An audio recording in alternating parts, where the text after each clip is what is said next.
Sense and Sensibility by Jane Austen. Chapter 1. The family of Dashwood had long been settled in Sussex. Their estate was large, and their residence was at Norland Park, in the centre of their property, where, for many generations, they had lived in so respectable a manner as to engage the general good opinion of their surrounding acquaintance. The late owner of this estate was a single man, who lived to a very advanced age, and who for many years of his life had a constant companion and housekeeper in his sister. But her death, which happened 10 years before his own, produced a great alteration in his home, for to supply her loss, he invited and received into his house the family of his nephew, Mr. Henry Dashwood, the legal inheritor of the Norland estate, and the person to whom he intended to bequeath it. In the society of his nephew and niece, and their children, the old gentleman's days were comfortably spent. His attachment to them all increased. The constant attention of Mr. and Mrs. Henry Dashwood to his wishes, which proceeded not merely from interest, but from goodness of heart, gave him every degree of solid comfort which his age could receive, and the cheerfulness of the children added a relish to his existence. By a former marriage, Mr. Henry Dashwood had one son, by his present lady, 3 daughters. The son, a steady respectable young man, was amply provided for by the fortune of his mother, which had been large, and half of which devolved on him on his coming of age. By his own marriage, likewise, which happened soon afterwards, he added to his wealth. To him therefore the succession to the Norland estate was not so really important as to his sisters, for their fortune, independent of what might arise to them from their fathers inheriting that property, could be but small. Their mother had nothing, and their father only £7,000 in his own disposal, for the remaining moiety of his first wife's fortune was also secured to her child, and he had only a life interest in it. The old gentleman died, his will was read, and like almost every other will, gave as much disappointment as pleasure. He was neither so unjust, nor so ungrateful, as to leave his estate from his nephew, but he left it to him on such terms as destroyed half the value of the bequest. Mr. Dashwood had wished for it more for the sake of his wife and daughters than for himself or his son, but to his son, and his son's son, a child of 4 years old, it was secured, in such a way, as to leave to himself no power of providing for those who were most dear to him, and who most needed a provision by any charge on the estate, or by any sale of its valuable woods. The whole was tied up for the benefit of this child, who, in occasional visits with his father and mother at Norland, had so far gained on the affections of his uncle, by such attractions as are by no means unusual in children of 2 or 3 years old, an imperfect articulation, an earnest desire of having his own way, many cunning tricks, and a great deal of noise, as to outweigh all the value of all the attention which, for years, he had received from his niece and her daughters. He meant not to be unkind, however, and, as a mark of his affection for the 3 girls, he left them £1,000 apiece. Mr. Dashwood's disappointment was, at first, severe, but his temper was cheerful and sanguine, and he might reasonably hope to live many years, and by living economically, lay by a considerable sum from the produce of an estate already large, and capable of almost immediate improvement. But the fortune, which had been so tardy in coming, was his only one 12-month. He survived his uncle no longer, and £10,000, including the late legacies, was all that remained for his widow and daughters. His son was sent for as soon as his danger was known, and to him Mr. Dashwood recommended, with all the strength and urgency which illness could command, the interest of his mother-in-law and sisters. Mr. John Dashwood had not the strong feelings of the rest of the family, but he was affected by a recommendation of such a nature at such a time, and he promised to do everything in his power to make them comfortable. His father was rendered easy by such an assurance, and Mr. John Dashwood had then leisure to consider how much there might prudently be in his power to do for them. He was not an ill-disposed young man, unless to be rather cold-hearted and rather selfish is to be ill-disposed, but he was, in general, well respected, for he conducted himself with propriety in the discharge of his ordinary duties. Had he married a more amiable woman, he might have been made still more respectable than he was. He might even have been made amiable himself, for he was very young when he married, and very fond of his wife. But Mrs. John Dashwood was a strong caricature of himself, more narrow-minded and selfish. When he gave his promise to his father, he meditated within himself to increase the fortunes of his sisters by the present of £1,000 apiece. He then really thought himself equal to it. The prospect of £4,000 a year, in addition to his present income, besides the remaining half of his own mother's fortune, warmed his heart and made him feel capable of generosity. Yes, he would give them £3,000. It would be liberal and handsome. It would be enough to make them completely easy. £3,000. He could spare so considerable a sum with little inconvenience. He thought of it all day long, and for many days successively, and he did not repent. No sooner was his father's funeral over, than Mrs. John Dashwood, without sending any notice of her intention to her mother-in-law, arrived with her child and their attendants. No one could dispute her right to come. The house was her husband's from the moment of his father's decease, but the indelicacy of her conduct was so much the greater, and to a woman in Mrs. Dashwood's situation, with only common feelings, must have been highly unpleasing. But in her mind there was a sense of honour so keen, a generosity so romantic, that any offence of the kind, by whomsoever given or received, was to her a source of immovable disgust. Mrs. John Dashwood had never been a favourite with any of her husband's family, but she had had no opportunity, till the present, of showing them with how little attention to the comfort of other people she could act when occasion required it.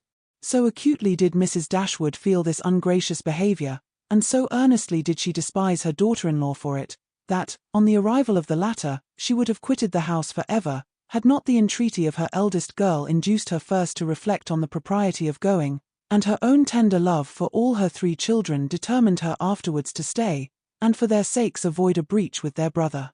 Elinor, this eldest daughter, whose advice was so effectual, possessed a strength of understanding and coolness of judgment which qualified her, though only 19, to be the counsellor of her mother, and enabled her frequently to counteract, to the advantage of them all, that eagerness of mind in Mrs. Dashwood which must generally have led to imprudence.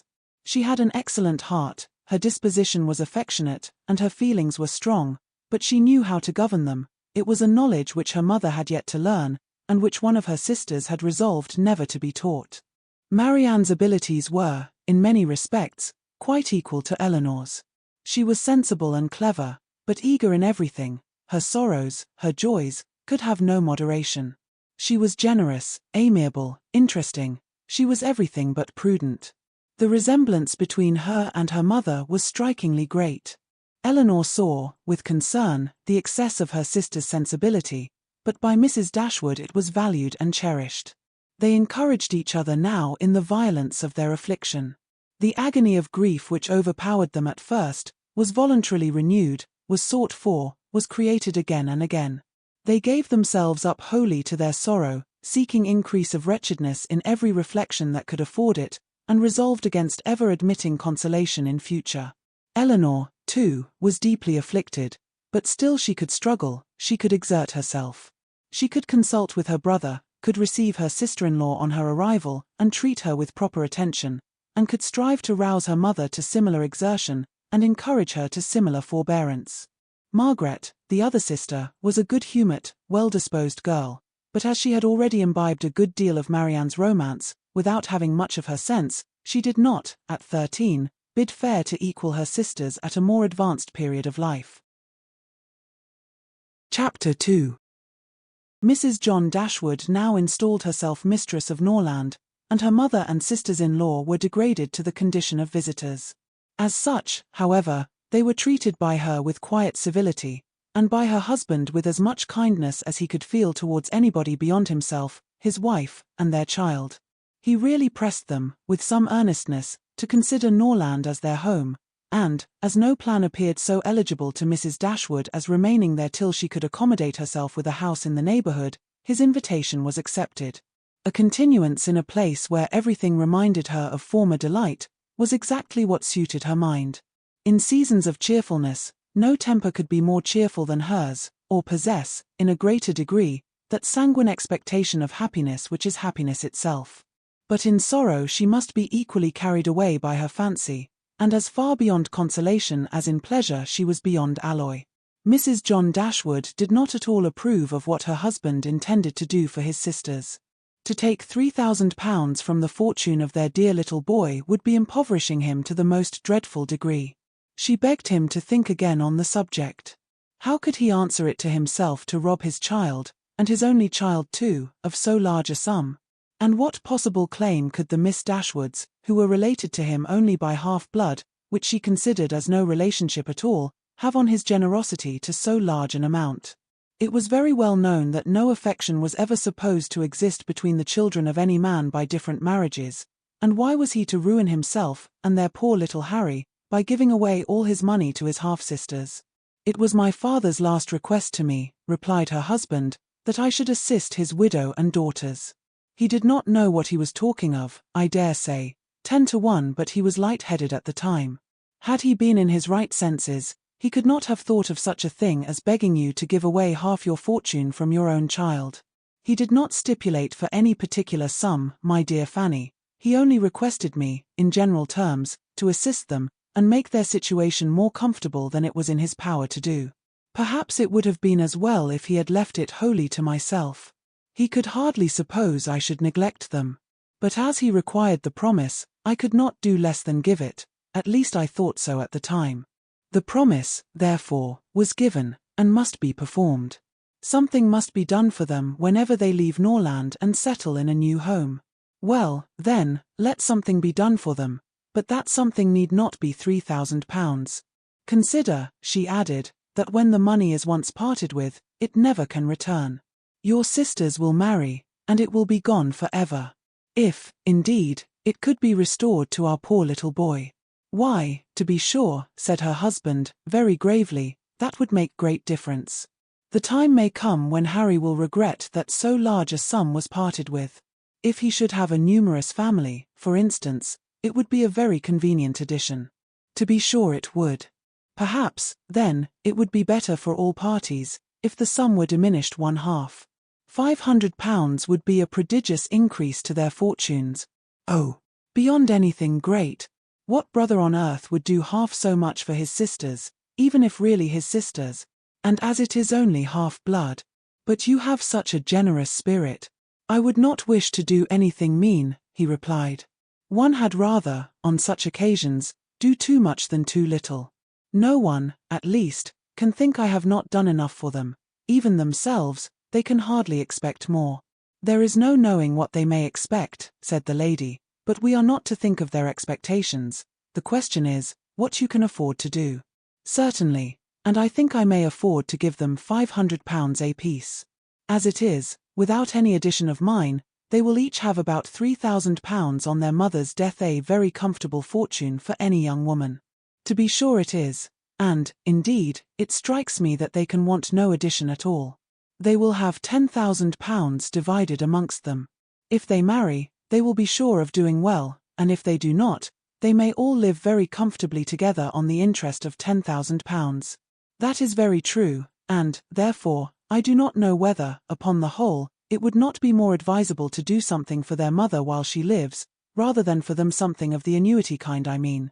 My sisters would feel the good effects of it as well as herself. 100 a year would make them all perfectly comfortable. His wife hesitated a little, however, in giving her consent to this plan. To be sure, said she, it is better than parting with £1,500 at once. But, then, if Mrs. Dashwood should live 15 years we shall be completely taken in. 15 years. My dear Fanny, her life cannot be worth half that purchase. Certainly not, but if you observe, people always live forever when there is an annuity to be paid them, and she is very stout and healthy, and hardly 40. An annuity is a very serious business. It comes over and over every year, and there is no getting rid of it. You are not aware of what you are doing. I have known a great deal of the trouble of annuities, for my mother was clogged with the payment of 3 to old superannuated servants by my father's will, and it is amazing how disagreeable she found it. Twice every year these annuities were to be paid, and then there was the trouble of getting it to them, and then one of them was said to have died, and afterwards it turned out to be no such thing. My mother was quite sick of it. Her income was not her own, she said, with such perpetual claims on it, and it was the more unkind in my father, because, otherwise, the money would have been entirely at my mother's disposal, without any restriction whatever. It has given me such an abhorrence of annuities, that I am sure I would not pin myself down to the payment of one for all the world. It is certainly an unpleasant thing, replied Mr. Dashwood, to have those kind of yearly drains on one's income.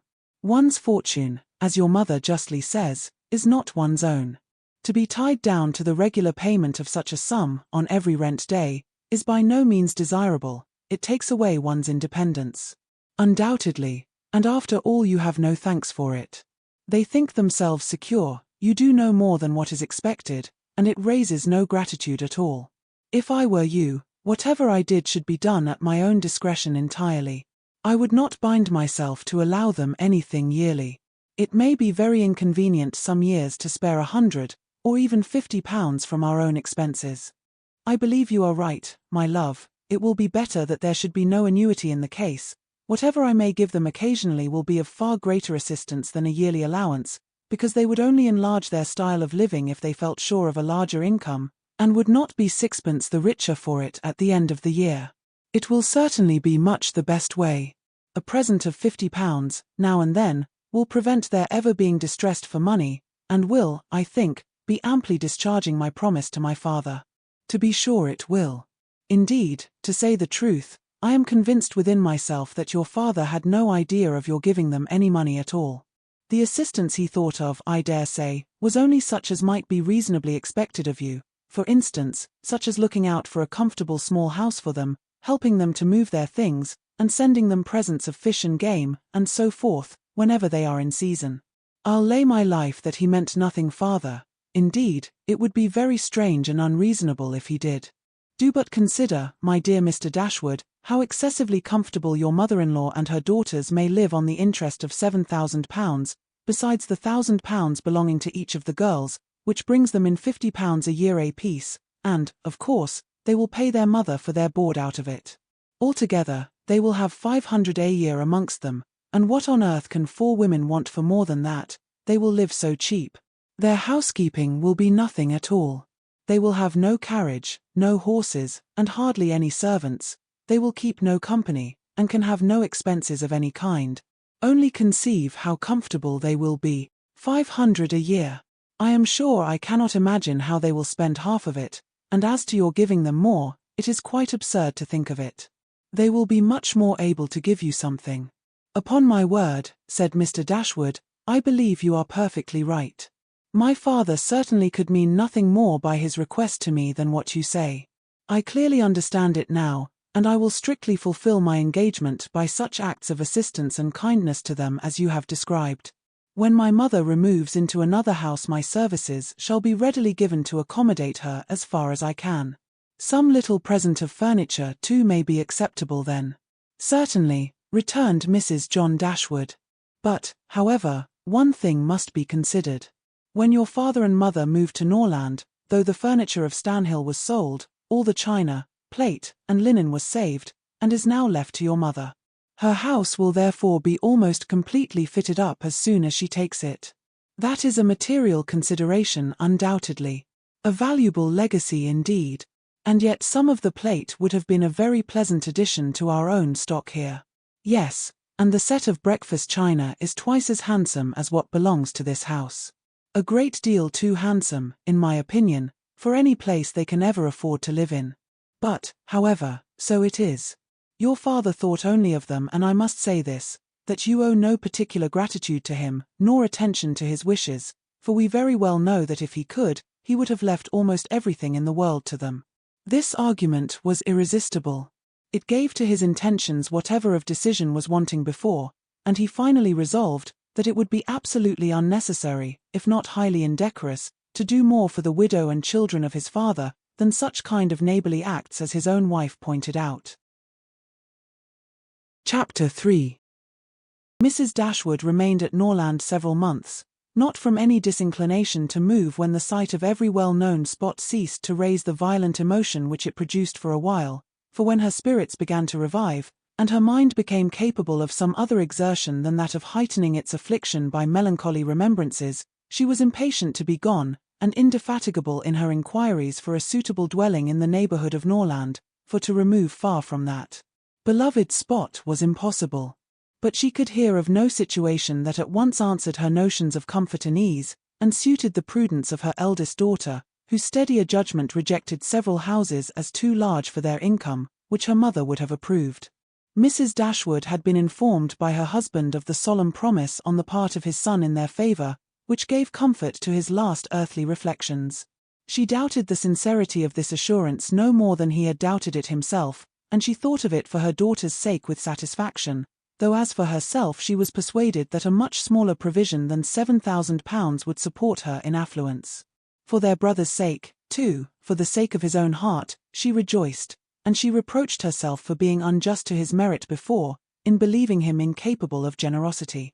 His attentive behaviour to herself and his sisters convinced her that their welfare was dear to him, and, for a long time, she firmly relied on the liberality of his intentions. The contempt which she had, very early in their acquaintance, felt for her daughter-in-law, was very much increased by the farther knowledge of her character, which half a year's residence in her family afforded, and perhaps in spite of every consideration of politeness or maternal affection on the side of the former, the two ladies might have found it impossible to have lived together so long, had not a particular circumstance occurred to give still greater eligibility, according to the opinions of Mrs. Dashwood, to her daughter's continuance at Norland. This circumstance was a growing attachment between her eldest girl and the brother of Mrs. John Dashwood, a gentlemanlike and pleasing young man, who was introduced to their acquaintance soon after his sister's establishment at Norland, and who had since spent the greatest part of his time there. Some mothers might have encouraged the intimacy from motives of interest, for Edward Ferrars was the eldest son of a man who had died very rich, and some might have repressed it from motives of prudence, for, except a trifling sum, the whole of his fortune depended on the will of his mother. But Mrs. Dashwood was alike uninfluenced by either consideration. It was enough for her that he appeared to be amiable, that he loved her daughter, and that Elinor returned the partiality. It was contrary to every doctrine of hers that difference of fortune should keep any couple asunder who were attracted by resemblance of disposition, and that Elinor's merit should not be acknowledged by everyone who knew her, was to her comprehension impossible. Edward Ferrars was not recommended to their good opinion by any peculiar graces of person or address. He was not handsome, and his manners required intimacy to make them pleasing. He was too diffident to do justice to himself, but when his natural shyness was overcome, his behaviour gave every indication of an open, affectionate heart. His understanding was good, and his education had given it solid improvement. But he was neither fitted by abilities nor disposition to answer the wishes of his mother and sister, who longed to see him distinguished as they hardly knew what. They wanted him to make a fine figure in the world in some manner or other. His mother wished to interest him in political concerns, to get him into Parliament, or to see him connected with some of the great men of the day. Mrs. John Dashwood wished it likewise, but in the meanwhile, till one of these superior blessings could be attained, it would have quieted her ambition to see him driving a barouche. But Edward had no turn for great men or barouches. All his wishes centred in domestic comfort and the quiet of private life. Fortunately, he had a younger brother who was more promising. Edward had been staying several weeks in the house before he engaged much of Mrs. Dashwood's attention, for she was, at that time, in such affliction as rendered her careless of surrounding objects. She saw only that he was quiet and unobtrusive, and she liked him for it. He did not disturb the wretchedness of her mind by ill-timed conversation. She was first called to observe and approve him farther, by a reflection which Elinor chanced one day to make on the difference between him and his sister. It was a contrast which recommended him most forcibly to her mother. "It is enough," said she, "to say that he is unlike Fanny is enough. It implies everything amiable. I love him already." "I think you will like him," said Elinor, "when you know more of him." "Like him," replied her mother with a smile. "I feel no sentiment of approbation inferior to love. You may esteem him. I have never yet known what it was to separate esteem and love." Mrs. Dashwood now took pains to get acquainted with him. Her manners were attaching, and soon banished his reserve. She speedily comprehended all his merits. The persuasion of his regard for Elinor perhaps assisted her penetration, but she really felt assured of his worth, and even that quietness of manner, which militated against all her established ideas of what a young man's address ought to be, was no longer uninteresting when she knew his heart to be warm and his temper affectionate. No sooner did she perceive any symptom of love in his behaviour to Elinor, than she considered their serious attachment as certain, and looked forward to their marriage as rapidly approaching. "In a few months, my dear Marianne," said she, "Elinor will, in all probability, be settled for life. We shall miss her, but she will be happy." "Oh, mamma, How shall we do without her? My love, it will be scarcely a separation.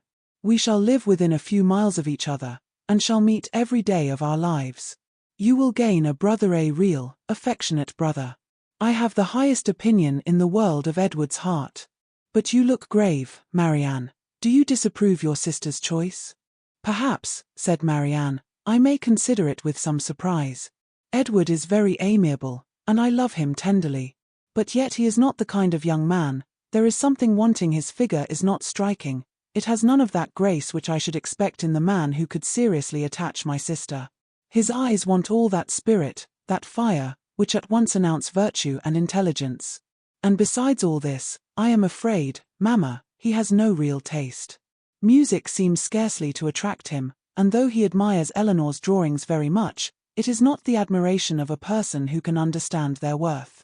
It is evident, in spite of his frequent attention to her while she draws, that in fact he knows nothing of the matter. He admires as a lover, not as a connoisseur. To satisfy me, those characters must be united. I could not be happy with a man whose taste did not in every point coincide with my own. He must enter into all my feelings. The same books, the same music must charm us both. Oh, mamma, how spiritless, how tame was Edward's manner in reading to us last night. I felt for my sister most severely. Yet she bore it with so much composure, she seemed scarcely to notice it. I could hardly keep my seat. To hear those beautiful lines which have frequently almost driven me wild, pronounced with such impenetrable calmness, such dreadful indifference. He would certainly have done more justice to simple and elegant prose. I thought so at the time, but you would give him Cowper. Nay, mamma, if he is not to be animated by Cowper, but we must allow for difference of taste. Elinor has not my feelings, and therefore she may overlook it, and be happy with him. But it would have broke my heart, had I loved him, to hear him read with so little sensibility. Mamma, the more I know of the world, the more am I convinced that I shall never see a man whom I can really love. I require so much.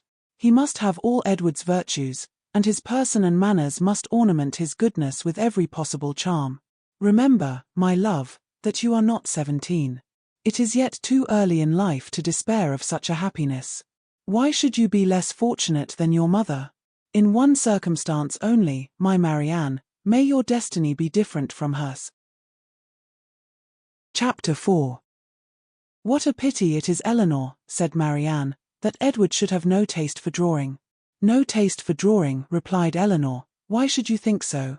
He does not draw himself, indeed, but he has great pleasure in seeing the performances of other people, and I assure you he is by no means deficient in natural taste, though he has not had opportunities of improving it. Had he ever been in the way of learning, I think he would have drawn very well. He distrusts his own judgment in such matters so much, that he is always unwilling to give his opinion on any picture, but he has an innate propriety and simplicity of taste, which in general direct him perfectly right. Marianne was afraid of offending, and said no more on the subject, but the kind of approbation which Elinor described as excited in him by the drawings of other people, was very far from that rapturous delight, which, in her opinion, could alone be called taste. Yet, though smiling within herself at the mistake, she honoured her sister for that blind partiality to Edward which produced it. I hope, Marianne, continued Elinor, you do not consider him as deficient in general taste. Indeed, I think I may say that you cannot, for your behaviour to him is perfectly cordial, and if that were your opinion, I am sure you could never be civil to him. Marianne hardly knew what to say. She would not wound the feelings of her sister on any account, and yet to say what she did not believe was impossible. At length she replied, "Do not be offended, Elinor, if my praise of him is not in everything equal to your sense of his merits. I have not had so many opportunities of estimating the minuter propensities of his mind, his inclinations and tastes, as you have, but I have the highest opinion in the world of his goodness and sense. I think him everything that is worthy and amiable." "I am sure," replied Elinor, with a smile, "that his dearest friends could not be dissatisfied with such commendation as that. I do not perceive how you could express yourself more warmly." Marianne was rejoiced to find her sister so easily pleased. "Of his sense and his goodness," continued Elinor, "no one can, I think, be in doubt, who has seen him often enough to engage him in unreserved conversation. The excellence of his understanding and his principles can be concealed only by that shyness which too often keeps him silent. You know enough of him to do justice to his solid worth. But of his minuter propensities, as you call them, you have from peculiar circumstances been kept more ignorant than myself. He and I have been at times thrown a good deal together, while you have been wholly engrossed on the most affectionate principle by my mother. I have seen a great deal of him, have studied his sentiments and heard his opinion on subjects of literature and taste, and, upon the whole, I venture to pronounce that his mind is well informed, enjoyment of books exceedingly great, his imagination lively, his observation just and correct, and his taste delicate and pure. His abilities in every respect improve as much upon acquaintance as his manners and person. At first sight, his address is certainly not striking, and his person can hardly be called handsome, till the expression of his eyes, which are uncommonly good, and the general sweetness of his countenance, is perceived. At present, I know him so well, that I think him really handsome, or at least, almost so. What say you, Marianne? I shall very soon think him handsome, Elinor, if I do not now. When you tell me to love him as a brother, I shall no more see imperfection in his face, than I now do in his heart. Elinor started at this declaration, and was sorry for the warmth she had been betrayed into, in speaking of him. She felt that Edward stood very high in her opinion. She believed the regard to be mutual, but she required greater certainty of it to make Marianne's conviction of their attachment agreeable to her.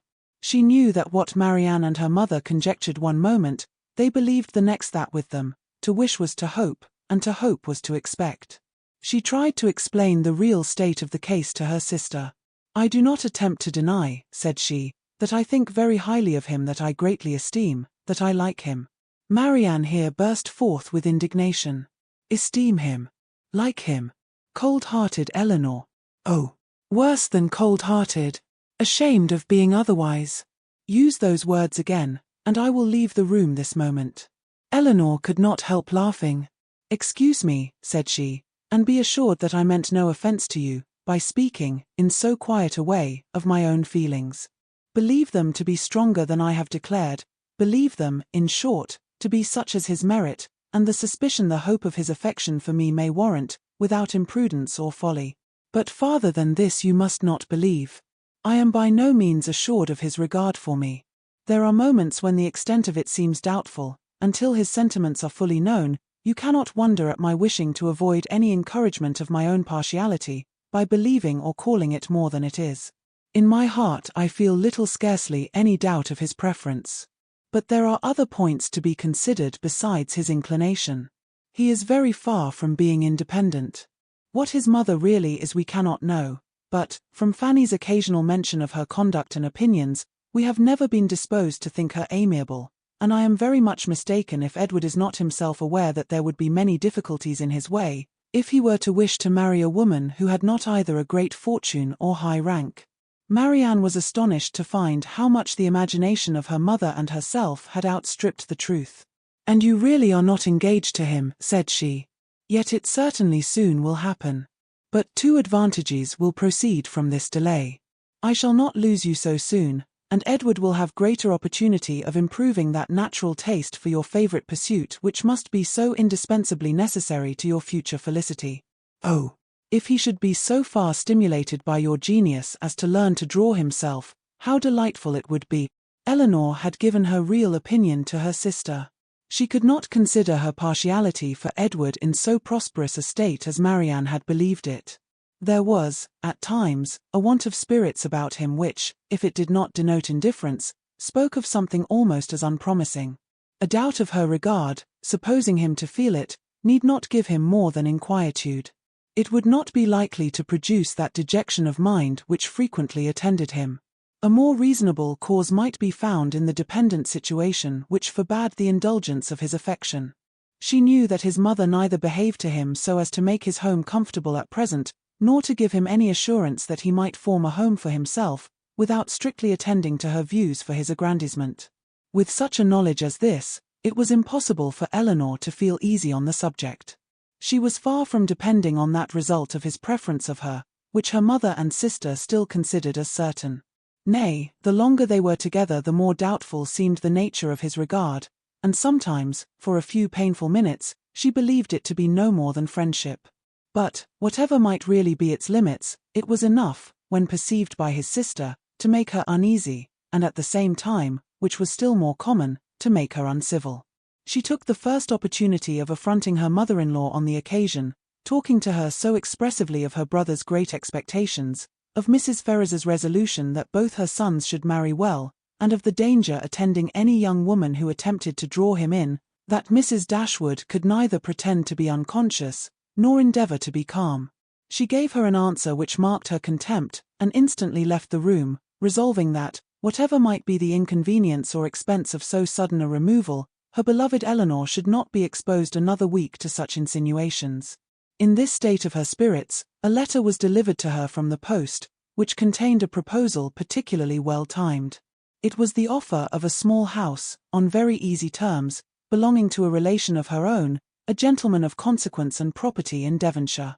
The letter was from this gentleman himself, and written in the true spirit of friendly accommodation.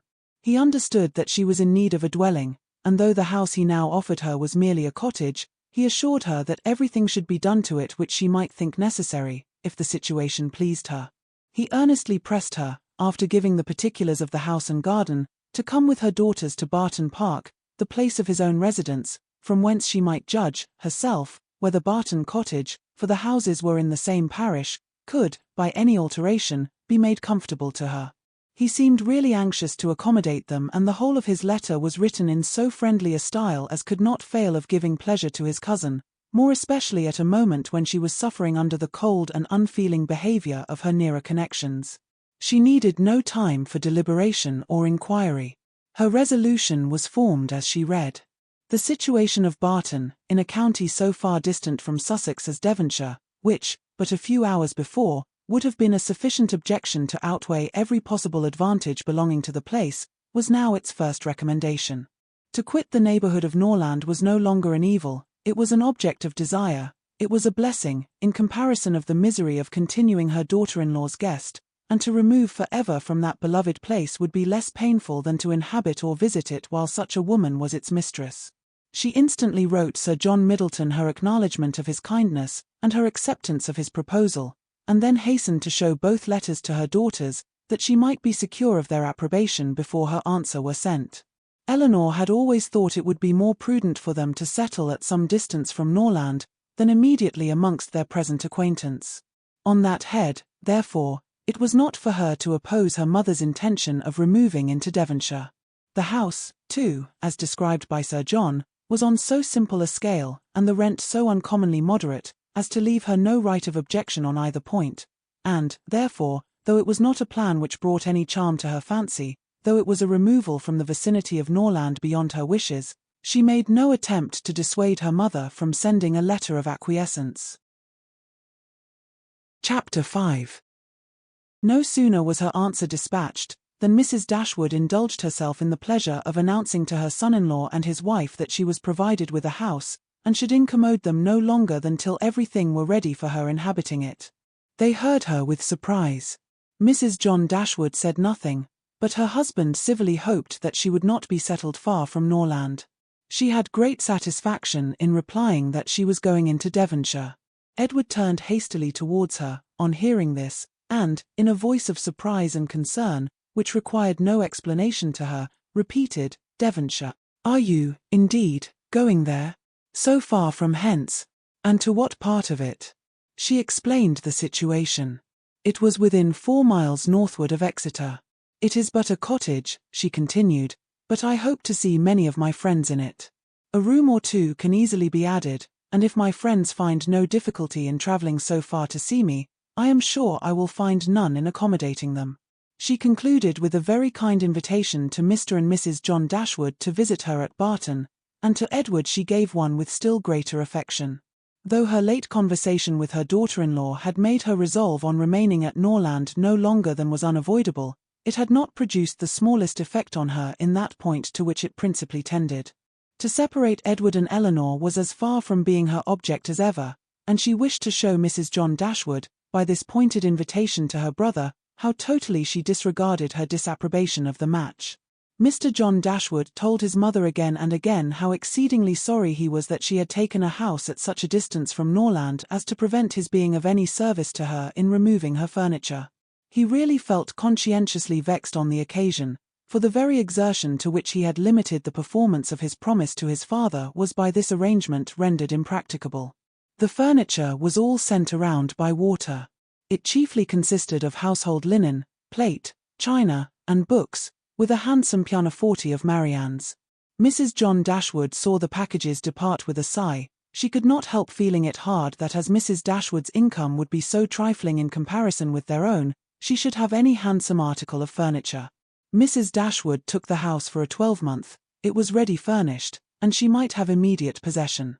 No difficulty arose on either side in the agreement, and she waited only for the disposal of her effects at Norland, and to determine her future household, before she set off for the West, and this, as she was exceedingly rapid in the performance of everything that interested her, was soon done.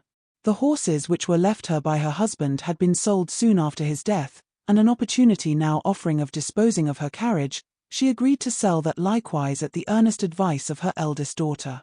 For the comfort of her children, had she consulted only her own wishes, she would have kept it, but the discretion of Elinor prevailed. Her wisdom too limited the number of their servants to 3, 2 maids and a man, with whom they were speedily provided from amongst those who had formed their establishment at Norland. The man and one of the maids were sent off immediately into Devonshire, to prepare the house for their mistress's arrival, for as Lady Middleton was entirely unknown to Mrs. Dashwood, she preferred going directly to the cottage to being a visitor at Barton Park, and she relied so undoubtingly on Sir John's description of the house, as to feel no curiosity to examine it herself till she entered it as her own. Her eagerness to be gone from Norland was preserved from diminution by the evident satisfaction of her daughter-in-law in the prospect of her removal, a satisfaction which was but feebly attempted to be concealed under a cold invitation to her to defer her departure. Now was the time when her son-in-law's promise to his father might with particular propriety be fulfilled. Since he had neglected to do it on first coming to the estate, their quitting his house might be looked on as the most suitable period for its accomplishment. But Mrs. Dashwood began shortly to give over every hope of the kind, and to be convinced, from the general drift of his discourse, that his assistance extended no farther than their maintenance for 6 months at Norland. He so frequently talked of the increasing expenses of housekeeping, and of the perpetual demands upon his purse, which a man of any consequence in the world was beyond calculation exposed to, that he seemed rather to stand in need of more money himself than to have any design of giving money away. In a very few weeks from the day which brought Sir John Middleton's first letter to Norland, everything was so far settled in their future abode as to enable Mrs. Dashwood and her daughters to begin their journey. Many were the tears shed by them in their last adieus to a place so much beloved. "Dear, dear Norland," said Marianne, as she wandered alone before the house, on the last evening of their being there, "when shall I cease to regret you, when learn to feel a home elsewhere? Oh, happy house, could you know what I suffer in now viewing you from this spot, from whence perhaps I may view you no more. And you, ye well-known trees, but you will continue the same. No leaf will decay because we are removed, nor any branch become motionless although we can observe you no longer. No, you will continue the same, unconscious of the pleasure or the regret you occasion, and insensible of any change in those who walk under your shade. But who will remain to enjoy you?" Chapter 6. The first part of their journey was performed in too melancholy a disposition to be otherwise than tedious and unpleasant. But as they drew towards the end of it, their interest in the appearance of a country which they were to inhabit overcame their dejection, and a view of Barton Valley as they entered it gave them cheerfulness. It was a pleasant fertile spot, well wooded, and rich in pasture. After winding along it for more than a mile, they reached their own house. A small green court was the whole of its domain in front, and a neat wicket gate admitted them into it. As a house, Barton Cottage, though small, was comfortable and compact, but as a cottage it was defective, for the building was regular, the roof was tiled, the window shutters were not painted green, nor were the walls covered with honeysuckles. A narrow passage led directly through the house into the garden behind. On each side of the entrance was a sitting room, about 16 feet square, and beyond them were the offices and the stairs. 4 bedrooms and 2 garrets formed the rest of the house. It had not been built many years and was in good repair. In comparison of Norland, it was poor and small indeed, but the tears which recollection called forth as they entered the house were soon dried away. They were cheered by the joy of the servants on their arrival, and each for the sake of the others resolved to appear happy. It was very early in September, the season was fine, and from first seeing the place under the advantage of good weather, they received an impression in its favour which was of material service in recommending it to their lasting approbation. The situation of the house was good. High hills rose immediately behind, and at no great distance on each side, some of which were open downs, the others cultivated and woody. The village of Barton was chiefly on one of these hills, and formed a pleasant view from the cottage windows. The prospect in front was more extensive, it commanded the whole of the valley, and reached into the country beyond. The hills which surrounded the cottage terminated the valley in that direction. Under another name, and in another course, it branched out again between two of the steepest of them. With the size and furniture of the house Mrs. Dashwood was upon the whole well satisfied, for though her former style of life rendered many additions to the latter indispensable, yet to add and improve was a delight to her, and she had at this time ready money enough to supply all that was wanted of greater elegance to the apartments. As for the house itself, to be sure, said she, it is too small for our family, but we will make ourselves tolerably comfortable for the present, as it is too late in the year for improvements.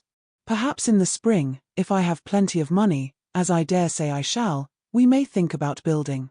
These parlours are both too small for such parties of our friends as I hope to see often collected here, and I have some thoughts of throwing the passage into one of them with perhaps a part of the other, and so leave the remainder of that other for an entrance.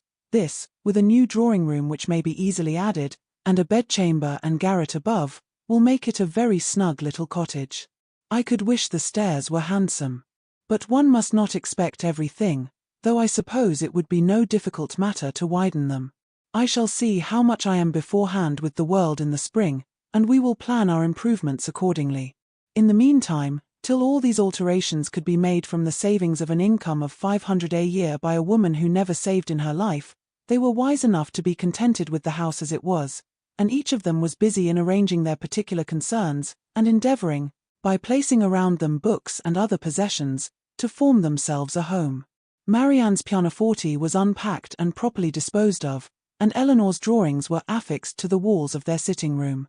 In such employments as these they were interrupted soon after breakfast the next day by the entrance of their landlord, who called to welcome them to Barton, and to offer them every accommodation from his own house and garden in which theirs might at present be deficient. Sir John Middleton was a good-looking man about 40. He had formerly visited at Stanhill, but it was too long for his young cousins to remember him. His countenance was thoroughly good-humoured, and his manners were as friendly as the style of his letter. Their arrival seemed to afford him real satisfaction, and their comfort to be an object of real solicitude to him. He said much of his earnest desire of their living in the most sociable terms with his family, and pressed them so cordially to dine at Barton Park every day till they were better settled at home, that, though his entreaties were carried to a point of perseverance beyond civility, they could not give offence.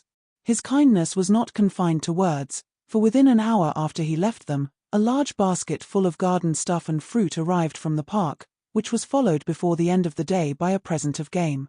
He insisted, moreover, on conveying all their letters to and from the post for them, and would not be denied the satisfaction of sending them his newspaper every day. Lady Middleton had sent a very civil message by him, denoting her intention of waiting on Mrs. Dashwood as soon as she could be assured that her visit would be no inconvenience, and as this message was answered by an invitation equally polite, her ladyship was introduced to them the next day. They were, of course, very anxious to see a person on whom so much of their comfort at Barton must depend, and the elegance of her appearance was favourable to their wishes. Lady Middleton was not more than 6 or 27. Her face was handsome, her figure tall and striking, and her address graceful. Her manners had all the elegance which her husband's wanted. But they would have been improved by some share of his frankness and warmth, and her visit was long enough to detract something from their first admiration, by showing that, though perfectly well-bred, she was reserved, cold, and had nothing to say for herself beyond the most commonplace inquiry or remark. Conversation, however, was not wanted, for Sir John was very chatty, and Lady Middleton had taken the wise precaution of bringing with her their eldest child, a fine little boy about 6 years old, by which means there was one subject always to be recurred to by the ladies in case of extremity, for they had to inquire his name and age, admire his beauty, and ask him questions which his mother answered for him, while he hung about her and held down his head, to the great surprise of her ladyship, who wondered at his being so shy before company, as he could make noise enough at home. On every formal visit a child ought to be of the party, by way of provision for discourse. In the present case it took up 10 minutes to determine whether the boy were most like his father or mother, and in what particular he resembled either, for of course everybody differed, and everybody was astonished at the opinion of the others.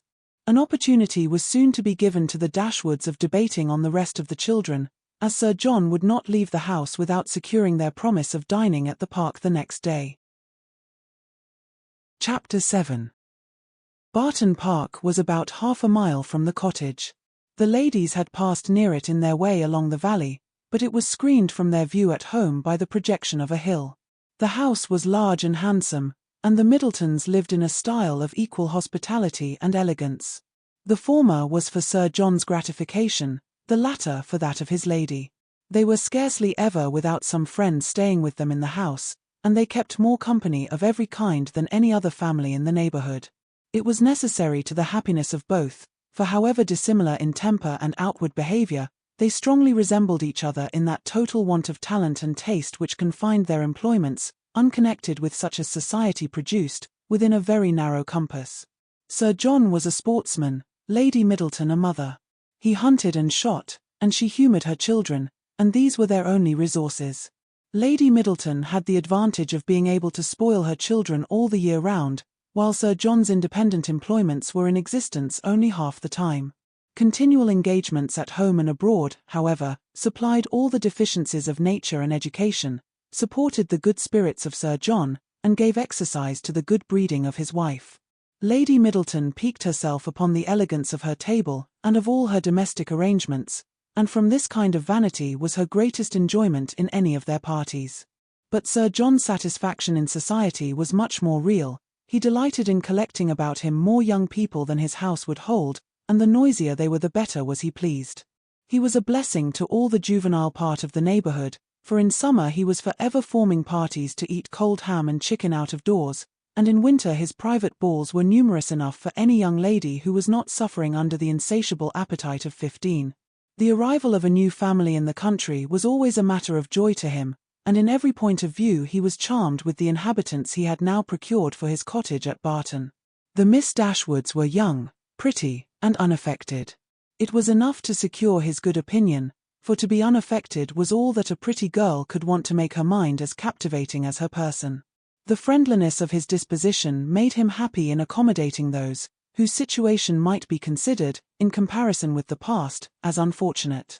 In showing kindness to his cousins therefore he had the real satisfaction of a good heart, and in settling a family of females only in his cottage, he had all the satisfaction of a sportsman, for a sportsman, though he esteems only those of his sex who are sportsmen likewise, is not often desirous of encouraging their taste by admitting them to a residence within his own manor.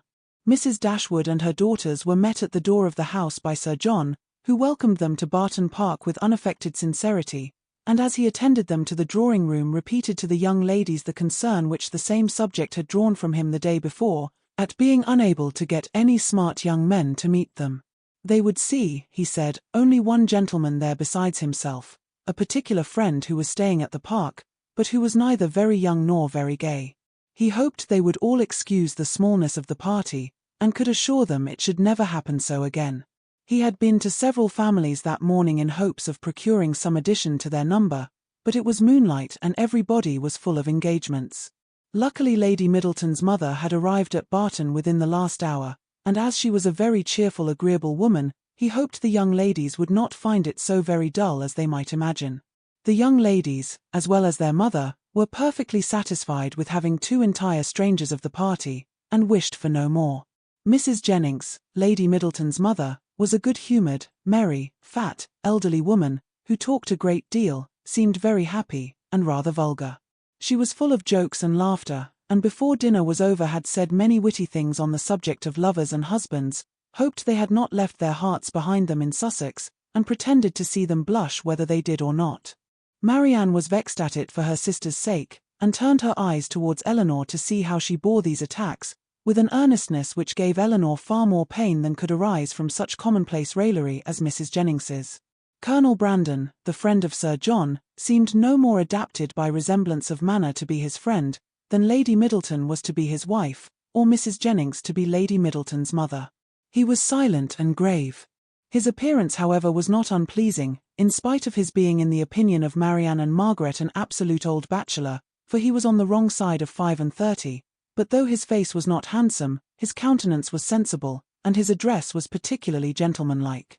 There was nothing in any of the party which could recommend them as companions to the Dashwoods, but the cold insipidity of Lady Middleton was so particularly repulsive, that in comparison of it the gravity of Colonel Brandon, and even the boisterous mirth of Sir John and his mother-in-law was interesting. Lady Middleton seemed to be roused to enjoyment only by the entrance of her 4 noisy children after dinner, who pulled her about, tore her clothes, and put an end to every kind of discourse except what related to themselves. In the evening, as Marianne was discovered to be musical, she was invited to play. The instrument was unlocked, everybody prepared to be charmed, and Marianne, who sang very well, at their request went through the chief of the songs which Lady Middleton had brought into the family on her marriage, and which perhaps had lain ever since in the same position on the pianoforte, for her ladyship had celebrated that event by giving up music, although by her mother's account, she had played extremely well, and by her own was very fond of it. Marianne's performance was highly applauded. Sir John was loud in his admiration at the end of every song, and as loud in his conversation with the others while every song lasted. Lady Middleton frequently called him to order, wondered how anyone's attention could be diverted from music for a moment, and asked Marianne to sing a particular song which Marianne had just finished. Colonel Brandon alone, of all the party, heard her without being in raptures. He paid her only the compliment of attention, and she felt a respect for him on the occasion, which the others had reasonably forfeited by their shameless want of taste. His pleasure in music, though it amounted not to that ecstatic delight which alone could sympathize with her own, was estimable when contrasted against the horrible insensibility of the others, and she was reasonable enough to allow that a man of 35 might well have outlived all acuteness of feeling and every exquisite power of enjoyment. She was perfectly disposed to make every allowance for the Colonel's advanced state of life which humanity required. Chapter 8. Mrs. Jennings was a widow with an ample jointure. She had only 2 daughters, both of whom she had lived to see respectably married, and she had now therefore nothing to do but to marry all the rest of the world. In the promotion of this object she was zealously active, as far as her ability reached, and missed no opportunity of projecting weddings among all the young people of her acquaintance. She was remarkably quick in the discovery of attachments, and had enjoyed the advantage of raising the blushes and the vanity of many a young lady by insinuations of her power over such a young man, and this kind of discernment enabled her soon after her arrival at Barton decisively to pronounce that Colonel Brandon was very much in love with Marianne Dashwood. She rather suspected it to be so, on the very first evening of their being together, from his listening so attentively while she sang to them, and when the visit was returned by the Middletons dining at the cottage, the fact was ascertained by his listening to her again. It must be so. She was perfectly convinced of it. It would be an excellent match, for he was rich, and she was handsome. Mrs. Jennings had been anxious to see Colonel Brandon well married, ever since her connection with Sir John first brought him to her knowledge, and she was always anxious to get a good husband for every pretty girl. The immediate advantage to herself was by no means inconsiderable, for it supplied her with endless jokes against them both. At the park she laughed at the Colonel, and in the cottage at Marianne. To the former her raillery was probably, as far as it regarded only himself, perfectly indifferent, but to the latter it was at first incomprehensible, and when its object was understood, she hardly knew whether most to laugh at its absurdity, or censure its impertinence, for she considered it as an unfeeling reflection on the Colonel's advanced years, and on his forlorn condition as an old bachelor. Mrs. Dashwood, who could not think a man 5 years younger than herself, so exceedingly ancient as he appeared to the youthful fancy of her daughter, ventured to clear Mrs. Jennings from the probability of wishing to throw ridicule on his age. But at least, mamma, you cannot deny the absurdity of the accusation, though you may not think it intentionally ill-natured. Colonel Brandon is certainly younger than Mrs. Jennings, but he is old enough to be my father, and if he were ever animated enough to be in love, must have long outlived every sensation of the kind. It is too ridiculous. When is a man to be safe from such wit, if age and infirmity will not protect him? Infirmity, said Elinor. Do you call Colonel Brandon infirm? I can easily suppose that his age may appear much greater to you than to my mother, but you can hardly deceive yourself as to his having the use of his limbs. Did not you hear him complain of the rheumatism? And is not that the commonest infirmity of declining life? My dearest child, said her mother, laughing, at this rate you must be in continual terror of my decay, and it must seem to you a miracle that my life has been extended to the advanced age of 40. Mamma, you are not doing me justice. I know very well that Colonel Brandon is not old enough to make his friends yet apprehensive of losing him in the course of nature. He may live 20 years longer. But 35 has nothing to do with matrimony. Perhaps, said Elinor, 35 and 17 had better not have anything to do with matrimony together. But if there should by any chance happen to be a woman who is single at 27, I should not think Colonel Brandon's being 35 any objection to his marrying her. A woman of 27, said Marianne, after pausing a moment, can never hope to feel or inspire affection again, and if her home be uncomfortable, or her fortune small, I can suppose that she might bring herself to submit to the offices of a nurse, for the sake of the provision and security of a wife. In his marrying such a woman, therefore, there would be nothing unsuitable. It would be a compact of convenience, and the world would be satisfied. In my eyes it would be no marriage at all, but that would be nothing. To me it would seem only a commercial exchange, in which each wished to be benefited at the expense of the other.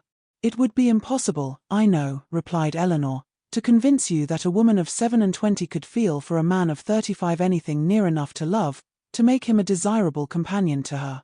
But I must object to your dooming Colonel Brandon and his wife to the constant confinement of a sick chamber, merely because he chanced to complain yesterday, a very cold damp day, of a slight rheumatic feel in one of his shoulders. But he talked of flannel waistcoats, said Marianne, and with me a flannel waistcoat is invariably connected with aches, cramps, rheumatisms, and every species of ailment that can afflict the old and the feeble. Had he been only in a violent fever, you would not have despised him half so much. Confess, Marianne, is not there something interesting to you in the flushed cheek, hollow eye, and quick pulse of a fever? Soon after this, upon Elinor's leaving the room, Mamma, said Marianne, I have an alarm on the subject of illness which I cannot conceal from you. I am sure Edward Ferrars is not well. We have now been here almost a fortnight, and yet he does not come. Nothing but real indisposition could occasion this extraordinary delay. What else can detain him at Norland? Had you any idea of his coming so soon? Said Mrs. Dashwood. I had none. On the contrary, if I have felt any anxiety at all on the subject, it has been in recollecting that he sometimes showed a want of pleasure and readiness in accepting my invitation, when I talked of his coming to Barton. Does Elinor expect him already? I have never mentioned it to her, but of course she must. I rather think you are mistaken, for when I was talking to her yesterday of getting a new grate for the spare bedchamber, she observed that there was no immediate hurry for it, as it was not likely that the room would be wanted for some time. How strange this is! What can be the meaning of it? But the whole of their behavior to each other has been unaccountable. How cold, how composed were their last adieus. How languid their conversation the last evening of their being together. In Edward's farewell there was no distinction between Elinor and me. It was the good wishes of an affectionate brother to both. Twice did I leave them purposely together in the course of the last morning, and each time did he most unaccountably follow me out of the room. And Elinor, in quitting Norland and Edward, cried not as I did. Even now her self-command is invariable. When is she dejected or melancholy? When does she try to avoid society, or appear restless and dissatisfied in it? Chapter 9. The Dashwoods were now settled at Barton with tolerable comfort to themselves. The house and the garden, with all the objects surrounding them, were now become familiar, and the ordinary pursuits which had given to Norland half its charms were engaged in again with far greater enjoyment than Norland had been able to afford, since the loss of their father. Sir John Middleton, who called on them every day for the first fortnight, and who was not in the habit of seeing much occupation at home, could not conceal his amazement on finding them always employed.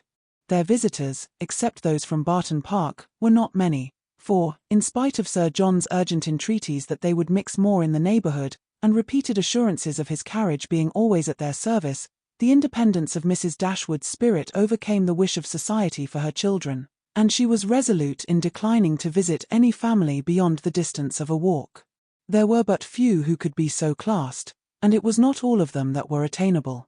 About 1.5 miles from the cottage, along the narrow winding valley of Allenham, which issued from that of Barton, as formerly described, the girls had, in one of their earliest walks, discovered an ancient respectable-looking mansion which, by reminding them a little of Norland, interested their imagination and made them wish to be better acquainted with it. But they learnt, on inquiry, that its possessor, an elderly lady of very good character, was unfortunately too infirm to mix with the world, and never stirred from home. The whole country about them abounded in beautiful walks. The high downs which invited them from almost every window of the cottage to seek the exquisite enjoyment of air on their summits, were a happy alternative when the dirt of the valleys beneath shut up their superior beauties, and towards one of these hills did Marianne and Margaret one memorable morning direct their steps, attracted by the partial sunshine of a showery sky, and unable longer to bear the confinement which the settled rain of the 2 preceding days had occasioned. The weather was not tempting enough to draw the 2 others from their pencil and their book, in spite of Marianne's declaration that the day would be lastingly fair, and that every threatening cloud would be drawn off from their hills, and the 2 girls set off together. They gaily ascended the downs, rejoicing in their own penetration at every glimpse of blue sky, and when they caught in their faces the animating gales of a high southwesterly wind, they pitied the fears which had prevented their mother and Elinor from sharing such delightful sensations. "Is there a felicity in the world," said Marianne, "superior to this? Margaret, we will walk here at least 2 hours." Margaret agreed, and they pursued their way against the wind, resisting it with laughing delight for about 20 minutes longer, when suddenly the clouds united over their heads, and a driving rain set full in their face. Chagrined and surprised, they were obliged, though unwillingly, to turn back, for no shelter was nearer than their own house. One consolation, however, remained for them, to which the exigence of the moment gave more than usual propriety. It was that of running with all possible speed down the steep side of the hill which led immediately to their garden gate. They set off. Marianne had at first the advantage, but a false step brought her suddenly to the ground, and Margaret, unable to stop herself to assist her, was involuntarily hurried along, and reached the bottom in safety. A gentleman carrying a gun, with 2 pointers playing round him, was passing up the hill and within a few yards of Marianne, when her accident happened. He put down his gun and ran to her assistance. She had raised herself from the ground, but her foot had been twisted in her fall, and she was scarcely able to stand. The gentleman offered his services, and perceiving that her modesty declined what her situation rendered necessary, took her up in his arms without farther delay, and carried her down the hill. Then passing through the garden, the gate of which had been left open by Margaret, he bore her directly into the house, whither Margaret was just arrived, and quitted not his hold till he had seated her in a chair in the parlour. Elinor and her mother rose up in amazement at their entrance, and while the eyes of both were fixed on him with an evident wonder and a secret admiration which equally sprung from his appearance, he apologized for his intrusion by relating its cause, in a manner so frank and so graceful that his person, which was uncommonly handsome, received additional charms from his voice and expression. Had he been even old, ugly, and vulgar, the gratitude and kindness of Mrs. Dashwood would have been secured by any act of attention to her child, but the influence of youth, beauty, and elegance gave an interest to the action which came home to her feelings. She thanked him again and again, and, with a sweetness of address which always attended her, invited him to be seated. But this he declined, as he was dirty and wet.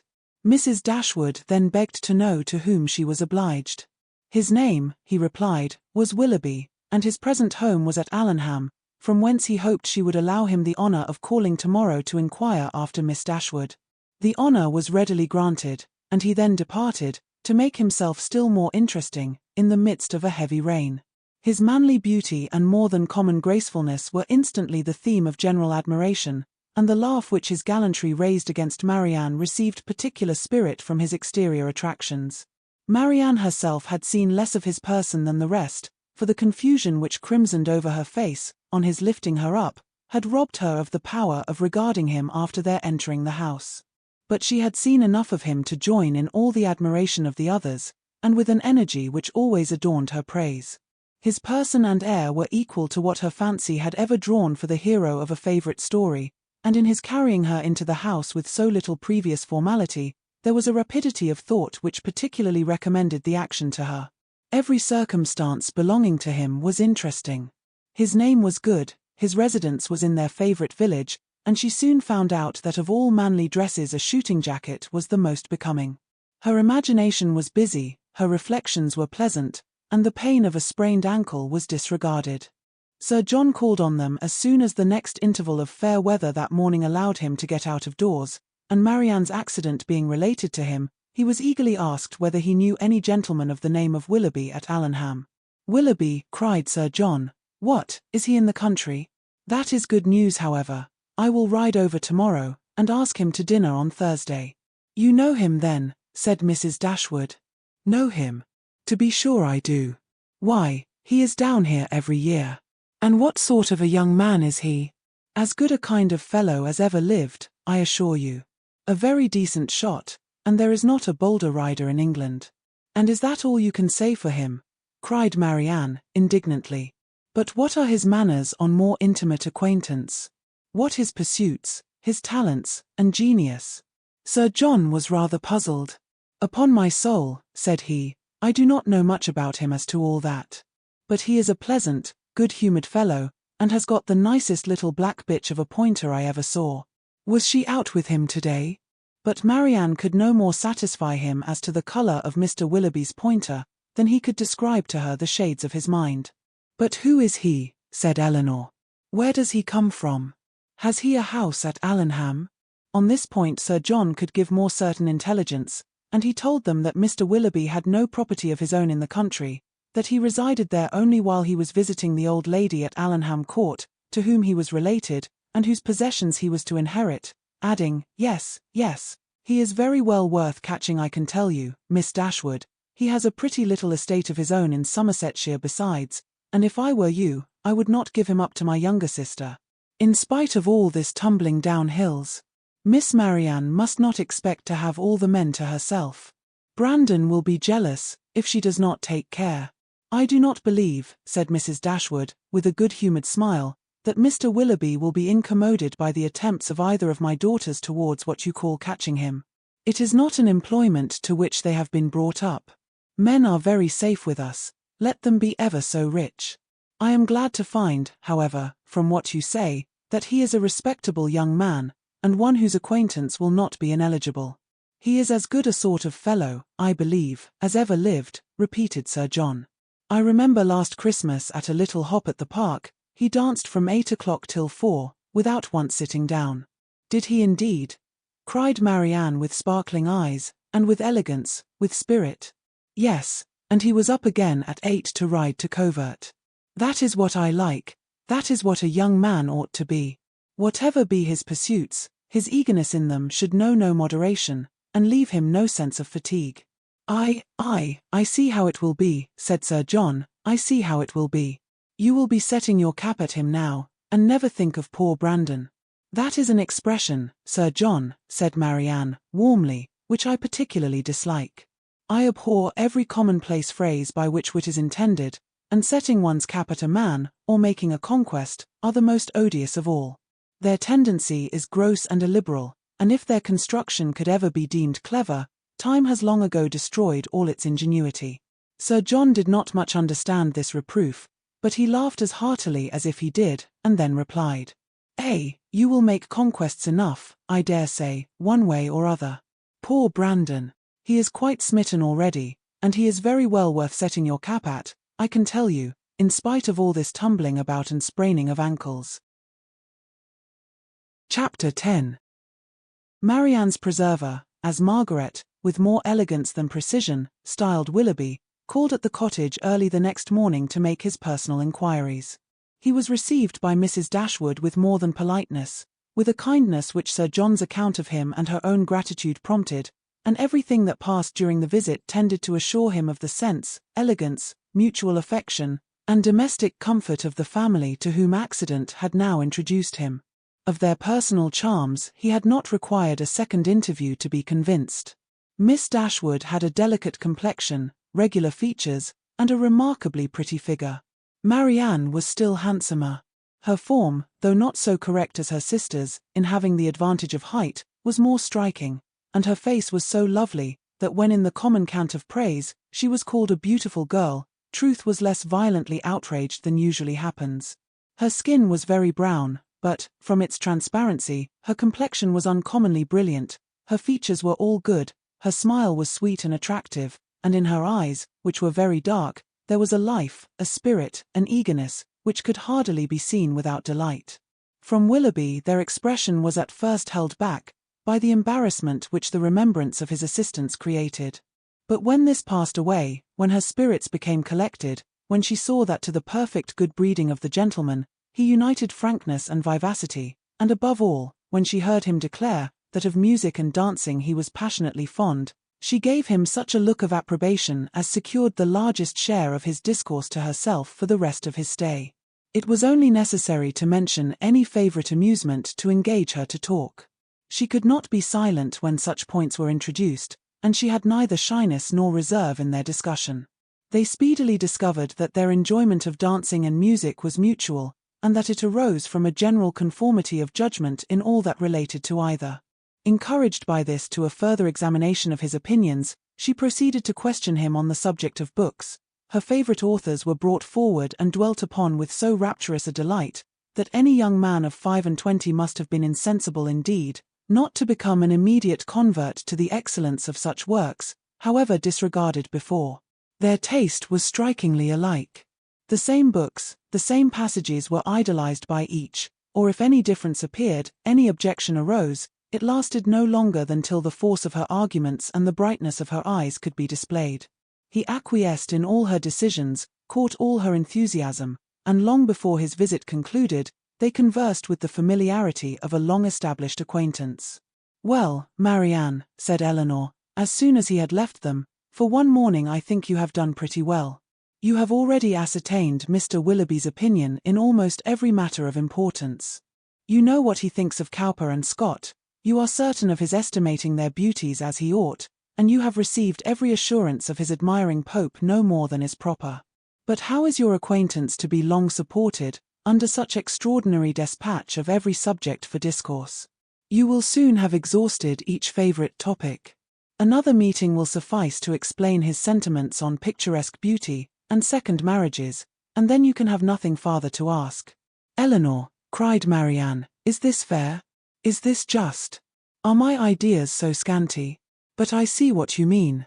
I have been too much at my ease, too happy, too frank. I have erred against every commonplace notion of decorum, I have been open and sincere where I ought to have been reserved, spiritless, dull, and deceitful. Had I talked only of the weather and the roads, and had I spoken only once in 10 minutes, this reproach would have been spared." "My love," said her mother, "you must not be offended with Elinor, she was only in jest.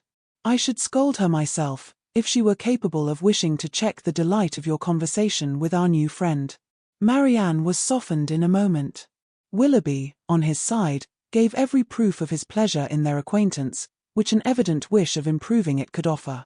He came to them every day. To inquire after Marianne was at first his excuse, but the encouragement of his reception, to which every day gave greater kindness, made such an excuse unnecessary before it had ceased to be possible, by Marianne's perfect recovery. She was confined for some days to the house, but never had any confinement been less irksome. Willoughby was a young man of good abilities, quick imagination, lively spirits, and open, affectionate manners. He was exactly formed to engage Marianne's heart, for with all this, he joined not only a captivating person, but a natural ardour of mind which was now roused and increased by the example of her own, and which recommended him to her affection beyond everything else. His society became gradually her most exquisite enjoyment. They read, they talked, they sang together, his musical talents were considerable, and he read with all the sensibility and spirit which Edward had unfortunately wanted. In Mrs. Dashwood's estimation he was as faultless as in Marianne's, and Elinor saw nothing to censure in him but a propensity, in which he strongly resembled and peculiarly delighted her sister, of saying too much what he thought on every occasion, without attention to persons or circumstances.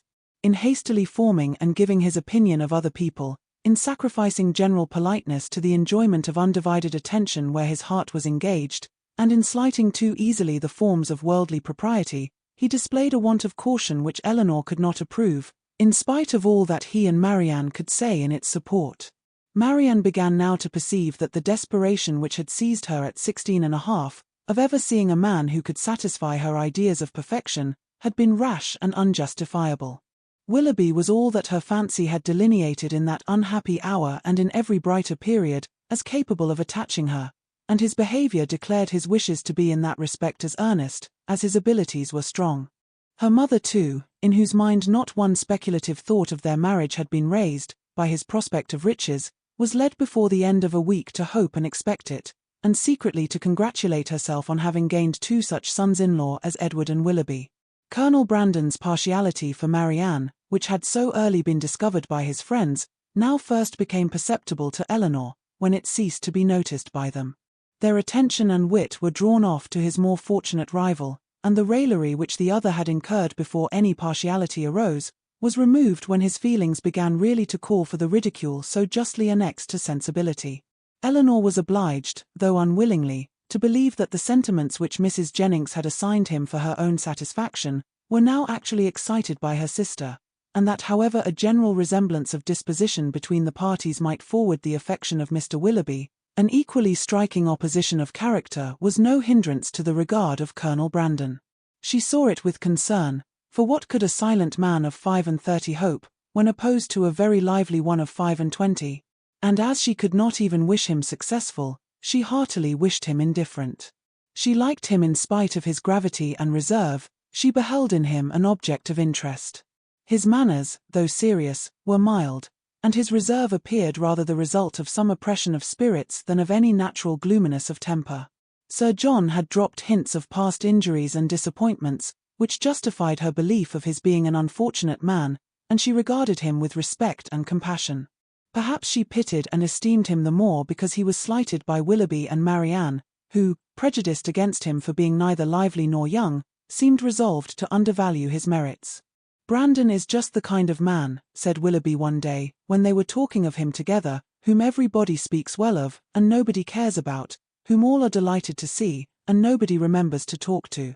"That is exactly what I think of him," cried Marianne. "Do not boast of it, however," said Elinor, "for it is injustice in both of you. He is highly esteemed by all the family at the Park, and I never see him myself without taking pains to converse with him. That he is patronized by you," replied Willoughby, "is certainly in his favour, but as for the esteem of the others, it is a reproach in itself. Who would submit to the indignity of being approved by such a woman as Lady Middleton and Mrs. Jennings, that could command the indifference of anybody else?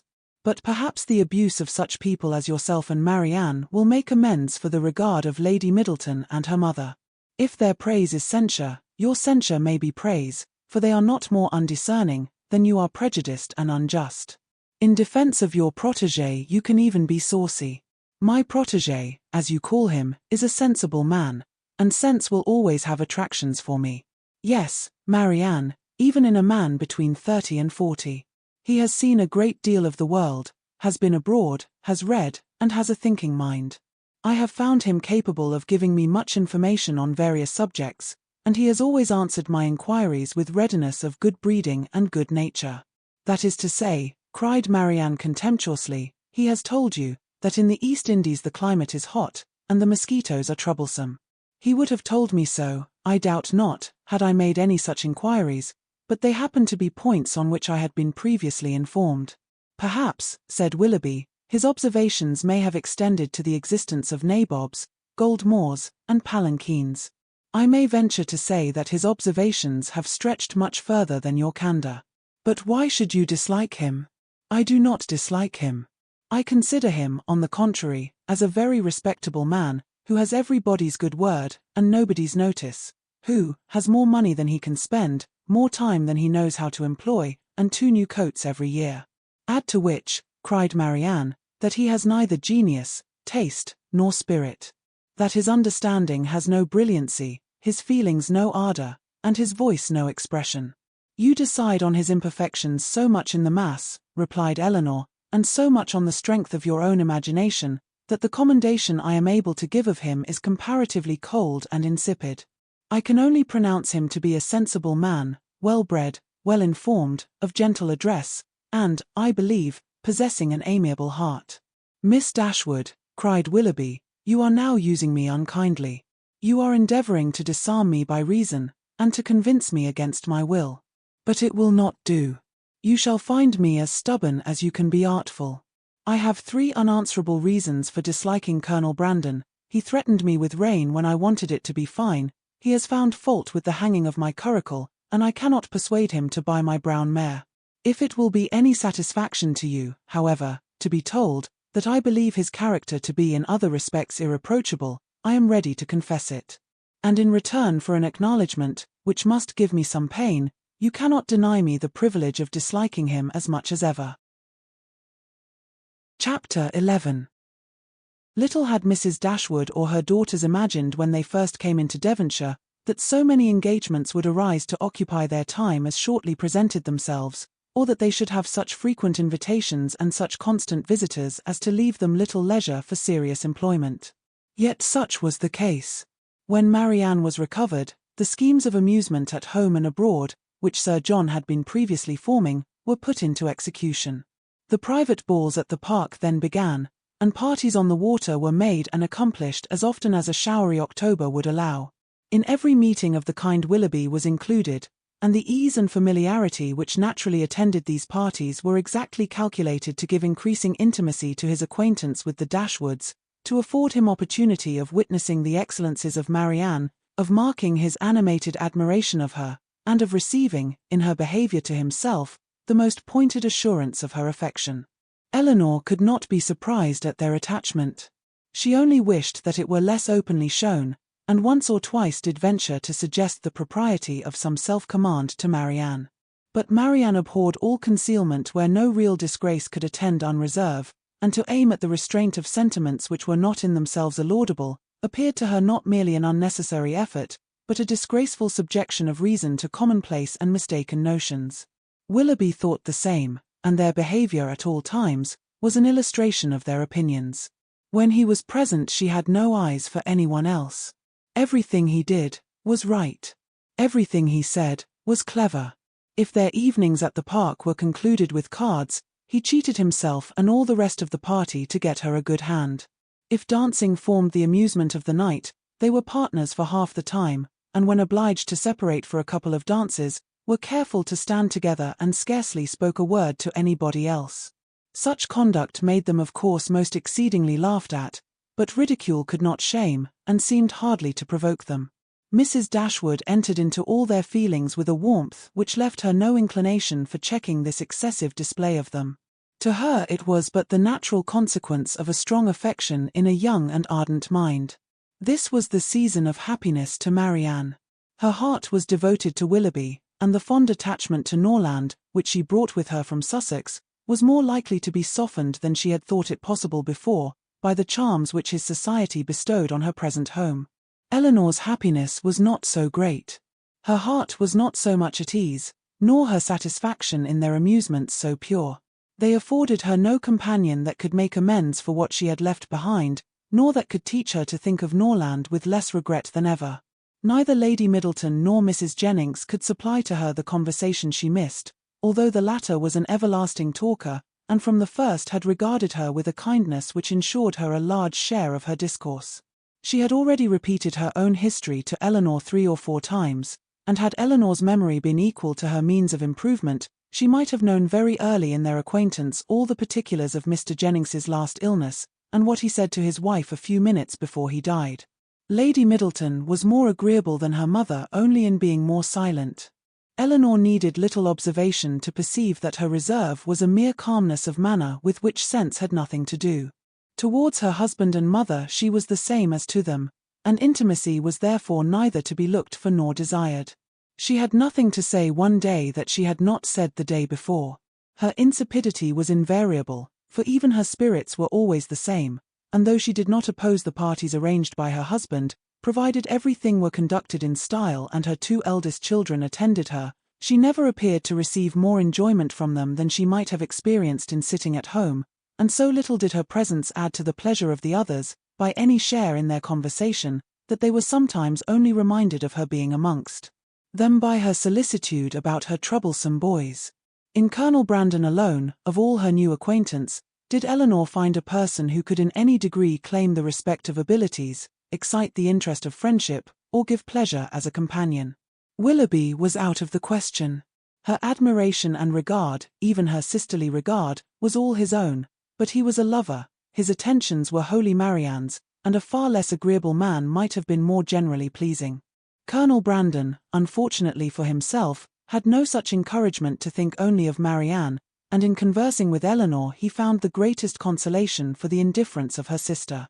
Elinor's compassion for him increased, as she had reason to suspect that the misery of disappointed love had already been known to him. This suspicion was given by some words which accidentally dropped from him one evening at the park, when they were sitting down together by mutual consent, while the others were dancing. His eyes were fixed on Marianne, and, after a silence of some minutes, he said, with a faint smile, "Your sister, I understand, does not approve of second attachments." "No," replied Elinor, "her opinions are all romantic. Or rather, as I believe, she considers them impossible to exist."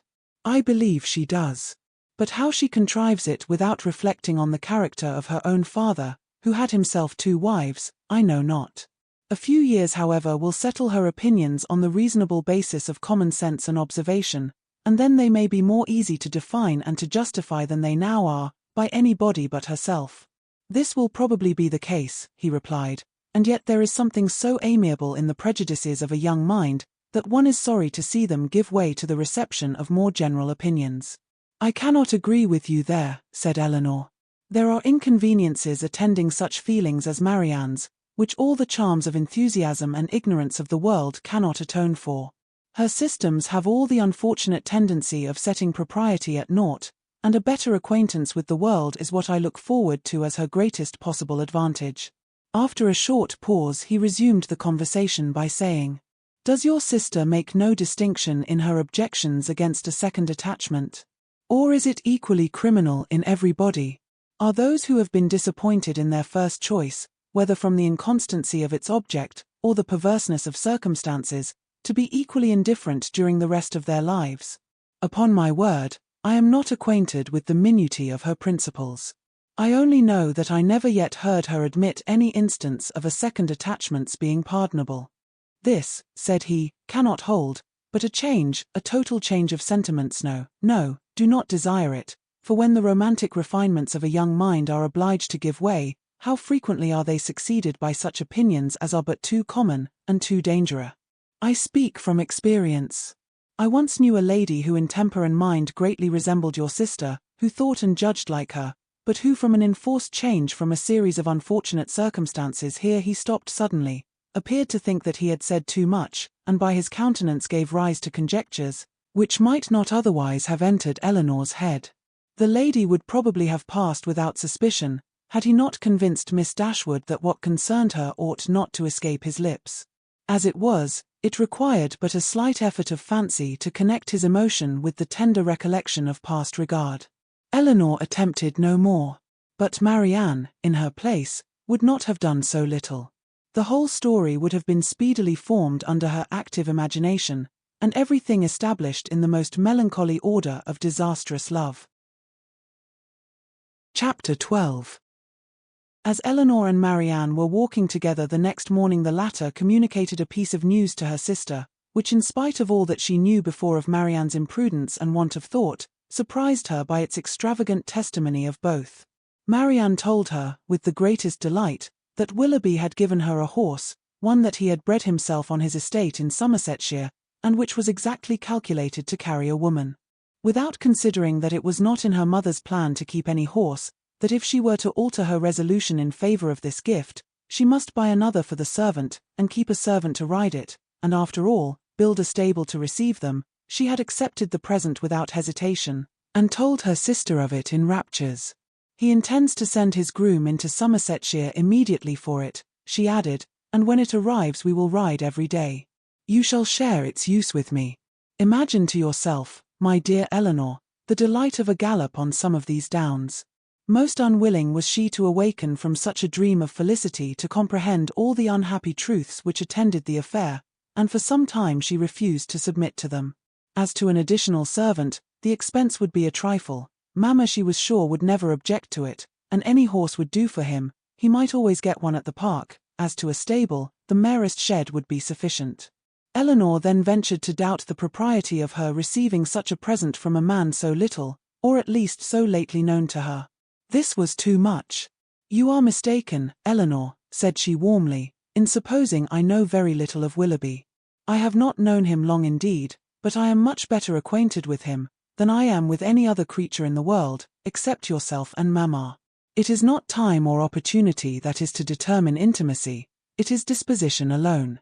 7 years would be insufficient to make some people acquainted with each other, and 7 days are more than enough for others. I should hold myself guilty of greater impropriety in accepting a horse from my brother than from Willoughby. Of John the First know very little, though we have lived together for years, but of Willoughby my judgment has long been formed." Elinor thought it wisest to touch that point no more. She knew her sister's temper. Opposition on so tender a subject would only attach her the more to her own opinion. But by an appeal to her affection for her mother, by representing the inconveniences which that indulgent mother must draw on herself, if, as would probably be the case, she consented to this increase of establishment, Marianne was shortly subdued, and she promised not to tempt her mother to such imprudent kindness by mentioning the offer, and to tell Willoughby when she saw him next, that it must be declined. She was faithful to her word, and when Willoughby called at the cottage, the same day, Elinor heard her express her disappointment to him in a low voice, on being obliged to forego the acceptance of his present. The reasons for this alteration were at the same time related, and they were such as to make further entreaty on his side impossible. His concern, however, was very apparent, and after expressing it with earnestness, he added, in the same low voice, "But, Marianne, the horse is still yours, though you cannot use it now. I shall keep it only till you can claim it. When you leave Barton to form your own establishment in a more lasting home, Queen Mab shall receive you." This was all overheard by Miss Dashwood, and in the whole of the sentence, in his manner of pronouncing it, and in his addressing her sister by her Christian name alone, she instantly saw an intimacy so decided, a meaning so direct, as marked a perfect agreement between them. From that moment she doubted not of their being engaged to each other, and the belief of it created no other surprise than that she, or any of their friends, should be left by tempers so frank, to discover it by accident. Margaret related something to her the next day, which placed this matter in a still clearer light. Willoughby had spent the preceding evening with them, and Margaret, by being left some time in the parlour with only him and Marianne, had had opportunity for observations, which, with a most important face, she communicated to her eldest sister, when they were next by themselves.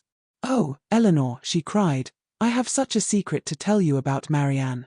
I am sure she will be married to Mr. Willoughby very soon."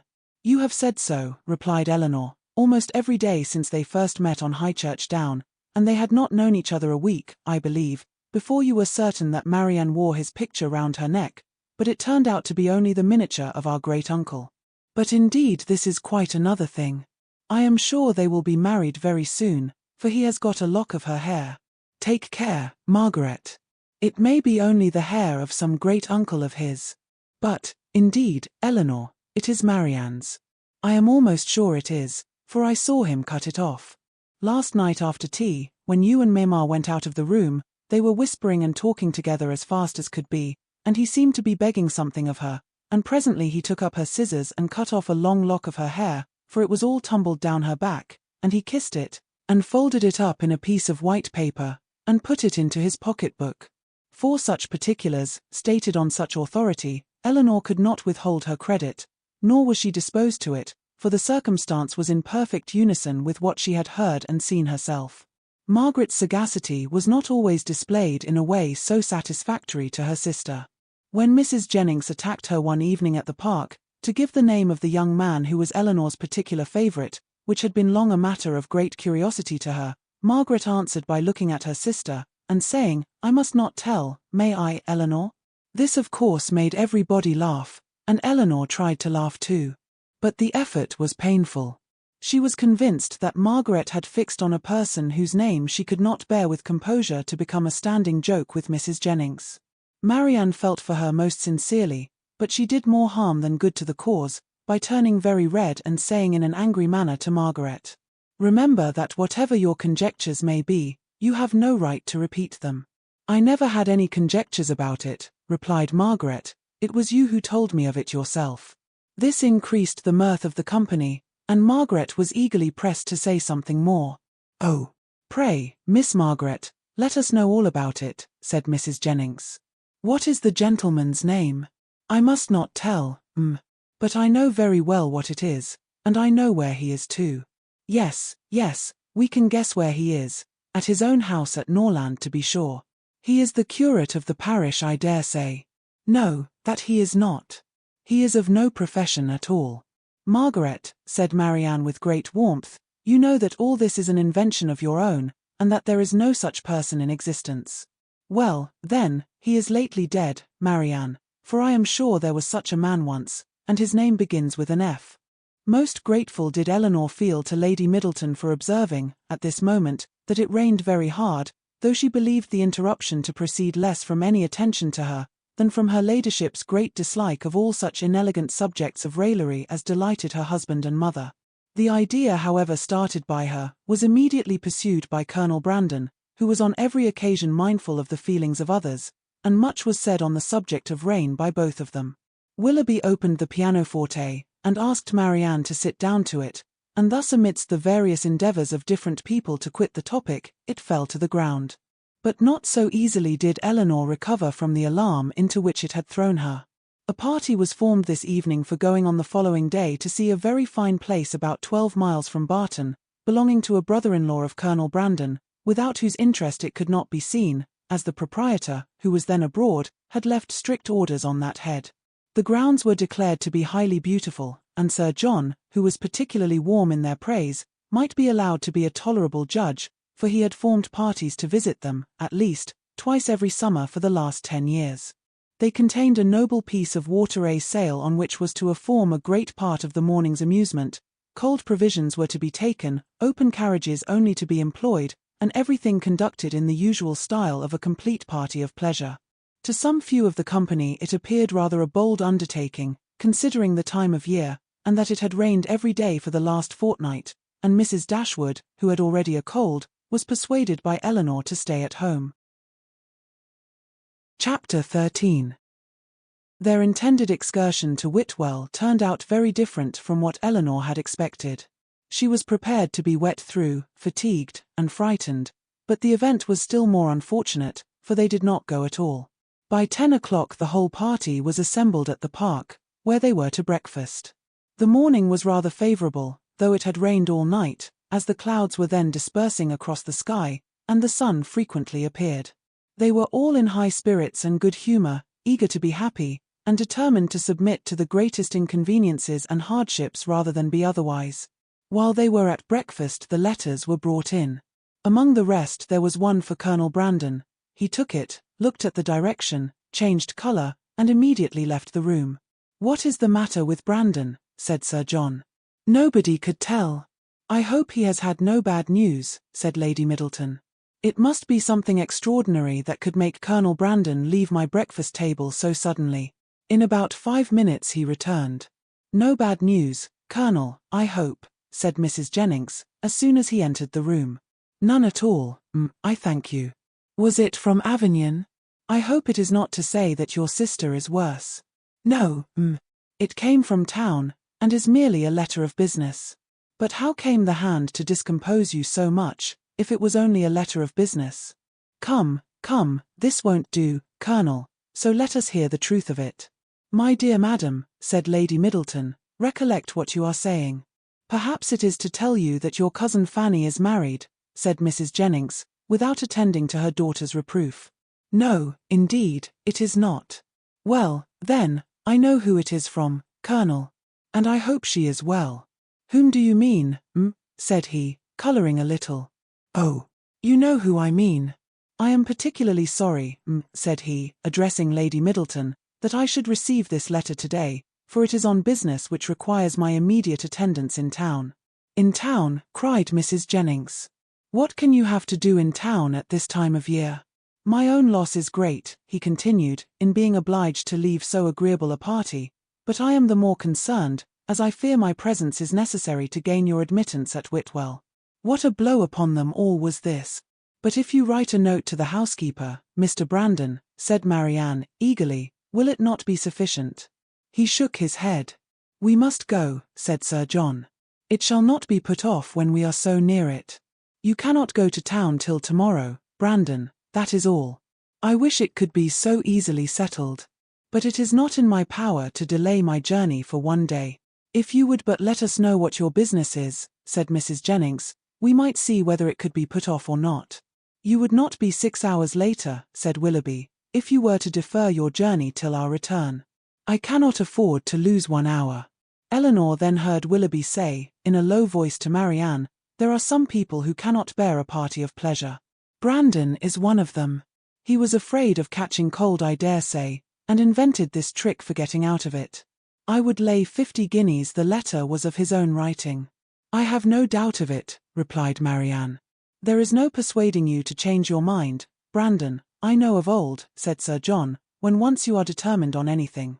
But, however, I hope you will think better of it. Consider, here are the 2 Miss Careys come over from Newton, the 3 Miss Dashwoods walked up from the cottage, and Mr. Willoughby got up 2 hours before his usual time, on purpose to go to Whitwell." Colonel Brandon again repeated his sorrow at being the cause of disappointing the party, but at the same time declared it to be unavoidable. "Well, then, when will you come back again?" "I hope we shall see you at Barton," added her ladyship, "as soon as you can conveniently leave town, and we must put off the party to Whitwell till you return." "You are very obliging. But it is so uncertain, when I may have it in my power to return, that I dare not engage for it at all." "Oh, he must and shall come back," cried Sir John. "If he is not here by the end of the week, I shall go after him." So do, Sir John," cried Mrs. Jennings, "and then perhaps you may find out what his business is. I do not want to pry into other men's concerns. I suppose it is something he is ashamed of." Colonel Brandon's horses were announced. "You do not go to town on horseback, do you?" added Sir John. "No. Only to Honiton. I shall then go post." "Well, as you are resolved to go, I wish you a good journey. But you had better change your mind. I assure you it is not in my power." He then took leave of the whole party. "Is there no chance of my seeing you and your sisters in town this winter, Miss Dashwood?" "I am afraid, none at all." "Then I must bid you farewell for a longer time than I should wish to do." To Marianne, he merely bowed and said nothing. "Come, Colonel," said Mrs. Jennings, "before you go, do let us know what you are going about." He wished her a good morning, and, attended by Sir John, left the room. The complaints and lamentations which politeness had hitherto restrained, now burst forth universally, and they all agreed again and again how provoking it was to be so disappointed. "I can guess what his business is, however," said Mrs. Jennings exultingly. "Can you?" said almost everybody. "Yes, it is about Miss Williams, I am sure." "And who is Miss Williams?" asked Marianne. "What? Do not you know who Miss Williams is? I am sure you must have heard of her before. She is a relation of the Colonel's, my dear, a very near relation. We will not say how near, for fear of shocking the young ladies." Then, lowering her voice a little, she said to Elinor, "She is his natural daughter." "Indeed?" "Oh, yes, and as like him as she can stare. I dare say the Colonel will leave her all his fortune." When Sir John returned, he joined most heartily in the general regret on so unfortunate an event, concluding however by observing, that as they were all got together, they must do something by way of being happy, and after some consultation it was agreed, that although happiness could only be enjoyed at Whitwell, they might procure a tolerable composure of mind by driving about the country. The carriages were then ordered. Willoughby's was first, and Marianne never looked happier than when she got into it. He drove through the park very fast, and they were soon out of sight, and nothing more of them was seen till their return, which did not happen till after the return of all the rest. They both seemed delighted with their drive, but said only in general terms that they had kept in the lanes, while the others went on the downs. It was settled that there should be a dance in the evening, and that everybody should be extremely merry all day long. Some more of the Careys came to dinner, and they had the pleasure of sitting down nearly 20 to table, which Sir John observed with great contentment. Willoughby took his usual place between the 2 elder Miss Dashwoods. Mrs. Jennings sat on Elinor's right hand, and they had not been long seated, before she leant behind her and Willoughby, and said to Marianne, loud enough for them both to hear, "I have found you out in spite of all your tricks. I know where you spent the morning." Marianne coloured, and replied very hastily, "Where, pray?" "Did not you know," said Willoughby, "that we had been out in my curricle?" Yes, Mr. Impudence, I know that very well, and I was determined to find out where you had been to. I hope you like your house, Miss Marianne. It is a very large one, I know, and when I come to see you, I hope you will have new furnished it, for it wanted it very much when I was there 6 years ago." Marianne turned away in great confusion. Mrs. Jennings laughed heartily, and Elinor found that in her resolution to know where they had been, she had actually made her own woman inquire of Mr. Willoughby's groom, and that she had by that method been informed that they had gone to Allenham, and spent a considerable time there in walking about the garden and going all over the house. Elinor could hardly believe this to be true, as it seemed very unlikely that Willoughby should propose, or Marianne consent, to enter the house while Mrs. Smith was in it, with whom Marianne had not the smallest acquaintance. As soon as they left the dining room, Elinor inquired of her about it, and great was her surprise when she found that every circumstance related by Mrs. Jennings was perfectly true. Marianne was quite angry with her for doubting it. "Why should you imagine, Elinor, that we did not go there, or that we did not see the house? Is not it what you have often wished to do yourself?" "Yes, Marianne, but I would not go while Mrs. Smith was there, and with no other companion than Mr. Willoughby. Mr. Willoughby, however, is the only person who can have a right to show that house, and as he went in an open carriage, it was impossible to have any other companion. I never spent a pleasanter morning in my life."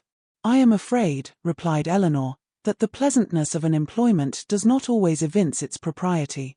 On the contrary, nothing can be a stronger proof of it, Elinor, for if there had been any real impropriety in what I did, I should have been sensible of it at the time, for we always know when we are acting wrong, and with such a conviction I could have had no pleasure. But, my dear Marianne, as it has already exposed you to some very impertinent remarks, do you not now begin to doubt the discretion of your own conduct?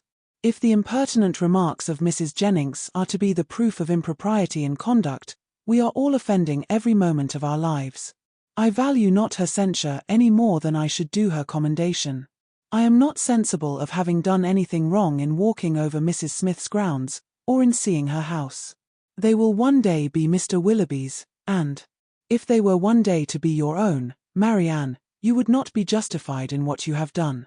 She blushed at this hint, but it was even visibly gratifying to her, and after a 10 minutes' interval of earnest thought, she came to her sister again, and said with great good humour, "Perhaps, Elinor, it was rather ill-judged in me to go to Allenham, but Mr. Willoughby wanted particularly to show me the place, and it is a charming house, I assure you. There is one remarkably pretty sitting-room upstairs, of a nice comfortable size for constant use, and with modern furniture it would be delightful. It is a corner room, and has windows on 2 sides.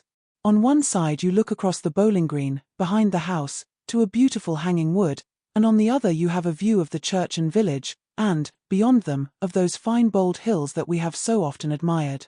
I did not see it to advantage, for nothing could be more forlorn than the furniture, but if it were newly fitted up a couple of £100, Willoughby says, would make it one of the pleasantest summer rooms in England." Could Elinor have listened to her without interruption from the others, she would have described every room in the house with equal delight. Chapter 14. The sudden termination of Colonel Brandon's visit at the park, with his steadiness in concealing its cause, filled the mind, and raised the wonder of Mrs. Jennings for 2 or 3 days. She was a great wonderer, as every one must be who takes a very lively interest in all the comings and goings of all their acquaintance. She wondered, with little intermission, what could be the reason of it, was sure there must be some bad news, and thought over every kind of distress that could have befallen him, with a fixed determination that he should not escape them all. "Something very melancholy must be the matter, I am sure," said she. "I could see it in his face. Poor man!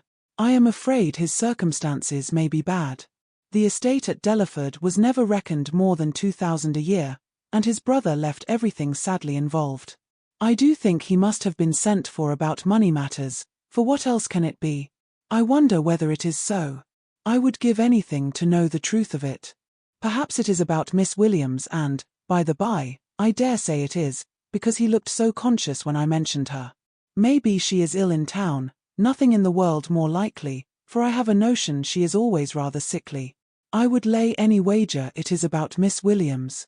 It is not so very likely he should be distressed in his circumstances now, for he is a very prudent man, and to be sure must have cleared the estate by this time. I wonder what it can be. Maybe his sister is worse at Avignon, and has sent for him over. His setting off in such a hurry seems very like it. Well, I wish him out of all his trouble with all my heart, and a good wife into the bargain. So wondered, so talked Mrs. Jennings. Her opinion varying with every fresh conjecture, and all seeming equally probable as they arose. Elinor, though she felt really interested in the welfare of Colonel Brandon, could not bestow all the wonder on his going so suddenly away, which Mrs. Jennings was desirous of her feeling, for besides that the circumstance did not in her opinion justify such lasting amazement or variety of speculation, her wonder was otherwise disposed of. It was engrossed by the extraordinary silence of her sister and Willoughby on the subject, which they must know to be peculiarly interesting to them all. As this silence continued, every day made it appear more strange and more incompatible with the disposition of both. Why they should not openly acknowledge to her mother and herself what their constant behaviour to each other declared to have taken place, Elinor could not imagine.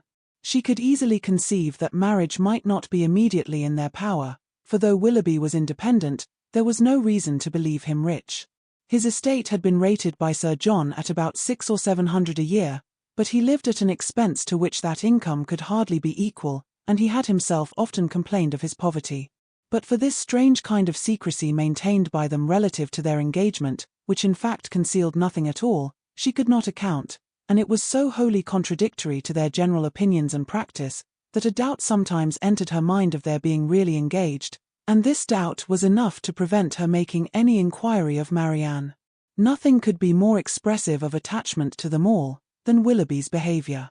To Marianne it had all the distinguishing tenderness which a lover's heart could give, and to the rest of the family it was the affectionate attention of a son and a brother.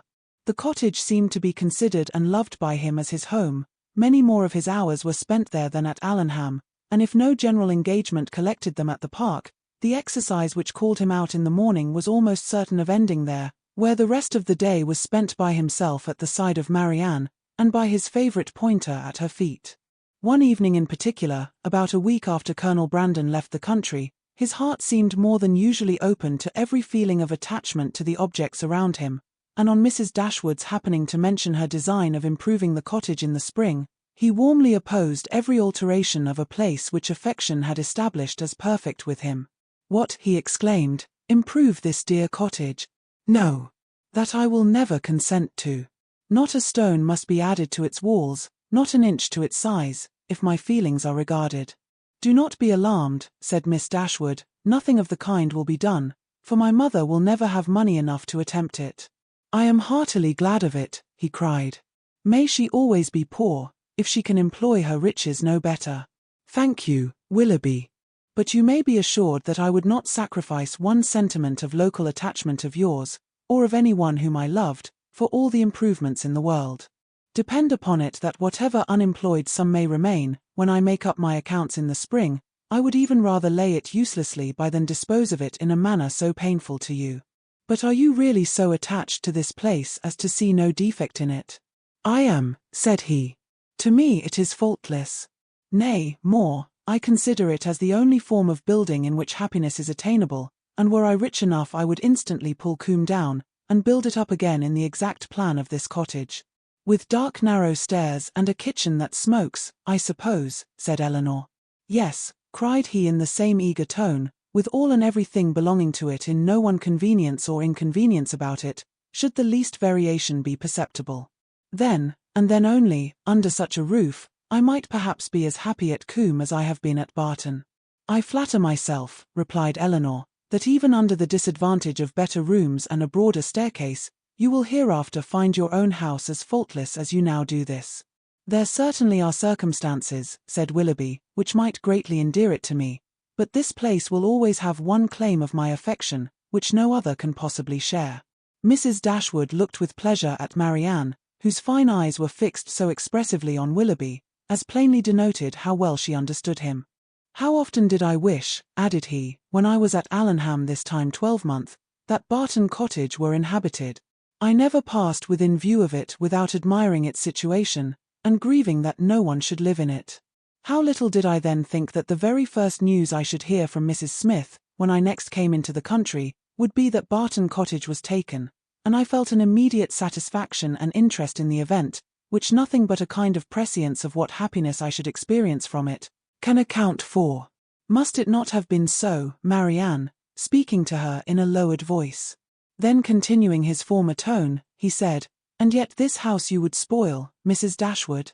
You would rob it of its simplicity by imaginary improvement, and this dear parlour in which our acquaintance first began, and in which so many happy hours have been since spent by us together, you would degrade to the condition of a common entrance, and everybody would be eager to pass through the room which has hitherto contained within itself more real accommodation and comfort than any other apartment of the handsomest dimensions in the world could possibly afford.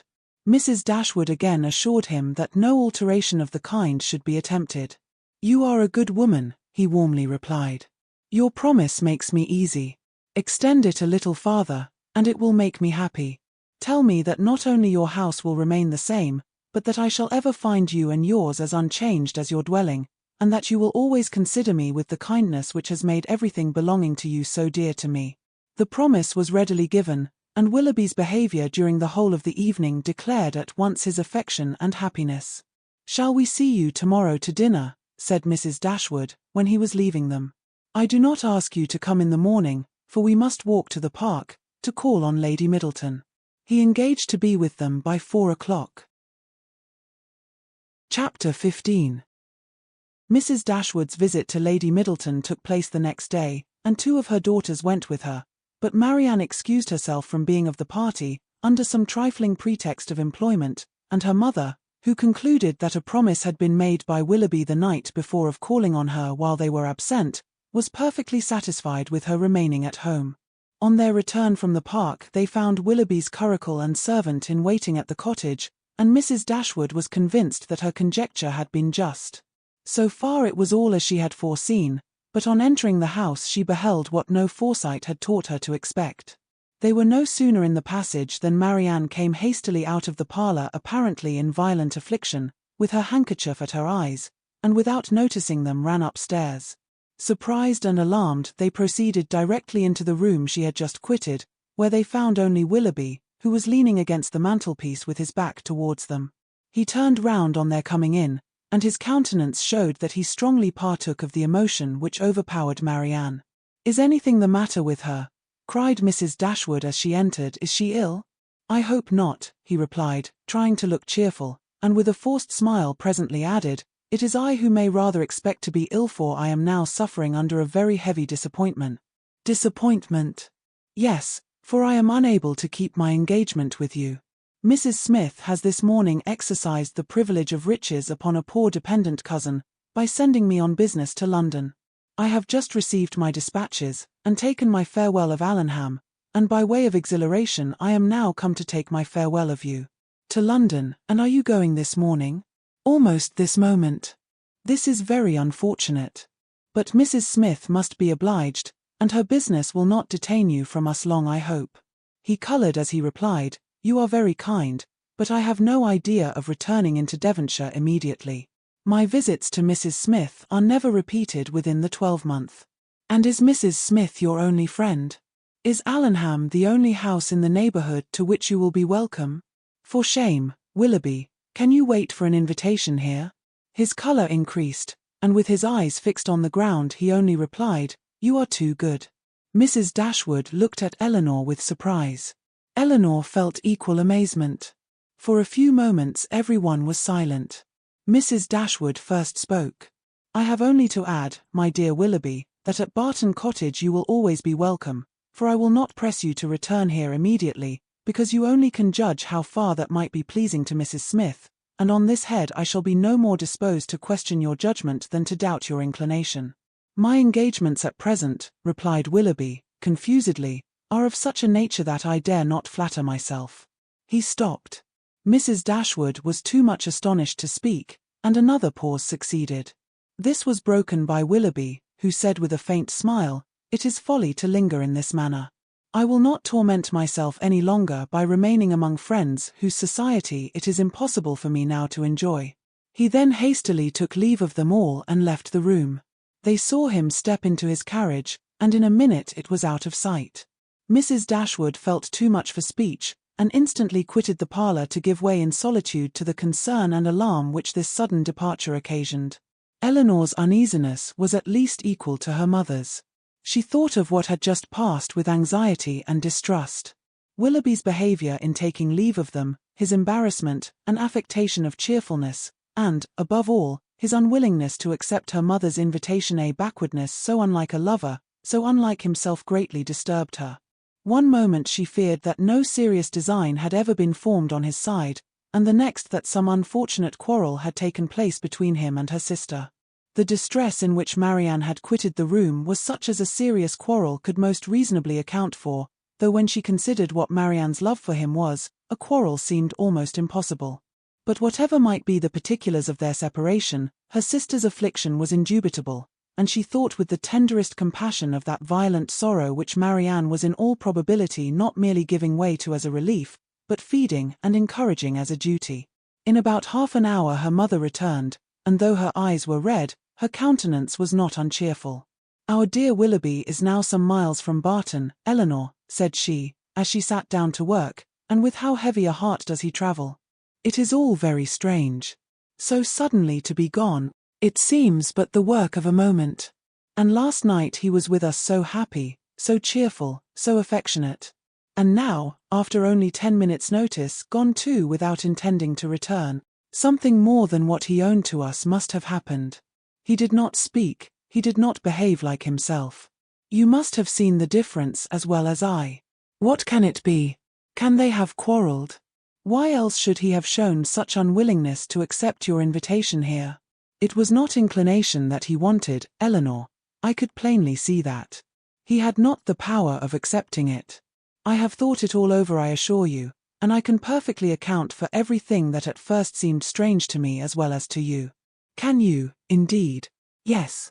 I have explained it to myself in the most satisfactory way, but you, Elinor, who love to doubt where you can, it will not satisfy you, I know, but you shall not talk me out of my trust in it. I am persuaded that Mrs. Smith suspects his regard for Marianne, disapproves of it, perhaps because she has other views for him, and on that account is eager to get him away, and that the business which she sends him off to transact is invented as an excuse to dismiss him. This is what I believe to have happened. He is, moreover, aware that she does disapprove the connection. He dares not therefore at present confess to her his engagement with Marianne, and he feels himself obliged, from his dependent situation, to give in to her schemes, and absent himself from Devonshire for a while. You will tell me, I know, that this may or may not have happened, but I will listen to no cavil, unless you can point out any other method of understanding the affair as satisfactory at this. And now, Elinor, what have you to say? Nothing, for you have anticipated my answer. Then you would have told me that it might or might not have happened. Oh, Elinor, how incomprehensible are your feelings. You had rather take evil upon credit than good. You had rather look out for misery for Marianne, and guilt for poor Willoughby, than an apology for the latter. You are resolved to think him blamable, because he took leave of us with less affection than his usual behaviour has shown. And is no allowance to be made for inadvertence, or for spirits depressed by recent disappointment? Are no probabilities to be accepted, merely because they are not certainties? Is nothing due to the man whom we have all such reason to love, and no reason in the world to think ill of, to the possibility of motives unanswerable in themselves, though unavoidably secret for a while? And, after all, what is it you suspect him of? I can hardly tell myself. But suspicion of something unpleasant is the inevitable consequence of such an alteration as we just witnessed in him. There is great truth, however, in what you have now urged of the allowances which ought to be made for him, and it is my wish to be candid in my judgment of everybody. Willoughby may undoubtedly have very sufficient reasons for his conduct, and I will hope that he has. But it would have been more like Willoughby to acknowledge them at once. Secrecy may be advisable, but still I cannot help wondering at its being practiced by him. Do not blame him, however, for departing from his character, where the deviation is necessary. But you really do admit the justice of what I have said in his defense. I am happy and he is acquitted. Not entirely. It may be proper to conceal their engagement, if they are engaged, from Mrs. Smith, and if that is the case, it must be highly expedient for Willoughby to be but little in Devonshire at present. But this is no excuse for their concealing it from us. Concealing it from us? My dear child, do you accuse Willoughby and Marianne of concealment? This is strange indeed, when your eyes have been reproaching them every day for incautiousness. I want no proof of their affection, said Elinor, but of their engagement I do. I am perfectly satisfied of both. Yet not a syllable has been said to you on the subject, by either of them. I have not wanted syllables where actions have spoken so plainly. Has not his behaviour to Marianne and to all of us, for at least the last fortnight, declared that he loved and considered her as his future wife, and that he felt for us the attachment of the nearest relation? Have we not perfectly understood each other? Has not my consent been daily asked by his looks, his manner, his attentive and affectionate respect? My Elinor, is it possible to doubt their engagement? How could such a thought occur to you? How is it to be supposed that Willoughby, persuaded as he must be of your sister's love, should leave her, and leave her perhaps for months, without telling her of his affection, that they should part without a mutual exchange of confidence? I confess, replied Elinor, that every circumstance except one is in favour of their engagement, but that one is the total silence of both on the subject, and with me it almost outweighs every other. How strange this is!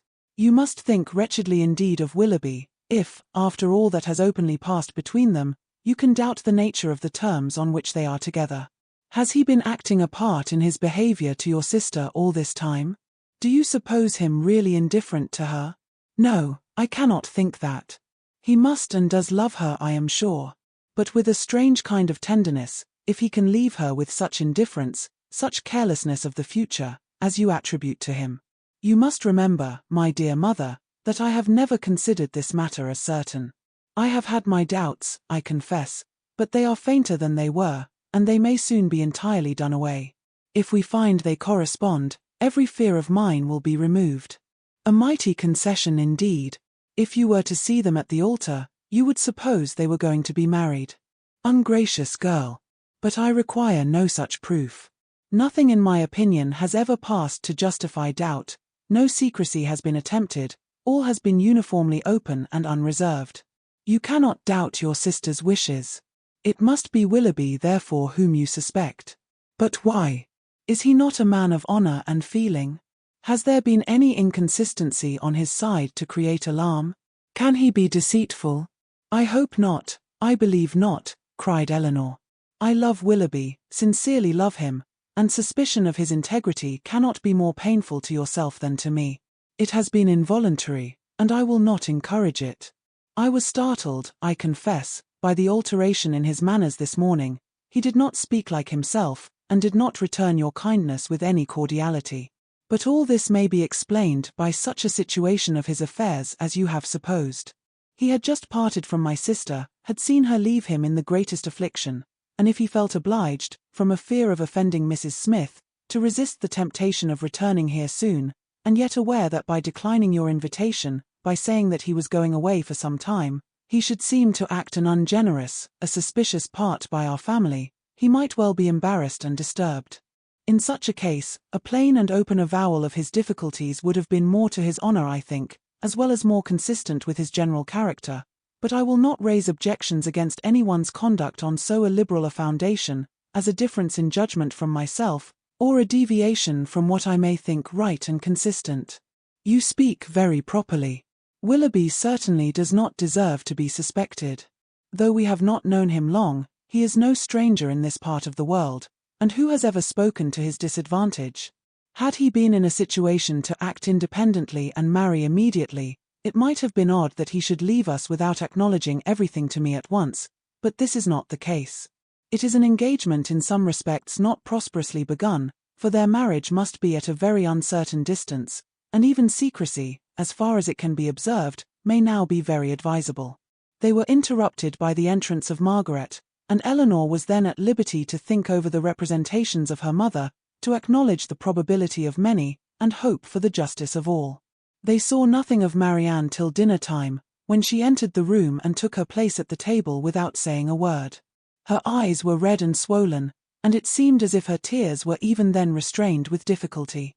She avoided the looks of them all, could neither eat nor speak, and after some time, on her mother's silently pressing her hand with tender compassion, her small degree of fortitude was quite overcome, she burst into tears and left the room. This violent oppression of spirits continued the whole evening. She was without any power, because she was without any desire of command over herself. The slightest mention of anything relative to Willoughby overpowered her in an instant, and though her family were most anxiously attentive to her comfort, it was impossible for them, if they spoke at all, to keep clear of every subject which her feelings connected with him. Chapter 16. Marianne would have thought herself very inexcusable had she been able to sleep at all the first night after parting from Willoughby. She would have been ashamed to look her family in the face the next morning, had she not risen from her bed in more need of repose than when she lay down in it. But the feelings which made such composure a disgrace left her in no danger of incurring it. She was awake the whole night, and she wept the greatest part of it. She got up with a headache, was unable to talk, and unwilling to take any nourishment, giving pain every moment to her mother and sisters, and forbidding all attempt at consolation from either. Her sensibility was potent enough. When breakfast was over she walked out by herself, and wandered about the village of Allenham, indulging the recollection of past enjoyment and crying over the present reverse for the chief of the morning. The evening passed off in the equal indulgence of feeling. She played over every favourite song that she had been used to play to Willoughby, every air in which their voices had been oftenest joined, and sat at the instrument gazing on every line of music that he had written out for her, till her heart was so heavy that no farther sadness could be gained, and this nourishment of grief was every day applied. She spent whole hours at the pianoforte alternately singing and crying, her voice often totally suspended by her tears. In books too, as well as in music, she courted the misery which a contrast between the past and present was certain of giving. She read nothing but what they had been used to read together. Such violence of affliction indeed could not be supported for ever, it sunk within a few days into a calmer melancholy, but these employments, to which she daily recurred, her solitary walks and silent meditations, still produced occasional effusions of sorrow as lively as ever. No letter from Willoughby came, and none seemed expected by Marianne. Her mother was surprised, and Elinor again became uneasy. But Mrs. Dashwood could find explanations whenever she wanted them, which at least satisfied herself. "Remember, Elinor," said she, "how very often Sir John fetches our letters himself from the post, and carries them to it. We have already agreed that secrecy may be necessary, and we must acknowledge that it could not be maintained if their correspondence were to pass through Sir John's hands." Elinor could not deny the truth of this, and she tried to find in it a motive sufficient for their silence. But there was one method so direct, so simple, and in her opinion so eligible of knowing the real state of the affair, and of instantly removing all mystery, that she could not help suggesting it to her mother. "Why do you not ask Marianne at once," said she, "whether she is or she is not engaged to Willoughby? From you, her mother, and so kind, so indulgent a mother, the question could not give offence. It would be the natural result of your affection for her. She used to be all unreserve, and to you more especially. I would not ask such a question for the world. Supposing it possible that they are not engaged, what distress would not such an inquiry inflict? At any rate it would be most ungenerous. I should never deserve her confidence again, after forcing from her a confession of what is meant at present to be unacknowledged to anyone. I know Marianne's heart, I know that she dearly loves me, and that I shall not be the last to whom the affair is made known, when circumstances make the revealment of it eligible. I would not attempt to force the confidence of anyone, of a child much less, because a sense of duty would prevent the denial which her wishes might direct." Elinor thought this generosity overstrained, considering her sister's youth, and urged the matter farther, but in vain. Common sense, common care, common prudence, were all sunk in Mrs. Dashwood's romantic delicacy.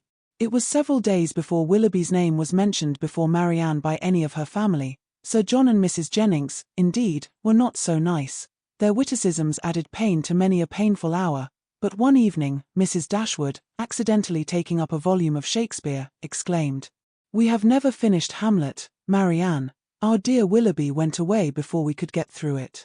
We will put it by that when he comes again, but it may be months, perhaps, before that happens." "Months," cried Marianne, with strong surprise. "No, nor many weeks." Mrs. Dashwood was sorry for what she had said, but it gave Elinor pleasure, as it produced a reply from Marianne so expressive of confidence in Willoughby and knowledge of his intentions. One morning, about a week after his leaving the country, Marianne was prevailed on to join her sisters in their usual walk, instead of wandering away by herself. Hitherto she had carefully avoided every companion in her rambles. If her sisters intended to walk on the downs, she directly stole away towards the lanes. If they talked of the valley, she was as speedy in climbing the hills, and could never be found when the others set off. But at length she was secured by the exertions of Elinor, who greatly disapproved such continual seclusion. They walked along the road through the valley, and chiefly in silence, for Marianne's mind could not be controlled, and Elinor, satisfied with gaining one point, would not then attempt more. Beyond the entrance of the valley, where the country, though still rich, was less wild and more open, a long stretch of the road which they had travelled on first coming to Barton, lay before them, and on reaching that point, they stopped to look around them, and examine a prospect which formed the distance of their view from the cottage, from a spot which they had never happened to reach in any of their walks before. Amongst the objects in the scene, they soon discovered an animated one. It was a man on horseback riding towards them. In a few minutes they could distinguish him to be a gentleman, and in a moment afterwards Marianne rapturously exclaimed, "It is he, it is indeed, I know it is," and was hastening to meet him, when Elinor cried out, "Indeed, Marianne, I think you are mistaken. It is not Willoughby. The person is not tall enough for him, and has not his air." He has," cried Marianne, "I am sure he has. His air, his coat, his horse. I knew how soon he would come." She walked eagerly on as she spoke, and Elinor, to screen Marianne from particularity, as she felt almost certain of its not being Willoughby, quickened her pace and kept up with her. They were soon within 30 yards of the gentleman. Marianne looked again, her heart sunk within her, and abruptly turning round, she was hurrying back, when the voices of both her sisters were raised to detain her. A third, almost as well known as Willoughby's, joined them in begging her to stop, and she turned round with surprise to see and welcome Edward Ferrars. He was the only person in the world who could at that moment be forgiven for not being Willoughby, the only one who could have gained a smile from her, but she dispersed her tears to smile on him, and in her sister's happiness forgot for a time her own disappointment.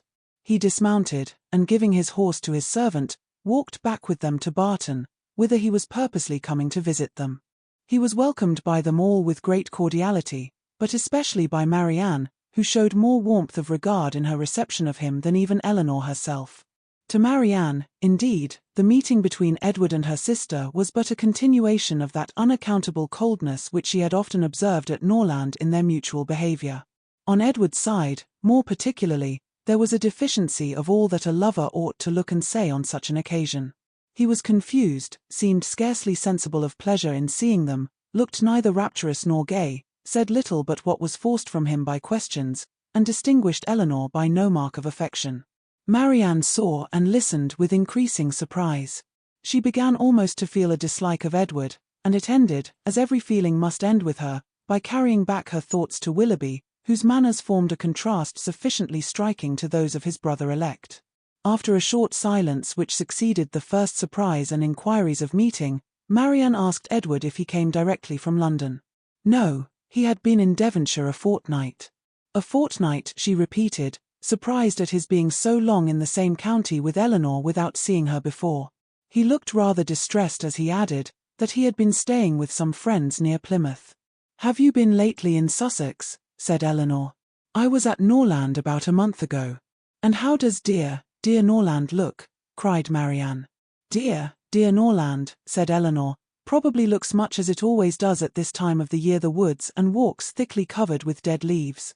"Oh," cried Marianne, "with what transporting sensation have I formerly seen them fall! How have I delighted, as I walked, to see them driven in showers about me by the wind! What feelings have they, the season, the air altogether inspired! Now there is no one to regard them. They are seen only as a nuisance, swept hastily off, and driven as much as possible from the sight." "It is not every one," said Elinor, "who has your passion for dead leaves." "No, My feelings are not often shared, not often understood. But sometimes they are. As she said this, she sunk into a reverie for a few moments, but rousing herself again, "Now, Edward," said she, calling his attention to the prospect, "here is Barton Valley. Look up to it, and be tranquil if you can. Look at those hills. Did you ever see their equals? To the left is Barton Park, amongst those woods and plantations. You may see the end of the house. And there, beneath that farthest hill, which rises with such grandeur, is our cottage. It is a beautiful country," he replied, "but these bottoms must be dirty in winter. How can you think of dirt, with such objects before you?" "Because," replied he, smiling, "among the rest of the objects before me, I see a very dirty lane." "How strange," said Marianne to herself as she walked on. "Have you an agreeable neighborhood here? Are the Middletons pleasant people?" "No, not all," answered Marianne. "We could not be more unfortunately situated." "Marianne," cried her sister, "how can you say so? How can you be so unjust?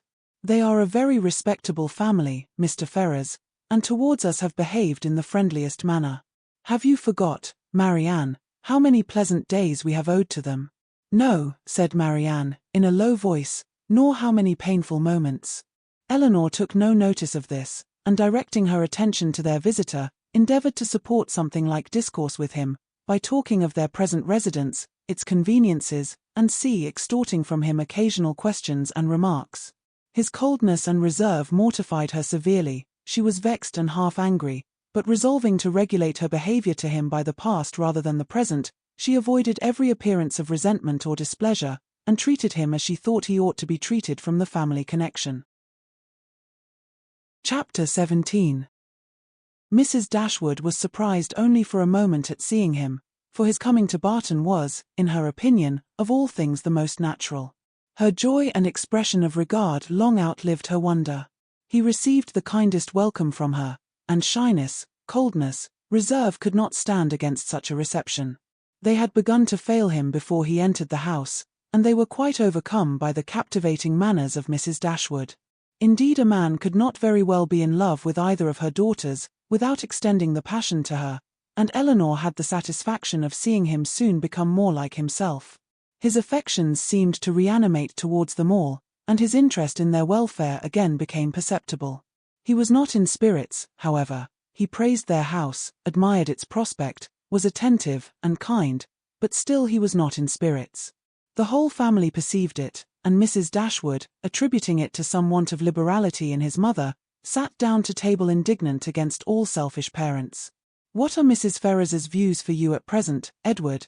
said she, when dinner was over and they had drawn round the fire. "Are you still to be a great orator in spite of yourself?" "No. I hope my mother is now convinced that I have no more talents than inclination for a public life. But how is your fame to be established? For famous you must be to satisfy all your family, and with no inclination for expense, no affection for strangers, no profession, and no assurance, you may find it a difficult matter. I shall not attempt it. I have no wish to be distinguished, and have every reason to hope I never shall. Thank heaven! I cannot be forced into genius and eloquence. You have no ambition, I well know. Your wishes are all moderate. As moderate as those of the rest of the world, I believe. I wish as well as everybody else to be perfectly happy, but, like everybody else, it must be in my own way. Greatness will not make me so." "Strange that it would," cried Marianne. "What have wealth or grandeur to do with happiness?" "Grandeur has but little," said Elinor, "but wealth has much to do with it." "Elinor, for shame," said Marianne, "money can only give happiness where there is nothing else to give it. Beyond a competence, it can afford no real satisfaction, as far as mere self is concerned." "Perhaps," said Elinor, smiling, "we may come to the same point. Your competence and my wealth are very much alike, I dare say, and without them, as the world goes now, we shall both agree that every kind of external comfort must be wanting. Your ideas are only more noble than mine. Come, what is your competence?" "About 1,800 or 2,000 a year, not more than that." Elinor laughed. 2,000 a year. One is my wealth. I guessed how it would end. "And yet 2,000 a year is a very moderate income," said Marianne. A family cannot well be maintained on a smaller. I am sure I am not extravagant in my demands. A proper establishment of servants, a carriage, perhaps two, and hunters, cannot be supported on less. Elinor smiled again, to hear her sister describing so accurately their future expenses at Combe Magna. Hunters, repeated Edward, but why must you have hunters? Everybody does not hunt. Marianne coloured as she replied, but most people do. I wish, said Margaret, striking out a novel thought, that somebody would give us all a large fortune apiece. Oh, that they would, cried Marianne, her eyes sparkling with animation, and her cheeks glowing with the delight of such imaginary happiness. We are all unanimous in that wish, I suppose, said Elinor, in spite of the insufficiency of wealth. Oh dear, cried Margaret, how happy I should be. I wonder what I should do with it. Marianne looked as if she had no doubt on that point. I should be puzzled to spend so large a fortune myself, said Mrs. Dashwood, if my children were all to be rich without my help. You must begin your improvements on this house, observed Elinor, and your difficulties will soon vanish. What magnificent orders would travel from this family to London, said Edward, in such an event. What a happy day for booksellers, music sellers, and print shop. You, Miss Dashwood, would give a general commission for every new print of merit to be sent you, and as for Marianne, I know her greatness of soul, there would not be music enough in London to content her. And books, Thomson, Cowper, Scott, she would buy them all over and over again. She would buy up every copy, I believe, to prevent their falling into unworthy hands, and she would have every book that tells her how to admire an old twisted tree. Should not you, Marianne? Forgive me, if I am very saucy. But I was willing to show you that I had not forgot our old disputes. I love to be reminded of the past, Edward, whether it be melancholy or gay. I love to recall it, and you will never offend me by talking of former times. You are very right in supposing how my money would be spent. Some of it, at least my loose cash, would certainly be employed in improving my collection of music and books. And the bulk of your fortune would be laid out in annuities on the authors or their heirs. No, Edward, I should have something else to do with it. Perhaps, then, you would bestow it as a reward on that person who wrote the ablest defense of your favorite maxim, that no one can ever be in love more than once in their life, for your opinion on that point is unchanged, I presume? Undoubtedly. At my time of life opinions are tolerably fixed. It is not likely that I should now see or hear anything to change them. Marianne is as steadfast as ever, you see, said Elinor. She is not at all altered. She is only grown a little more grave than she was. Nay, Edward, said Marianne, you need not reproach me. You are not very gay yourself. Why should you think so, replied he, with a sigh. But gaiety never was a part of my character. Nor do I think it a part of Marianne's, said Elinor. I should hardly call her a lively girl. She is very earnest, very eager in all she does, sometimes talks a great deal and always with animation, but she is not often really merry. I believe you are right, he replied, and yet I have always set her down as a lively girl. I have frequently detected myself in such kind of mistakes, said Elinor, in a total misapprehension of character in some point or other, fancying people so much more gay or grave, or ingenious or stupid than they really are, and I can hardly tell why or in what the deception originated. Sometimes one is guided by what they say of themselves, and very frequently by what other people say of them, without giving oneself time to deliberate and judge. But I thought it was right, Elinor, said Marianne, to be guided wholly by the opinion of other people. I thought our judgments were given us merely to be subservient to those of neighbours. This has always been your doctrine, I am sure. No, Marianne, never. My doctrine has never aimed at the subjection of the understanding. All I have ever attempted to influence has been the behaviour. You must not confound my meaning. I am guilty, I confess, of having often wished you to treat our acquaintance in general with greater attention, but when have I advised you to adopt their sentiments or to conform to their judgment in serious matters? You have not been able to bring your sister over to your plan of general civility, said Edward to Elinor. Do you gain no ground? Quite the contrary, replied Elinor, looking expressively at Marianne. My judgment, he returned, is all on your side of the question, but I am afraid my practice is much more on your sister's. I never wish to offend, but I am so foolishly shy, that I often seem negligent, when I am only kept back by my natural awkwardness. I have frequently thought that I must have been intended by nature to be fond of low company. I am so little at my ease among strangers of gentility. Marianne has not shyness to excuse any inattention of hers, said Elinor. She knows her own worth too well for false shame, replied Edward. Shyness is only the effect of a sense of inferiority in some way or other. If I could persuade myself that my manners were perfectly easy and graceful, I should not be shy.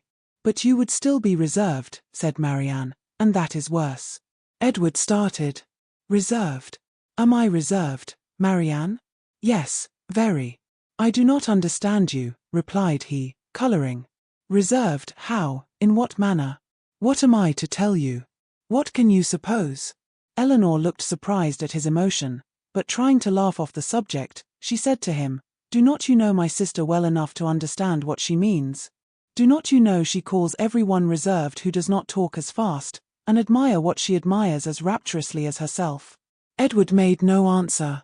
His gravity and thoughtfulness returned on him in their fullest extent, and he sat for some time silent and dull. Chapter 18. Elinor saw, with great uneasiness, the low spirits of her friend. His visit afforded her but a very partial satisfaction, while his own enjoyment in it appeared so imperfect. It was evident that he was unhappy. She wished it were equally evident that he still distinguished her by the same affection which once she had felt no doubt of inspiring, but hitherto the continuance of his preference seemed very uncertain, and the reservedness of his manner towards her contradicted one moment what a more animated look had intimated the preceding one. He joined her and Marianne in the breakfast-room the next morning before the others were down, and Marianne, who was always eager to promote their happiness as far as she could, soon left them to themselves. But before she was halfway upstairs she heard the parlour door open, and, turning round, was astonished to see Edward himself come out. I am going into the village to see my horses, said he. As you are not yet ready for breakfast, I shall be back again presently. Edward returned to them with fresh admiration of the surrounding country. In his walk to the village, he had seen many parts of the valley to advantage, and the village itself, in a much higher situation than the cottage, afforded a general view of the whole, which had exceedingly pleased him. This was a subject which ensured Marianne's attention, and she was beginning to describe her own admiration of these scenes, and to question him more minutely on the objects that had particularly struck him, when Edward interrupted her by saying, You must not inquire too far, Marianne. Remember I have no knowledge in the picturesque, and I shall offend you by my ignorance and want of taste if we come to particulars. I shall call hills steep, which ought to be bold, surfaces strange and uncouth, which ought to be irregular and rugged, and distant objects out of sight, which ought only to be indistinct through the soft medium of a hazy atmosphere. You must be satisfied with such admiration as I can honestly give. I call it a very fine country. The hills are steep, the woods seem full of fine timber, and the valley looks comfortable and snug with rich meadows and several neat farmhouses scattered here and there. It exactly answers my idea of a fine country, because it unites beauty with utility, and I dare say it is a picturesque one too, because you admire it. I can easily believe it to be full of rocks and promontories, grey moss and brushwood, but these are all lost on me. I know nothing of the picturesque. I am afraid it is but too true, said Marianne, but why should you boast of it? I suspect, said Elinor, that to avoid one kind of affectation, Edward here falls into another. Because he believes many people pretend to more admiration of the beauties of nature than they really feel, and is disgusted with such pretensions, he affects greater indifference and less discrimination in viewing them himself than he possesses. He is fastidious and will have an affectation of his own. It is very true, said Marianne, that admiration of landscape scenery is become a mere jargon. Everybody pretends to feel and tries to describe with the taste and elegance of him who first defined what picturesque beauty was. I detest jargon of every kind, and sometimes I have kept my feelings to myself, because I could find no language to describe them in but what was worn and hackneyed out of all sense and meaning. I am convinced, said Edward, that you really feel all the delight in a fine prospect which you profess to feel. But, in return, your sister must allow me to feel no more than I profess. I like a fine prospect, but not on picturesque principles. I do not like crooked, twisted, blasted trees. I admire them much more if they are tall, straight, and flourishing. I do not like ruined, tattered cottages. I am not fond of nettles or thistles, or heath blossoms. I have more pleasure in a snug farmhouse than a watchtower, and a troop of tidy, happy villages please me better than the finest banditti in the world. Marianne looked with amazement at Edward, with compassion at her sister. Elinor only laughed. The subject was continued no farther, and Marianne remained thoughtfully silent, till a new object suddenly engaged her attention. She was sitting by Edward, and in taking his tea from Mrs. Dashwood, his hand passed so directly before her, as to make a ring, with a plait of hair in the centre, very conspicuous on one of his fingers. "I never saw you wear a ring before, Edward," she cried. "Is that Fanny's hair? I remember her promising to give you some. But I should have thought her hair had been darker."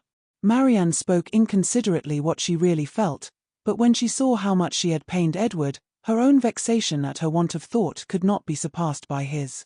He coloured very deeply, and giving a momentary glance at Elinor, replied, "Yes, it is my sister's hair. The setting always casts a different shade on it, you know." Elinor had met his eye, and looked conscious likewise. That the hair was her own, she instantaneously felt as well satisfied as Marianne. The only difference in their conclusions was, that what Marianne considered as a free gift from her sister, Elinor was conscious must have been procured by some theft or contrivance unknown to herself. She was not in a humour, however, to regard it as an affront, and affecting to take no notice of what passed, by instantly talking of something else, she internally resolved henceforward to catch every opportunity of eyeing the hair and of satisfying herself, beyond all doubt, that it was exactly the shade of her own. Edward's embarrassment lasted some time, and it ended in an absence of mind still more settled. He was particularly grave the whole morning. Marianne severely censured herself for what she had said, but her own forgiveness might have been more speedy, had she known how little offence it had given her sister. Before the middle of the day, they were visited by Sir John and Mrs. Jennings, who, having heard of the arrival of a gentleman at the cottage, came to take a survey of the guest. With the assistance of his mother-in-law, Sir John was not long in discovering that the name of Ferrers began with an F, and this prepared a future mine of raillery against the devoted Elinor, which nothing but the newness of their acquaintance with Edward could have prevented from being immediately sprung. But, as it was, she only learned, from some very significant looks, how far their penetration, founded on Margaret's instructions, extended. Sir John never came to the Dashwoods without either inviting them to dine at the park the next day, or to drink tea with them that evening. On the present occasion, for the better entertainment of their visitor, towards whose amusement he felt himself bound to contribute, he wished to engage them for both. "You must drink tea with us tonight," said he, "for we shall be quite alone, and tomorrow you must absolutely dine with us, for we shall be a large party." Mrs. Jennings enforced the necessity. "And who knows but you may raise a dance," said she. "And that will tempt you, Miss Marianne." "A dance," cried Marianne. "Impossible. Who is to dance?" "Who?" "Why, yourselves, and the Careys, and Whitakers to be sure." "What? You thought nobody could dance because a certain person that shall be nameless is gone." "I wish with all my soul," cried Sir John, "that Willoughby were among us again." This, and Marianne's blushing, gave new suspicions to Edward. "And who is Willoughby?" said he, in a low voice, to Miss Dashwood, by whom he was sitting. She gave him a brief reply. Marianne's countenance was more communicative. Edward saw enough to comprehend, not only the meaning of others, but such of Marianne's expressions as had puzzled him before, and when their visitors left them, he went immediately round her, and said, in a whisper, "I have been guessing." "Shall I tell you my guess?" "What do you mean?" "Shall I tell you?" "Certainly." "Well then, I guess that Mr. Willoughby hunts." Marianne was surprised and confused, yet she could not help smiling at the quiet archness of his manner, and after a moment's silence, said, "Oh, Edward, how can you? But the time will come, I am sure you will like him." "I do not doubt it," replied he, rather astonished at her earnestness and warmth, for had he not imagined it to be a joke for the good of her acquaintance in general, founded only on a something or a nothing between Mr. Willoughby and herself, he would not have ventured to mention it. Chapter 19. Edward remained a week at the cottage. He was earnestly pressed by Mrs. Dashwood to stay longer, but, as if he were bent only on self-mortification, he seemed resolved to be gone when his enjoyment among his friends was at the height. His spirits, during the last 2 or 3 days, though still very unequal, were greatly improved. He grew more and more partial to the house and environs, never spoke of going away without a sigh, declared his time to be wholly disengaged, even doubted to what place he should go when he left them, but still, go he must. Never had any week passed so quickly, he could hardly believe it to be gone. He said so repeatedly. Other things he said too, which marked the turn of his feelings and gave the lie to his actions. He had no pleasure at Norland, he detested being in town, but either to Norland or London, he must go. He valued their kindness beyond anything, and his greatest happiness was in being with them. Yet, he must leave them at the end of a week, in spite of their wishes and his own, and without any restraint on his time. Elinor placed all that was astonishing in this way of acting to his mother's account, and it was happy for her that he had a mother whose character was so imperfectly known to her, as to be the general excuse for everything strange on the part of her son.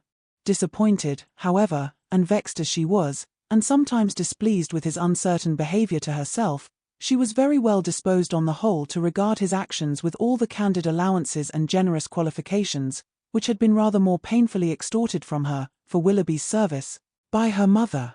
His want of spirits, of openness, and of consistency, were most usually attributed to his want of independence, and his better knowledge of Mrs. Ferrars's disposition and designs. The shortness of his visit, the steadiness of his purpose in leaving them, originated in the same fettered inclination, the same inevitable necessity of temporizing with his mother. The old well-established grievance of duty against will, parent against child, was the cause of all. She would have been glad to know when these difficulties were to cease, this opposition was to yield, when Mrs. Ferrars would be reformed, and her son be at liberty to be happy.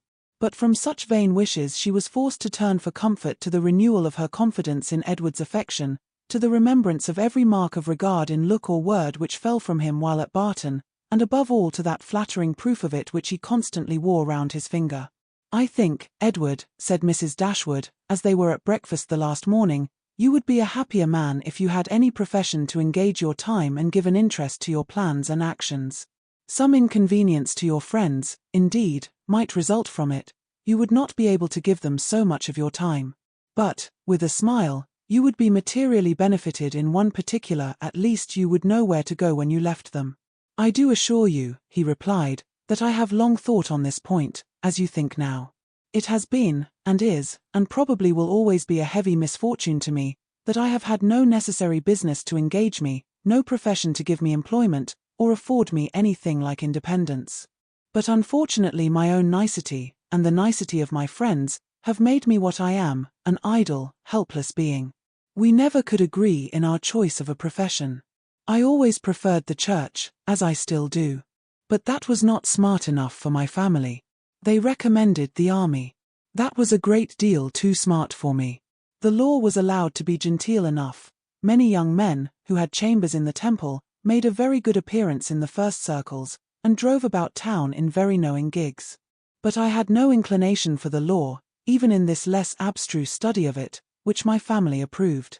As for the navy, it had fashion on its side, but I was too old when the subject was first started to enter it, and, at length, as there was no necessity for my having any profession at all, as I might be as dashing and expensive without a red coat on my back as with one, idleness was pronounced on the whole to be most advantageous and honourable, and a young man of 18 is not in general so earnestly bent on being busy as to resist the solicitations of his friends to do nothing. I was therefore entered at Oxford and have been properly idle ever since. The consequence of which, I suppose, will be, said Mrs. Dashwood, since leisure has not promoted your own happiness, that your sons will be brought up to as many pursuits, employments, professions, and trades as Columella's. They will be brought up, said he, in a serious accent, to be as unlike myself as is possible. In feeling, in action, in condition, in everything. Come, this is all an effusion of immediate want of spirits, Edward. You are in a melancholy humour, and fancy that anyone unlike yourself must be happy. But remember that the pain of parting from friends will be felt by everybody at times, whatever be their education or state. Know your own happiness. You want nothing but patience, or, give it a more fascinating name, call it hope. Your mother will secure to you, in time, that independence you are so anxious for. It is her duty, and it will, It must ere long become her happiness to prevent your whole youth from being wasted in discontent. How much may not a few months do? I think, replied Edward, that I may defy many months to produce any good to me. This desponding turn of mind, though it could not be communicated to Mrs. Dashwood, gave additional pain to them all in the parting, which shortly took place, and left an uncomfortable impression on Elinor's feelings especially, which required some trouble and time to subdue. But as it was her determination to subdue it, and to prevent herself from appearing to suffer more than what all her family suffered on his going away, she did not adopt the method so judiciously employed by Marianne, on a similar occasion, to augment and fix her sorrow, by seeking silence, solitude, and idleness.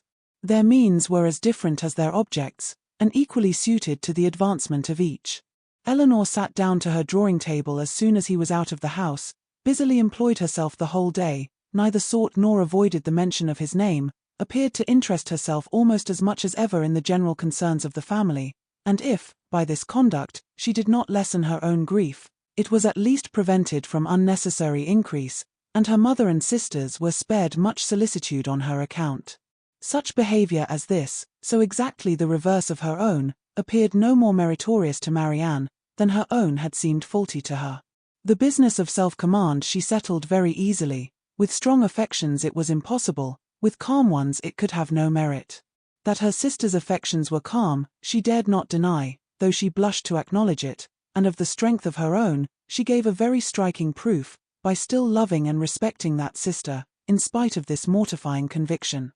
Without shutting herself up from her family, or leaving the house in determined solitude to avoid them, or lying awake the whole night to indulge meditation, Elinor found every day afforded her leisure enough to think of Edward, and of Edward's behaviour, in every possible variety which the different state of her spirits at different times could produce, with tenderness, pity, approbation, censure, and doubt.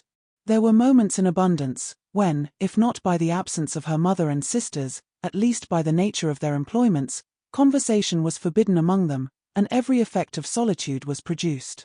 Her mind was inevitably at liberty, her thoughts could not be chained elsewhere, and the past and the future, on a subject so interesting, must be before her, must force her attention, and engross her memory, her reflection, and her fancy. From a reverie of this kind, as she sat at her drawing-table, she was roused one morning, soon after Edward's leaving them, by the arrival of company. She happened to be quite alone. The closing of the little gate, at the entrance of the green court in front of the house, drew her eyes to the window, and she saw a large party walking up to the door. Amongst them were Sir John and Lady Middleton and Mrs. Jennings, but there were two others, a gentleman and lady, who were quite unknown to her. She was sitting near the window, and as soon as Sir John perceived her, he left the rest of the party to the ceremony of knocking at the door, and stepping across the turf, obliged her to open the casement to speak to him, though the space was so short between the door and the window, as to make it hardly possible to speak at one without being heard at the other. "Well," said he, "we have brought you some strangers. How do you like them?" "Hush! They will hear you." "Never mind if they do. It is only the Palmers. Charlotte is very pretty, I can tell you. You may see her if you look this way." As Elinor was certain of seeing her in a couple of minutes, without taking that liberty, she begged to be excused. "Where is Marianne? Has she run away because we are come? I see her instrument is open. She is walking, I believe." They were now joined by Mrs. Jennings, who had not patience enough to wait till the door was opened before she told her story. She came hallooing to the window. "How do you do, my dear? How does Mrs. Dashwood do? And where are your sisters? What? All alone? You will be glad of a little company to sit with you. I have brought my other son and daughter to see you. Only think of their coming so suddenly. I thought I heard a carriage last night, while we were drinking our tea, but it never entered my head that it could be them. I thought of nothing but whether it might not be Colonel Brandon come back again, so I said to Sir John, I do think I hear a carriage, perhaps it is Colonel Brandon come back again." Elinor was obliged to turn from her, in the middle of her story, to receive the rest of the party. Lady Middleton introduced the two strangers. Mrs. Dashwood and Margaret came downstairs at the same time, and they all sat down to look at one another, while Mrs. Jennings continued her story as she walked through the passage into the parlour, attended by Sir John. Mrs. Palmer was several years younger than Lady Middleton, and totally unlike her in every respect. She was short and plump, had a very pretty face, and the finest expression of good humor in it that could possibly be. Her manners were by no means so elegant as her sister's, but they were much more prepossessing. She came in with a smile, smiled all the time of her visit, except when she laughed, and smiled when she went away. Her husband was a grave-looking young man of 5 or 26, with an air of more fashion and sense than his wife, but of less willingness to please or be pleased.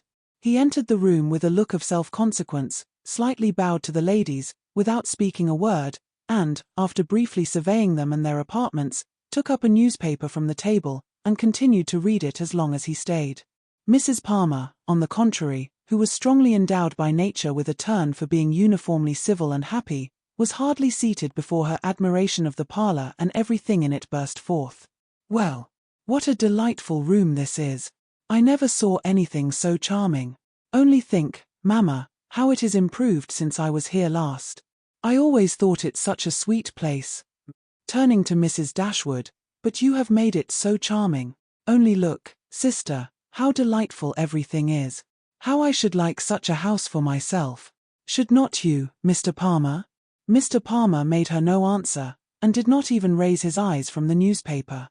"Mr. Palmer does not hear me," said she, laughing. "He never does sometimes.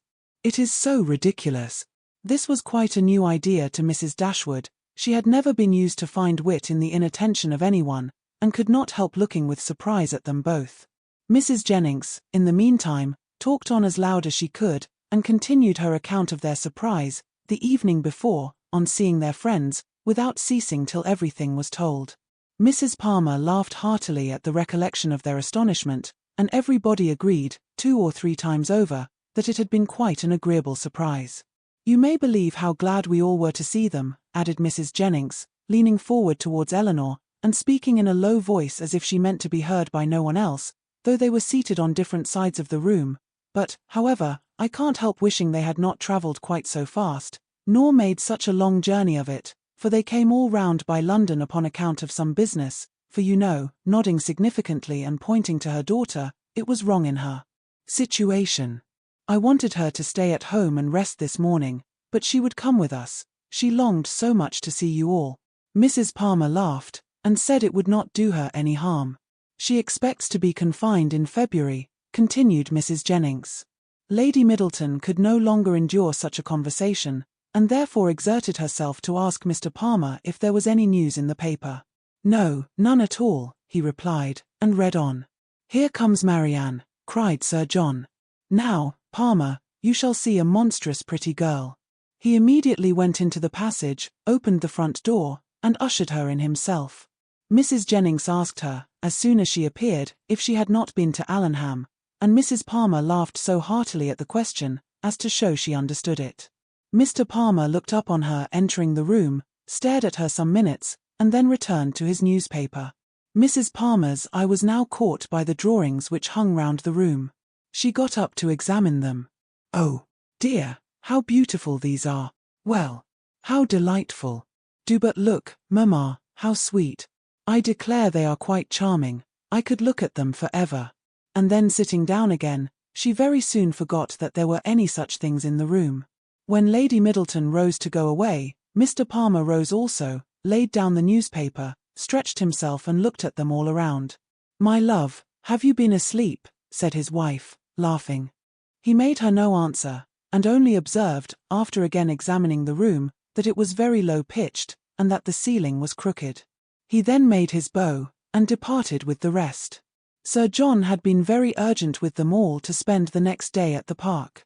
Mrs. Dashwood, who did not choose to dine with them oftener than they dined at the cottage, absolutely refused on her own account. Her daughters might do as they pleased. But they had no curiosity to see how Mr. and Mrs. Palmer ate their dinner, and no expectation of pleasure from them in any other way. They attempted, therefore, likewise, to excuse themselves.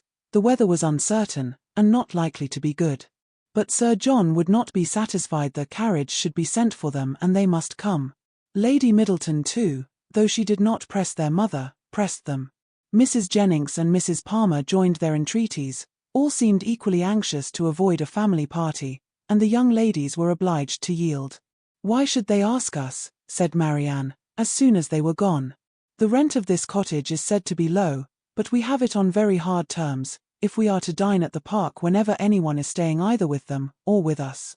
They mean no less to be civil and kind to us now, said Elinor, by these frequent invitations, than by those which we received from them a few weeks ago. The alteration is not in them, if their parties are grown tedious and dull. We must look for the change elsewhere. Chapter 20. As the Miss Dashwoods entered the drawing-room of the park the next day, at one door, Mrs. Palmer came running in at the other, looking as good-humoured and merry as before. She took them all most affectionately by the hand, and expressed great delight in seeing them again. "I am so glad to see you," said she, seating herself between Elinor and Marianne, "for it is so bad a day I was afraid you might not come, which would be a shocking thing, as we go away again tomorrow. We must go, for the Westons come to us next week, you know. It was quite a sudden thing our coming at all, and I knew nothing of it till the carriage was coming to the door, and then Mr. Palmer asked me if I would go with him to Barton. He is so droll. He never tells me anything.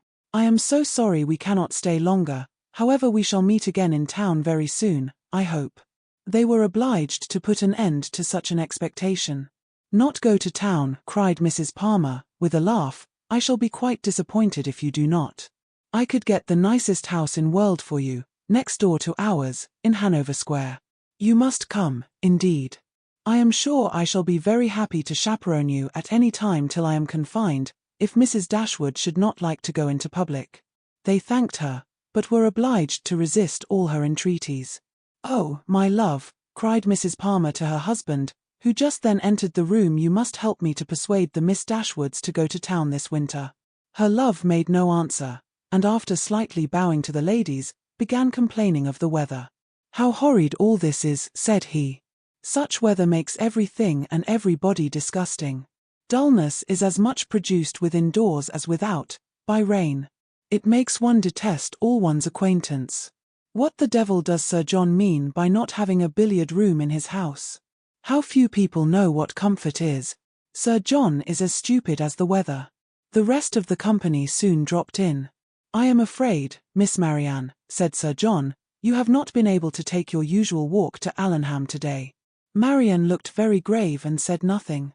"Oh, don't be so sly before us," said Mrs. Palmer, "for we know all about it, I assure you, and I admire your taste very much, for I think he is extremely handsome. We do not live a great way from him in the country, you know. Not above 10 miles, I dare say." "Much nearer 30, said her husband. "Ah, well, there is not much difference. I never was at his house, but they say it is a sweet pretty place." "As vile a spot as I ever saw in my life," said Mr. Palmer. Marianne remained perfectly silent, though her countenance betrayed her interest in what was said. "Is it very ugly?" continued Mrs. Palmer. "Then it must be some other place that is so pretty, I suppose." When they were seated in the dining-room, Sir John observed with regret that they were only 8 altogether. "My dear," said he to his lady, "it is very provoking that we should be so few. Why did not you ask the Gilberts to come to us today? Did not I tell you, Sir John, when you spoke to me about it before, that it could not be done? They dined with us last. You and I, Sir John," said Mrs. Jennings, "should not stand upon such ceremony." "Then you would be very ill-bred," cried Mr. Palmer. "My love, you contradict everybody," said his wife with her usual laugh. "Do you know that you are quite rude?" "I did not know I contradicted anybody in calling your mother ill-bred." "You may abuse me as you please," said the good-natured old lady. "You have taken Charlotte off my hands, and cannot give her back again. So there I have the whip hand of you." Charlotte laughed heartily to think that her husband could not get rid of her, and exultingly said she did not care how cross he was to her, as they must live together. It was impossible for anyone to be more thoroughly good-natured, or more determined to be happy than Mrs. Palmer. The studied indifference, insolence, and discontent of her husband gave her no pain, and when he scolded or abused her, she was highly diverted. "Mr. Palmer is so droll," said she, in a whisper, to Elinor. "He is always out of humour." Elinor was not inclined, after a little observation, to give him credit for being so genuinely and unaffectedly ill-natured or ill-bred as he wished to appear. His temper might perhaps be a little soured by finding, like many others of his sex, that through some unaccountable bias in favour of beauty, He was the husband of a very silly woman, but she knew that this kind of blunder was too common for any sensible man to be lastingly hurt by it. It was rather a wish of distinction, she believed, which produced his contemptuous treatment of everybody, and his general abuse of everything before him. It was the desire of appearing superior to other people. The motive was too common to be wondered at, but the means, however they might succeed by establishing his superiority in ill-breeding, were not likely to attach any one to him except his wife. "Oh, my dear Miss Dashwood," said Mrs. Palmer soon afterwards, "I have got such a favour to ask of you and your sister. Will you come and spend some time at Cleveland this Christmas? Now, pray do, and come while the Westons are with us. You cannot think how happy I shall be. It will be quite delightful, my love," applying to her husband. "Don't you long to have the Miss Dashwoods come to Cleveland?" "Certainly," he replied, with a sneer. "I came into Devonshire with no other view." "There now," said his lady, "you see Mr. Palmer expects you, so you cannot refuse to come." They both eagerly and resolutely declined her invitation. "But indeed you must and shall come. I am sure you will like it of all things. The Westons will be with us, and it will be quite delightful. You cannot think what a sweet place Cleveland is, and we are so gay now, for Mr. Palmer is always going about the country canvassing against the election, and so many people came to dine with us that I never saw before. It is quite charming. But, poor fellow, it is very fatiguing to him, for he is forced to make everybody like him." Elinor could hardly keep her countenance as she assented to the hardship of such an obligation. "How charming it will be," said Charlotte, "when he is in Parliament, won't it? How I shall laugh. It will be so ridiculous to see all his letters directed to him with an MP. But do you know, he says, he will never frank for me. He declares he won't. Don't you, Mr. Palmer?" Mr. Palmer took no notice of her. "He cannot bear writing, you know," she continued. "He says it is quite shocking." "No," said he, "I never said anything so irrational. Don't palm all your abuses of languages upon me. There now, you see how droll he is. This is always the way with him. Sometimes he won't speak to me for half a day together, and then he comes out with something so droll all about anything in the world." She surprised Elinor very much as they returned into the drawing-room, by asking her whether she did not like Mr. Palmer excessively. "Certainly," said Elinor, "he seems very agreeable." "Well, I am so glad you do. I thought you would. He is so pleasant, and Mr. Palmer is excessively pleased with you and your sisters, I can tell you, and you can't think how disappointed he will be if you don't come to Cleveland. I can't imagine why you should object to it." Elinor was again obliged to decline her invitation, and by changing the subject, put a stop to her entreaties. She thought it probable that as they lived in the same county, Mrs. Palmer might be able to give some more particular account of Willoughby's general character than could be gathered from the Middletons' partial acquaintance with him, and she was eager to gain from any one such a confirmation of his merits as might remove the possibility of fear from Marianne. She began by inquiring if they saw much of Mr. Willoughby at Cleveland, and whether they were intimately acquainted with him. "Oh dear, yes, I know him extremely well," replied Mrs. Palmer. "Not that I ever spoke to him, indeed, but I have seen him for ever in town. Somehow or other I never happened to be staying at Barton while he was at Allenham. Mamma saw him here once before, but I was with my uncle at Weymouth. However, I dare say we should have seen a great deal of him in Somersetshire, if it had not happened very unluckily that we should never have been in the country together. He is very little at Combe, I believe, but if he were ever so much there, I do not think Mr. Palmer would visit him, for he is in the opposition, you know, and besides it is such a way off. I know why you inquire about him, very well. Your sister is to marry him. I am monstrous glad of it, for then I shall have her for a neighbour, you know." "Upon my word," replied Elinor, "you know much more of the matter than I do, if you have any reason to expect such a match. Don't pretend to deny it, because you know it is what everybody talks of. I assure you I heard of it in my way through town." "My dear Mrs. Palmer, upon my honour I did. I met Colonel Brandon Monday morning in Bond Street, just before we left town, and he told me of it directly. You surprise me very much. Colonel Brandon tell you of it? Surely you must be mistaken. To give such intelligence to a person who could not be interested in it, even if it were true, is not what I should expect Colonel Brandon to do. But I do assure you it was so, for all that, and I will tell you how it happened. When we met him, he turned back and walked with us, and so we began talking of my brother and sister, and one thing and another, and I said to him, "So, Colonel, there is a new family come to Barton Cottage, I hear, and Mamma sends me word they are very pretty, and that one of them is going to be married to Mr. Willoughby of Combe Magna. Is it true, pray? For of course you must know, as you have been in Devonshire so lately." "And what did the Colonel say?" "Oh, he did not say much, but he looked as if he knew it to be true, so from that moment I set it down as certain. It will be quite delightful, I declare. When is it to take place?" "Mr. Brandon was very well, I hope?" "Oh, yes, quite well, and so full of your praises, he did nothing but say fine things of you. I am flattered by his commendation.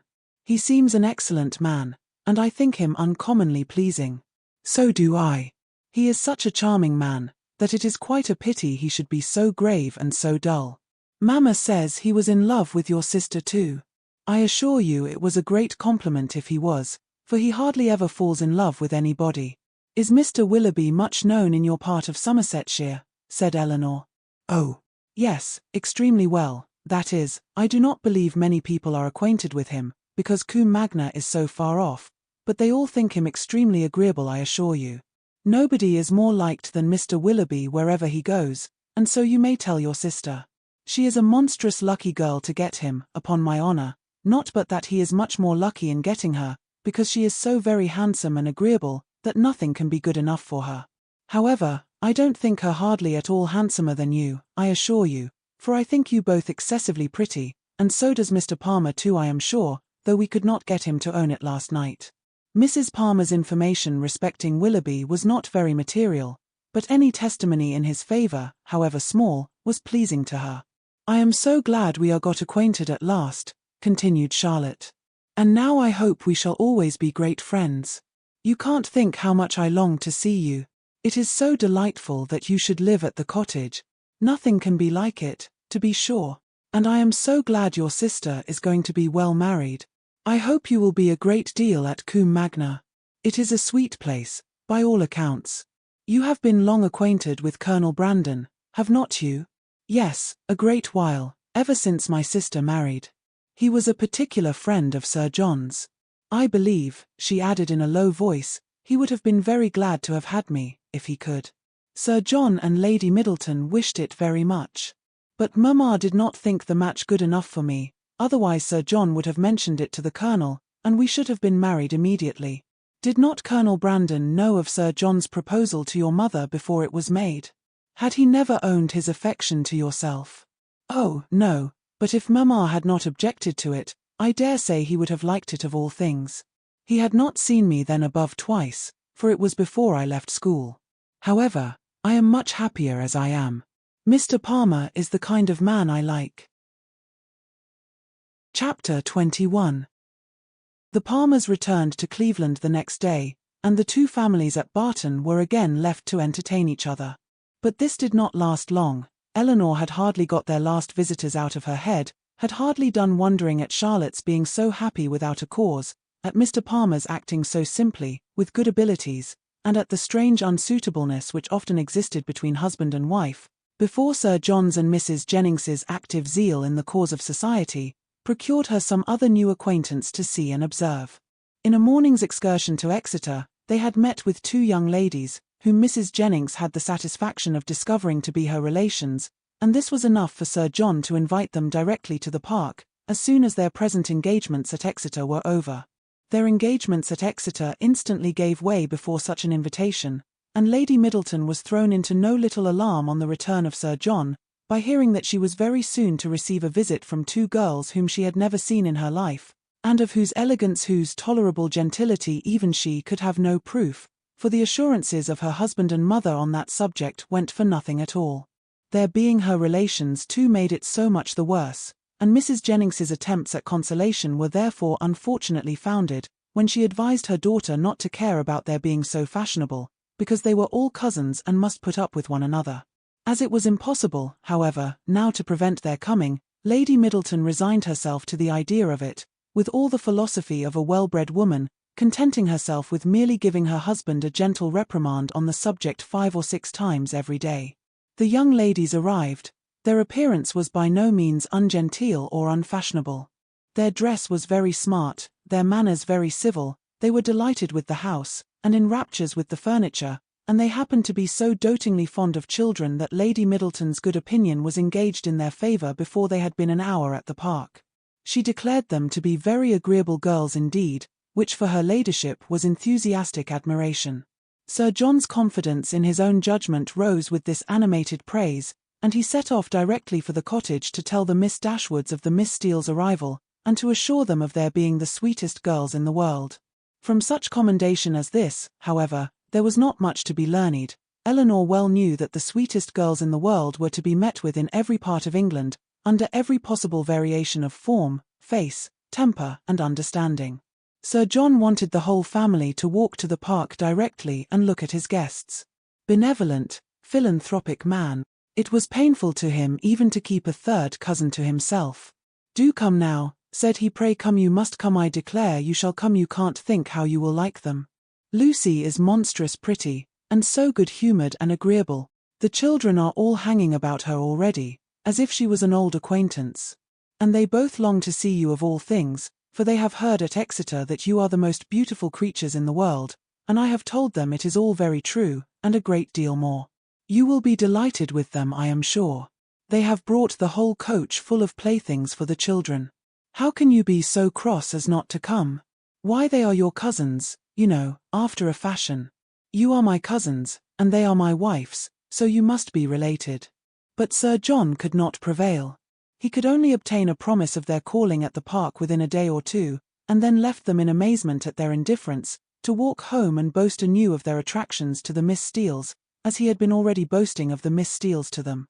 When their promised visit to the park and consequent introduction to these young ladies took place, they found in the appearance of the eldest, who was nearly 30, with a very plain and not a sensible face, nothing to admire, but in the other, who was not more than 2 or 23, they acknowledged considerable beauty. Her features were pretty, and she had a sharp quick eye, and a smartness of air, which though it did not give actual elegance or grace, gave distinction to her person.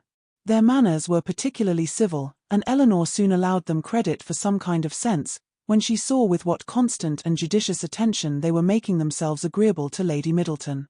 With her children they were in continual raptures, extolling their beauty, courting their notice, and humouring their whims, and such of their time as could be spared from the importunate demands which this politeness made on it, was spent in admiration of whatever her ladyship was doing, if she happened to be doing anything, or in taking patterns of some elegant new dress, in which her appearance the day before had thrown them into unceasing delight. Fortunately for those who pay their court through such foibles, a fond mother, though, in pursuit of praise for her children, the most rapacious of human beings, is likewise the most credulous. Her demands are exorbitant, but she will swallow anything, and the excessive affection and endurance of the Miss Steeles towards her offspring were viewed therefore by Lady Middleton without the smallest surprise or distrust. She saw with maternal complacency all the impertinent encroachments and mischievous tricks to which her cousins submitted. She saw their sashes untied, their hair pulled about their ears, their work-bags searched, and their knives and scissors stolen away, and felt no doubt of its being a reciprocal enjoyment. It suggested no other surprise than that Elinor and Marianne should sit so composedly by, without claiming a share in what was passing. "John is in such spirits today," said she, on his taking Miss Steele's pocket-handkerchief, and throwing it out of window, "he is full of monkey tricks." And soon afterwards, on the second boy's violently pinching one of the same lady's fingers, she fondly observed, "How playful William is. And here is my sweet little Anna Maria," she added, tenderly caressing a little girl of 3 years old, who had not made a noise for the last 2 minutes, "and she is always so gentle and quiet, never was there such a quiet little thing." But unfortunately in bestowing these embraces, a pin in her ladyship's head-dress slightly scratching the child's neck, produced from this pattern of gentleness such violent screams, as could hardly be outdone by any creature professedly noisy. The mother's consternation was excessive, but it could not surpass the alarm of the Miss Steeles, and everything was done by all three, in so critical an emergency, which affection could suggest as likely to assuage the agonies of the little sufferer. She was seated in her mother's lap, covered with kisses, her wound bathed with lavender water, by one of the Miss Steeles, who was on her knees to attend her, and her mouth stuffed with sugar plums by the other. With such a reward for her tears, the child was too wise to cease crying. She still screamed and sobbed lustily, kicked her two brothers for offering to touch her, and all their united soothings were ineffectual till Lady Middleton, luckily remembering that in a scene of similar distress last week, some apricot marmalade had been successfully applied for a bruised temple. The same remedy was eagerly proposed for this unfortunate scratch, and a slight intermission of screams in the young lady on hearing it, gave them reason to hope that it would not be rejected. She was carried out of the room therefore in her mother's arms, in quest of this medicine, and as the two boys chose to follow, though earnestly entreated by their mother to stay behind, the four young ladies were left in a quietness which the room had not known for many hours. "Poor little creatures," said Miss Steele, as soon as they were gone. "It might have been a very sad accident." "Yet I hardly know how," cried Marianne, "unless it had been under totally different circumstances. But this is the usual way of heightening alarm, where there is nothing to be alarmed at in reality." "What a sweet woman Lady Middleton is," said Lucy Steele. Marianne was silent. It was impossible for her to say what she did not feel, however trivial the occasion, and upon Elinor therefore the whole task of telling lies when politeness required it, always fell. She did her best when thus called on, by speaking of Lady Middleton with more warmth than she felt, though with far less than Miss Lucy. "And Sir John too," cried the elder sister, "what a charming man he is." Here too, Miss Dashwood's commendation, being only simple and just, came in without any eclat. She merely observed that he was perfectly good-humoured and friendly. "And what a charming little family they have. I never saw such fine children in my life. I declare I quite dote upon them already, and indeed I am always distractedly fond of children." "I should guess so," said Elinor, with a smile, "from what I have witnessed this morning." "I have a notion," said Lucy, "you think the little Middletons rather too much indulged. Perhaps they may be the outside of enough, but it is so natural in Lady Middleton, and for my part, I love to see children full of life and spirits. I cannot bear them if they are tame and quiet." "I confess," replied Elinor, "that while I am at Barton Park, I never think of tame and quiet children with any abhorrence." A short pause succeeded this speech, which was first broken by Miss Steele, who seemed very much disposed for conversation, and who now said rather abruptly, "And how do you like Devonshire, Miss Dashwood? I suppose you were very sorry to leave Sussex?" In some surprise at the familiarity of this question, or at least of the manner in which it was spoken, Elinor replied that she was. "Norland is a prodigious beautiful place, is not it?" added Miss Steele. "We have heard Sir John admire it excessively," said Lucy, who seemed to think some apology necessary for the freedom of her sister. "I think everyone must admire it," replied Elinor, "who ever saw the place, though it is not to be supposed that anyone can estimate its beauties as we do." "And had you a great many smart beaux there? I suppose you have not so many in this part of the world. For my part, I think they are a vast addition always." "But why should you think," said Lucy, looking ashamed of her sister, "that there are not as many genteel young men in Devonshire as Sussex?" "Nay, my dear, I'm sure I don't pretend to say that there ain't. I'm sure there's a vast many smart beaux in Exeter, but you know, how could I tell what smart beaux there might be about Norland, and I was only afraid the Miss Dashwoods might find it dull at Barton, if they had not so many as they used to have. But perhaps you young ladies may not care about the beaux, and had as lief be without them as with them. For my part, I think they are vastly agreeable, provided they dress smart and behave civil. But I can't bear to see them dirty and nasty. Now there's Mr. Rose at Exeter, a prodigious smart young man, quite a beau, clerk to Mr. Simpson, you know, and yet if you do but meet him of a morning, he is not fit to be seen. I suppose your brother was quite a beau, Miss Dashwood, before he married, as he was so rich?" "Upon my word," replied Elinor, "I cannot tell you, for I do not perfectly comprehend the meaning of the word.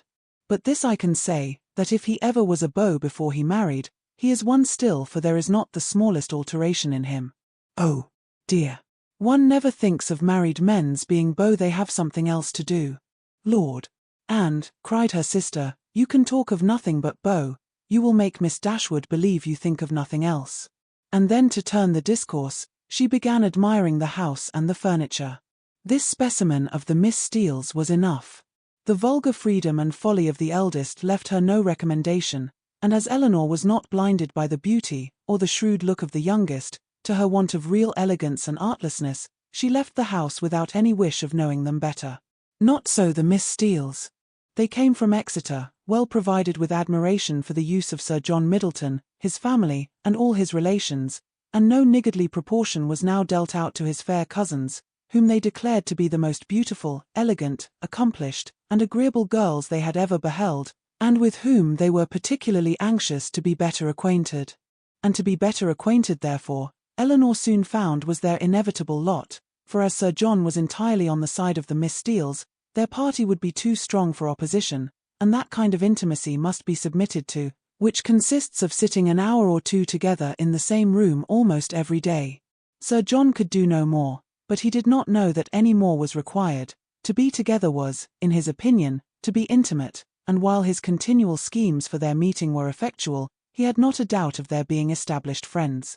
To do him justice, he did everything in his power to promote their unreserve, by making the Miss Steeles acquainted with whatever he knew or supposed of his cousin's situations in the most delicate particulars, and Elinor had not seen them more than twice, before the eldest of them wished her joy on her sisters, having been so lucky as to make a conquest of a very smart beau since she came to Barton.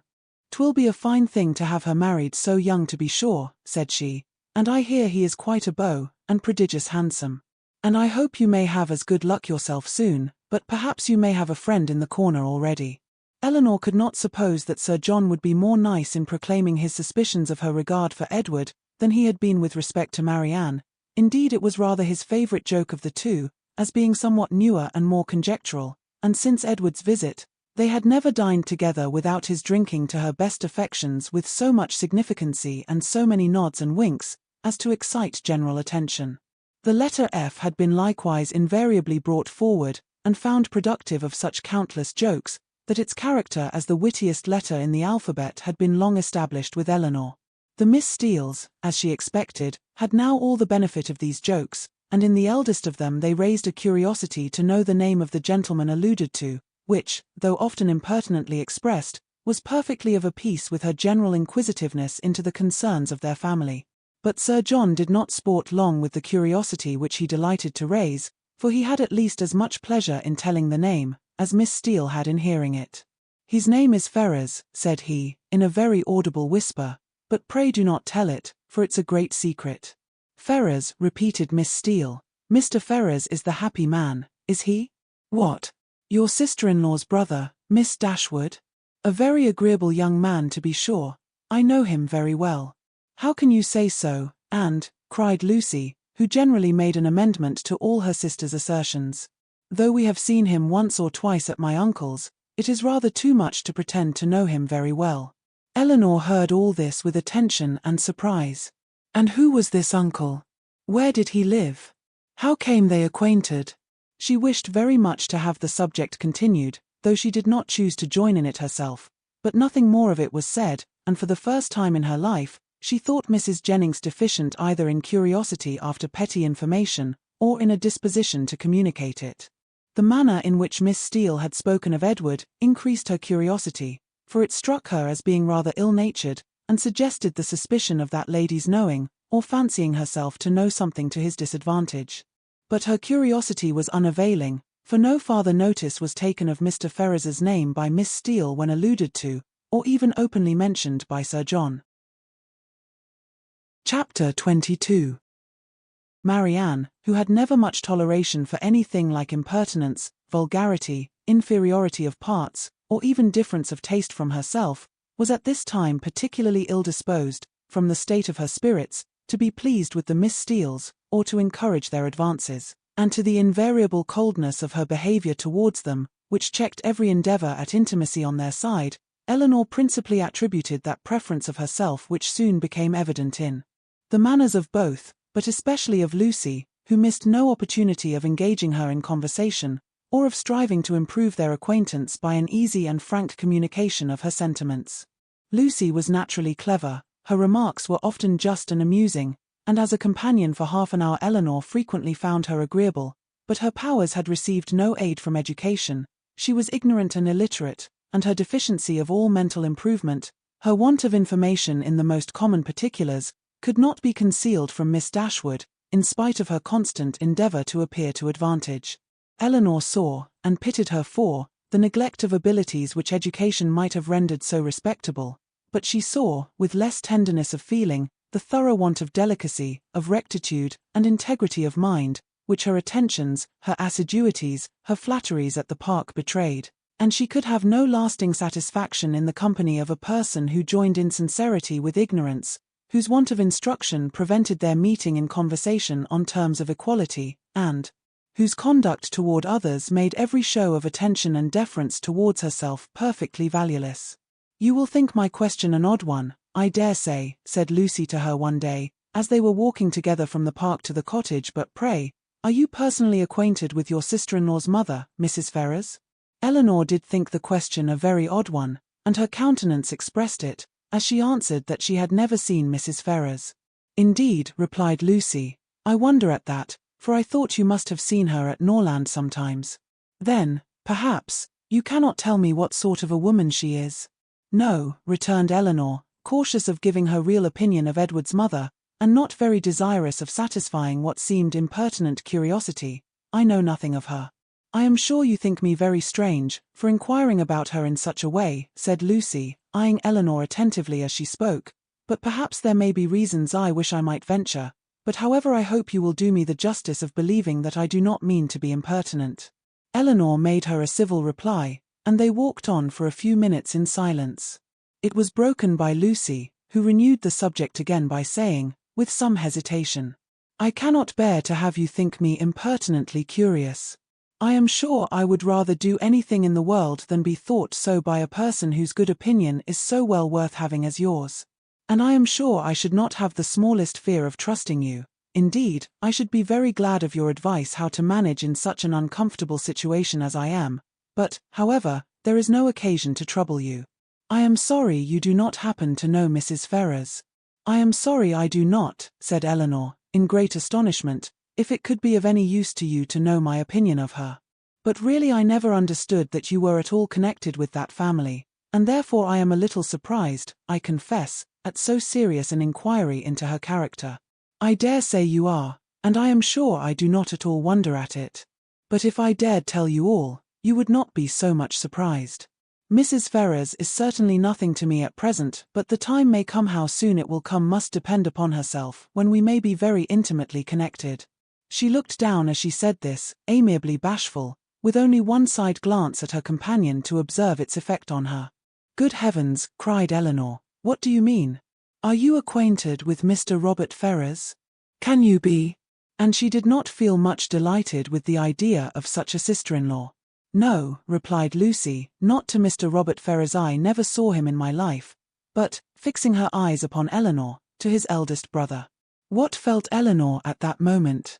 Astonishment, that would have been as painful as it was strong, had not an immediate disbelief of the assertion attended it. She turned towards Lucy in silent amazement, unable to divine the reason or object of such a declaration, and though her complexion varied, she stood firm in incredulity, and felt in no danger of an hysterical fit, or a swoon. "You may well be surprised," continued Lucy, "for to be sure you could have had no idea of it before, for I dare say he never dropped the smallest hint of it to you or any of your family, because it was always meant to be a great secret, and I am sure has been faithfully kept so by me to this hour. Not a soul of all my relations know of it but Anne, and I never should have mentioned it to you, if I had not felt the greatest dependence in the world upon your secrecy, and I really thought my behavior in asking so many questions about Mrs. Ferrars must seem so odd, that it ought to be explained. And I do not think Mr. Ferrars can be displeased, when he knows I have trusted you, because I know he has the highest opinion in the world of all your family, and looks upon yourself and the other Miss Dashwoods quite as his own sisters." She paused. Elinor for a few moments remained silent. Her astonishment at what she heard was at first too great for words, but at length forcing herself to speak, and to speak cautiously, she said, with calmness of manner, which tolerably well concealed her surprise and solicitude, "May I ask if your engagement is of long standing?" "We have been engaged these 4 years. 4 years? Yes." Elinor, though greatly shocked, still felt unable to believe it. "I did not know," said she, "that you were even acquainted till the other day. Our acquaintance, however, is of many years' date. He was under my uncle's care, you know, a considerable while." "Your uncle?" "Yes, Mr. Pratt." Did you never hear him talk of Mr. Pratt? I think I have, replied Elinor, with an exertion of spirits, which increased with her increase of emotion. He was 4 years with my uncle, who lives at Longstaple, near Plymouth. It was there our acquaintance begun, for my sister and me was often staying with my uncle, and it was there our engagement was formed, though not till a year after he had quitted as a pupil, but he was almost always with us afterwards. I was very unwilling to enter into it, as you may imagine, without the knowledge and approbation of his mother, but I was too young, and loved him too well, to be so prudent as I ought to have been. Though you do not know him so well as me, Miss Dashwood, you must have seen enough of him to be sensible he is very capable of making a woman sincerely attached to him. Certainly, answered Elinor, without knowing what she said, but after a moment's reflection, she added, with revived security of Edward's honour and love, and her companion's Fossard engaged to Mr. Edward Ferrars, I confess myself so totally surprised at what you tell me, that really I beg your pardon. But surely there must be some mistake of person or name. We cannot mean the same Mr. Ferrars. We can mean no other, cried Lucy, smiling. Mr. Edward Ferrars, the eldest son of Mrs. Ferrars, of Park Street, and brother of your sister-in-law, Mrs. John Dashwood, is the person I mean. You must allow that I am not likely to be deceived as to the name of the man on whom all my happiness depends. It is strange, replied Elinor, in a most painful perplexity, that I should never have heard him even mention your name. No, considering our situation, it was not strange. Our first care has been to keep the matter secret. You knew nothing of me, or my family, and, therefore, there could be no occasion for ever mentioning my name to you, and, as he was always particularly afraid of his sister's suspecting anything, that was reason enough for his not mentioning it. She was silent. Elinor's security sunk, but her self-command did not sink with it. For years you have been engaged, said she with a firm voice. Yes, and heaven knows how much longer we may have to wait. Poor Edward! It puts him quite out of heart. Then taking a small miniature from her pocket, she added, to prevent the possibility of mistake, be so good as to look at this face. It does not do him justice, to be sure, but yet I think you cannot be deceived as to the person it was drew for. I have had it above these 3 years. She put it into her hands as she spoke, and when Elinor saw the painting, whatever other doubts her fear of a too hasty decision, or her wish of detecting Fossard might suffer to linger in her mind, she could have none of its being Edward's face. She returned it almost instantly, acknowledging the likeness. I have never been able, continued Lucy, to give him my picture in return, which I am very much vexed at, for he has been always so anxious to get it. But I am determined to set for it the very first opportunity. You are quite in the right, replied Elinor calmly. They then proceeded a few paces in silence. Lucy spoke first. I am sure, said she, I have no doubt in the world of your faithfully keeping this secret, because you must know of what importance it is to us, not to have it reach his mother, for she would never approve of it, I dare say. I shall have no fortune, and I fancy she is an exceeding proud woman. I certainly did not seek your confidence, said Elinor, but you do me no more than justice in imagining that I may be depended on. Your secret is safe with me, but pardon me if I express some surprise at so unnecessary a communication. You must at least have felt that my being acquainted with it could not add to its safety.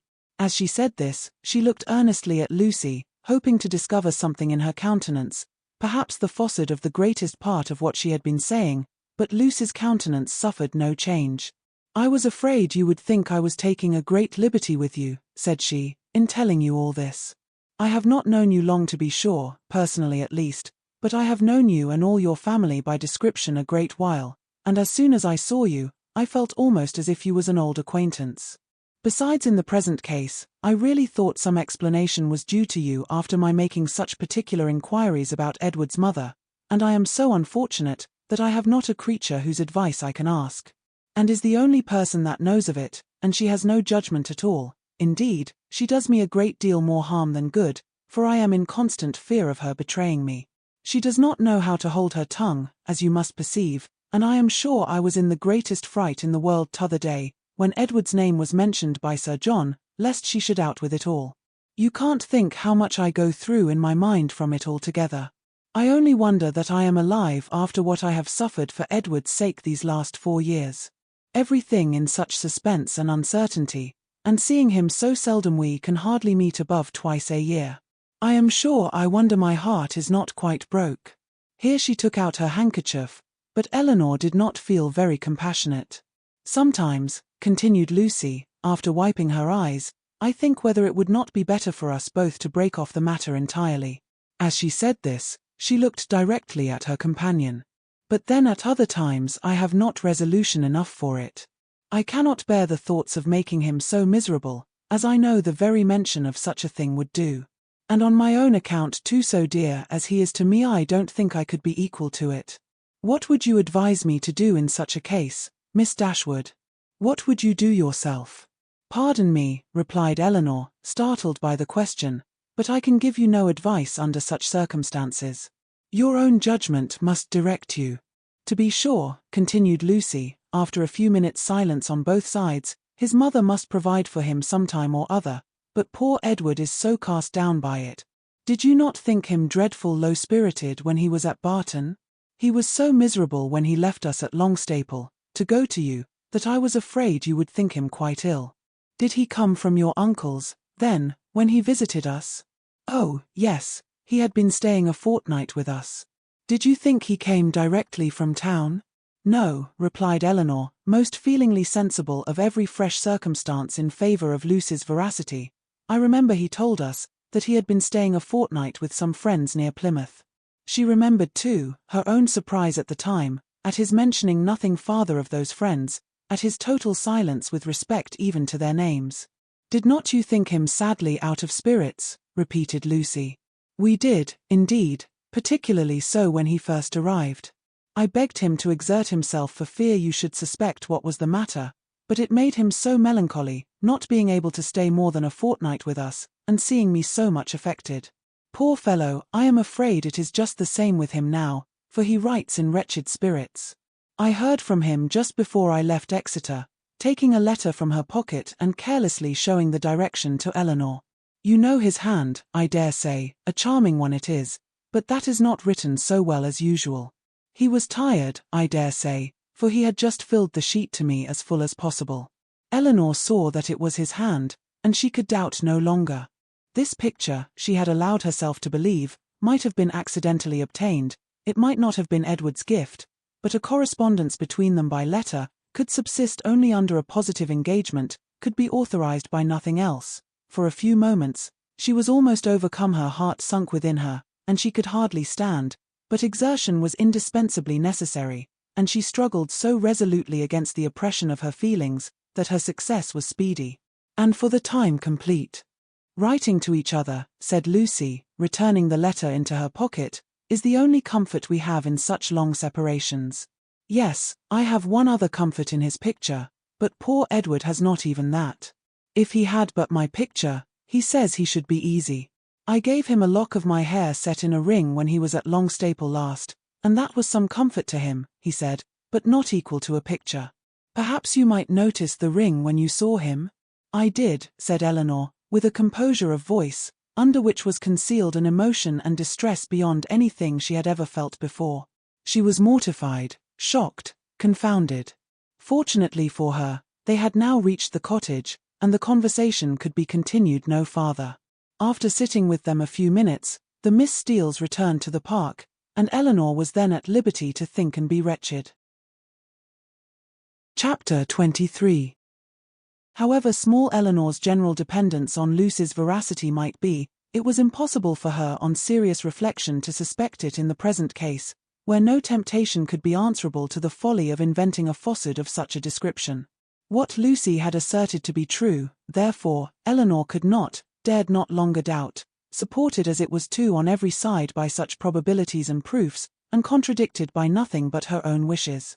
Their opportunity of acquaintance in the house of Mr. Pratt was a foundation for the rest, at once indisputable and alarming, and Edward's visit near Plymouth, his melancholy state of mind, his dissatisfaction at his own prospects, his uncertain behaviour towards herself, the intimate knowledge of the Miss Steeles as to Norland and their family connections, which had often surprised her, the picture, the letter, the ring, formed altogether such a body of evidence, as overcame every fear of condemning him unfairly, and established as a fact, which no partiality could set aside, his ill treatment of herself. Her resentment of such behavior, her indignation at having been its dupe, for a short time made her feel only for herself, but other ideas, other considerations, soon arose. Had Edward been intentionally deceiving her? Had he feigned a regard for her which he did not feel? Was his engagement to Lucy an engagement of the heart? No, whatever it might once have been, she could not believe it such at present. His affection was all her own. She could not be deceived in that.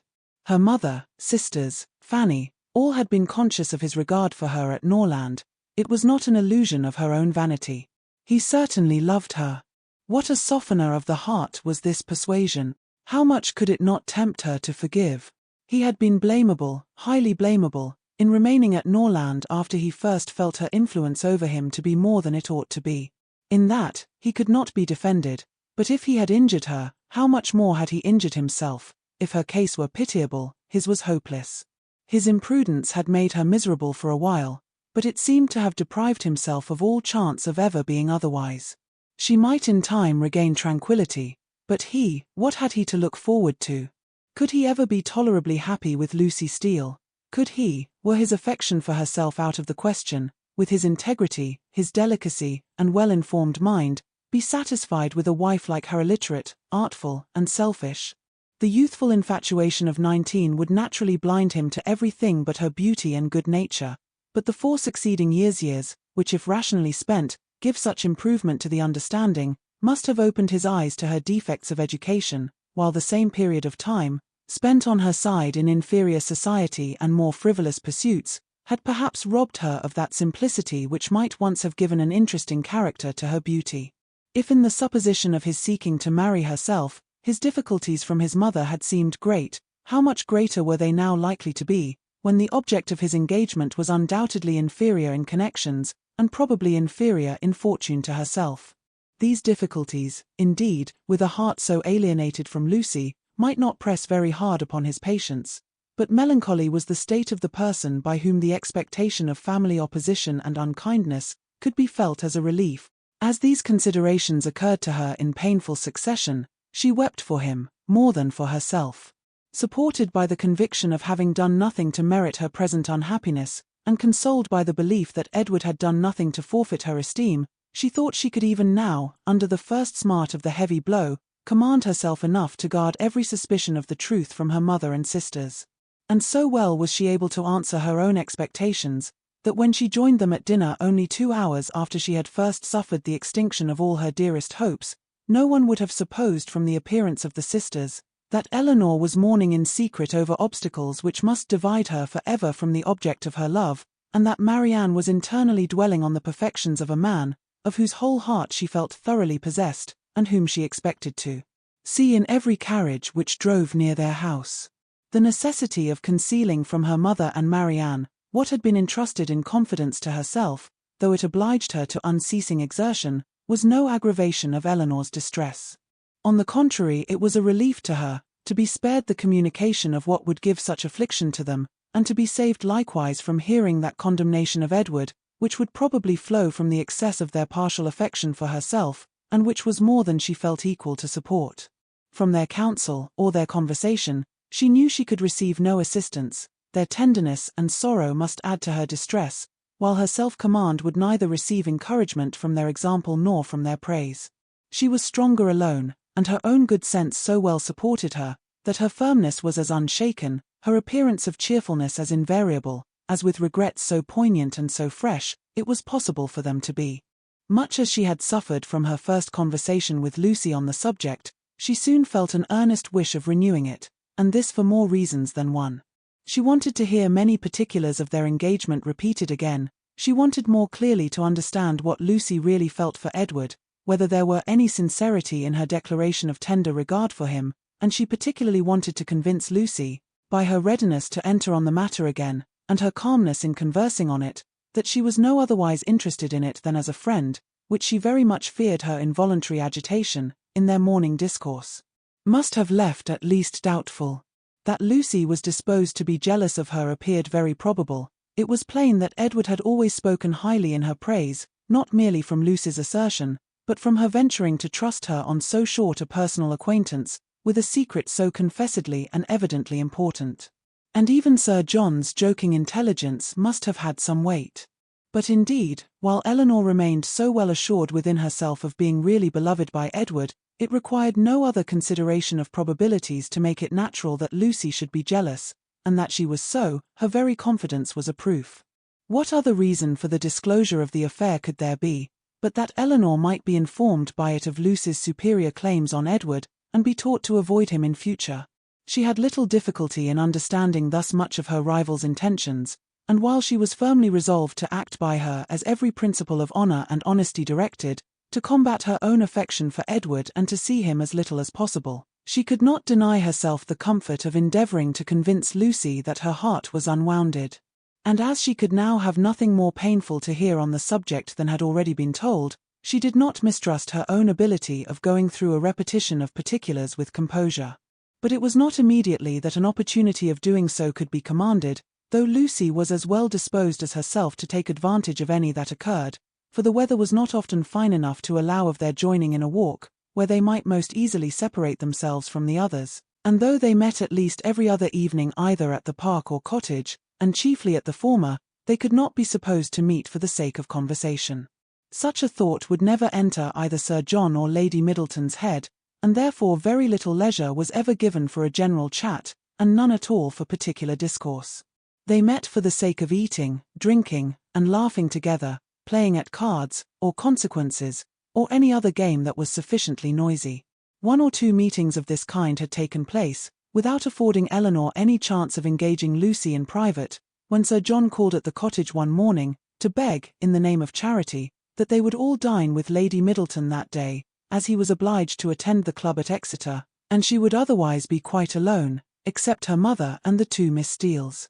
Elinor, who foresaw a fairer opening for the point she had in view, in such a party as this was likely to be, more at liberty among themselves under the tranquil and well-bred direction of Lady Middleton than when her husband united them together in one noisy purpose, immediately accepted the invitation. Margaret, with her mother's permission, was equally compliant, and Marianne, though always unwilling to join any of their parties, was persuaded by her mother, who could not bear to have her seclude herself from any chance of amusement, to go likewise. The young ladies went, and Lady Middleton was happily preserved from the frightful solitude which had threatened her. The insipidity of the meeting was exactly such as Elinor had expected. It produced not one novelty of thought or expression, and nothing could be less interesting than the whole of their discourse both in the dining parlour and drawing-room. To the latter, the children accompanied them, and while they remained there, she was too well convinced of the impossibility of engaging Lucy's attention to attempt it. They quitted it only with the removal of the tea-things. The card-table was then placed, and Elinor began to wonder at herself for having ever entertained a hope of finding time for conversation at the park. They all rose up in preparation for a round game. "I am glad," said Lady Middleton to Lucy, "you are not going to finish poor little Anna Maria's basket this evening, for I am sure it must hurt your eyes to work filigree by candlelight. And we will make the dear little love some amends for her disappointment tomorrow, and then I hope she will not much mind it." This hint was enough. Lucy recollected herself instantly and replied, "Indeed you are very much mistaken, Lady Middleton. I am only waiting to know whether you can make your party without me, or I should have been at my filigree already. I would not disappoint the little angel for all the world, and if you want me at the card table now, I am resolved to finish the basket after supper." "You are very good. I hope it won't hurt your eyes. Will you ring the bell for some working candles? My poor little girl would be sadly disappointed, I know, if the basket was not finished tomorrow, for though I told her it certainly would not, I am sure she depends upon having it done." Lucy directly drew her work-table near her and reseated herself with an alacrity and cheerfulness which seemed to infer that she could taste no greater delight than in making a filigree basket for a spoilt child. Lady Middleton proposed a rubber of casino to the others. No one made any objection but Marianne, who with her usual inattention to the forms of general civility, exclaimed, "Your ladyship will have the goodness to excuse me, you know I detest cards. I shall go to the pianoforte. I have not touched it since it was tuned." And without farther ceremony, she turned away and walked to the instrument. Lady Middleton looked as if she thanked heaven that she had never made so rude a speech. "Marianne can never keep long from that instrument, you know," said Elinor, endeavouring to smooth away the offence, and I do not much wonder at it, for it is the very best toned pianoforte I ever heard. The remaining 5 were now to draw their cards. Perhaps, continued Elinor, if I should happen to cut out, I may be of some use to Miss Lucy Steele, in rolling her papers for her, and there is so much still to be done to the basket, that it must be impossible, I think, for her labour singly, to finish it this evening. I should like the work exceedingly, if she would allow me a share in it. Indeed, I shall be very much obliged to you for your help, cried Lucy, for I find there is more to be done to it than I thought there was, and it would be a shocking thing to disappoint dear Anna Maria after all. Oh, that would be terrible, indeed, said Miss Steele. Dear little soul, how I do love her. You are very kind, said Lady Middleton to Elinor, and as you really like the work, perhaps you will be as well pleased not to cut until another rubber, or will you take your chance now? Elinor joyfully profited by the first of these proposals, and thus by a little of that address which Marianne could never condescend to practice, gained her own end, and pleased Lady Middleton at the same time. Lucy made room for her with ready attention, and the 2 fair rivals were thus seated side by side at the same table, and, with the utmost harmony, engaged in forwarding the same work. The pianoforte at which Marianne, wrapped up in her own music and her own thoughts, had by this time forgotten that anybody was in the room besides herself, was luckily so near them that Miss Dashwood now judged she might safely, under the shelter of its noise, introduce the interesting subject, without any risk of being heard at the card table. Chapter 24. In a firm, though cautious tone, Elinor thus began. I should be undeserving of the confidence you have honoured me with, if I felt no desire for its continuance, or no farther curiosity on its subject. I will not apologize, therefore, for bringing it forward again. Thank you, cried Lucy warmly, for breaking the ice. You have set my heart at ease by it, for I was somehow or other afraid I had offended you by what I told you that Monday. Offended me? How could you suppose so? Believe me, and Elinor spoke it with the truest sincerity, nothing could be farther from my intention than to give you such an idea. Could you have a motive for the trust that was not honourable and flattering to me? And yet I do assure you, replied Lucy, her little sharp eyes full of meaning, there seemed to me to be a coldness and displeasure in your manner that made me quite uncomfortable. I felt sure that you was angry with me, and have been quarrelling with myself ever since, for having took such a liberty as to trouble you with my affairs. But I am very glad to find it was only my own fancy, and that you really do not blame me. If you knew what a consolation it was to me to relieve my heart speaking to you of what I am always thinking of every moment of my life, your compassion would make you overlook everything else, I am sure. Indeed, I can easily believe that it was a very great relief to you, to acknowledge your situation to me, and be assured that you shall never have reason to repent it. Your case is a very unfortunate one. You seem to me to be surrounded with difficulties, and you will have need of all your mutual affection to support you under them. Mr. Ferrars, I believe, is entirely dependent on his mother.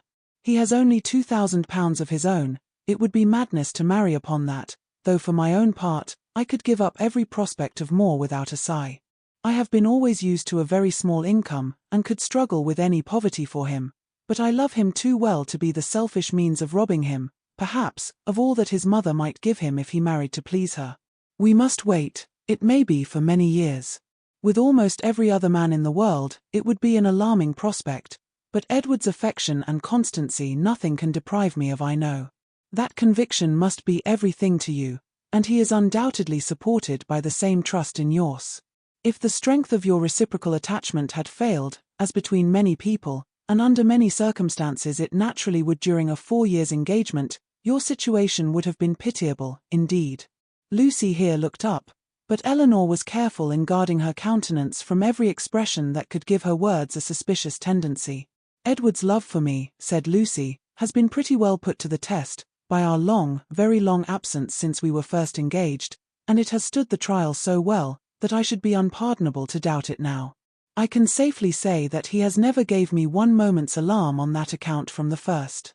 Elinor hardly knew whether to smile or sigh at this assertion. Lucy went on.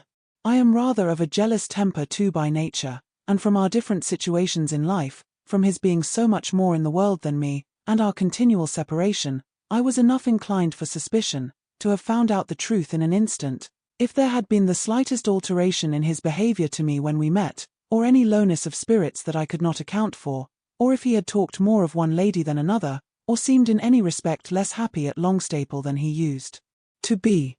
I do not mean to say that I am particularly observant or quick-sighted in general, but in such a case I am sure I could not be deceived. All this, thought Elinor, is very pretty, but it can impose upon neither of us. But what, said she after a short silence, are your views?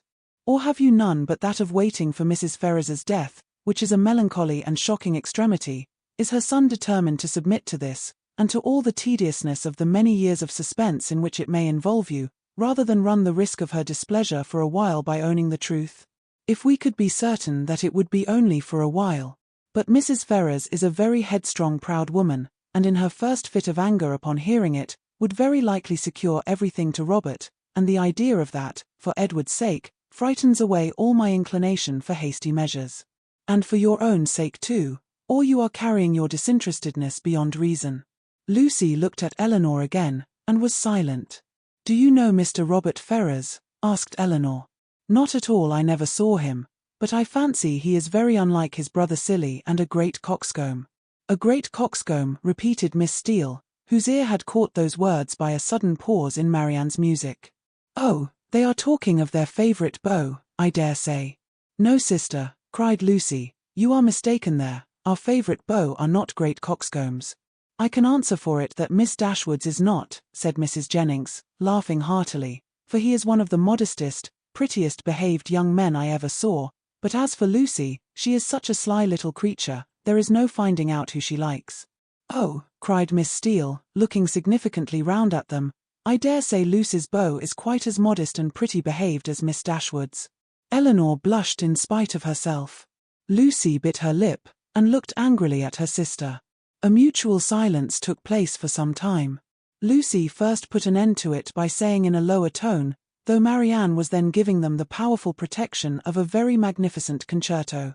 I will honestly tell you of one scheme which has lately come into my head, for bringing matters to bear. Indeed, I am bound to let you into the secret, for you are a party concerned. I dare say you have seen enough of Edward to know that he would prefer the church to every other profession.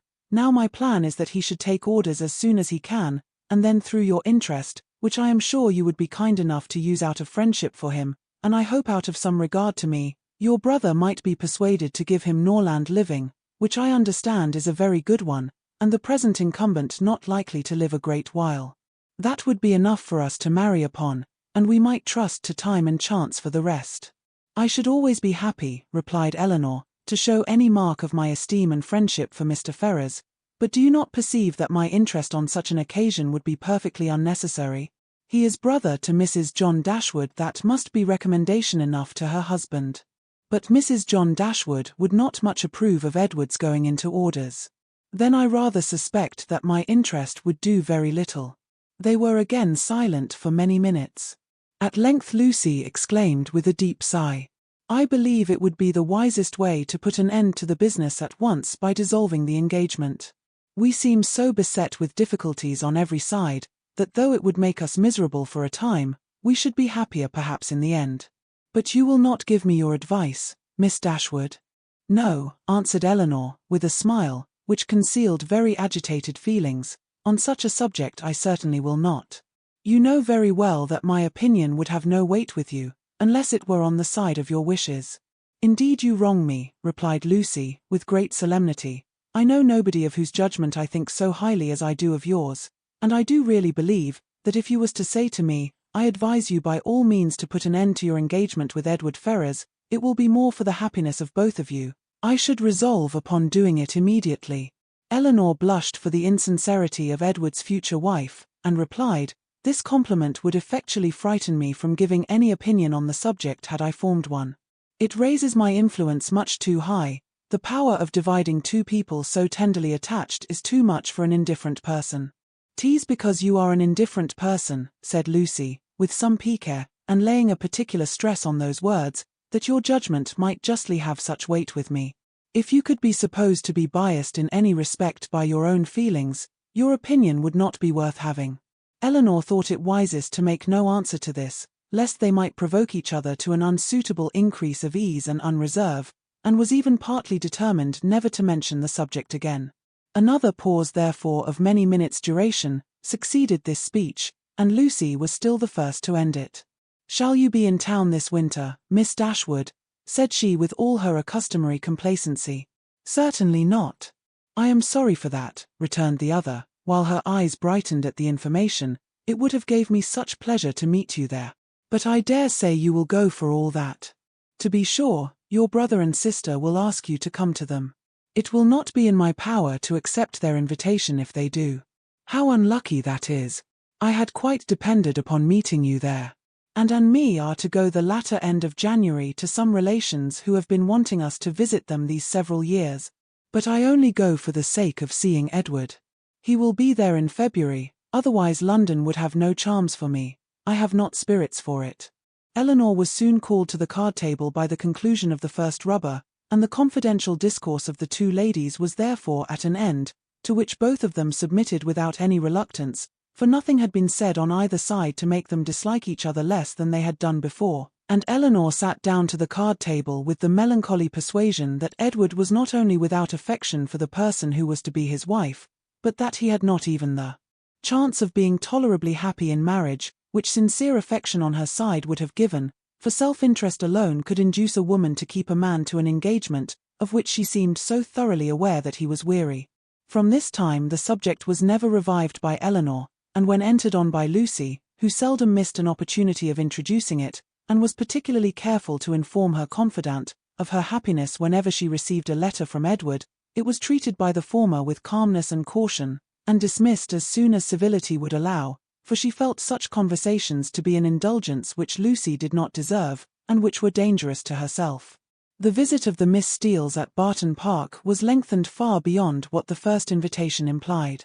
Their favour increased. They could not be spared, Sir John would not hear of their going, and in spite of their numerous and long-arranged engagements in Exeter, in spite of the absolute necessity of returning to fulfil them immediately, which was in full force at the end of every week, they were prevailed on to stay nearly 2 months at the park, and to assist in the due celebration of that festival which requires a more than ordinary share of private balls and large dinners to proclaim its importance.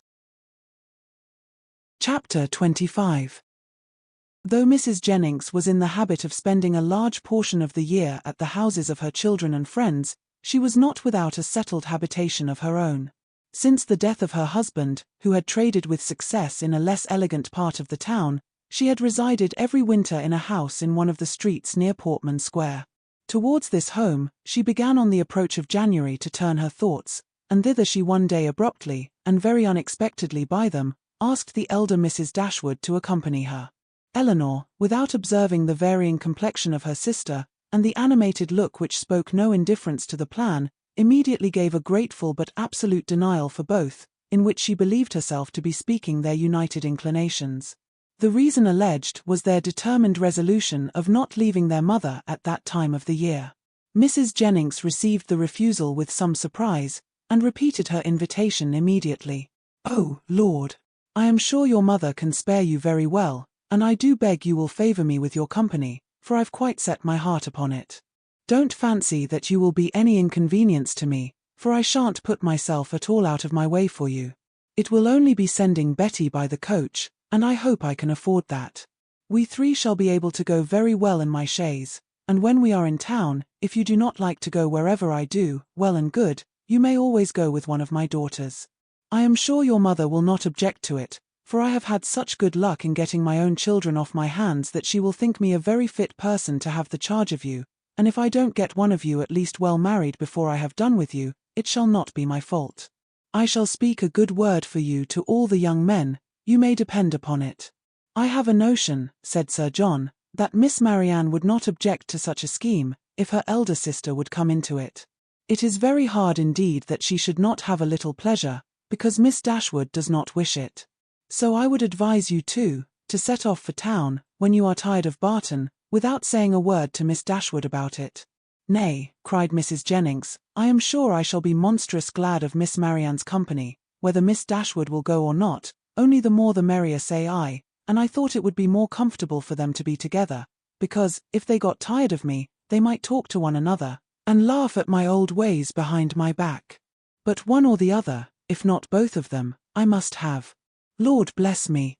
How do you think I can live poking by myself, I who have been always used till this winter to have Charlotte with me? Come, Miss Marianne, let us strike hands upon the bargain, and if Miss Dashwood will change her mind by and by, why so much the better.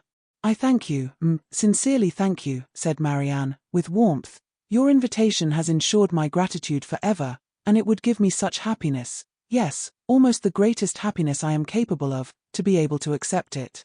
But my mother, my dearest, kindest mother, I feel the justice of what Elinor has urged, and if she were to be made less happy, less comfortable by our absence, no, nothing should tempt me to leave her. It should not, must not be a struggle. Mrs. Jennings repeated her assurance that Mrs. Dashwood could spare them perfectly well, and Elinor, who now understood her sister, and saw to what indifference to almost everything else she was carried by her eagerness to be with Willoughby again, made no farther direct opposition to the plan, and merely referred it to her mother's decision, from whom however she scarcely expected to receive any support in her endeavour to prevent a visit, which she could not approve of for Marianne, and which on her own account she had particular reasons to avoid. Whatever Marianne was desirous of, her mother would be eager to promote. She could not expect to influence the latter to cautiousness of conduct in an affair respecting which she had never been able to inspire her with distrust, and she dared not explain the motive of her own disinclination for going to London. That Marianne, fastidious as she was, thoroughly acquainted with Mrs. Jennings' manners, and invariably disgusted by them, should overlook every inconvenience of that kind, should disregard whatever must be most wounding to her irritable feelings, in her pursuit of one object, was such a proof, so strong, so full, of the importance of that object to her, as Elinor, in spite of all that had passed, was not prepared to witness. On being informed of the invitation, Mrs. Dashwood, persuaded that such an excursion would be productive of much amusement to both her daughters, and perceiving through all her affectionate attention to herself, how much the heart of Marianne was in it, would not hear of their declining the offer upon her account, insisted on their both accepting it directly, and then began to foresee, with her usual cheerfulness, a variety of advantages that would accrue to them all, from this separation. I am delighted with the plan, she cried, it is exactly what I could wish. Margaret and I shall be as much benefited by it as yourselves. When you and the Middletons are gone, we shall go on so quietly and happily together with our books and our music. You will find Margaret so improved when you come back again. I have a little plan of alteration for your bedrooms too, which may now be performed without any inconvenience to anyone. It is very right that you should go to town. I would have every young woman of your condition in life acquainted with the manners and amusements of London. You will be under the care of a motherly good sort of woman, of whose kindness to you I can have no doubt. And in all probability you will see your brother, and whatever may be his faults, or the faults of his wife, when I consider whose son he is, I cannot bear to have you so wholly estranged from each other. Though with your usual anxiety for our happiness, said Elinor, you have been obviating every impediment to the present scheme which occurred to you, there is still one objection which, in my opinion, cannot be so easily removed. Marianne's countenance sunk. And what, said Mrs. Dashwood, is my dear prudent Elinor going to suggest? What formidable obstacle is she now to bring forward? Do not let me hear a word about the expense of it. My objection is this, though I think very well of Mrs. Jennings's heart, she is not a woman whose society can afford us pleasure, or whose protection will give us consequence. That is very true, replied her mother, but of her society, separately from that of other people, you will scarcely have anything at all, and you will almost always appear in public with Lady Middleton. If Elinor is frightened away by her dislike of Mrs. Jennings, said Marianne, at least it need not prevent my accepting her invitation. I have no such scruples, and I am sure I could put up with every unpleasantness of that kind with very little effort. Elinor could not help smiling at this display of indifference towards the manners of a person, to whom she had often had difficulty in persuading Marianne to behave with tolerable politeness, and resolved within herself, that if her sister persisted in going, she would go likewise, as she did not think it proper that Marianne should be left to the sole guidance of her own judgment, or that Mrs. Jennings should be abandoned to the mercy of Marianne for all the comfort of her domestic hours. To this determination she was the more easily reconciled, by recollecting that Edward Ferrars, by Lucy's account, was not to be in town before February, and that their visit, without any unreasonable abridgment, might be previously finished. "I will have you both go," said Mrs. Dashwood.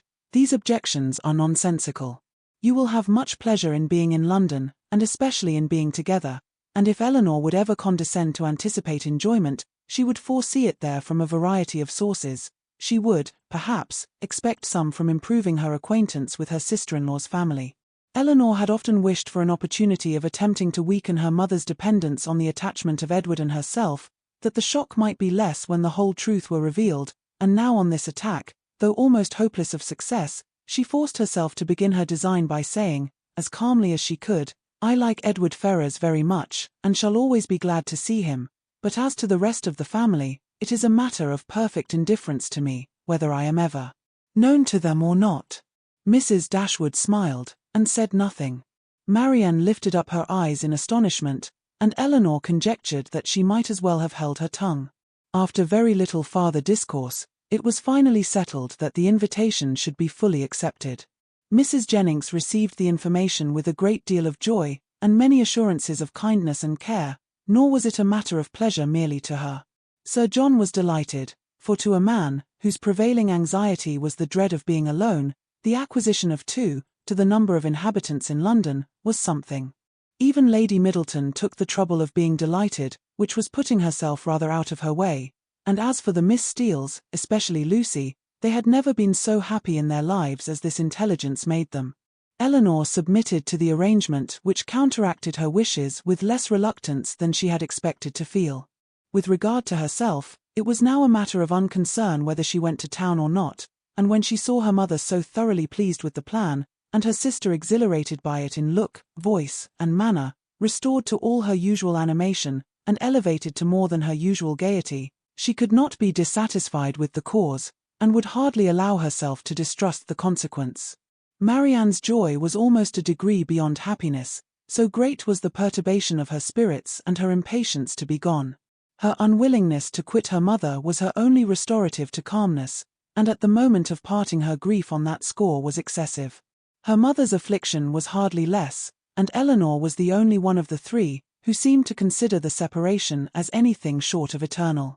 Their departure took place in the first week in January. The Middletons were to follow in about a week. The Miss Steeles kept their station at the park, and were to quit it only with the rest of the family. Chapter 26. Elinor could not find herself in the carriage with Mrs. Jennings, and beginning a journey to London under her protection, and as her guest, without wondering at her own situation, so short had their acquaintance with that lady been, so wholly unsuited were they in age and disposition, and so many had been her objections against such a measure only a few days before. But these objections had all, with that happy ardour of youth which Marianne and her mother equally shared, been overcome or overlooked, and Elinor, in spite of every occasional doubt of Willoughby's constancy, could not witness the rapture of delightful expectation which filled the whole soul and beamed in the eyes of Marianne, without feeling how blank was her own prospect, how cheerless her own state of mind in the comparison, and how gladly she would engage in the solicitude of Marianne's situation to have the same animating object in view, the same possibility of hope. A very short time however must now decide what Willoughby's intentions were. In all probability he was already in town. Marianne's eagerness to be gone declared her dependence on finding him there, and Elinor was resolved not only upon gaining every new light as to his character which her own observation or the intelligence of others could give her, but likewise upon watching his behaviour to her sister with such zealous attention, as to ascertain what he was and what he meant, before many meetings had taken place. Should the result of her observations be unfavourable, she was determined at all events to open the eyes of her sister. Should it be otherwise, her exertions would be of a different nature. She must then learn to avoid every selfish comparison, and banish every regret which might lessen her satisfaction in the happiness of Marianne. They were 3 days on their journey, and Marianne's behaviour as they travelled was a happy specimen of what future complaisance and companionableness to Mrs. Jennings might be expected to be. She sat in silence almost all the way, wrapped in her own meditations, and scarcely ever voluntarily speaking, except when any object of picturesque beauty within their view drew from her an exclamation of delight exclusively addressed to her sister. To atone for this conduct, therefore, Elinor took immediate possession of the post of civility which she had assigned herself, behaved with the greatest attention to Mrs. Jennings, talked with her, laughed with her, and listened to her whenever she could, and Mrs. Jennings on her side treated them both with all possible kindness, was solicitous on every occasion for their ease and enjoyment, and only disturbed that she could not make them choose their own dinners at the inn, nor extort a confession of their preferring salmon to cod, or boiled fowls to veal cutlets. They reached town by 3 o'clock the third day, glad to be released, after such a journey, from the confinement of a carriage, and ready to enjoy all the luxury of a good fire. The house was handsome, and handsomely fitted up, and the young ladies were immediately put in possession of a very comfortable apartment. It had formerly been Charlotte's, and over the mantelpiece still hung a landscape in coloured silks of her performance, in proof of her having spent 7 years at a great school in town to some effect. As dinner was not to be ready in less than 2 hours from their arrival, Elinor determined to employ the interval in writing to her mother, and sat down for that purpose. In a few moments Marianne did the same. "I am writing home, Marianne," said Elinor. "Had not you better defer your letter for a day or two?" "I am not going to write to my mother," replied Marianne, hastily, and as if wishing to avoid any farther inquiry. Elinor said no more. It immediately struck her that she must then be writing to Willoughby, and the conclusion which as instantly followed was, that, however mysteriously they might wish to conduct the affair, they must be engaged. This conviction, though not entirely satisfactory, gave her pleasure, and she continued her letter with greater alacrity. Marianne's was finished in a very few minutes. In length it could be no more than a note. It was then folded up, sealed, and directed with eager rapidity. Elinor thought she could distinguish a large W in the direction, and no sooner was it complete than Marianne, ringing the bell, requested the footman who answered it to get that letter conveyed for her to the 2-penny post. This decided the matter at once. Her spirits still continued very high, but there was a flutter in them which prevented their giving much pleasure to her sister, and this agitation increased as the evening drew on. She could scarcely eat any dinner, and when they afterwards returned to the drawing-room, seemed anxiously listening to the sound of every carriage. It was a great satisfaction to Elinor that Mrs. Jennings, by being much engaged in her own room, could see little of what was passing. The tea things were brought in, and already had Marianne been disappointed more than once by a rap at a neighbouring door, when a loud one was suddenly heard which could not be mistaken for one at any other house. Elinor felt secure of its announcing Willoughby's approach, and Marianne, starting up, moved towards the door. Everything was silent. This could not be borne many seconds. She opened the door, advanced a few steps towards the stairs, and after listening half a minute, returned into the room in all the agitation which a conviction of having heard him would naturally produce. In the ecstasy of her feelings at that instant she could not help exclaiming, "Oh, Elinor, it is Willoughby, indeed it is," and seemed almost ready to throw herself into his arms, when Colonel Brandon appeared. It was too great a shock to be borne with calmness, and she immediately left the room. Elinor was disappointed too, but at the same time her regard for Colonel Brandon ensured his welcome with her, and she felt particularly hurt that a man so partial to her sister should perceive that she experienced nothing but grief and disappointment in seeing him. She instantly saw that it was not unnoticed by him, that he even observed Marianne as she quitted the room, with such astonishment and concern, as hardly left him the recollection of what civility demanded towards herself. "Is your sister ill?" said he. Elinor answered in some distress that she was, and then talked of headaches, low spirits, and over-fatigues, and of everything to which she could decently attribute her sister's behaviour. He heard her with the most earnest attention, but seeming to recollect himself, said no more on the subject, and began directly to speak of his pleasure at seeing them in London, making the usual inquiries about their journey, and the friends they had left behind. In this calm kind of way, with very little interest on either side, they continued to talk, both of them out of spirits, and the thoughts of both engaged elsewhere. Elinor wished very much to ask whether Willoughby were then in town, but she was afraid of giving him pain by any inquiry after his rival, and at length, by way of saying something, she asked if he had been in London ever since she had seen him last. "Yes," he replied, with some embarrassment, "almost ever since. I have been once or twice at Delaford for a few days, but it has never been in my power to return to Barton." This, and the manner in which it was said, immediately brought back to her remembrance all the circumstances of his quitting that place, with the uneasiness and suspicions they had caused to Mrs. Jennings, and she was fearful that her question had implied much more curiosity on the subject than she had ever felt. Mrs. Jennings soon came in. "Oh," "Colonel," said she, with her usual noisy cheerfulness, "I am monstrous glad to see you. Sorry I could not come before, beg your pardon, but I have been forced to look about me a little, and settle my matters, for it is a long while since I have been at home, and you know one has always a world of little odd things to do after one has been away for any time, and then I have had Cartwright to settle with. Lord, I have been as busy as a bee ever since dinner. But pray, Colonel, how came you to conjure out that I should be in town today? I had the pleasure of hearing it at Mr. Palmer's, where I have been dining." "Oh, you did? Well, and how do they all do at their house? How does Charlotte do? I warrant you she is a fine size by this time. Mrs. Palmer appeared quite well, and I am commissioned to tell you that you will certainly see her tomorrow." To be sure, I thought as much. Well, Colonel, I have brought 2 young ladies with me, you see but one of them now, but there is another somewhere. Your friend, Miss Marianne, to which you will not be sorry to hear. I do not know what you and Mr. Willoughby will do between you about her. It is a fine thing to be young and handsome. Well, I was young once, but I never was very handsome, worse luck for me. However, I got a very good husband, and I don't know what the greatest beauty can do more. Ah, poor man. He has been dead these 8 years and better. But Colonel, where have you been to since we parted? And how does your business go on? Come, let's have no secrets among friends," he replied with his customary mildness to all her inquiries, but without satisfying her in any. Elinor now began to make the tea, and Marianne was obliged to appear again. After her entrance, Colonel Brandon became more thoughtful and silent than he had been before, and Mrs. Jennings could not prevail on him to stay long. No other visitor appeared that evening, and the ladies were unanimous in agreeing to go early to bed. Marianne rose the next morning with recovered spirits and happy looks. The disappointment of the evening before seemed forgotten in the expectation of what was to happen that day.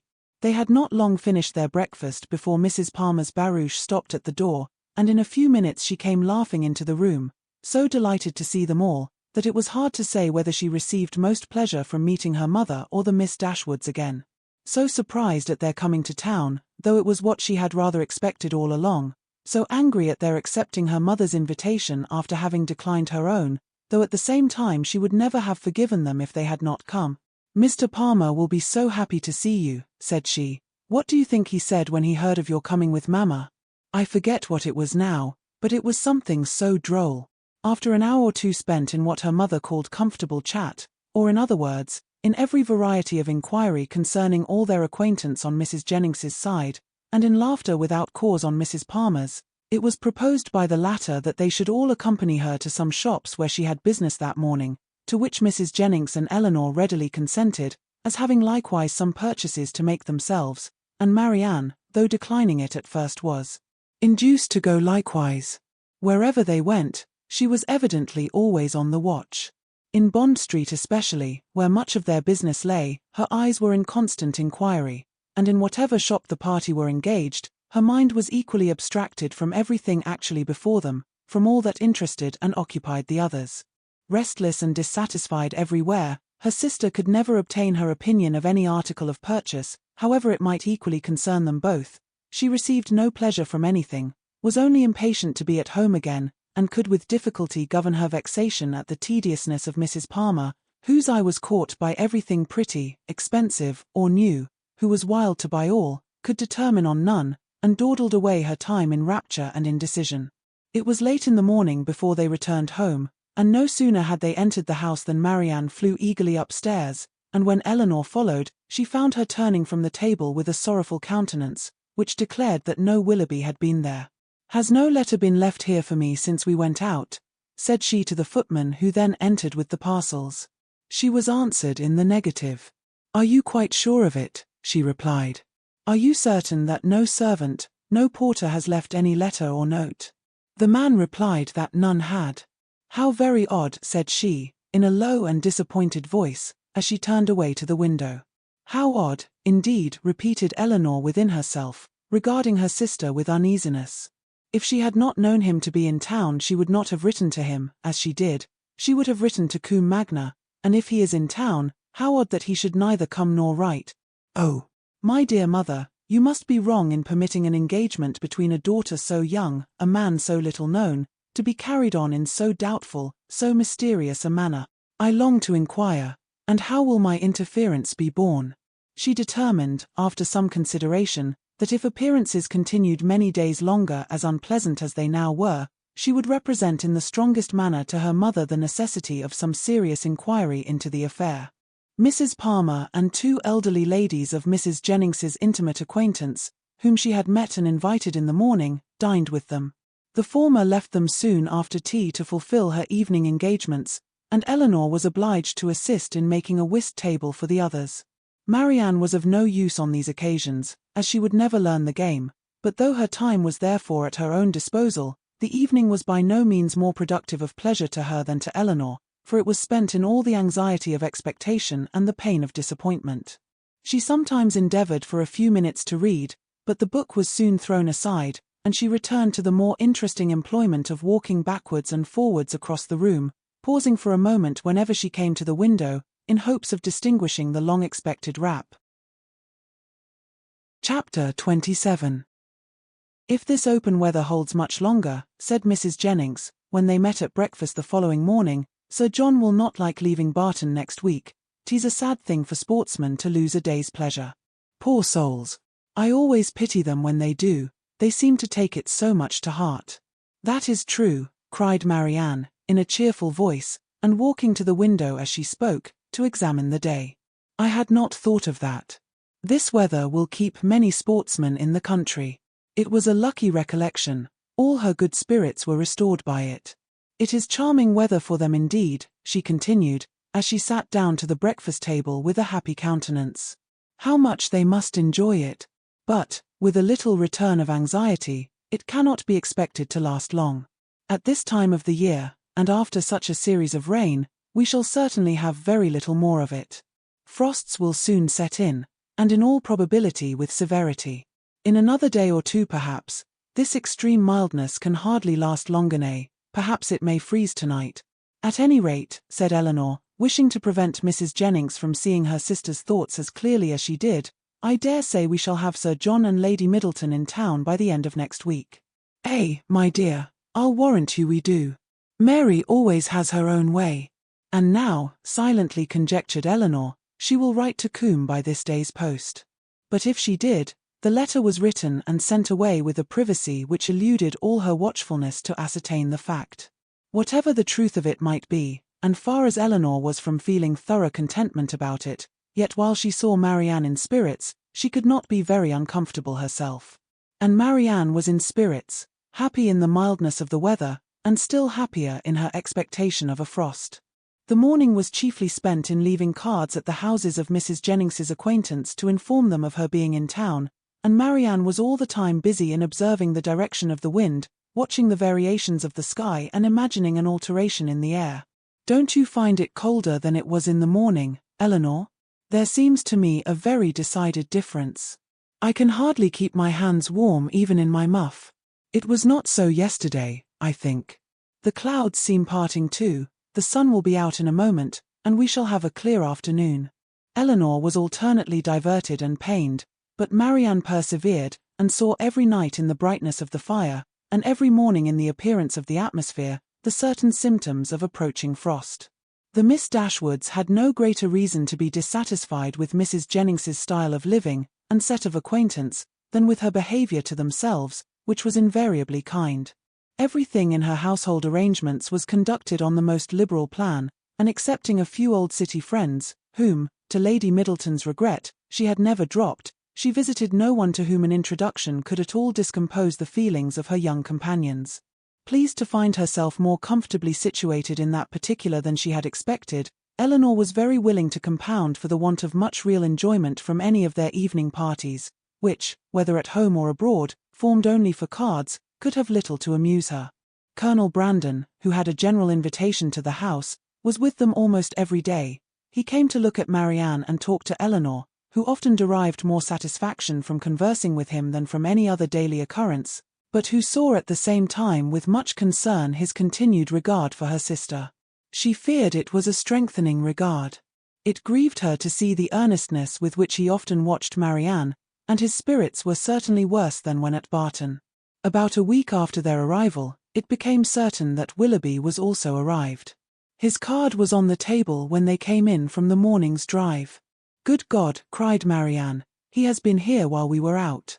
Elinor, rejoiced to be assured of his being in London, now ventured to say, "Depend upon it, he will call again tomorrow." But Marianne seemed hardly to hear her, and on Mrs. Jennings's entrance, escaped with the precious card. This event, while it raised the spirits of Elinor, restored to those of her sister all, and more than all, their former agitation. From this moment her mind was never quiet. The expectation of seeing him every hour of the day made her unfit for anything. She insisted on being left behind, the next morning, when the others went out. Elinor's thoughts were full of what might be passing in Berkeley Street during their absence, but a moment's glance at her sister when they returned was enough to inform her that Willoughby had paid no second visit there. A note was just then brought in, and laid on the table. "For me," cried Marianne, stepping hastily forward. "No, for my mistress." But Marianne, not convinced, took it instantly up. "It is indeed for Mrs. Jennings. How provoking." "You are expecting a letter, then," said Elinor, unable to be longer silent. "Yes, a little, not much." After a short pause. "You have no confidence in me, Marianne." "Nay, Elinor, this reproach from you who have confidence in no one." "Me," returned Elinor in some confusion. "Indeed, Marianne, I have nothing to tell." "Nor I," answered Marianne with energy. "Our situations then are alike. We have neither of us anything to tell. You, because you do not communicate, and I, because I conceal nothing." Elinor, distressed by this charge of reserve in herself, which she was not at liberty to do away, knew not how, under such circumstances, to press for greater openness in Marianne. Mrs. Jennings soon appeared, and the note being given her, she read it aloud. It was from Lady Middleton, announcing their arrival in Conduit Street the night before, and requesting the company of her mother and cousins the following evening. Business on Sir John's part, and a violent cold on her own, prevented their calling in Berkeley Street. The invitation was accepted, but when the hour of appointment drew near, necessary as it was in common civility to Mrs. Jennings, that they should both attend her on such a visit, Elinor had some difficulty in persuading her sister to go, for still she had seen nothing of Willoughby, and therefore was not more indisposed for amusement abroad, than unwilling to run the risk of his calling again in her absence. Elinor found, when the evening was over, that disposition is not materially altered by a change of abode, for although scarcely settled in town, Sir John had contrived to collect around him nearly 20 young people, and to amuse them with a ball. This was an affair, however, of which Lady Middleton did not approve. In the country, an unpremeditated dance was very allowable, but in London, where the reputation of elegance was more important and less easily attained, it was risking too much for the gratification of a few girls, to have it known that Lady Middleton had given a small dance of 8 or 9 couple, with 2 violins, and a mere sideboard collation. Mr. and Mrs. Palmer were of the party, from the former, whom they had not seen before since their arrival in town, as he was careful to avoid the appearance of any attention to his mother-in-law, and therefore never came near her. They received no mark of recognition on their entrance. He looked at them slightly, without seeming to know who they were, and merely nodded to Mrs. Jennings from the other side of the room. Marianne gave one glance round the apartment as she entered. It was enough he was not there, and she sat down, equally ill-disposed to receive or communicate pleasure. After they had been assembled about an hour, Mr. Palmer sauntered towards the Miss Dashwoods to express his surprise on seeing them in town, though Colonel Brandon had been first informed of their arrival at his house, and he had himself said something very droll on hearing that they were to come. "I thought you were both in Devonshire," said he. "Did you?" replied Elinor. "When do you go back again?" "I do not know." And thus ended their discourse. Never had Marianne been so unwilling to dance in her life, as she was that evening, and never so much fatigued by the exercise. She complained of it as they returned to Berkeley Street. Aye, said Mrs. Jennings, "we know the reason of all that very well. If a certain person who shall be nameless had been there, you would not have been a bit tired, and to say the truth it was not very pretty of him not to give you the meeting when he was invited." "Invited?" cried Marianne. "So my daughter Middleton told me, for it seems Sir John met him somewhere in the street this morning."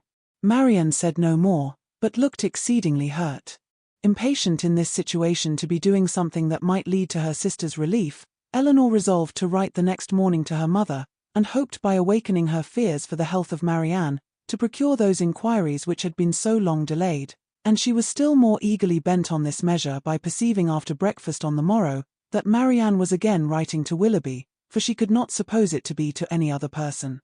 About the middle of the day, Mrs. Jennings went out by herself on business, and Elinor began her letter directly, while Marianne, too restless for employment, too anxious for conversation, walked from one window to the other, or sat down by the fire in melancholy meditation. Elinor was very earnest in her application to her mother, relating all that had passed, her suspicions of Willoughby's inconstancy, urging her by every plea of duty and affection to demand from Marianne an account of her real situation with respect to him. Her letter was scarcely finished, when a rap foretold a visitor, and Colonel Brandon was announced. Marianne, who had seen him from the window, and who hated company of any kind, left the room before he entered it. He looked more than usually grave, and though expressing satisfaction at finding Miss Dashwood alone, as if he had somewhat in particular to tell her, sat for some time without saying a word. Elinor, persuaded that he had some communication to make in which her sister was concerned, impatiently expected its opening. It was not the first time of her feeling the same kind of conviction, for, more than once before, beginning with the observation of "your sister looks unwell today," or "your sister seems out of spirits," he had appeared on the point, either of disclosing, or of inquiring, something particular about her. After a pause of several minutes, their silence was broken, by his asking her in a voice of some agitation, when he was to congratulate her on the acquisition of a brother. Elinor was not prepared for such a question, and having no answer ready, was obliged to adopt the simple and common expedient of asking what he meant. He tried to smile as he replied, "Your sister's engagement to Mr. Willoughby is very generally known." "It cannot be generally known," returned Elinor, "for her own family do not know it." He looked surprised and said, "I beg your pardon, I am afraid my inquiry has been impertinent, but I had not supposed any secrecy intended, as they openly correspond, and their marriage is universally talked of." "How can that be? By whom can you have heard it mentioned?" "By many, by some of whom you know nothing, by others with whom you are most intimate, Mrs. Jennings, Mrs. Palmer, and the Middletons. But still I might not have believed it, for where the mind is perhaps rather unwilling to be convinced, it will always find something to support its doubts. If I had not, when the servant let me in today, accidentally seen a letter in his hand, directed to Mr. Willoughby in your sister's writing, I came to inquire, but I was convinced before I could ask the question. Is everything finally settled? Is it impossible to dash? But I have no right, and I could have no chance of succeeding. Excuse me, Miss Dashwood. I believe I have been wrong in saying so much, but I hardly know what to do, and on your prudence I have the strongest dependence. Tell me that it is all absolutely resolved on, that any attempt, that in short concealment, if concealment be possible, is all that remains." These words, which conveyed to Elinor a direct avowal of his love for her sister, affected her very much. She was not immediately able to say anything, and even when her spirits were recovered, she debated for a short time on the answer it would be most proper to give. The real state of things between Willoughby and her sister was so little known to herself, that in endeavouring to explain it, she might be as liable to say too much as too little.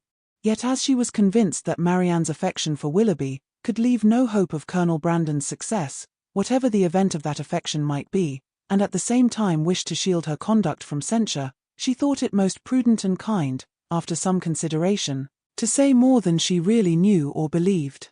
She acknowledged, therefore, that though she had never been informed by themselves of the terms on which they stood with each other, of their mutual affection she had no doubt, and of their correspondence she was not astonished to hear. He listened to her with silent attention, and on her ceasing to speak, rose directly from his seat, and after saying in a voice of emotion, "To your sister I wish all imaginable happiness, to Willoughby that he may endeavour to deserve her," took leave, and went away. Elinor derived no comfortable feelings from this conversation. To lessen the uneasiness of her mind on other points, she was left, on the contrary, with a melancholy impression of Colonel Brandon's unhappiness, and was prevented even from wishing it removed, by her anxiety for the very event that must confirm it.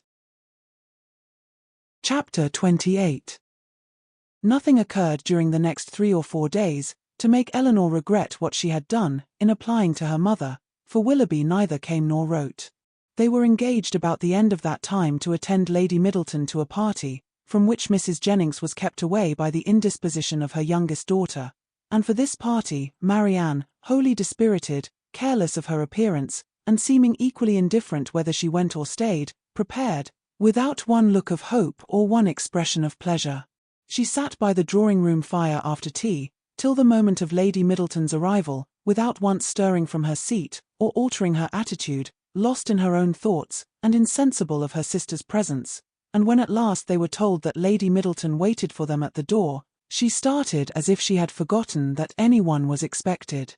They arrived in due time at the place of destination, and as soon as the string of carriages before them would allow, alighted, ascended the stairs, heard their names announced from one landing-place to another in an audible voice, and entered a room splendidly lit up, quite full of company, and insufferably hot. When they had paid their tribute of politeness by curtsying to the lady of the house, they were permitted to mingle in the crowd, and take their share of the heat and inconvenience, to which their arrival must necessarily add. After some time spent in saying little or doing less, Lady Middleton sat down to casino, and as Marianne was not in spirits for moving about, she and Elinor, luckily succeeding to chairs, placed themselves at no great distance from the table. They had not remained in this manner long, before Elinor perceived Willoughby, standing within a few yards of them, in earnest conversation with a very fashionable-looking young woman.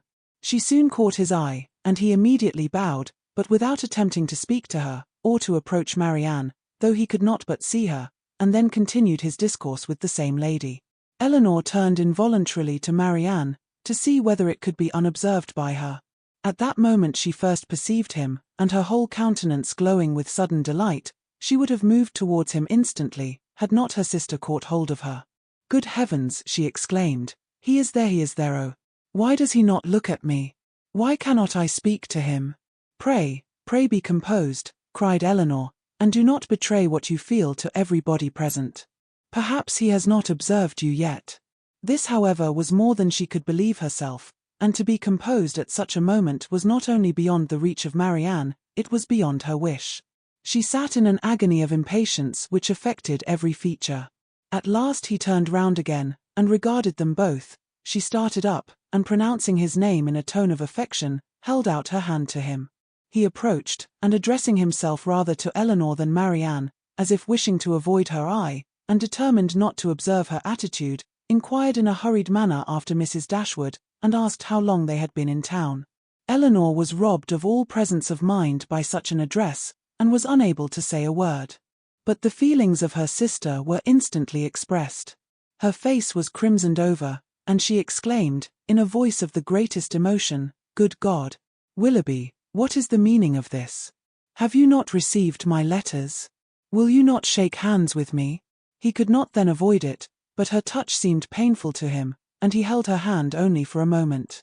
During all this time he was evidently struggling for composure. Elinor watched his countenance and saw its expression becoming more tranquil. After a moment's pause, he spoke with calmness. "I did myself the honor of calling in Berkeley Street last Tuesday, and very much regretted that I was not fortunate enough to find yourselves and Mrs. Jennings at home. My card was not lost, I hope.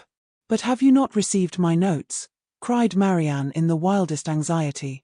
"Here is some mistake, I am sure, some dreadful mistake. What can be the meaning of it? Tell me, Willoughby, for heaven's sake tell me, what is the matter?" He made no reply. His complexion changed and all his embarrassment returned, but as if, on catching the eye of the young lady with whom he had been previously talking, he felt the necessity of instant exertion, he recovered himself again, and after saying, "Yes, I had the pleasure of receiving the information of your arrival in town, which you were so good as to send me," turned hastily away with a slight bow and joined his friend. Marianne, now looking dreadfully white, and unable to stand, sunk into her chair, and Elinor, expecting every moment to see her faint, tried to screen her from the observation of others, while reviving her with lavender water. "Go to him, Elinor," she cried, as soon as she could speak, "and force him to come to me. Tell him I must see him again, must speak to him instantly. I cannot rest, I shall not have a moment's peace till this is explained, some dreadful misapprehension or other. Oh, go to him this moment." "How can that be done?" "No, my dearest Marianne, you must wait. This is not the place for explanations. Wait only till tomorrow." With difficulty, however, could she prevent her from following him herself, and to persuade her to check her agitation, to wait, at least, with the appearance of composure, till she might speak to him with more privacy and more effect, was impossible, for Marianne continued incessantly to give way in a low voice to the misery of her feelings, by exclamations of wretchedness. In a short time Elinor saw Willoughby quit the room by the door towards the staircase, and telling Marianne that he was gone, urged the impossibility of speaking to him again that evening, as a fresh argument for her to be calm. She instantly begged her sister would entreat Lady Middleton to take them home, as she was too miserable to stay a minute longer. Lady Middleton, though in the middle of a rubber, on being informed that Marianne was unwell, was too polite to object for a moment to her wish of going away, and making over her cards to a friend, they departed as soon as the carriage could be found. Scarcely a word was spoken during their return to Berkeley Street. Marianne was in a silent agony, too much oppressed even for tears, but as Mrs. Jennings was luckily not come home, they could go directly to their own room, where Hawthorne restored her a little to herself. She was soon undressed and in bed, and as she seemed desirous of being alone, her sister then left her, and while she waited the return of Mrs. Jennings, had leisure enough for thinking over the past. That some kind of engagement had subsisted between Willoughby and Marianne she could not doubt, and that Willoughby was weary of it, seemed equally clear, for however Marianne might still feed her own wishes, she could not attribute such behaviour to mistake or misapprehension of any kind. Nothing but a thorough change of sentiment could account for it. Her indignation would have been still stronger than it was, had she not witnessed that embarrassment which seemed to speak a consciousness of his own misconduct, and prevented her from believing him so unprincipled as to have been sporting with the affections of her sister from the first, without any design that would bear investigation. Absence might have weakened his regard, and convenience might have determined him to overcome it, but that such a regard had formerly existed she could not bring herself to doubt. As for Marianne, on the pangs which so unhappy a meeting must already have given her, and on those still more severe which might await her in its probable consequence, she could not reflect without the deepest concern. Her own situation gained in the comparison, for while she could esteem Edward as much as ever, however they might be divided in future, her mind might be always supported. But every circumstance that could embitter such an evil seemed uniting to heighten the misery of Marianne in a final separation from Willoughby, in an immediate and irreconcilable rupture with him. Chapter 29. Before the housemaid had lit their fire the next day, or the sun gained any power over a cold, gloomy morning in January, Marianne, only half-dressed, was kneeling against one of the window-seats for the sake of all the little light she could command from it, and writing as fast as a continual flow of tears would permit her. In this situation, Elinor, roused from sleep by her agitation and sobs, first perceived her, and after observing her for a few moments with silent anxiety, said, in a tone of the most considerate gentleness, "Marianne, may I ask?" "No, Elinor," she replied, "ask nothing. You will soon know all." The sort of desperate calmness with which this was said lasted no longer than while she spoke, and was immediately followed by a return of the same excessive affliction. It was some minutes before she could go on with her letter, and the frequent bursts of grief which still obliged her, at intervals, to withhold her pen, were proofs enough of her feeling how more than probable it was that she was writing for the last time to Willoughby. Elinor paid her every quiet and unobtrusive attention in her power, and she would have tried to soothe and tranquilize her still more, had not Marianne entreated her, with all the eagerness of the most nervous irritability, not to speak to her for the world. In such circumstances, it was better for both that they should not be long together, and the restless state of Marianne's mind not only prevented her from remaining in the room a moment after she was dressed, but requiring at once solitude and continual change of place, made her wander about the house till breakfast time, avoiding the sight of everybody. At breakfast she neither ate, nor attempted to eat anything, and Elinor's attention was then all employed, not in urging her, not in pitying her, nor in appearing to regard her, but in endeavouring to engage Mrs. Jennings's notice entirely to herself. As this was a favourite meal with Mrs. Jennings, it lasted a considerable time, and they were just setting themselves, after it, round the common working table, when a letter was delivered to Marianne, which she eagerly caught from the servant, and, turning of a death-like paleness, instantly ran out of the room. Elinor, who saw as plainly by this, as if she had seen the direction, that it must come from Willoughby, felt immediately such a sickness at heart as made her hardly able to hold up her head, and sat in such a general tremor as made her fear it impossible to escape Mrs. Jennings's notice. That good lady, however, saw only that Marianne had received a letter from Willoughby, which appeared to her a very good joke, and which she treated accordingly, by hoping, with a laugh, that she would find it to her liking. Of Elinor's distress, she was too busily employed in measuring lengths of worsted for her rug, to see anything at all, and calmly continuing her talk, as soon as Marianne disappeared, she said, "Upon my word, I never saw a young woman so desperately in love in my life. My girls were nothing to her, and yet they used to be foolish enough, but as for Miss Marianne, she is quite an altered creature. I hope, from the bottom of my heart, he won't keep her waiting much longer, for it is quite grievous to see her look so ill and forlorn. Pray, when are they to be married?" Elinor, though never less disposed to speak than at that moment, obliged herself to answer such an attack as this, and, therefore, trying to smile, replied, "And have you really, talked yourself into a persuasion of my sister's being engaged to Mr. Willoughby? I thought it had been only a joke, but so serious a question seems to imply more, and I must beg, therefore, that you will not deceive yourself any longer. I do assure you that nothing would surprise me more than to hear of their being going to be married. For shame, Miss Dashwood. How can you talk so? Don't we all know that it must be a match, that they were over head and ears in love with each other from the first moment they met? Did not I see them together in Devonshire every day, and all day long, and did not I know that your sister came to town with me on purpose to buy wedding clothes? Come, this won't do. Because you are so sly about it yourself, you think nobody else has any senses, but it is no such thing, I can tell you, for it has been known all over town this ever so long. I tell everybody of it, and so does Charlotte." "Indeed, said Elinor, very seriously, "you are mistaken. Indeed, you are doing a very unkind thing in spreading the report, and you will find that you have, though you will not believe me now." Mrs. Jennings laughed again, but Elinor had not spirits to say more, and eager at all events to know what Willoughby had written, hurried away to their room, where, on opening the door, she saw Marianne stretched on the bed, almost choked by grief, one letter in her hand, and 2 or 3 others laying by her. Elinor drew near, but without saying a word, and seating herself on the bed, took her hand, kissed her affectionately several times, and then gave way to a burst of tears, which at first was scarcely less violent than Marianne's. The latter, though unable to speak, seemed to feel all the tenderness of this behaviour, and after some time thus spent in joint affliction, she put all the letters into Elinor's hands, and then covering her face with her handkerchief, almost screamed with agony. Elinor, who knew that such grief, shocking as it was to witness it, must have its course, watched by her till this excess of suffering had somewhat spent itself, and then turning eagerly to Willoughby's letter, read as follows. Bond Street, January. My dear Madam, I have just had the honour of receiving your letter, for which I beg to return my sincere acknowledgments. I am much concerned to find there was anything in my behaviour last night that did not meet your approbation, and though I am quite at a loss to discover in what point I could be so unfortunate as to offend you, I entreat your forgiveness of what I can assure you to have been perfectly unintentional. I shall never reflect on my former acquaintance with your family in Devonshire without the most grateful pleasure, and flatter myself it will not be broken by any mistake or misapprehension of my actions.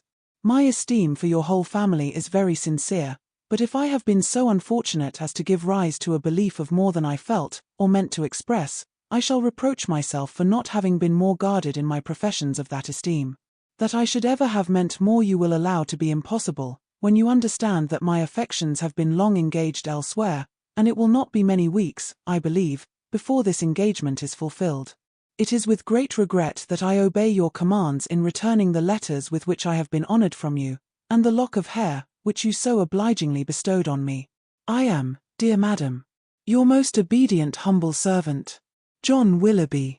With what indignation such a letter as this must be read by Miss Dashwood, may be imagined.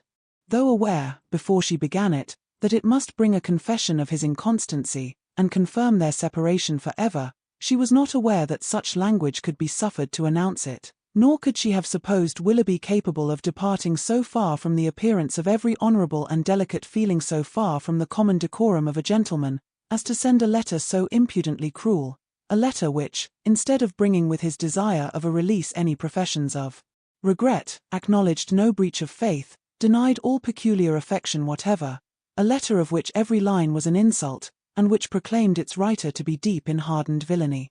She paused over it for some time with indignant astonishment, then read it again and again, but every perusal only served to increase her abhorrence of the man, and so bitter were her feelings against him, that she dared not trust herself to speak, lest she might wound Marianne still deeper by treating their disengagement, not as a loss to her of any possible good but as an escape from the worst and most irremediable of all evils, a connection, for life, with an unprincipled man, as a deliverance the most real, a blessing the most important.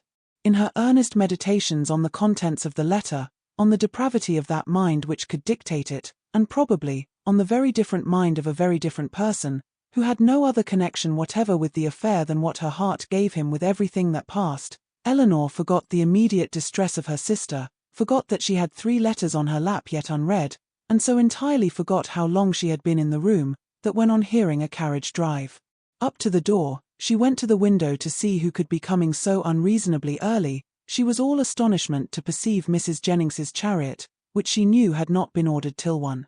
Determined not to quit Marianne, though hopeless of contributing, at present, to her ease, she hurried away to excuse herself from attending Mrs. Jennings, on account of her sister being indisposed. Mrs. Jennings, with a thoroughly good-humoured concern for its cause, admitted the excuse most readily, and Elinor, after seeing her safe off, returned to Marianne, whom she found attempting to rise from the bed, and whom she reached just in time to prevent her from falling on the floor, faint and giddy from a long want of proper rest and food, for it was many days since she had any appetite, and many nights since she had really slept, and now, when her mind was no longer supported by the fever of suspense, the consequence of all this was felt in an aching head, a weakened stomach, and a general nervous faintness. A glass of wine, which Elinor procured for her directly, made her more comfortable, and she was at last able to express some sense of her kindness, by saying, "Poor Elinor, how unhappy I make you." "I only wish," replied her sister, "there were anything I could do, which might be of comfort to you." This, as everything else would have been, was too much for Marianne, who could only exclaim, in the anguish of her heart, "Oh, Elinor, I am miserable, indeed," before her voice was entirely lost in sobs. Elinor could no longer witness this torrent of unresisted grief in silence. "Exert yourself, dear Marianne," she cried, "if you would not kill yourself and all who love you. Think of your mother, think of her misery while you suffer, for her sake you must exert yourself."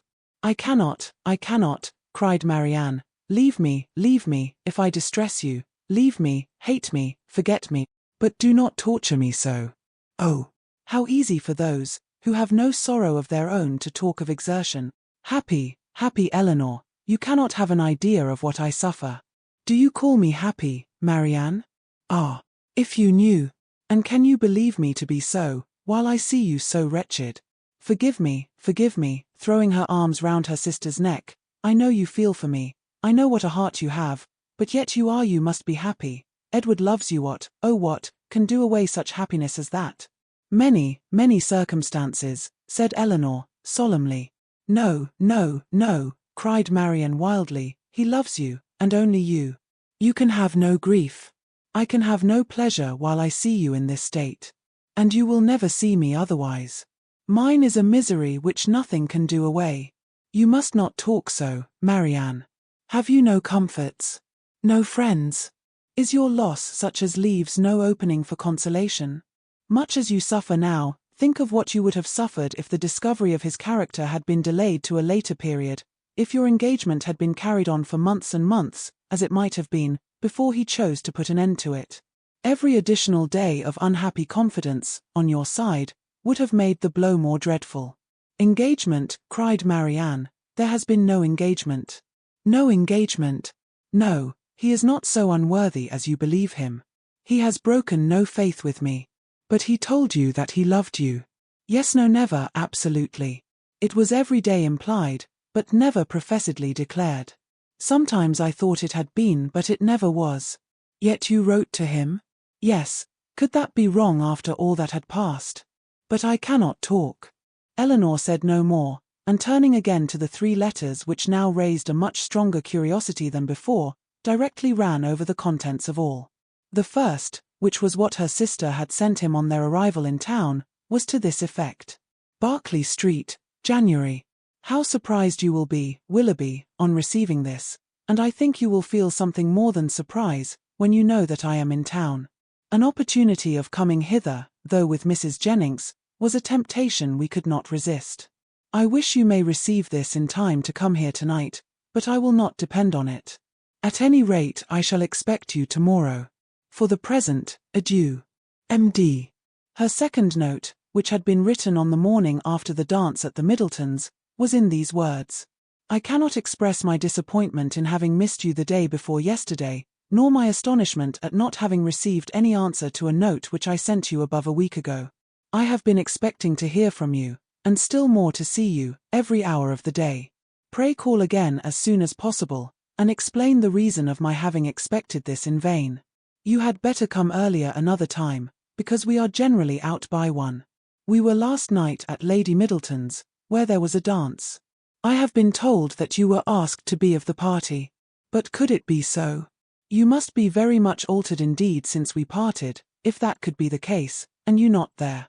But I will not suppose this possible, and I hope very soon to receive your personal assurance of its being otherwise. M.D. The contents of her last note to him were these. What am I to imagine, Willoughby, by your behaviour last night? Again I demand an explanation of it. I was prepared to meet you with the pleasure which our separation naturally produced, with the familiarity which our intimacy at Barton appeared to me to justify. I was repulsed indeed. I have passed a wretched night in endeavouring to excuse a conduct which can scarcely be called less than insulting, but though I have not yet been able to form any reasonable apology for your behaviour, I am perfectly ready to hear your justification of it. You have perhaps been misinformed, or purposely deceived, in something concerning me, which may have lowered me in your opinion. Tell me what it is, explain the grounds on which you acted, and I shall be satisfied, in being able to satisfy you. It would grieve me indeed to be obliged to think ill of you, but if I am to do it, if I am to learn that you are not what we have hitherto believed you, that your regard for us all was insincere, that your behaviour to me was intended only to deceive, let it be told as soon as possible. My feelings are at present in a state of dreadful indecision. I wish to acquit you, but certainty on either side will be ease to what I now suffer. If your sentiments are no longer what they were, you will return my notes, and the lock of my hair which is in your possession. M.D. That such letters, so full of affection and confidence, could have been so answered, Elinor, for Willoughby's sake, would have been unwilling to believe. But her condemnation of him did not blind her to the impropriety of their having been written at all, and she was silently grieving over the imprudence which had hazarded such unsolicited proofs of tenderness, not warranted by anything preceding, and most severely condemned by the event, when Marianne, perceiving that she had finished the letters, observed to her that they contained nothing but what any one would have written in the same situation. I felt myself, she added, to be as solemnly engaged to him, as if the strictest legal covenant had bound us to each other. I can believe it, said Elinor, but unfortunately he did not feel the same. He did feel the same, Elinor, for weeks and weeks he felt it. I know he did. Whatever may have changed him now, and nothing but the blackest art employed against me can have done it, I was once as dear to him as my own soul could wish. This lock of hair, which now he can so readily give up, was begged of me with the most earnest supplication. Had you seen his look, his manner, had you heard his voice at that moment? Have you forgot the last evening of our being together at Barton? The morning that we parted too, when he told me that it might be many weeks before we met again, his distress, can I ever forget his distress? For a moment or two she could say no more, but when this emotion had passed away, she added, in a firmer tone, Elinor, I have been cruelly used, but not by Willoughby. Dearest Marianne, who but himself? By whom can he have been instigated? By all the world, rather than by his own heart. I could rather believe every creature of my acquaintance leagued together to ruin me in his opinion, than believe his nature capable of such cruelty. This woman of whom he writes, whoever she be or anyone, in short, but your own dear self, Mamma, and Edward, may have been so barbarous to bully me. Beyond you three, is there a creature in the world whom I would not rather suspect of evil than Willoughby, whose heart I know so well? Elinor would not contend, and only replied, Whoever may have been so detestably your enemy, let them be cheated of their malignant triumph, my dear sister, by seeing how nobly the consciousness of your own innocence and good intentions supports your spirits. It is a reasonable and laudable pride which resists such malevolence. No, no, cried Marianne, misery such as mine has no pride.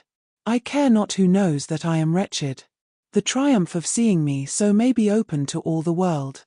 Elinor, Elinor, they who suffer little may be proud and independent as they like, may resist insult, or return mortification, but I cannot.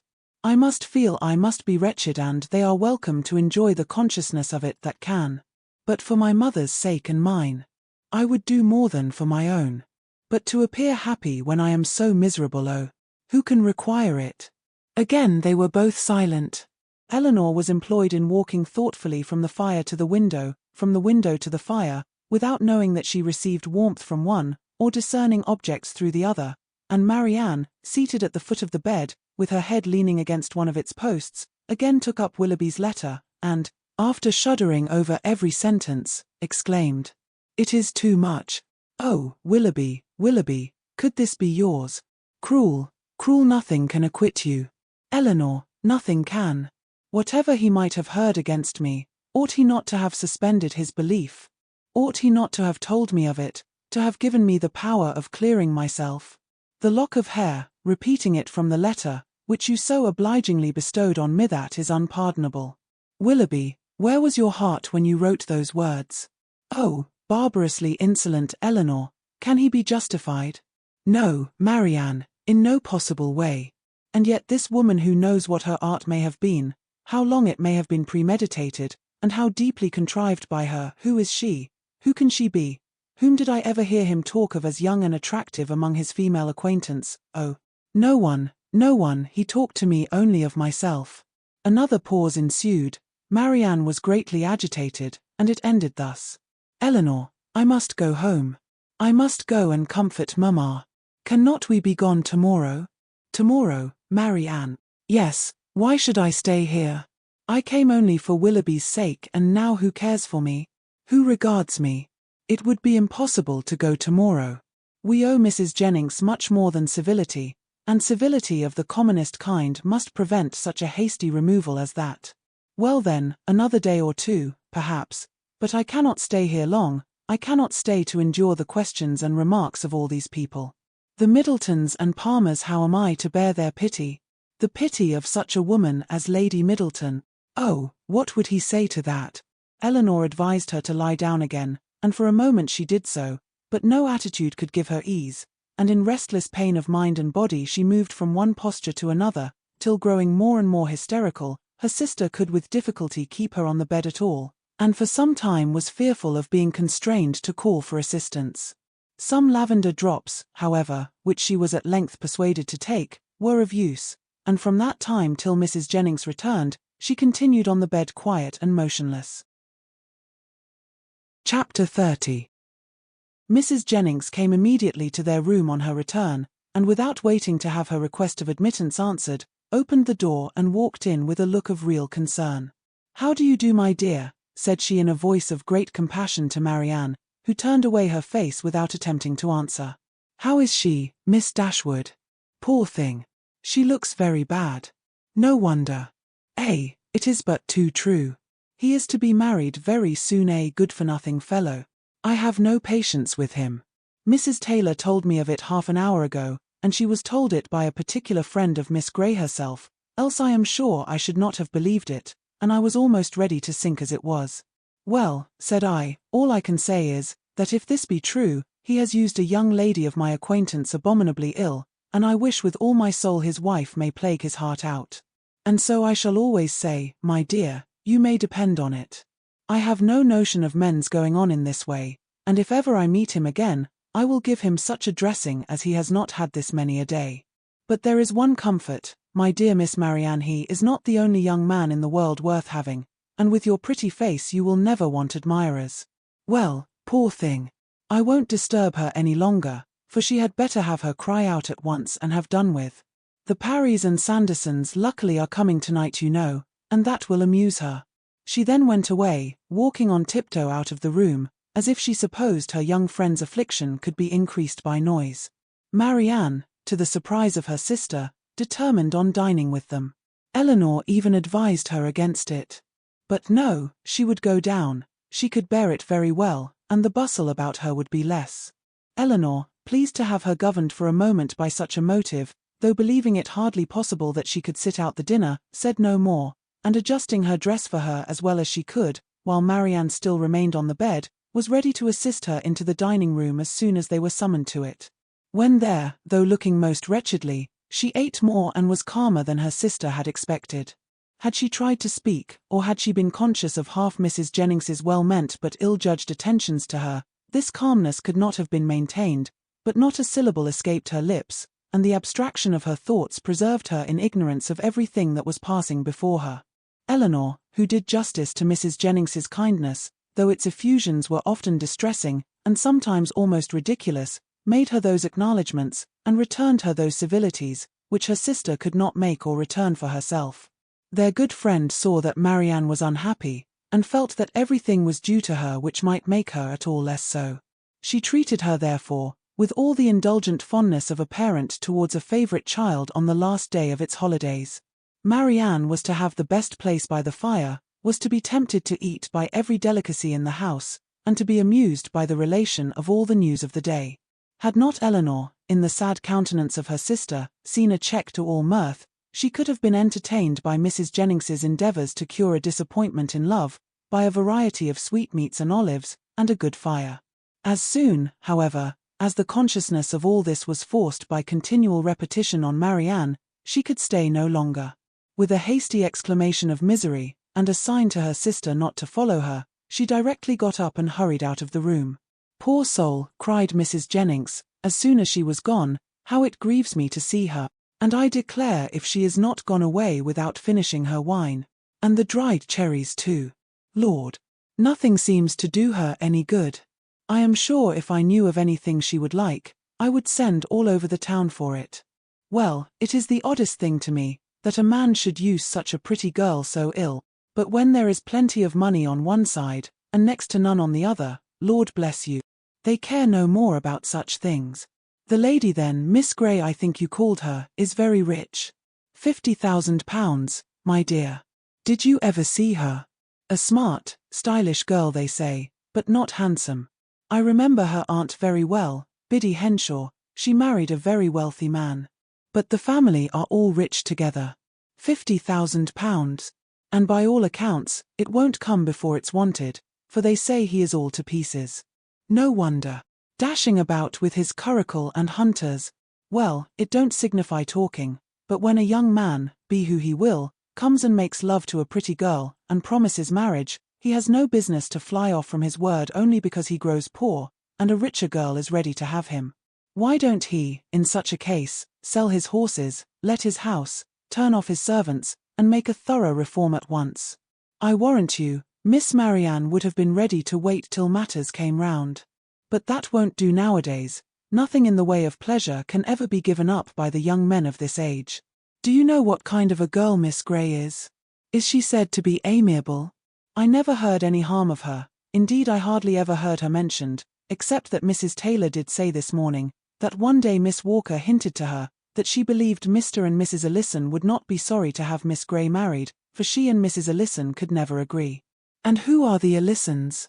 Her guardians, my dear. But now she is of age and may choose for herself, and a pretty choice she has made. What now? After pausing a moment, your poor sister is gone to her own room, I suppose, to moan by herself. Is there nothing one can get to comfort her? Poor dear, it seems quite cruel to let her be alone. Well, by and by we shall have a few friends, and that will amuse her a little. What shall we play at? She hates whist I know, but is there no round game she cares for? Dear, this kindness is quite unnecessary. Marianne, I dare say, will not leave her room again this evening. I shall persuade her if I can to go early to bed, for I am sure she wants rest. I believe that will be best for her. Let her name her own supper, and go to bed. Lord! No wonder she has been looking so bad and so cast down this last week or two, for this matter I suppose has been hanging over her head as long as that. And so the letter that came today finished it. Poor soul. I am sure if I had had a notion of it, I would not have joked her about it for all my money. But then how should I guess such a thing? I made sure of its being nothing but a common love letter, and young people like to be laughed at about them. Lord! How concerned Sir John and my daughters will be when they hear it. If I had my senses about me, I might have called in Conduit Street in my way home, and told them of it. But I shall see them tomorrow. It would be unnecessary, I am sure, for you to caution Mrs. Palmer and Sir John against ever naming Mr. Willoughby, or making the slightest allusion to what has passed, before my sister. Their own good nature must point out to them the real cruelty of appearing to know anything about it when she is present, and the less that may ever be said to myself on the subject, the more my feelings will be spared, as you, my dear madam, will easily believe. Oh, Lord! Yes, that I do indeed. It must be terrible for you to hear it talked of, and as for your sister, I am sure I would not mention a word about it to her for the world. You saw I did not all dinner time. No more would Sir John, nor my daughters, for they are all very thoughtful and considerate, especially if I give them a hint, as I certainly will. For my part, I think the less that is said about such things, the better, the sooner 'tis blown over and forgot. And what does talking ever do, In this affair it can only do harm, more so perhaps than in many cases of a similar kind, for it has been attended by circumstances which, for the sake of everyone concerned in it, make it unfit to become the public conversation. I must do this justice to Mr. Willoughby. He has broken no positive engagement with my sister. Law, my dear, don't pretend to defend him. No positive engagement indeed. After taking her all over Allenham House, and fixing on the very rooms they were to live in hereafter, Elinor, for her sister's sake, could not press the subject farther, and she hoped it was not required of her for Willoughby's, since, though Marianne might lose much, he could gain very little by the enforcement of the real truth. After a short silence on both sides, Mrs. Jennings, with all her natural hilarity, burst forth again. Well, my dear, 'tis a true saying about an ill wind, for it will be all the better for Colonel Brandon. He will have her at last, aye, that he will.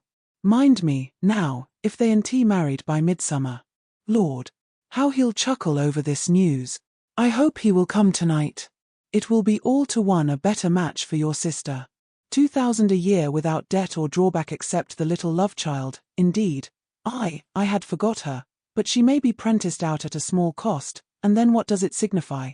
Delaford is a nice place, I can tell you, exactly what I call a nice old-fashioned place, full of comforts and conveniences, quite shut in with great garden walls that are covered with the best fruit trees in the country, and such a mulberry tree in one corner. Lord! How Charlotte and I did stuff the only time we were there. Then, there is a dovecot, some delightful stewponds, and a very pretty canal, and everything, in short, that one could wish for, and, moreover, it is close to the church, and only 1/4 of a mile from the turnpike road, so 'tis never dull, for if you only go and sit up in an old yew arbor behind the house, you may see all the carriages that pass along. Oh, 'tis a nice place. A butcher hard by in the village, and the parsonage house within a stone's throw. To my fancy, 1,000 times prettier than Barton Park, where they are forced to send 3 miles for their meat, and have not a neighbour nearer than your mother. Well, I shall spirit up the Colonel as soon as I can. One shoulder of mutton, drives another down. If we can but put Willoughby out of her head. If we can do that, said Elinor, we shall do very well with or without Colonel Brandon.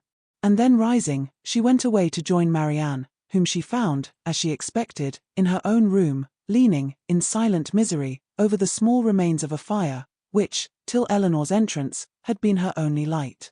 You had better leave me, was all the notice that her sister received from her. I will leave you, said Elinor, if you will go to bed. But this, from the momentary perverseness of impatient suffering, she at first refused to do. Her sister's earnest, though gentle persuasion, however, soon softened her to compliance, and Elinor saw her lay her aching head on the pillow, and as she hoped, in a way to get some quiet rest before she left her. In the drawing-room, whither she then repaired, she was soon joined by Mrs. Jennings, with a wine-glass, full of something, in her hand. My dear, said she, entering, I have just recollected that I have some of the finest old Constantia wine in the house that ever was tasted, so I have brought a glass of it for your sister. My poor husband! How fond he was of it! Whenever he had a touch of his old colicky gout, he said it did him more good than anything else in the world. Do take it to your sister. Dear, replied Elinor, smiling at the difference of the complaints for which it was recommended. How good you are! But I have just left Marianne in bed, and, I hope, almost asleep, and as I think nothing will be of so much service to her as rest, if you will give me leave, I will drink the wine myself.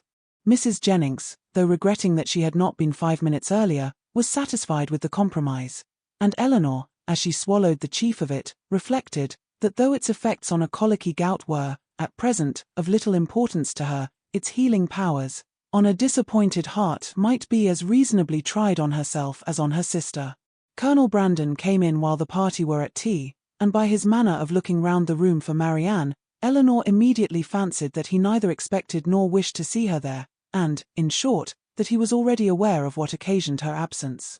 Mrs. Jennings was not struck by the same thought, for soon after his entrance, she walked across the room to the tea-table where Elinor presided, and whispered, "The Colonel looks as grave as ever you see. He knows nothing of it. Do tell him, my dear." He shortly afterwards drew a chair close to hers, and, with a look which perfectly assured her of his good information, inquired after her sister. "Marianne is not well," said she. "She has been indisposed all day, and we have persuaded her to go to bed." "Perhaps, then," he hesitatingly replied, "what I heard this morning there may be more truth in it than I could believe possible at first." "What did you hear?" "That a gentleman, whom I had reason to think in short, that a man, whom I knew to be engaged, but how shall I tell you? If you know it already, as surely you must, I may be spared." "You mean," answered Elinor, with forced calmness, "Mr. Willoughby's marriage with Miss Grey." "Yes, we do know it all." This seems to have been a day of general elucidation, for this very morning first unfolded it to us. "Mr. Willoughby is unfathomable. Where did you hear it?" "In a stationer's shop in Pall Mall, where I had business. 2 ladies were waiting for their carriage, and one of them was giving the other an account of the intended match, in a voice so little attempting concealment, that it was impossible for me not to hear all. The name of Willoughby, John Willoughby, frequently repeated, first caught my attention, and what followed was a positive assertion that everything was now finally settled respecting his marriage with Miss Grey. It was no longer to be a secret, it would take place even within a few weeks, with many particulars of preparations and other matters. One thing, especially, I remember, because it served to identify the man still more. As soon as the ceremony was over, they were to go to Combe Magna, his seat in Somersetshire. My astonishment, but it would be impossible to describe what I felt. The communicative lady, I learnt, on inquiry, for I stayed in the shop till they were gone, was a Mrs. Ellison, and that, as I have been since informed, is the name of Miss Grey's guardian. It is. But have you likewise heard that Miss Grey has £50,000? In that, if in anything, we may find an explanation. It may be so, but Willoughby is capable, at least I think. He stopped a moment, then added in a voice which seemed to distrust itself, "And your sister, how did she? Her sufferings have been very severe. I have only to hope that they may be proportionately short. It is a most cruel affliction. Till yesterday, I believe, she never doubted his regard, and even now, perhaps, but I am almost convinced that he never was really attached to her. He has been very deceitful. And, in some points, there seems a hardness of heart about him." Said Colonel Brandon, "There is, indeed. But your sister does not, I think you said so, she does not consider quite as you do. You know her disposition, and may believe how eagerly she would still justify him if she could." He made no answer, and soon afterwards, by the removal of the tea things, and the arrangement of the card parties, the subject was necessarily dropped. Mrs. Jennings, who had watched them with pleasure while they were talking, and who expected to see the effect of Miss Dashwood's communication, in such an instantaneous gaiety on Colonel Brandon's side, as might have become a man in the bloom of youth, of hope and happiness, saw him, with amazement, remain the whole evening more serious and thoughtful than usual. Chapter 31. From a night of more sleep than she had expected, Marianne awoke the next morning to the same consciousness of misery in which she had closed her eyes. Elinor encouraged her as much as possible to talk of what she felt, and before breakfast was ready, they had gone through the subject again and again, and with the same steady conviction and affectionate counsel on Elinor's side, the same impetuous feelings and varying opinions on Marianne's, as before. Sometimes she could believe Willoughby to be as unfortunate and as innocent as herself, and at others, lost every consolation in the impossibility of acquitting him. At one moment she was absolutely indifferent to the observation of all the world, at another she would seclude herself from it forever, and at a third could resist it with energy.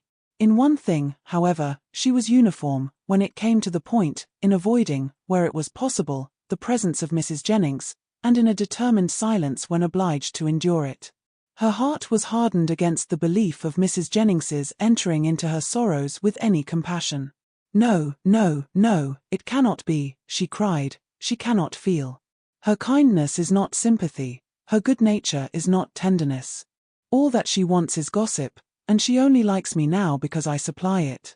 Elinor had not needed this to be assured of the injustice to which her sister was often led in her opinion of others, by the irritable refinement of her own mind, and the too great importance placed by her on the delicacies of a strong sensibility, and the graces of a polished manner. Like half the rest of the world, if more than half there be that are clever and good, Marianne, with excellent abilities and an excellent disposition, was neither reasonable nor candid. She expected from other people the same opinions and feelings as her own, and she judged of their motives by the immediate effect of their actions on herself. Thus a circumstance occurred, while the sisters were together in their own room after breakfast, which sunk the heart of Mrs. Jennings still lower in her estimation, because, through her own weakness, it chanced to prove a source of fresh pain to herself, though Mrs. Jennings was governed in it by an impulse of the utmost goodwill. With a letter in her outstretched hand, and countenance gaily smiling, from the persuasion of bringing comfort, she entered their room, saying, "Now, my dear, I bring you something that I am sure will do you good." Marianne heard enough. In one moment her imagination placed before her a letter from Willoughby, full of tenderness and contrition, explanatory of all that had passed, satisfactory, convincing, and instantly followed by Willoughby himself, rushing eagerly into the room to enforce, at her feet, by the eloquence of his eyes, the assurances of his letter. The work of one moment was destroyed by the next. The handwriting of her mother, never till then unwelcome, was before her, and, in the acuteness of the disappointment which followed such an ecstasy of more than hope, she felt as if, till that instant, she had never suffered. The cruelty of Mrs. Jennings, no language, within her reach in her moments of happiest eloquence, could have expressed, and now she could reproach her only by the tears which streamed from her eyes with passionate violence, a reproach, however, so entirely lost on its object, that after many expressions of pity, she withdrew, still referring her to the letter of comfort. But the letter, when she was calm enough to read it, brought little comfort. Willoughby filled every page. Her mother, still confident of their engagement, and relying as warmly as ever on his constancy, had only been roused by Elinor's application, to entreat from Marianne greater openness towards them both, and this, with such tenderness towards her, such affection for Willoughby, and such a conviction of their future happiness in each other, that she wept with agony through the whole of it. All her impatience to be at home again now returned. Her mother was dearer to her than ever, dearer through the very excess of her mistaken confidence in Willoughby, and she was wildly urgent to be gone. Elinor, unable herself to determine whether it were better for Marianne to be in London or at Barton, offered no counsel of her own except of patience till their mother's wishes could be known, and at length she obtained her sister's consent to wait for that knowledge. Mrs. Jennings left them earlier than usual, for she could not be easy till the Middletons and Palmers were able to grieve as much as herself, and positively refusing Elinor's offered attendance, went out alone for the rest of the morning. Elinor, with a very heavy heart, aware of the pain she was going to communicate, and perceiving, by Marianne's letter, how ill she had succeeded in laying any foundation for it, then sat down to write her mother an account of what had passed, and entreat her directions for the future, while Marianne, who came into the drawing-room on Mrs. Jennings's going away, remained fixed at the table where Elinor wrote, watching the advancement of her pen, grieving over her for the hardship of such a task, and grieving still more fondly over its effect on her mother. In this manner they had continued about a quarter of an hour, when Marianne, whose nerves could not then bear any sudden noise, was startled by a rap at the door. "Who can this be?" cried Elinor. "So early too. I thought we had been safe." Marianne moved to the window. "It is Colonel Brandon," said she, with vexation. "We are never safe from him. He will not come in, as Mrs. Jennings is from home. I will not trust to that, retreating to her own room. A man who has nothing to do with his own time has no conscience in his intrusion on that of others. The event proved her conjecture right, though it was founded on injustice and error, for Colonel Brandon did come in, and Elinor, who was convinced that solicitude for Marianne brought him thither, and who saw that solicitude in his disturbed and melancholy look, and in his anxious though brief inquiry after her, could not forgive her sister for esteeming him so lightly. "I met Mrs. Jennings in Bond Street," said he, after the first salutation, "and she encouraged me to come on, and I was the more easily encouraged, because I thought it probable that I might find you alone, which I was very desirous of doing. My object, my wish, my sole wish in desiring it, I believe it is to be a means of giving comfort. No, I must not say comfort, not present comfort, but conviction, lasting conviction to your sister's mind. My regard for her, for yourself, for your mother, will you allow me to prove it, by relating some circumstances which nothing but a very sincere regard, nothing but an earnest desire of being useful. I think I am justified, though where so many hours have been spent in convincing myself that I am right. Is there not some reason to fear I may be wrong?" He stopped. "I understand you," said Elinor. "You have something to tell me of Mr. Willoughby, that will open his character, father. Your telling it will be the greatest act of friendship that can be shown Marianne. My gratitude will be ensured immediately by any information tending to that end, and hers must be gained by it in time. Pray let me hear it." "You shall, and, to be brief, when I quitted Barton last October, but this will give you no idea. I must go farther back. You will find me a very awkward narrator, Miss Dashwood. I hardly know where to begin. A short account of myself, I believe, will be necessary, and it shall be a short one. On such a subject, sighing heavily, can I have little temptation to be diffuse." He stopped a moment for recollection, and then, with another sigh, went on. "You have probably entirely forgotten a conversation. It is not to be supposed that it could make any impression on you. A conversation between us one evening at Barton Park. It was the evening of a dance in which I alluded to a lady I had once known, as resembling, in some measure, your sister Marianne." "Indeed," answered Elinor, "I have not forgotten it." He looked pleased by this remembrance, and added, "If I am not deceived by the uncertainty, the partiality of tender recollection, there is a very strong resemblance between them, as well in mind as person. The same warmth of heart, the same eagerness of fancy and spirits. This lady was one of my nearest relations, an orphan from her infancy, and under the guardianship of my father. Our ages were nearly the same, and from our earliest years we were playfellows and friends.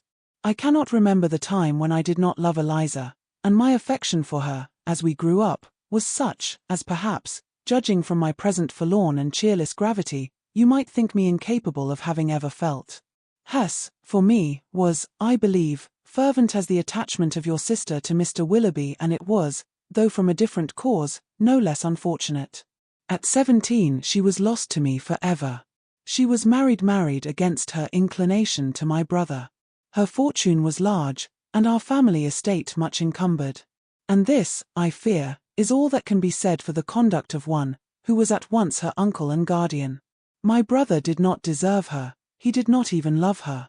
I had hoped that her regard for me would support her under any difficulty, and for some time it did, but at last the misery of her situation, for she experienced great unkindness, overcame all her resolution, and though she had promised me that nothing but how blindly I relate, I have never told you how this was brought on. We were within a few hours of eloping together for Scotland. The treachery, or the folly, of my cousin's maid betrayed us. I was banished to the house of a relation far distant, and she was allowed no liberty, no society, no amusement, till my father's point was gained. I had depended on her fortitude too far, and the blow was a severe one, but had her marriage been happy, so young as I then was, a few months must have reconciled me to it, or at least I should not have now to lament it.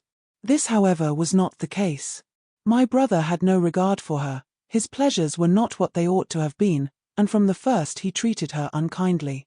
The consequence of this, upon a mind so young, so lively, so inexperienced as Mrs. Brandon's, was but too natural. She resigned herself at first to all the misery of her situation, and happy had it been if she had not lived to overcome those regrets which the remembrance of me occasioned. But can we wonder that, with such a husband to provoke inconstancy, and without a friend to advise or restrain her, for my father lived only a few months after their marriage, and I was with my regiment in the East Indies, she should fall? Had I remained in England, perhaps, but I meant to promote the happiness of both by removing from her for years, and for that purpose had procured my exchange. The shock which her marriage had given me, he continued, in a voice of great agitation, was of trifling weight, was nothing to what I felt when I heard, about 2 years afterwards, of her divorce. It was that which threw this gloom, even now the recollection of what I suffered. He could say no more, and rising hastily walked for a few minutes about the room. Elinor, affected by his relation, and still more by his distress, could not speak. He saw her concern, and coming to her, took her hand, pressed it, and kissed it with grateful respect. A few minutes more of silent exertion enabled him to proceed with composure. It was nearly 3 years after this unhappy period before I returned to England. My first care, when I did arrive, was of course to seek for her, but the search was as fruitless as it was melancholy. I could not trace her beyond her first seducer, and there was every reason to fear that she had removed from him only to sink deeper in a life of sin. Her legal allowance was not adequate to her fortune, nor sufficient for her comfortable maintenance, and I learnt from my brother that the power of receiving it had been made over some months before to another person. He imagined, and calmly could he imagine it, that her extravagance, and consequent distress, had obliged her to dispose of it for some immediate relief. At last, however, and after I had been 6 months in England, I did find her. Regard for a former servant of my own, who had since fallen into misfortune, carried me to visit him in a sponging house, where he was confined for debt, and there, in the same house, under a similar confinement, was my unfortunate sister. So altered, so faded, worn down by acute suffering of every kind. Hardly could I believe the melancholy and sickly figure before me to be the remains of the lovely, blooming, healthful girl on whom I had once doted. What I endured in so beholding her, but I have no right to wound your feelings by attempting to describe it. I have pained you too much already. That she was, to all appearance, in the last stage of a consumption, was, yes, in such a situation it was my greatest comfort. Life could do nothing for her, beyond giving time for a better preparation for death, and that was given. I saw her placed in comfortable lodgings, and under proper attendance. I visited her every day during the rest of her short life. I was with her in her last moments. Again he stopped to recover himself, and Elinor spoke her feelings in an exclamation of tender concern at the fate of his unfortunate friend. Your sister, I hope, cannot be offended, said he, by the resemblance I have fancied between her and my poor disgraced relation. Their fates, their fortunes, cannot be the same, and had the natural sweet disposition of the one been guarded by a firmer mind, or a happier marriage, she might have been all that you will live to see the other be. But to what does all this lead? I seem to have been distressing you for nothing. Ah, Miss Dashwood, a subject such as this untouched for 14 years, it is dangerous to handle it at all. I will be more collected, more concise. She left to my care her only child, a little girl, the offspring of her first guilty connection, who was then about 3 years old. She loved the child, and had always kept it with her. It was a valued, a precious trust to me, and gladly would I have discharged it in the strictest sense, by watching over her education myself, had the nature of our situations allowed it, but I had no family, no home, and my little Eliza was therefore placed at school. I saw her there whenever I could, and after the death of my brother, which happened about 5 years ago, and which left to me the possession of the family property, she visited me at Delaford. I called her a distant relation, but I am well aware that I have in general been suspected of a much nearer connection with her. It is now 3 years ago, she had just reached her 14th year, that I removed her from school, to place her under the care of a very respectable woman, residing in Dorsetshire, who had the charge of 4 or 5 other girls of about the same time of life, and for 2 years I had every reason to be pleased with her situation. But last February, almost a 12-month back, she suddenly disappeared. I had allowed her, imprudently, as it has since turned out, at her earnest desire, to go to Bath with one of her young friends, who was attending her father there for his health. I knew him to be a very good sort of man, and I thought well of his daughter better than she deserved, for, with a most obstinate and ill-judged secrecy, she would tell nothing, would give no clue, though she certainly knew all. He, her father, a well-meaning, but not a quick-sighted man, could really, I believe, give no information. for he had been generally confined to the house, while the girls were ranging over the town and making what acquaintance they chose, and he tried to convince me, as thoroughly as he was convinced himself, of his daughter's being entirely unconcerned in the business. In short, I could learn nothing but that she was gone. All the rest, for 8 long months, was left to conjecture.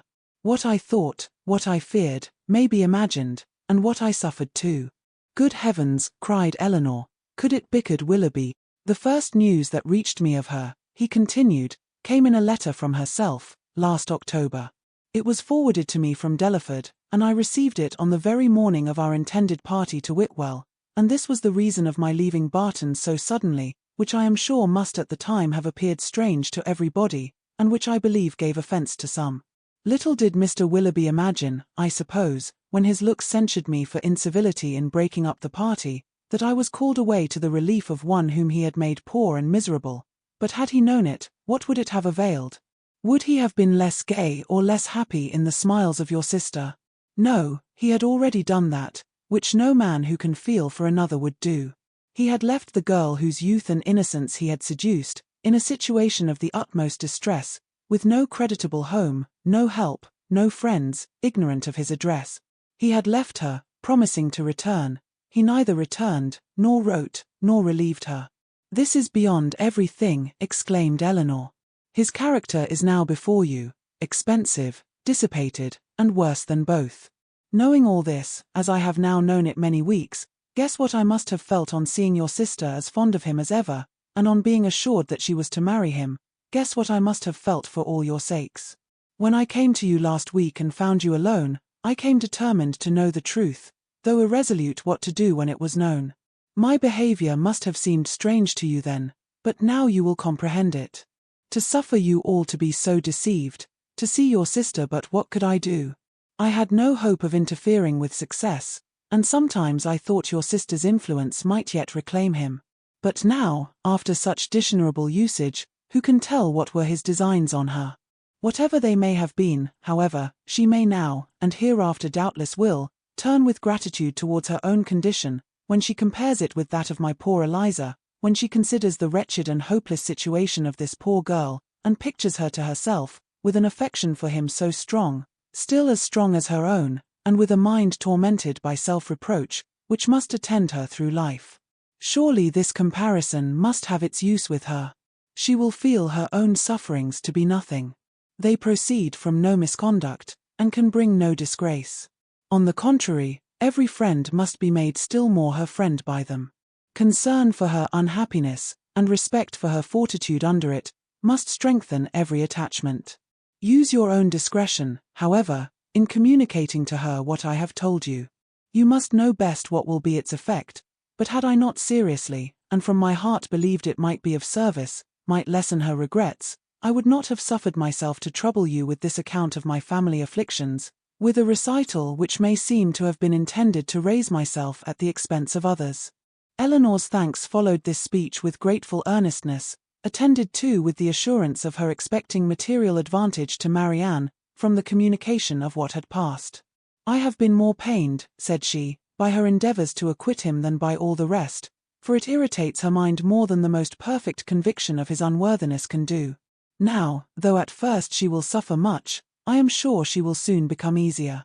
Have you, she continued, after a short silence, ever seen Mr. Willoughby since you left him at Barton? Yes, he replied gravely, once I have. One meeting was unavoidable. Elinor, startled by his manner, looked at him anxiously, saying, What? Have you met him too? I could meet him no other way. Eliza had confessed to me, though most reluctantly, the name of her lover, and when he returned to town, which was within a fortnight after myself, we met by appointment, he to defend, I to punish his conduct. We returned unwounded, and the meeting, therefore, never got abroad. Elinor sighed over the fancied necessity of this, but to a man and a soldier she presumed not to censure it. Such, said Colonel Brandon, after a pause, has been the unhappy resemblance between the fate of mother and daughter, and so imperfectly have I discharged my trust. Is she still in town?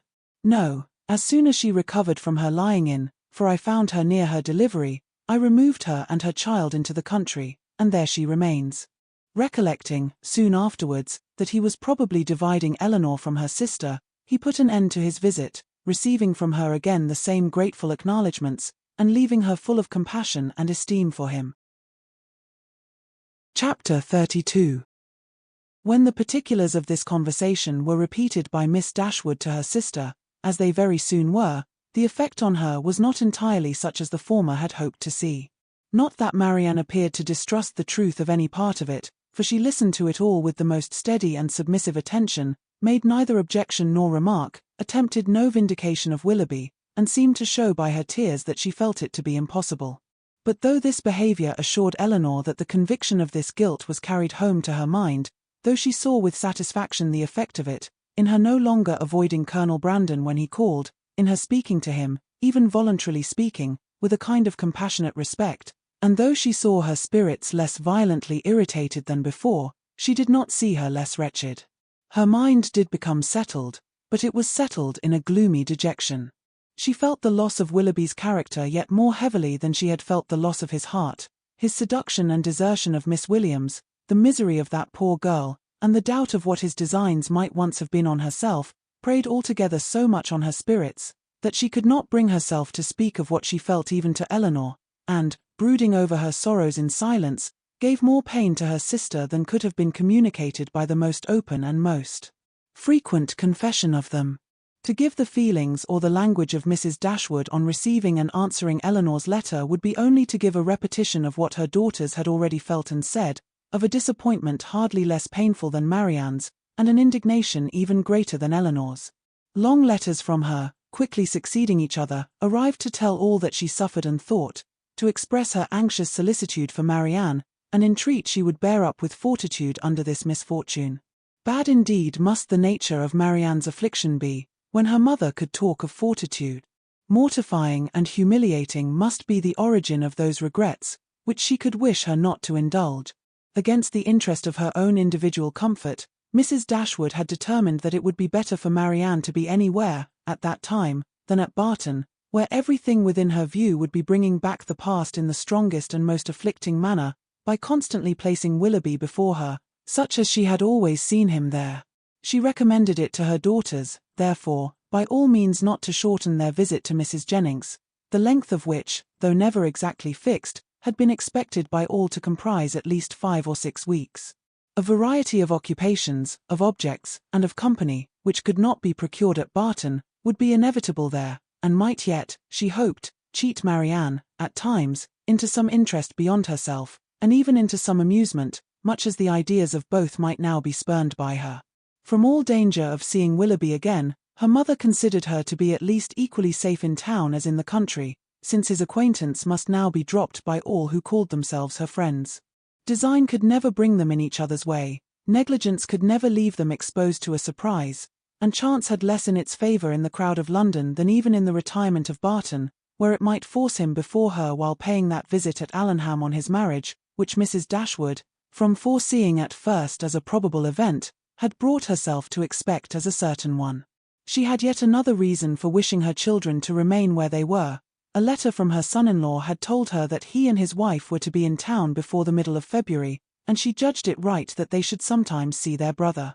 Marianne had promised to be guided by her mother's opinion, and she submitted to it therefore without opposition, though it proved perfectly different from what she wished and expected, though she felt it to be entirely wrong, formed on mistaken grounds, and that by requiring her longer continuance in London it deprived her of the only possible alleviation of her wretchedness, the personal sympathy of her mother, and doomed her to such society and such scenes as must prevent her ever knowing a moment's rest.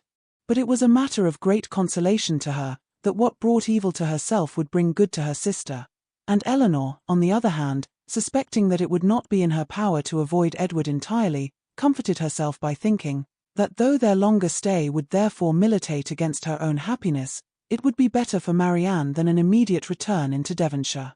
Her carefulness in guarding her sister from ever hearing Willoughby's name mentioned, was not thrown away. Marianne, though without knowing it herself, reaped all its advantage, for neither Mrs. Jennings, nor Sir John, nor even Mrs. Palmer herself, ever spoke of him before her. Elinor wished that the same forbearance could have extended towards herself, but that was impossible, and she was obliged to listen day after day to the indignation of them all. Sir John could not have thought it possible. A man of whom he had always had such reason to think well, such a good-natured fellow. He did not believe there was a bolder rider in England. It was an unaccountable business. He wished him at the devil with all his heart. He would not speak another word to him, meet him where he might, for all the world.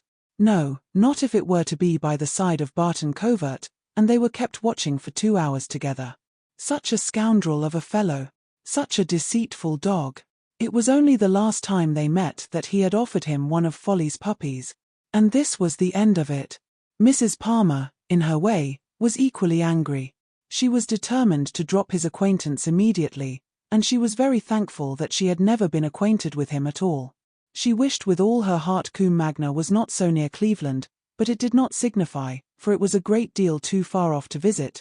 She hated him so much that she was resolved never to mention his name again, and she should tell everybody she saw how good-for-nothing he was. The rest of Mrs. Palmer's sympathy was shown in procuring all the particulars in her power of the approaching marriage, and communicating them to Elinor. She could soon tell at what coachmakers the new carriage was building, by what painter Mr. Willoughby's portrait was drawn, and at what warehouse Miss Grey's clothes might be seen. The calm and polite unconcern of Lady Middleton on the occasion was a happy relief to Elinor's spirits, oppressed as they often were by the clamorous kindness of the others. It was a great comfort to her to be sure of exciting no interest in one person at least among their circle of friends, a great comfort to know that there was one who would meet her without feeling any curiosity after particulars, or any anxiety for her sister's health.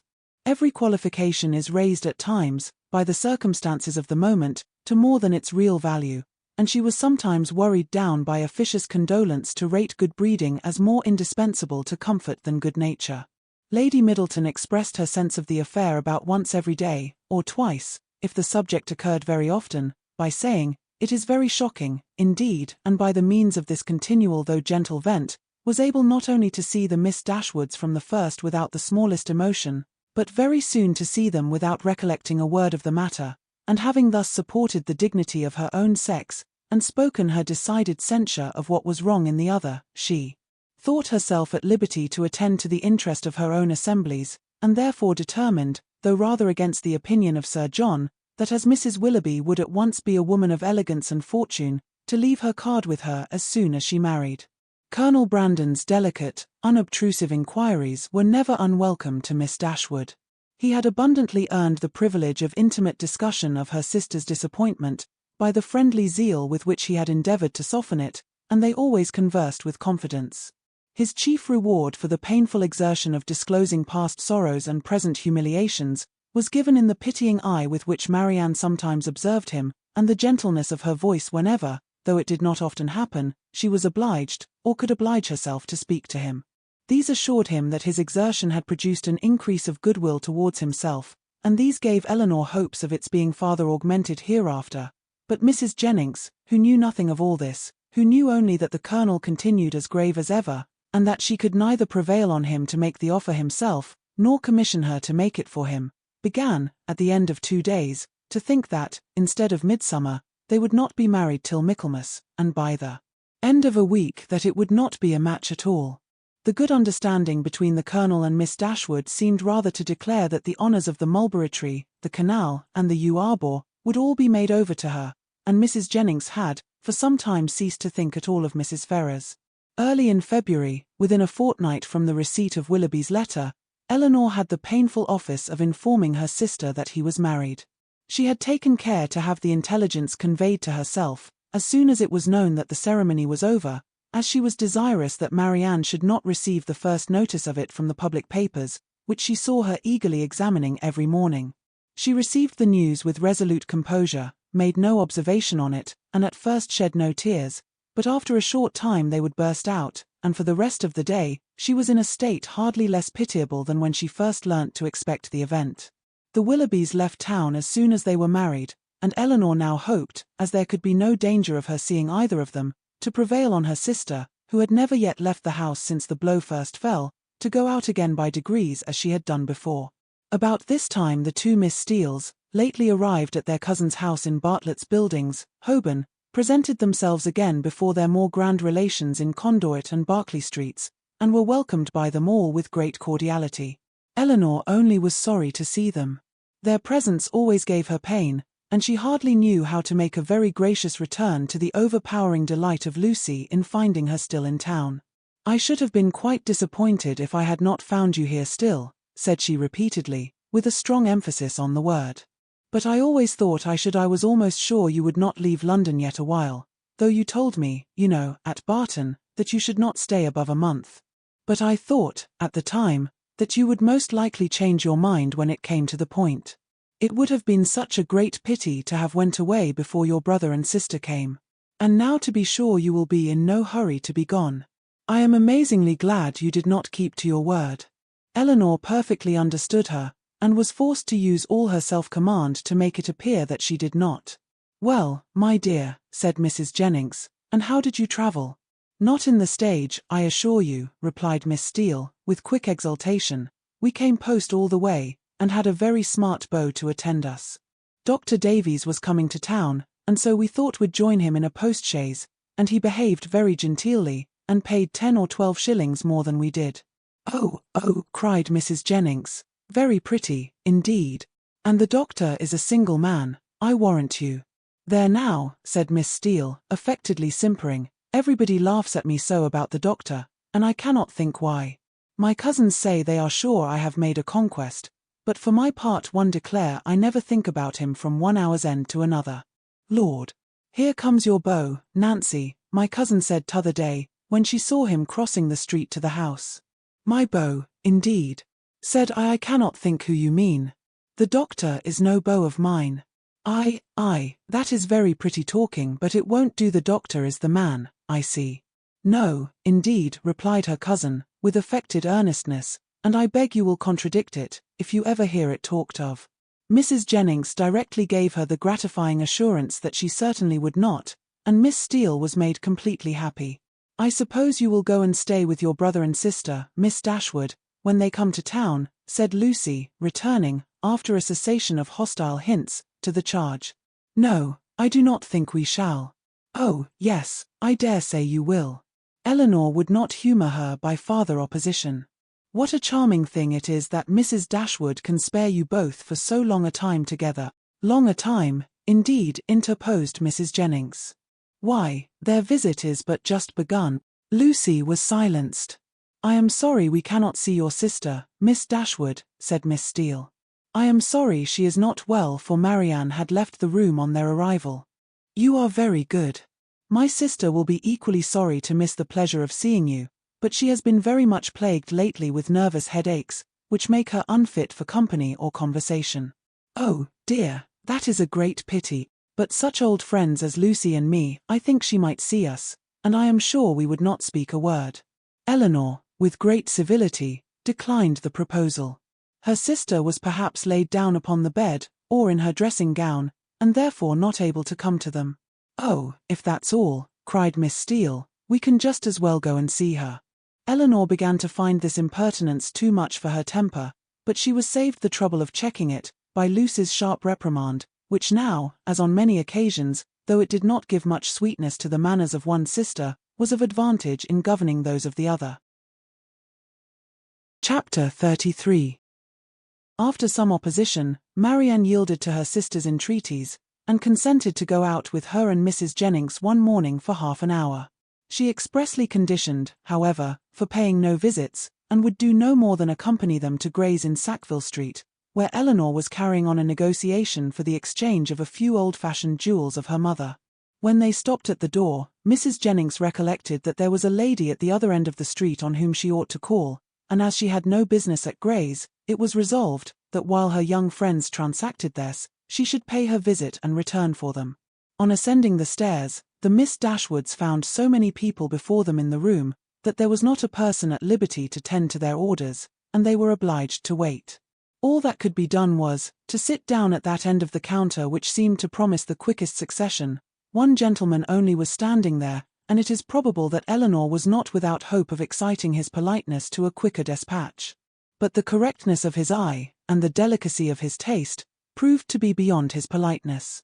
He was giving orders for a toothpick case for himself, until its size, shape, and ornaments were determined, all of which, after examining and debating for a quarter of an hour over every toothpick case in the shop, were finally arranged by his own inventive fancy. He had no leisure to bestow any other attention on the two ladies than what was comprised in 3 or 4 very broad stares, a kind of notice which served to imprint on Elinor the remembrance of a person and face, of strong, natural, sterling insignificance, though adorned in the first style of fashion. Marianne was spared from the troublesome feelings of contempt and resentment, on this impertinent examination of their features, and on the puppyism of his manner in deciding on all the different horrors of the different toothpick cases presented to his inspection, by remaining unconscious of it all, for she was as well able to collect her thoughts within herself, and be as ignorant of what was passing around her, in Mr. Gray's shop, as in her own bedroom. At last the affair was decided. The ivory, the gold, and the pearls, all received their appointment, and the gentleman, having named the last day on which his existence could be continued without the possession of the toothpick case, drew on his gloves with leisurely care, and bestowing another glance on the Miss Dashwoods, but such a one as seemed rather to demand than express admiration, walked off with a happy air of real conceit and affected indifference. Elinor lost no time in bringing her business forward, was on the point of concluding it, when another gentleman presented himself at her side. She turned her eyes towards his face, and found him with some surprise to be her brother. Their affection and pleasure in meeting was just enough to make a very creditable appearance in Mr. Gray's shop. John Dashwood was really far from being sorry to see his sisters again, it rather gave them satisfaction, and his inquiries after their mother were respectful and attentive. Elinor found that he and Fanny had been in town 2 days. "I wished very much to call upon you yesterday," said he, "but it was impossible, for we were obliged to take Harry to see the wild beasts at Exeter Exchange, and we spent the rest of the day with Mrs. Ferrars. Harry was vastly pleased. This morning I had fully intended to call on you, if I could possibly find a spare half-hour, but one has always so much to do on first coming to town. I am come here to bespeak Fanny a seal. But tomorrow I think I shall certainly be able to call in Berkeley Street, and be introduced to your friend Mrs. Jennings. I understand she is a woman of very good fortune. And the Middletons too, you must introduce me to them. As my mother-in-law's relations, I shall be happy to show them every respect. They are excellent neighbours to you in the country, I understand. Excellent indeed. Their attention to our comfort, their friendliness in every particular, is more than I can express. I am extremely glad to hear it, upon my word, extremely glad indeed. But so it ought to be, they are people of large fortune, they are related to you, and every civility and accommodation that can serve to make your situation pleasant might be reasonably expected. And so you are most comfortably settled in your little cottage and want for nothing. Edward brought us a most charming account of the place, the most complete thing of its kind, he said, that ever was, and you all seem to enjoy it beyond anything. It was a great satisfaction to us to hear it, I assure you." Elinor did feel a little ashamed of her brother, and was not sorry to be spared the necessity of answering him, by the arrival of Mrs. Jennings's servant, who came to tell her that his mistress waited for them at the door. Mr. Dashwood attended them downstairs, was introduced to Mrs. Jennings at the door of her carriage, and repeating his hope of being able to call on them the next day, took leave. His visit was duly paid. He came with a pretence at an apology from their sister-in-law, for not coming too, but she was so much engaged with her mother, that really she had no leisure for going anywhere. Mrs. Jennings, however, assured him directly, that she should not stand upon ceremony, for they were all cousins, or something like it, and she should certainly wait on Mrs. John Dashwood very soon, and bring her sisters to see her. His manners to them, though calm, were perfectly kind, to Mrs. Jennings, most attentively civil, and on Colonel Brandon's coming in soon after himself, he eyed him with a curiosity which seemed to say, that he only wanted to know him to be rich, to be equally civil to him. After staying with them half an hour, he asked Elinor to walk with him to Conduit Street, and introduce him to Sir John and Lady Middleton. The weather was remarkably fine, and she readily consented. As soon as they were out of the house, his inquiries began. "Who is Colonel Brandon? Is he a man of fortune?" "Yes, he has very good property in Dorsetshire." "I am glad of it. He seems a most gentlemanlike man, and I think, Elinor, I may congratulate you on the prospect of a very respectable establishment in life." Me, brother? What do you mean? He likes you. I observed him narrowly, and am convinced of it. What is the amount of his fortune? I believe about 2,000 a year. 2,000 a year, and then working himself up to a pitch of enthusiastic generosity, he added, Elinor, I wish with all my heart it were twice as much, for your sake. Indeed I believe you, replied Elinor, but I am very sure that Colonel Brandon has not the smallest wish of marrying me. You are mistaken, Elinor, you are very much mistaken. A very little trouble on your side secures him. Perhaps just at present he may be undecided, the smallness of your fortune may make him hang back, his friends may all advise him against it. But some of those little attentions and encouragements which ladies can so easily give will fix him, in spite of himself. And there can be no reason why you should not try for him. It is not to be supposed that any prior attachment on your side, in short, you know, as to an attachment of that kind, it is quite out of the question, the objections are insurmountable, you have too much sense not to see all that. Colonel Brandon must be the man, and no civility shall be wanting on my part to make him pleased with you and your family. It is a match that must give universal satisfaction. In short, it is a kind of thing that, lowering his voice to an important whisper, will be exceedingly welcome to all parties. Recollecting himself, however, he added, that is, I mean to say your friends are all truly anxious to see you well settled, Fanny particularly, for she has your interest very much at heart, I assure you. And her mother too, Mrs. Ferrars, a very good-natured woman, I am sure it would give her great pleasure, she said as much the other day. Elinor would not vouchsafe any answer. It would be something remarkable, now, he continued, something droll, if Fanny should have a brother and I a sister settling at the same time. And yet it is not very unlikely. Is Mr. Edward Ferrars, said Elinor, with resolution, going to be married? It is not actually settled, but there is such a thing in agitation. He has a most excellent mother. Mrs. Ferrars, with the utmost liberality, will come forward, and settle on him 1,000 a year, if the match takes place. The lady is the Honourable Miss Morton, only daughter of the late Lord Morton, with £30,000. A very desirable connection on both sides, and I have not a doubt of its taking place in time. 1,000 a year is a great deal for a mother to give away, to make over for ever, but Mrs. Ferrars has a noble spirit. To give you another instance of her liberality, the other day, as soon as we came to town, aware that money could not be very plenty with us just now, she put banknotes into Fanny's hands to the amount of £200. And extremely acceptable it is, for we must live at a great expense while we are here. He paused for her assent and compassion, and she forced herself to say, Your expenses both in town and country must certainly be considerable, but your income is a large one. Not so large, I dare say, as many people suppose. I do not mean to complain, however, it is undoubtedly a comfortable one, and I hope will in time be better. The enclosure of Norland Common, now carrying on, is a most serious drain. And then I have made a little purchase within this half-year, East Kingham Farm, you must remember the place, where old Gibson used to live. The land was so very desirable for me in every respect, so immediately adjoining my own property, that I felt it my duty to buy it. I could not have answered it to my conscience to let it fall into any other hands. A man must pay for his convenience, and it has cost me a vast deal of money. More than you think it really and intrinsically worth. Why, I hope not that. I might have sold it again, the next day, for more than I gave, but, with regard to the purchase money, I might have been very unfortunate indeed, for the stocks were at that time so low, that if I had not happened to have the necessary sum in my banker's hands, I must have sold out to very great loss.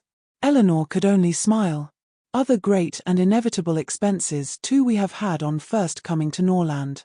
Our respected father, as you well know, bequeathed all the Stanhill effects that remained at Norland, and very valuable they were, to your mother. Far be it from me to repine at his doing so, he had an undoubted right to dispose of his own property as he chose, but, in consequence of it, we have been obliged to make large purchases of linen, china, and sea to supply the place of what was taken away. You may guess, after all these expenses, how very far we must be from being rich, and how acceptable Mrs. Ferrars's kindness is. Certainly, said Elinor, and assisted by her liberality, I hope you may yet live to be in easy circumstances. Another year or two may do much towards it, he gravely replied, But however there is still a great deal to be done. There is not a stone laid of Fanny's greenhouse, and nothing but the plan of the flower garden marked out. Where is the greenhouse to be? Upon the knoll behind the house. The old walnut trees are all come down to make room for it. It will be a very fine object from many parts of the park, and the flower garden will slope down just before it, and be exceedingly pretty. We have cleared away all the old thorns that grew in patches over the brow. Elinor kept her concern and her censure to herself, and was very thankful that Marianne was not present, to share the provocation. Having now said enough to make his poverty clear, and to do away the necessity of buying a pair of earrings for each of his sisters, in his next visit at Gray's, his thoughts took a cheerfuller turn, and he began to congratulate Elinor on having such a friend as Mrs. Jennings. She seems a most valuable woman indeed. Her house, her style of living, all bespeak an exceeding good income, and it is an acquaintance that has not only been of great use to you hitherto, but in the end may prove materially advantageous. Her inviting you to town is certainly a vast thing in your favour, and indeed, it speaks altogether so great a regard for you, that in all probability when she dies you will not be forgotten. She must have a great deal to leave. Nothing at all, I should rather suppose, for she has only her jointure, which will descend to her children. But it is not to be imagined that she lives up to her income. Few people of common prudence will do that, and whatever she saves, she will be able to dispose of. And do you not think it more likely that she should leave it to her daughters, than to us? Her daughters are both exceedingly well married, and therefore I cannot perceive the necessity of her remembering them farther. Whereas, in my opinion, by her taking so much notice of you, and treating you in this kind of way, she has given you a sort of claim on her future consideration, which a conscientious woman would not disregard. Nothing can be kinder than her behaviour, and she can hardly do all this, without being aware of the expectation it raises. But she raises none in those most concerned. Indeed, brother, your anxiety for our welfare and prosperity carries you too far. Why, to be sure, said he, seeming to recollect himself, people have very little in their power. But, my dear Elinor, what is the matter with Marianne? She looks very unwell, has lost her colour, and is grown quite thin. Is she ill? She is not well, she has had a nervous complaint on her for several weeks.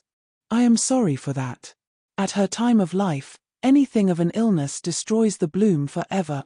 Hers has been a very short one. She was as handsome a girl last September, as I ever saw, and as likely to attract the man. There was something in her style of beauty, to please them particularly. I remember Fanny used to say that she would marry sooner and better than you did, not but what she is exceedingly fond of you, but so it happened to strike her. She will be mistaken, however. I question whether Marianne now will marry a man worth more than 500 or 600 a year, at the utmost, and I am very much deceived if you do not do better. Dorsetshire. I know very little of Dorsetshire, but, my dear Elinor, I shall be exceedingly glad to know more of it, and I think I can answer for your having Fanny and myself among the earliest and best pleased of your visitors. Elinor tried very seriously to convince him that there was no likelihood of her marrying Colonel Brandon, but it was an expectation of too much pleasure to himself to be relinquished, and he was really resolved on seeking an intimacy with that gentleman, and promoting the marriage by every possible attention. He had just compunction enough for having done nothing for his sisters himself, to be exceedingly anxious that everybody else should do a great deal, and an offer from Colonel Brandon, or a legacy from Mrs. Jennings, was the easiest means of atoning for his own neglect. They were lucky enough to find Lady Middleton at home, and Sir John came in before their visit ended. Abundance of civilities passed on all sides. Sir John was ready to like anybody, and though Mr. Dashwood did not seem to know much about horses, he soon set him down as a very good-natured fellow, while Lady Middleton saw enough of fashion in his appearance to think his acquaintance worth having, and Mr. Dashwood went away delighted with both. I shall have a charming account to carry to Fanny, said he, as he walked back with his sister. Lady Middleton is really a most elegant woman, such a woman as I am sure Fanny will be glad to know. And Mrs. Jennings too, an exceedingly well-behaved woman, though not so elegant as her daughter.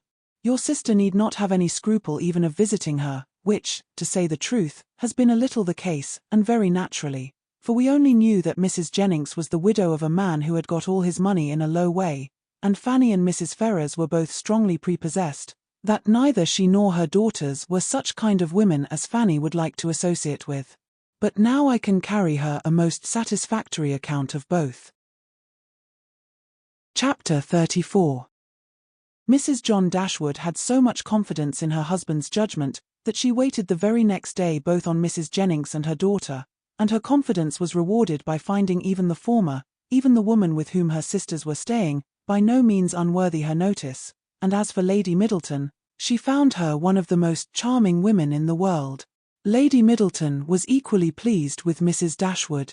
There was a kind of cold-hearted selfishness on both sides, which mutually attracted them, and they sympathized with each other in an insipid propriety of demeanor, and a general want of understanding. The same manners, however, which recommended Mrs. John Dashwood to the good opinion of Lady Middleton did not suit the fancy of Mrs. Jennings, and to her she appeared nothing more than a little proud-looking woman of uncordial address, who met her husband's sisters without any affection, and almost without having anything to say to them, for of the quarter of an hour bestowed on Berkeley Street, she sat at least 7 minutes and a half in silence. Elinor wanted very much to know, though she did not choose to ask, whether Edward was then in town, but nothing would have induced Fanny voluntarily to mention his name before her, till able to tell her that his marriage with Miss Morton was resolved on, or till her husband's expectations on Colonel Brandon were answered, because she believed them still so very much attached to each other, that they could not be too sedulously divided in word and deed on every occasion. The intelligence, however, which she would not give, soon flowed from another quarter. Lucy came very shortly to claim Elinor's compassion on being unable to see Edward, though he had arrived in town with Mr. and Mrs. Dashwood. He dared not come to Bartlett's Buildings for fear of detection, and though their mutual impatience to meet was not to be told, they could do nothing at present but write. Edward assured them himself of his being in town, within a very short time, by twice calling in Berkeley Street. Twice was his card found on the table, when they returned from their morning's engagements. Elinor was pleased that he had called, and still more pleased that she had missed him. The Dashwoods were so prodigiously delighted with the Middletons, that, though not much in the habit of giving anything, they determined to give them a dinner, and soon after their acquaintance began, invited them to dine in Harley Street, where they had taken a very good house for 3 months. Their sisters and Mrs. Jennings were invited likewise, and John Dashwood was careful to secure Colonel Brandon, who, always glad to be where the Miss Dashwoods were, received his eager civilities with some surprise, but much more pleasure. They were to meet Mrs. Ferrars, but Elinor could not learn whether her sons were to be of the party. The expectation of seeing her, however, was enough to make her interested in the engagement, for though she could now meet Edward's mother without that strong anxiety which had once promised to attend such an introduction, though she could now see her with perfect indifference as to her opinion of herself, her desire of being in company with Mrs. Ferrars, her curiosity to know what she was like, was as lively as ever. The interest with which she thus anticipated the party was soon afterwards increased, more powerfully than pleasantly, by her hearing that the Miss Steeles were also to be at it. So well had they recommended themselves to Lady Middleton, so agreeable had their assiduities made them to her, that though Lucy was certainly not so elegant, and her sister not even genteel, she was as ready as Sir John to ask them to spend a week or 2 in Conduit Street, and it happened to be particularly convenient to the Miss Steeles, as soon as the Dashwoods' invitation was known, that their visit should begin a few days before the party took place. Their claims to the notice of Mrs. John Dashwood, as the nieces of the gentleman who for many years had had the care of her brother, might not have done much, however, towards procuring them seats at her table, but as Lady Middleton's guests they must be welcome, and Lucy, who had long wanted to be personally known to the family, to have a nearer view of their characters and her own difficulties, and to have an opportunity of endeavouring to please them, had seldom been happier in her life. Then she was on receiving Mrs. John Dashwood's card. On Elinor its effect was very different. She began immediately to determine that Edward, who lived with his mother, must be asked as his mother was, to a party given by his sister, and to see him for the first time, after all that passed, in the company of Lucy, she hardly knew how she could bear it. These apprehensions, perhaps, were not founded entirely on reason, and certainly not at all on truth. They were relieved, however, not by her own recollection, but by the goodwill of Lucy, who believed herself to be inflicting a severe disappointment when she told her that Edward certainly would not be in Harley Street on Tuesday, and even hoped to be carrying the pain still farther by persuading her that he was kept away by the extreme affection for herself, which he could not conceal when they were together. The important Tuesday came that was to introduce the two young ladies to this formidable mother-in-law. "Pity me, dear Miss Dashwood," said Lucy, as they walked up the stairs together, for the Middletons arrived so directly after Mrs. Jennings, that they all followed the servant at the same time. "There is nobody here but you, that can feel for me. I declare I can hardly stand. Good gracious, in a moment I shall see the person that all my happiness depends on, that is to be my mother." Elinor could have given her immediate relief by suggesting the possibility of its being Miss Morton's mother, rather than her own, whom they were about to behold, but instead of doing that, she assured her, and with great sincerity, that she did pity her, to the utter amazement of Lucy, who, though really uncomfortable herself, hoped at least to be an object of irrepressible envy to Elinor. Mrs. Ferrars was a little, thin woman, upright, even to formality, in her figure, and serious, even to sourness, in her aspect. Her complexion was sallow, and her features small, without beauty, and naturally without expression, but a lucky contraction of the brow had rescued her countenance from the disgrace of insipidity, by giving it the strong characters of pride and ill nature. She was not a woman of many words, for, unlike people in general, she proportioned them to the number of her ideas, and of the few syllables that did escape her, not one fell to the share of Miss Dashwood, whom she eyed with the spirited determination of disliking her at all events. Elinor could not now be made unhappy by this behaviour. A few months ago it would have hurt her exceedingly, but it was not in Mrs. Ferrars's power to distress her by it now, and the difference of her manners to the Miss Steeles, a difference which seemed purposely made to humble her more, only amused her.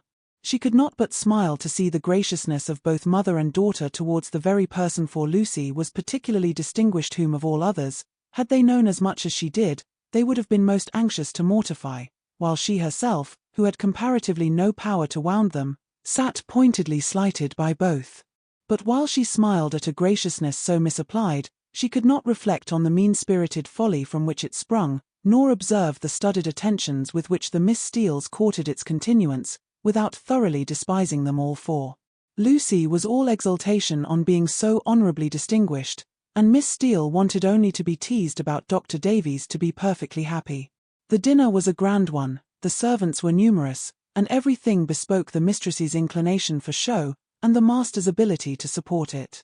In spite of the improvements and additions which were making to the Norland estate, and in spite of its owner having once been within some £1,000 of being obliged to sell out at a loss, nothing gave any symptom of that indigence which he had tried to infer from it.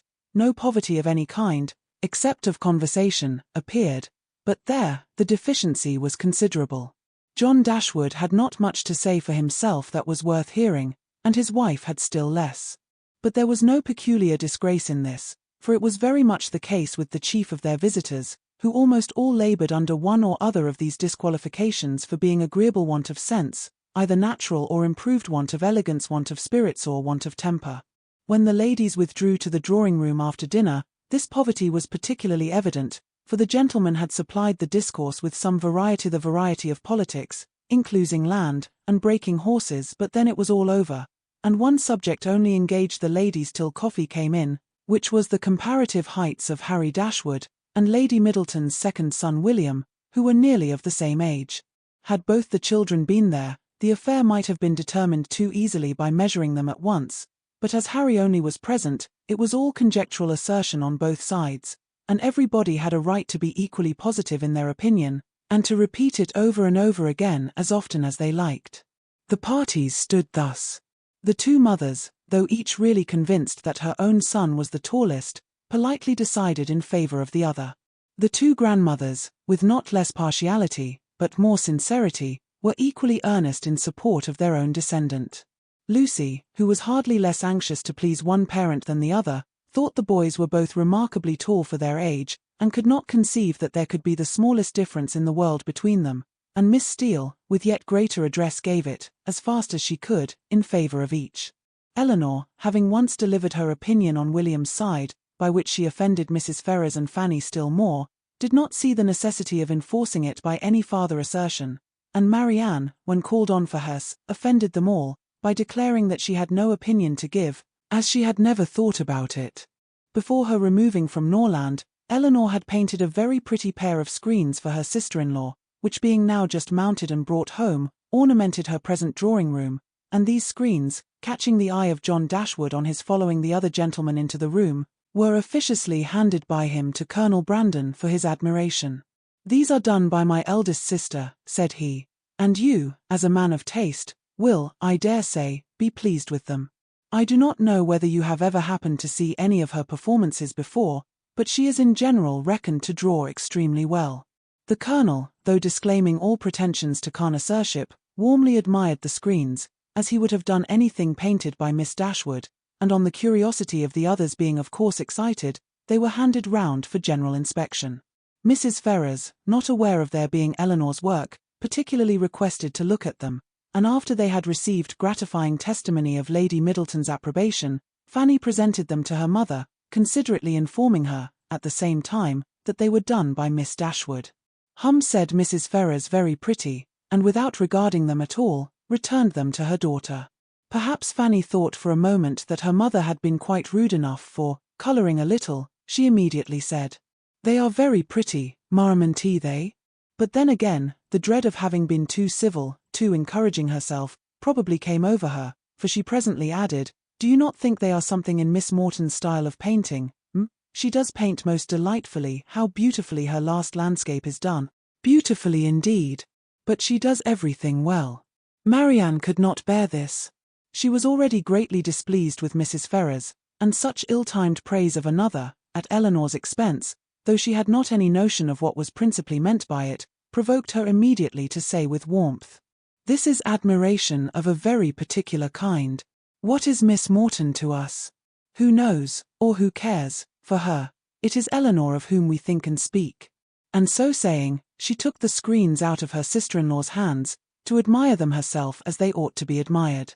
Mrs. Ferrars looked exceedingly angry, and drawing herself up more stiffly than ever, pronounced in retort this bitter philippic, "Miss Morton is Lord Morton's daughter." Fanny looked very angry too, and her husband was all in a fright at his sister's audacity. Elinor was much more hurt by Marianne's warmth than she had been by what produced it, but Colonel Brandon's eyes, as they were fixed on Marianne, declared that he noticed only what was amiable in it, the affectionate heart which could not bear to see a sister slighted in the smallest point. Marianne's feelings did not stop here. The cold insolence of Mrs. Ferrars's general behaviour to her sister seemed, to her, to foretell such difficulties and distresses to Elinor, as her own wounded heart taught her to think of with horror, and urged by a strong impulse of affectionate sensibility, she moved after a moment to her sister's chair, and putting one arm round her neck, and one cheek close to hers, said in a low, but eager, voice, "Dear, dear Elinor, don't mind them. Don't let them make you unhappy." She could say no more, her spirits were quite overcome, and hiding her face on Elinor's shoulder, she burst into tears. Everybody's attention was called, and almost everybody was concerned. Colonel Brandon rose up and went to them without knowing what he did. Mrs. Jennings, with a very intelligent poor dear, immediately gave her salts, and Sir John felt so desperately enraged against the author of this nervous distress, that he instantly changed his seat to one close by Lucy Steele, and gave her, in a whisper, a brief account of the whole shocking affair.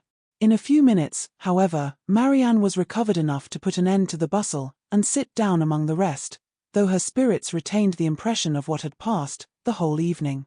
"Poor Marianne," said her brother to Colonel Brandon, in a low voice, as soon as he could secure his attention. "She has not such good health as her sister, she is very nervous, she has not Elinor's constitution, and one must allow that there is something very trying to a young woman who has been a beauty in the loss of her personal attractions. You would not think it perhaps, but Marianne was remarkably handsome a few months ago, quite as handsome as Elinor. Now you see it is all gone." Chapter 35. Elinor's curiosity to see Mrs. Ferrars was satisfied. She had found in her everything that could tend to make a farther connection between the families undesirable. She had seen enough of her pride, her meanness, and her determined prejudice against herself, to comprehend all the difficulties that must have perplexed the engagement, and retarded the marriage, of Edward and herself, had he been otherwise free, and she had seen almost enough to be thankful for her own sake, that one greater obstacle preserved her from suffering under any other of Mrs. Ferrars's creation, preserved her from all dependence upon her caprice, or any solicitude for her good opinion. Or at least, if she did not bring herself quite to rejoice in Edward's being feted to Lucy, she determined that had Lucy been more amiable, she ought to have rejoiced. She wondered that Lucy's spirits could be so very much elevated by the civility of Mrs. Ferrars, that her interest and her vanity should so very much blind her as to make the attention which seemed only paid her because she was not Elinor appear a compliment to herself, or to allow her to derive encouragement from a preference only given her, because her real situation was unknown. But that it was so, had not only been declared by Lucy's eyes at the time, but was declared over again the next morning more openly, for at her particular desire, Lady Middleton set her down in Berkeley Street on the chance of seeing Elinor alone, to tell her how happy she was. The chance proved a lucky one, for a message from Mrs. Palmer soon after she arrived, carried Mrs. Jennings away. "My dear friend," cried Lucy, as soon as they were by themselves, "I come to talk to you of my happiness. Could anything be so flattering as Mrs. Ferrars's way of treating me yesterday? So exceeding affable as she was. You know how I dreaded the thoughts of seeing her, but the very moment I was introduced, there was such an affability in her behaviour as really should seem to say, she had quite took a fancy to me. Now was not it so? You saw it all, and was not you quite struck with it? She was certainly very civil to you." "Civil, did you see nothing but only civility? I saw a vast deal more. Such kindness as fell to the share of nobody but me, no pride, no hauteur, and your sister just the same, all sweetness and affability." Elinor wished to talk of something else, but Lucy still pressed her to own that she had reason for her happiness, and Elinor was obliged to go on. "Undoubtedly, if they had known your engagement," said she, "nothing could be more flattering than their treatment of you, but as that was not the case." "I guessed you would say so," replied Lucy quickly, "but there was no reason in the world why Mrs. Ferrars should seem to like me, if she did not, and her liking me is everything. You shan't talk me out of my satisfaction. I am sure it will all end well, and there will be no difficulties at all, to what I used to think. Mrs. Ferrars is a charming woman, and so is your sister. They are both delightful women. Indeed, I wonder I should never hear you say how agreeable Mrs. Dashwood was." To this Elinor had no answer to make, and did not attempt any. "Are you ill, Miss Dashwood? You seem low, you don't speak. Sure you and tea well?" "I never was in better health." "I am glad of it with all my heart, but really you did not look it. I should be sorry to have you ill. You, that have been the greatest comfort to me in the world. Heaven knows what I should have done without your friendship." Elinor tried to make a civil answer, though doubting her own success. But it seemed to satisfy Lucy, for she directly replied, "Indeed, I am perfectly convinced of your regard for me, and next to Edward's love, it is the greatest comfort I have. Poor Edward, but now there is one good thing, we shall be able to meet, and meet pretty often, for Lady Middleton's delighted with Mrs. Dashwood, so we shall be a good deal in Harley Street, I dare say, and Edward spends half his time with his sister besides. Lady Middleton and Mrs. Ferrars will visit now, and Mrs. Ferrars and your sister were both so good to say more than once, they should always be glad to see me. They are such charming women. I am sure if ever you tell your sister what I think of her, you cannot speak too high." But Elinor would not give her any encouragement to hope that she should tell her sister. Lucy continued, "I am sure I should have seen it in a moment, if Mrs. Ferrars had took a dislike to me. If she had only made me a formal courtesy, for instance, without saying a word, and never after had took any notice of me, and never looked at me in a pleasant way, you know what I mean. If I had been treated in that forbidding sort of way, I should have gave it all up in despair. I could not have stood it. For where she does dislike, I know it is most violent." Elinor was prevented from making any reply to this civil triumph, by the doors being thrown open, the servants announcing Mr. Ferrars, and Edward's immediately walking in. It was a very awkward moment, and the countenance of each showed that it was so. They all looked exceedingly foolish, and Edward seemed to have as great an inclination to walk out of the room again, as to advance farther into it. The very circumstance, in its unpleasantest form, which they would each have been most anxious to avoid, had fallen on them. They were not only all three together, but were together without the relief of any other person. The ladies recovered themselves first. It was not Lucy's business to put herself forward, and the appearance of secrecy must still be kept up. She could therefore only look her tenderness, and after slightly addressing him, said no more. But Elinor had more to do, and so anxious was she, for his sake and her own, to do it well, that she forced herself, after a moment's recollection, to welcome him, with a look and manner that were almost easy, and almost open, and another struggle, another effort still improved them. She would not allow the presence of Lucy, nor the consciousness of some injustice towards herself, to deter her from saying that she was happy to see him, and that she had very much regretted being from home, when he called before in Berkeley Street. She would not be frightened from paying him those attentions which, as a friend and almost a relation, were his due, by the observant eyes of Lucy, though she soon perceived them to be narrowly watching her. Her manners gave some reassurance to Edward, and he had courage enough to sit down, but his embarrassment still exceeded that of the ladies in a proportion, which the case rendered reasonable, though his sex might make it rare, for his heart had not the indifference of Lucy's, nor could his conscience have quite the ease of Elinor's.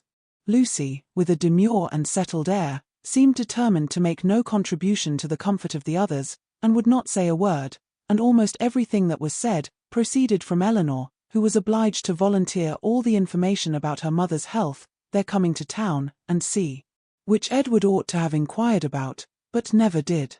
Her exertions did not stop here, for she soon afterwards felt herself so heroically disposed as to determine, under pretence of fetching Marianne, to leave the others by themselves, and she really did it, and that in the handsomest manner, for she loitered away several minutes on the landing-place, with the most high-minded fortitude, before she went to her sister. When that was once done, however, it was time for the raptures of Edward to cease, for Marianne's joy hurried her into the drawing-room immediately. Her pleasure in seeing him was like every other of her feelings, strong in itself, and strongly spoken. She met him with a hand that would be taken, and a voice that expressed the affection of a sister. "Dear Edward," she cried, "this is a moment of great happiness, this would almost make amends for everything." Edward tried to return her kindness as it deserved, but before such witnesses he dared not say half what he really felt. Again they all sat down, and for a moment or two all were silent, while Marianne was looking with the most speaking tenderness, sometimes at Edward and sometimes at Elinor, regretting only that their delight in each other should be checked by Lucy's unwelcome presence. Edward was the first to speak, and it was to notice Marianne's altered looks, and express his fear of her not finding London agree with her. "Oh, don't think of me," she replied with spirited earnestness, though her eyes were filled with tears as she spoke, "don't think of my health. Elinor is well, you see. That must be enough for us both." This remark was not calculated to make Edward or Elinor more easy, nor to conciliate the goodwill of Lucy, who looked up at Marianne with no very benignant expression. "Do you like London?" said Edward, willing to say anything that might introduce another subject. "Not at all.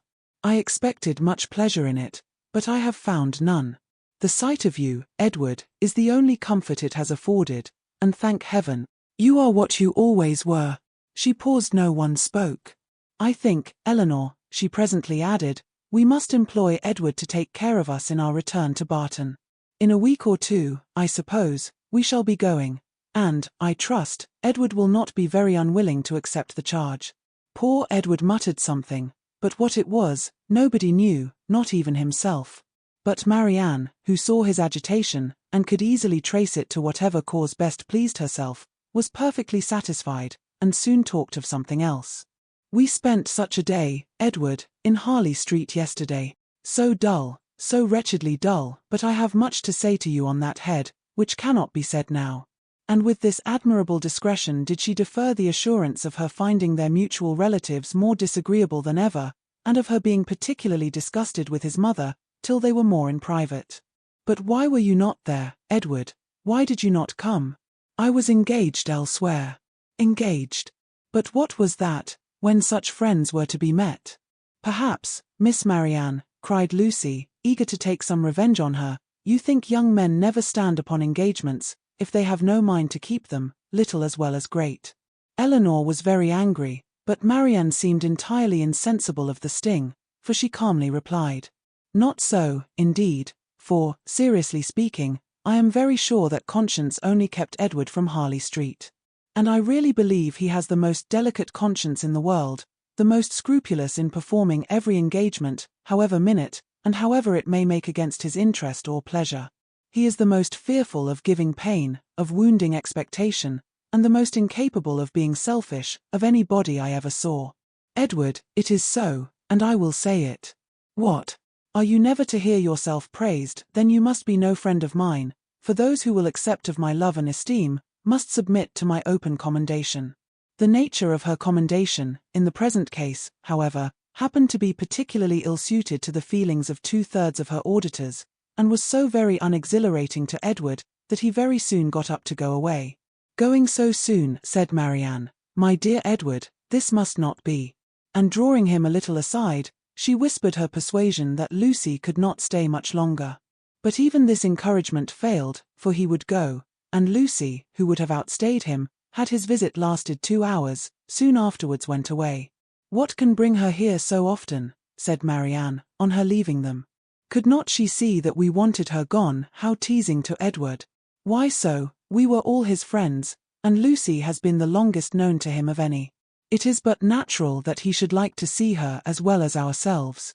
Marianne looked at her steadily, and said, "You know, Elinor, that this is a kind of talking which I cannot bear. If you only hope to have your assertion contradicted, as I must suppose to be the case, you ought to recollect that I am the last person in the world to do it. I cannot descend to be tricked out of assurances that are not really wanted." She then left the room, and Elinor dared not follow her to say more, for bound as she was by her promise of secrecy to Lucy, she could give no information that would convince Marianne, and painful as the consequences of her still continuing in an error might be, she was obliged to submit to it. All that she could hope was that Edward would not often expose her or himself to the distress of hearing Marianne's mistaken warmth, nor to the repetition of any other part of the pain that had attended their recent meeting, and this she had every reason to expect. Chapter 36.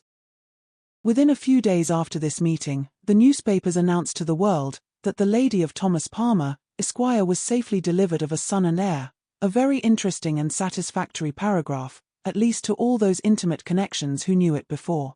This event, highly important to Mrs. Jennings's happiness, produced a temporary alteration in the disposal of her time, and influenced, in a like degree, the engagements of her young friends, for as she wished to be as much as possible with Charlotte, she went thither every morning as soon as she was dressed, and did not return till late in the evening, and the Miss Dashwoods, at the particular request of the Middletons, spent the whole of every day in Conduit Street. For their own comfort they would much rather have remained, at least all the morning, in Mrs. Jennings's house, but it was not a thing to be urged against the wishes of everybody. Their hours were therefore made over to Lady Middleton and the 2 Miss Steeles, by whom their company, in fact, was as little valued as it was professedly sought. They had too much sense to be desirable companions to the former, and by the latter they were considered with a jealous eye, as intruding on their ground, and sharing the kindness which they wanted to monopolize. Though nothing could be more polite than Lady Middleton's behaviour to Elinor and Marianne, she did not really like them at all. Because they neither flattered herself nor her children, she could not believe them good-natured, and because they were fond of reading, she fancied them satirical, perhaps without exactly knowing what it was to be satirical, but that did not signify. It was censure in common use, and easily given. Their presence was a restraint both on her and on Lucy. It checked the idleness of one, and the business of the other.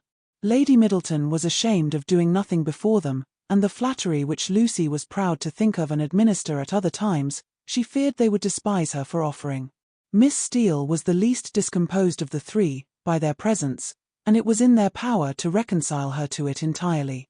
Would either of them only have given her a full and minute account of the whole affair between Marianne and Mr. Willoughby, she would have thought herself amply rewarded for the sacrifice of the best place by the fire after dinner, which their arrival occasioned. But this conciliation was not granted, for though she often threw out expressions of pity for her sister to Elinor, and more than once dropped a reflection on the inconstancy of Beau before Marianne, no effect was produced, but a look of indifference from the former, or of disgust in the latter. An effort even yet lighter might have made her their friend. Would they only have laughed at her about the doctor? But so little were they, any more than the others, inclined to oblige her, that if Sir John dined from home, she might spend a whole day without hearing any other raillery on the subject than what she was kind enough to bestow on herself. All these jealousies and discontents, however, were so totally unsuspected by Mrs. Jennings, that she thought it a delightful thing for the girls to be together, and generally congratulated her young friends every night on having escaped the company of a stupid old woman so long. She joined them sometimes at Sir John's, sometimes at her own house, But wherever it was, she always came in excellent spirits, full of delight and importance, attributing Charlotte's well-doing to her own care, and ready to give so exact, so minute a detail of her situation, as only Miss Steele had curiosity enough to desire. One thing did disturb her, and of that she made her daily complaint. Mr. Palmer maintained the common, but unfatherly opinion among his sex, of all infants being alike, and though she could plainly perceive, at different times, the most striking resemblance between this baby and every one of his relations on both sides, there was no convincing his father of it, no persuading him to believe that it was not exactly like every other baby of the same age, nor could he even be brought to acknowledge the simple proposition of its being the finest child in the world. I come now to the relation of a misfortune, which about this time befell Mrs. John Dashwood. It so happened that while her two sisters with Mrs. Jennings were first calling on her in Harley Street, another of her acquaintance had dropped in, a circumstance in itself not apparently likely to produce evil to her. But while the imaginations of other people will carry them away to form wrong judgments of our conduct, and to decide on it by slight appearances, one's happiness must in some measure be always at the mercy of chance. In the present instance, this last-arrived lady allowed her fancy to so far outrun truth and probability, that on merely hearing the name of the Miss Dashwoods, and understanding them to be Mr. Dashwood's sisters, she immediately concluded them to be staying in Harley Street, and this misconstruction produced within a day or two afterwards, cards of invitation for them as well as for their brother and sister, to a small musical party at her house. The consequence of which was, that Mrs. John Dashwood was obliged to submit not only to the exceedingly great inconvenience of sending her carriage for the Miss Dashwoods, but, what was still worse, must be subject to all the unpleasantness of appearing to treat them with attention, and who could tell that they might not expect to go out with her a second time? The power of disappointing them, it was true, must always be hers. But that was not enough, for when people are determined on a mode of conduct which they know to be wrong, they feel injured by the expectation of anything better from them. Marianne had now been brought by degrees so much into the habit of going out every day, that it was become a matter of indifference to her, whether she went or not, and she prepared quietly and mechanically for every evening's engagement, though without expecting the smallest amusement from any, and very often without knowing, till the last moment, where it was to take her. To her dress and appearance she was grown so perfectly indifferent, as not to bestow half the consideration on it, during the whole of her toilet, which it received from Miss Steele in the first 5 minutes of their being together, when it was finished. Nothing escaped her minute observation and general curiosity. She saw everything, and asked everything, was never easy till she knew the price of every part of Marianne's dress, could have guessed the number of her gowns altogether with better judgment than Marianne herself, and was not without hopes of finding out before they parted, how much her washing cost per week, and how much she had every year to spend upon herself. The impertinence of these kind of scrutinies, moreover, was generally concluded with a compliment, which though meant as its due sir, was considered by Marianne as the greatest impertinence of all, for after undergoing an examination into the value and make of her gown, the colour of her shoes, and the arrangement of her hair, she was almost sure of being told that upon her word she looked vastly smart, and she dared to say she would make a great many conquests. With such encouragement as this, was she dismissed on the present occasion, to her brother's carriage, which they were ready to enter 5 minutes after it stopped at the door, a punctuality not very agreeable to their sister-in-law, who had preceded them to the house of her acquaintance, and was there hoping for some delay on their part that might inconvenience either herself or her coachman. The events of this evening were not very remarkable. The party, like other musical parties, comprehended a great many people who had real taste for the performance, and a great many more who had none at all, and the performers themselves were, as usual, in their own estimation, and that of their immediate friends, the first private performers in England. As Elinor was neither musical, nor affecting to be so, she made no scruple of turning her eyes from the grand pianoforte, whenever it suited her, and unrestrained even by the presence of a harp and violoncello, would fix them at pleasure on any other object in the room. In one of these excursive glances she perceived among a group of young men, the very he, who had given them a lecture on toothpick cases at Gray's. She perceived him soon afterwards looking at herself, and speaking familiarly to her brother, and had just determined to find out his name from the latter, when they both came towards her, and Mr. Dashwood introduced him to her as Mr. Robert Ferrars. He addressed her with easy civility, and twisted his head into a bow which assured her as plainly as words could have done, that he was exactly the coxcomb she had heard him described to be by Lucy. Happy had it been for her, if her regard for Edward had depended less on his own merit than on the merit of his nearest relation. For then his brother's beau must have given the finishing stroke to what the ill humour of his mother and sister would have begun. But while she wondered at the difference of the two young men, she did not find that the emptiness and conceit of the one put her out of all charity with the modesty and worth of the other. Why they were different, Robert explained to her himself in the course of a quarter of an hour's conversation. For, talking of his brother, and lamenting the extreme gaucherie which he really believed kept him from mixing in proper society, he candidly and generously attributed it much less to any natural deficiency than to the misfortune of a private education, while he himself, though probably without any material superiority by nature, merely from the advantage of a public school, was as well fitted to mix in the world as any other man. Upon my soul, he added, I believe it is nothing more, and so I often tell my mother, when she is grieving about it.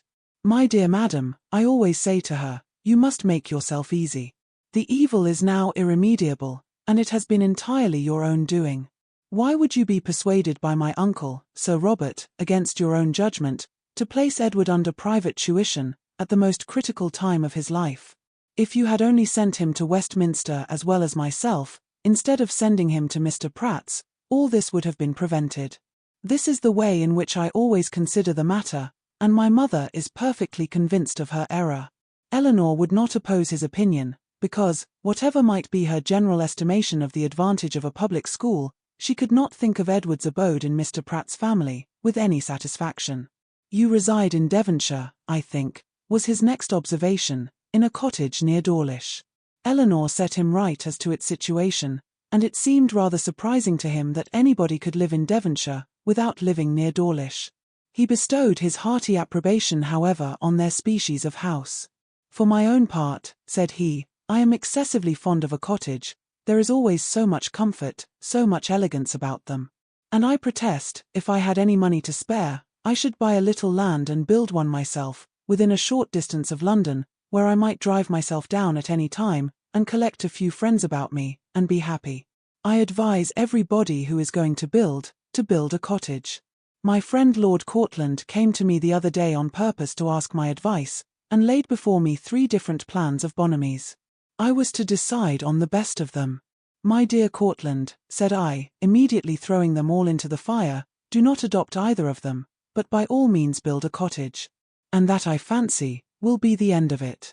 Some people imagine that there can be no accommodations, no space in a cottage, but this is all a mistake. I was last month at my friend Elliot's, near Dartford. Lady Elliot wished to give a dance. But how can it be done, said she, my dear Ferrers, do tell me how it is to be managed. There is not a room in this cottage that will hold 10 couple, and where can the supper be? I immediately saw that there could be no difficulty in it, so I said, my dear Lady Elliot, do not be uneasy. The dining parlour will admit 18 couple with ease, card tables may be placed in the drawing-room, the library may be open for tea and other refreshments, and let the supper be set out in the saloon. Lady Elliot was delighted with the thought. We measured the dining-room, and found it would hold exactly 18 couple, and the affair was arranged precisely after my plan. So that, in fact, you see, if people do but know how to set about it, every comfort may be as well enjoyed in a cottage as in the most spacious dwelling. Elinor agreed to it all, for she did not think he deserved the compliment of rational opposition. As John Dashwood had no more pleasure in music than his eldest sister, his mind was equally at liberty to fix on anything else, and a thought struck him during the evening, which he communicated to his wife, for her approbation, when they got home. The consideration of Mrs. Denison's mistake, in supposing his sisters their guests, had suggested the propriety of their being really invited to become such, while Mrs. Jennings's engagements kept her from home. The expense would be nothing, the inconvenience not more, and it was altogether an attention which the delicacy of his conscience pointed out to be requisite to its complete enfranchisement from his promise to his father. Fanny was startled at the proposal. I do not see how it can be done, said she, without affronting Lady Middleton, for they spend every day with her, otherwise I should be exceedingly glad to do it. You know I am always ready to pay them any attention in my power, as my taking them out this evening shows. But they are Lady Middleton's visitors. How can I ask them away from her? Her husband, but with great humility, did not see the force of her objection. They had already spent a week in this manner in Conduit Street, and Lady Middleton could not be displeased at their giving the same number of days to such near relations. Fanny paused a moment, and then, with fresh vigour, said, "My love, I would ask them with all my heart, if it was in my power. But I had just settled within myself to ask the Miss Steeles to spend a few days with us. They are very well behaved, good kind of girls, and I think the attention is due to them, as their uncle did so very well by Edward. We can ask your sisters some other year, you know, but the Miss Steeles may not be in town any more. I am sure you will like them. Indeed, you do like them, you know, very much already, and so does my mother, and they are such favourites with Harry." Mr. Dashwood was convinced. He saw the necessity of inviting the Miss Steeles immediately, and his conscience was pacified by the resolution of inviting his sisters another year, at the same time, however, slyly suspecting that another year would make the invitation needless, by bringing Elinor to town as Colonel Brandon's wife, and Marianne as their visitor. Fanny, rejoicing in her escape, and proud of the ready wit that had procured it, wrote the next morning to Lucy, to request her company and her sisters, for some days, in Harley Street, as soon as Lady Middleton could spare them. This was enough to make Lucy really and reasonably happy. Mrs. Dashwood seemed actually working for her, herself, cherishing all her hopes, and promoting all her views. Such an opportunity of being with Edward and his family was, above all things, the most material to her interest, and such an invitation the most gratifying to her feeling.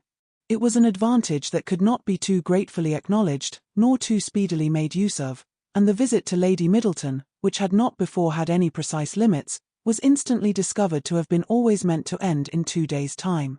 When the note was shown to Elinor, as it was within 10 minutes after its arrival, it gave her, for the first time, some share in the expectations of Lucy, for such a mark of uncommon kindness, vouchsafed on so short an acquaintance, seemed to declare that the goodwill towards her arose from something more than merely malice against herself, and might be brought, by time and address, to do everything that Lucy wished. Her flattery had already subdued the pride of Lady Middleton, and made an entry into the close heart of Mrs. John Dashwood, and these were effects that laid open the probability of greater. The Miss Steeles removed to Harley Street, and all that reached Elinor of their influence there, strengthened her expectation of the event. Sir John, who called on them more than once, brought home such accounts of the favour they were in, as must be universally striking. Mrs. Dashwood had never been so much pleased with any young women in her life, as she was with them, had given each of them a needle-book made by some emigrant, called Lucy by her Christian name, and did not know whether she should ever be able to part with them. Chapter 37. Mrs. Palmer was so well at the end of a fortnight, that her mother felt it no longer necessary to give up the whole of her time to her, and, contenting herself with visiting her once or twice a day, returned from that period to her own home and her own habits, in which she found the Miss Dashwoods very ready to resume their former share. About the 3rd or 4th morning after their being thus resettled in Berkeley Street, Mrs. Jennings, on returning from her ordinary visit to Mrs. Palmer, entered the drawing-room, where Elinor was sitting by herself, with an air of such hurrying importance as prepared her to hear something wonderful, and giving her time only to form that idea, began directly to justify it, by saying, "Lord, my dear Miss Dashwood, have you heard the news?" "No, what is it?" "Something so strange. But you shall hear it all. When I got to Mr. Palmer's, I found Charlotte quite in a fuss about the child. She was sure it was very ill. It cried, and fretted, and was all over pimples. So I looked at it directly, and, Lord, my dear, says I, it is nothing in the world, but the red gum, and nurse said just the same.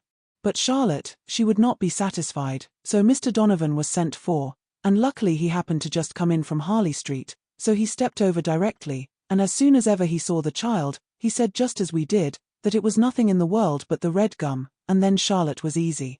And so, just as he was going away again, it came into my head, I am sure I do not know how I happened to think of it, but it came into my head to ask him if there was any news. So upon that, he smirked, and simpered, and looked grave, and seemed to know something or other, and at last he said in a whisper, for fear any unpleasant report should reach the young ladies under your care as to their sister's indisposition, I think it advisable to say, that I believe there is no great reason for alarm. I hope Mrs. Dashwood will do very well. What? Is Fanny ill? That is exactly what I said, my dear. Lord, says I, is Mrs. Dashwood ill? So then it all came out, and the long and the short of the matter, by all I can learn, seems to be this. Mr. Edward Ferrars, the very young man I used to joke with you about, but however, as it turns out, I am monstrous glad there was never anything in it. Mr. Edward Ferrars, it seems, has been engaged above this 12-month to my cousin Lucy. There's for you, my dear. And not a creature knowing a syllable of the matter, except Nancy. Could you have believed such a thing possible? There is no great wonder in their liking one another, but that matters should be brought so forward between them, and nobody suspect it. That is strange. I never happened to see them together, or I am sure I should have found it out directly. Well, and so this was kept a great secret, for fear of Mrs. Ferrars, and neither she nor your brother or sister suspected a word of the matter, till this very morning, poor Nancy, who, you know, is a well-meaning creature, but no conjurer, popped it all out. Lord, thinks she to herself, they are all so fond of Lucy, to be sure they will make no difficulty about it, and so, away she went to your sister, who was sitting all alone at her carpet work, little suspecting what was to come, for she had just been saying to your brother, only 5 minutes before, that she thought to make a match between Edward and some lord's daughter or other, I forget who. So you may think what a blow it was to all her vanity and pride. She fell into violent hysterics immediately, with such screams as reached your brother's ears, as he was sitting in his own dressing-room downstairs, thinking about writing a letter to his steward in the country. So up he flew directly, and a terrible scene took place, for Lucy was come to them by that time, little dreaming what was going on. Poor soul! I pity her. And I must say, I think she was used very hardly, for your sister scolded like any fury, and soon drove her into a fainting fit. Nancy, she fell upon her knees, and cried bitterly, and your brother, he walked about the room, and said he did not know what to do. Mrs. Dashwood declared they should not stay a minute longer in the house, and your brother was forced to go down upon his knees too, to persuade her to let them stay till they had packed up their clothes. Then she fell into hysterics again, and he was so frightened that he would send for Mr. Donovan, and Mr. Donovan found the house in all this uproar. The carriage was at the door ready to take my poor cousins away, and they were just stepping in as he came off. Poor Lucy in such a condition, he says, she could hardly walk, and Nancy, she was almost as bad. I declare, I have no patience with your sister, and I hope, with all my heart, it will be a match in spite of her. Lord, what a taking poor Mr. Edward will be in when he hears of it, to have his love used so scornfully, for they say he is monstrous fond of her, as well he may. I should not wonder, if he was to be in the greatest passion, and Mr. Donovan thinks just the same. He and I had a great deal of talk about it, and the best of all is, that he is gone back again to Harley Street, that he may be within call when Mrs. Ferrars is told of it, for she was sent for as soon as ever my cousins left the house, for your sister was sure she would be in hysterics too, and so she may, for what I care. I have no pity for either of them. I have no notion of people's making such a to-do about money and greatness. There is no reason on earth why Mr. Edward and Lucy should not marry, for I am sure Mrs. Ferrars may afford to do very well by her son, and though Lucy has next to nothing herself, she knows better than anybody how to make the most of everything. I dare say, if Mrs. Ferrars would only allow him 500 a year, she would make as good an appearance with it as anybody else would with 8.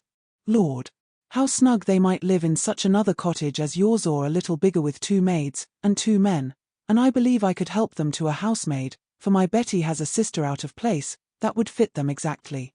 Here Mrs. Jennings ceased, and as Elinor had had time enough to collect her thoughts, she was able to give such an answer, and make such observations, as the subject might naturally be supposed to produce.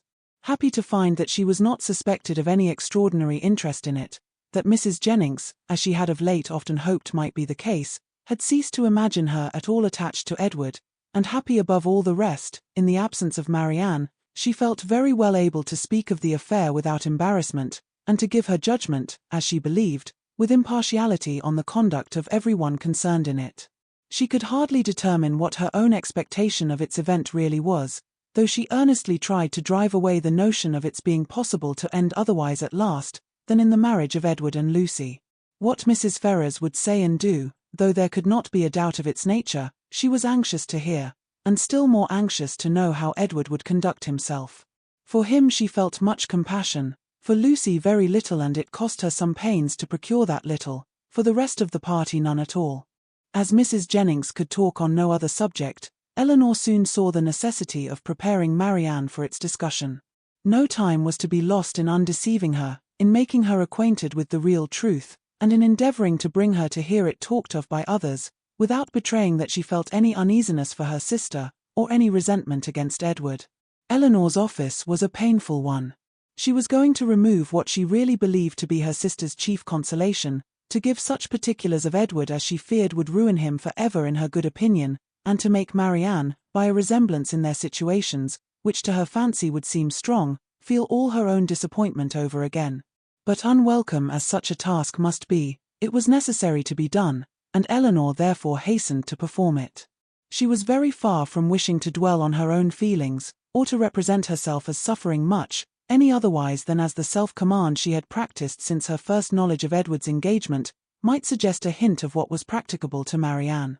Her narration was clear and simple, and though it could not be given without emotion, it was not accompanied by violent agitation, nor impetuous grief. That belonged rather to the hearer, for Marianne listened with horror, and cried excessively. Elinor was to be the comforter of others in her own distresses, no less than in theirs, and all the comfort that could be given by assurances of her own composure of mind, and a very earnest vindication of Edward from every charge but of imprudence, was readily offered. But Marianne for some time would give credit to neither. Edward seemed a second Willoughby, and acknowledging as Elinor did, that she had loved him most sincerely, could she feel less than herself. As for Lucy Steele, she considered her so totally unamiable, so absolutely incapable of attaching a sensible man, that she could not be persuaded at first to believe, and afterwards to pardon, any former affection of Edward for her. She would not even admit it to have been natural, and Elinor left her to be convinced that it was so, by that which only could convince her, a better knowledge of mankind. Her first communication had reached no farther than to state the fact of the engagement, and the length of time it had existed. Marianne's feelings had then broken in, and put an end to all regularity of detail, and for some time all that could be done was to soothe her distress, lessen her alarms, and combat her resentment. The first question on her side, which led to farther particulars, was, "How long has this been known to you, Elinor? Has he written to you?" "I have known it these 4 months. When Lucy first came to Barton Park last November, she told me in confidence of her engagement." At these words, Marianne's eyes expressed the astonishment which her lips could not utter. After a pause of wonder, she exclaimed, "4 months, have you known of this 4 months?" Elinor confirmed it. "What, while attending me in all my misery, has this been on your heart, and I have reproached you for being happy? It was not fit that you should then know how much I was the reverse." "4 months," cried Marianne again. "So calm, so cheerful. How have you been supported?" "By feeling that I was doing my duty. My promise to Lucy obliged me to be secret. I owed it to her, therefore, to avoid giving any hint of the truth, and I owed it to my family and friends, not to create in them a solicitude about me, which it could not be in my power to satisfy." Marianne seemed much struck. "I have very often wished to undeceive yourself and my mother," added Elinor, "and once or twice I have attempted it, but without betraying my trust, I never could have convinced you." 4 months. And yet you loved him. "Yes. But I did not love only him, and while the comfort of others was dear to me, I was glad to spare them from knowing how much I felt. Now, I can think and speak of it with little emotion. I would not have you suffer on my account, for I assure you I no longer suffer materially myself. I have many things to support me. I am not conscious of having provoked the disappointment by any imprudence of my own. I have borne it as much as possible without spreading it farther. I acquit Edward of essential misconduct. I wish him very happy, and I am so sure of his always doing his duty, that though now he may harbour some regret, in the end he must become so. Lucy does not want sense, and that is the foundation on which everything good may be built. And after all, Marianne, after all that is bewitching in the idea of a single and constant attachment, and all that can be said of one's happiness depending entirely on any particular person, it is not meant, it is not fit, it is not possible that it should be so. Edward will marry Lucy, he will marry a woman superior in person and understanding to half her sex, and time and habit will teach him to forget that he ever thought another superior to her. If such is your way of thinking, said Marianne, if the loss of what is most valued is so easily to be made up by something else, your resolution, your self-command, are, perhaps, a little less to be wondered at. They are brought more within my comprehension. I understand you. You do not suppose that I have ever felt much. For 4 months, Marianne, I have had all this hanging on my mind, without being at liberty to speak of it to a single creature, knowing that it would make you and my mother most unhappy whenever it were explained to you, yet unable to prepare you for it in the least. It was told me it was in a manner forced on me by the very person herself, whose prior engagement ruined all my prospects, and told me, as I thought, with triumph. This person's suspicions, therefore, I have had to oppose, by endeavouring to appear indifferent where I have been most deeply interested, and it has not been only once. I have had her hopes and exultation to listen to again and again. I have known myself to be divided from Edward for ever, without hearing one circumstance that could make me less desire the connection. Nothing has proved him unworthy, nor has anything declared him indifferent to me. I have had to contend against the unkindness of his sister and the insolence of his mother, and have suffered the punishment of an attachment, without enjoying its advantages. And all this has been going on at a time when, as you know too well, it has not been my only unhappiness. If you can think me capable of ever feeling, surely you may suppose that I have suffered now. The composure of mind with which I have brought myself at present to consider the matter, the consolation that I have been willing to admit, have been the effect of constant and painful exertion. They did not spring up of themselves, they did not occur to relieve my spirits at first. No, Marianne. Then, if I had not been bound to silence, perhaps nothing could have kept me entirely, not even what I owed to my dearest friends, from openly showing that I was very unhappy. Marianne was quite subdued. Oh, Elinor, she cried, you have made me hate myself for ever.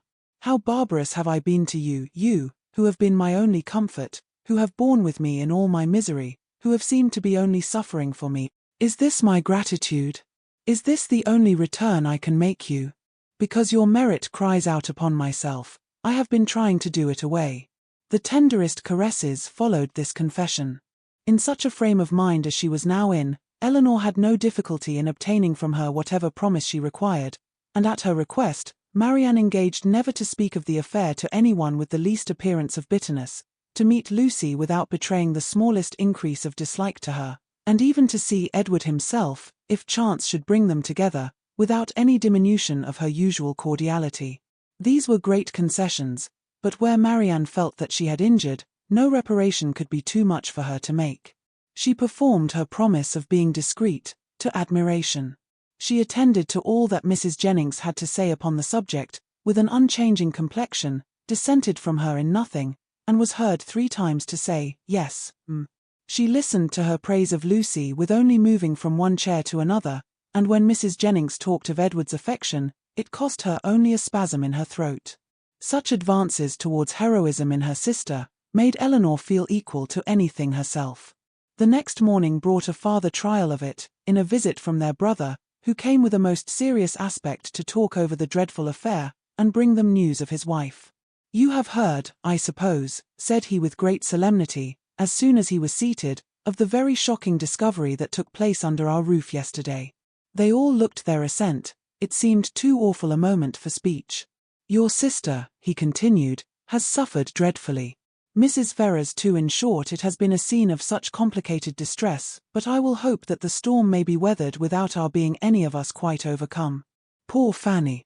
She was in hysterics all yesterday. But I would not alarm you too much. Donovan says there is nothing materially to be apprehended, her constitution is a good one, and her resolution equal to anything. She has borne it all, with the fortitude of an angel.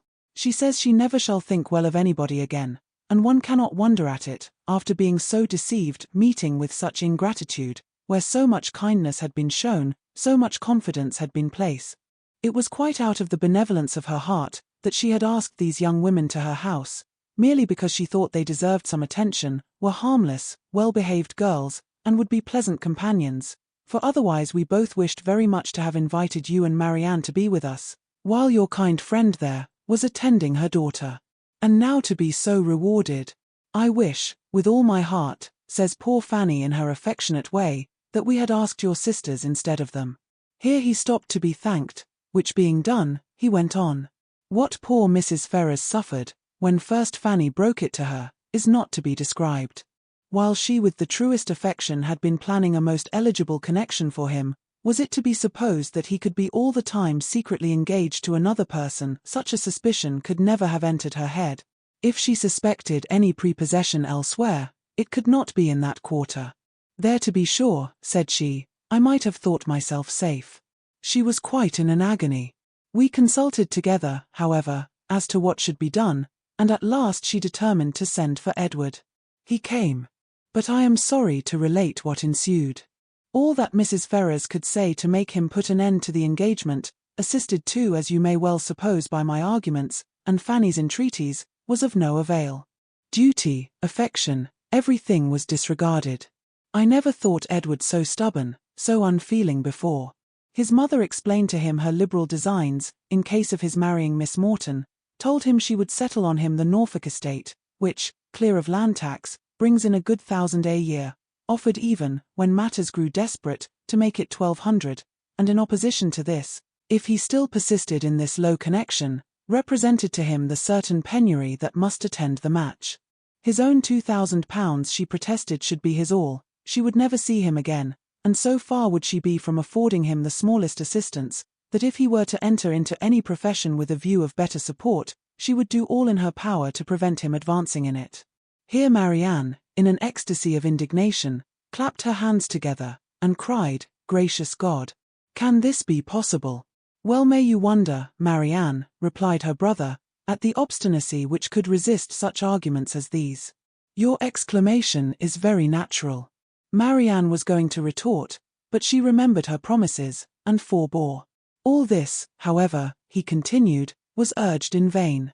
Edward said very little, but what he did say, was in the most determined manner. Nothing should prevail on him to give up his engagement. He would stand to it, cost him what it might. Then, cried Mrs. Jennings with blunt sincerity, no longer able to be silent, he has acted like an honest man. I beg your pardon, Mr. Dashwood, but if he had done otherwise, I should have thought him a rascal. I have some little concern in the business, as well as yourself, for Lucy Steele is my cousin, and I believe there is not a better kind of girl in the world, nor one who more deserves a good husband. John Dashwood was greatly astonished, but his nature was calm, not open to provocation, and he never wished to offend anybody, especially anybody of good fortune.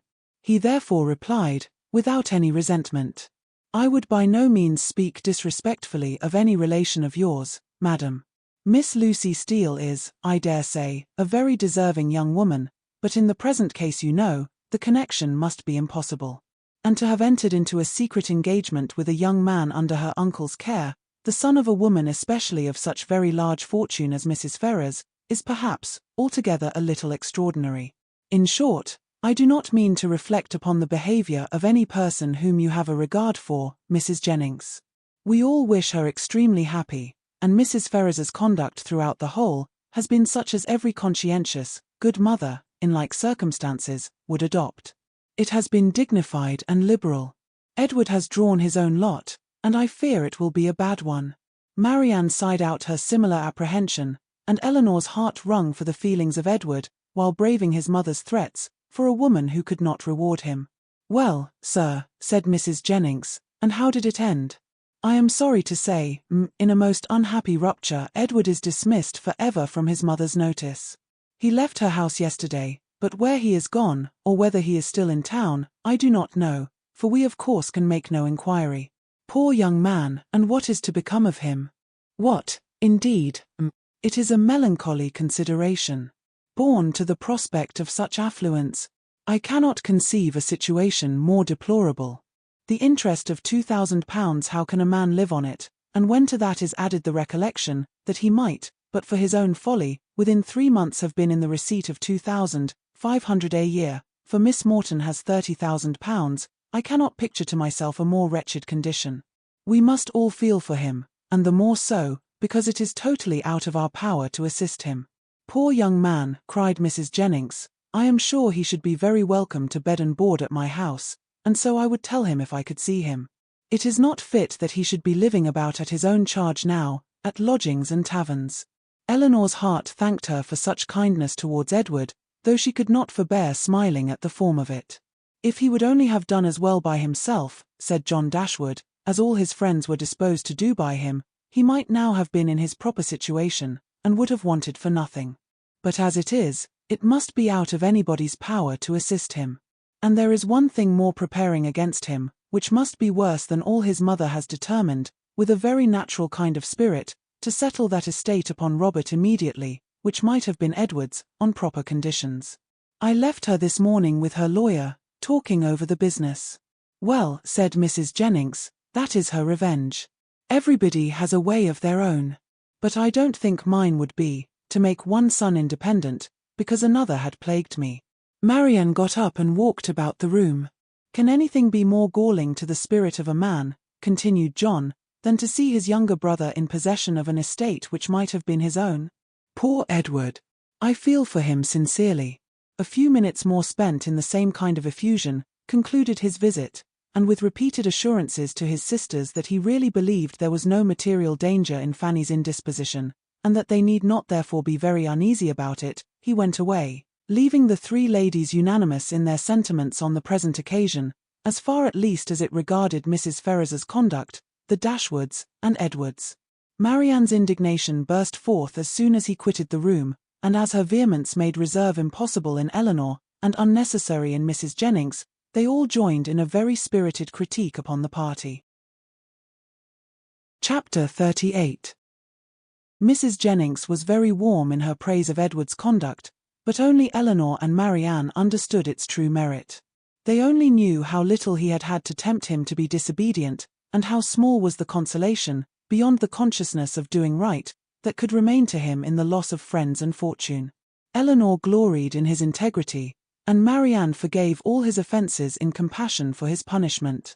But though confidence between them was, by this public discovery, restored to its proper state, it was not a subject on which either of them were fond of dwelling when alone.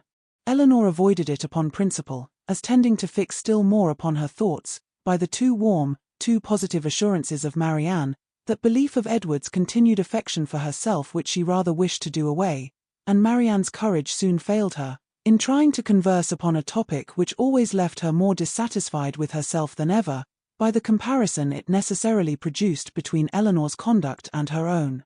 She felt all the force of that comparison, but not as her sister had hoped, to urge her to exertion now. She felt it with all the pain of continual self-reproach, regretted most bitterly that she had never exerted herself before, but it brought only the torture of penitence, without the hope of amendment. Her mind was so much weakened that she still fancied present exertion impossible, and therefore it only dispirited her more. Nothing new was heard by them, for a day or two afterwards, of affairs in Harley Street, or Bartlett's Buildings.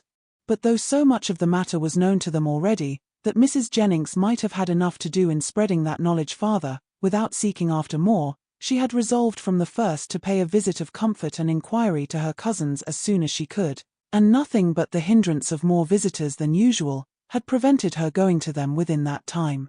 The third day succeeding their knowledge of the particulars was so fine, so beautiful a Sunday as to draw many to Kensington Gardens, though it was only the second week in March.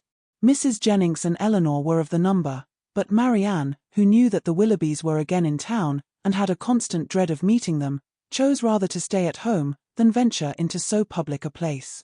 An intimate acquaintance of Mrs. Jennings joined them soon after they entered the gardens, and Elinor was not sorry that by her continuing with them, and engaging all Mrs. Jennings's conversation, she was herself left to quiet reflection. She saw nothing of the Willoughbys, nothing of Edward, and for some time nothing of anybody who could by any chance, whether grave or gay, be interesting to her. But at last she found herself with some surprise, accosted by Miss Steele, who, though looking rather shy, expressed great satisfaction in meeting them, and on receiving encouragement from the particular kindness of Mrs. Jennings, left her own party for a short time, to join theirs. Mrs. Jennings immediately whispered to Elinor, "Get it all out of her, my dear. She will tell you anything if you ask. You see I cannot leave Mrs. Clark." It was lucky, however, for Mrs. Jennings's curiosity and Elinor's too, that she would tell anything without being asked, for nothing would otherwise have been learnt. "I am so glad to meet you," said Miss Steele, taking her familiarly by the arm, "for I wanted to see you of all things in the world." And then lowering her voice, "I suppose Mrs. Jennings has heard all about it. Is she angry?" "Not at all, I believe, with you." "That is a good thing." "And Lady Middleton, is she angry?" "I cannot suppose it possible that she should." "I am monstrous glad of it." "Good gracious. I have had such a time of it. I never saw Lucy in such a rage in my life. She vowed at first she would never trim me up a new bonnet, nor do anything else for me again, so long as she lived, but now she is quite come to, and we are as good friends as ever. Look, she made me this bow to my hat, and put in the feather last night. There now, you are going to laugh at me too. But why should not I wear pink ribbons? I do not care if it is the doctor's favourite colour. I am sure, for my part, I should never have known he did like it better than any other colour, if he had not happened to say so.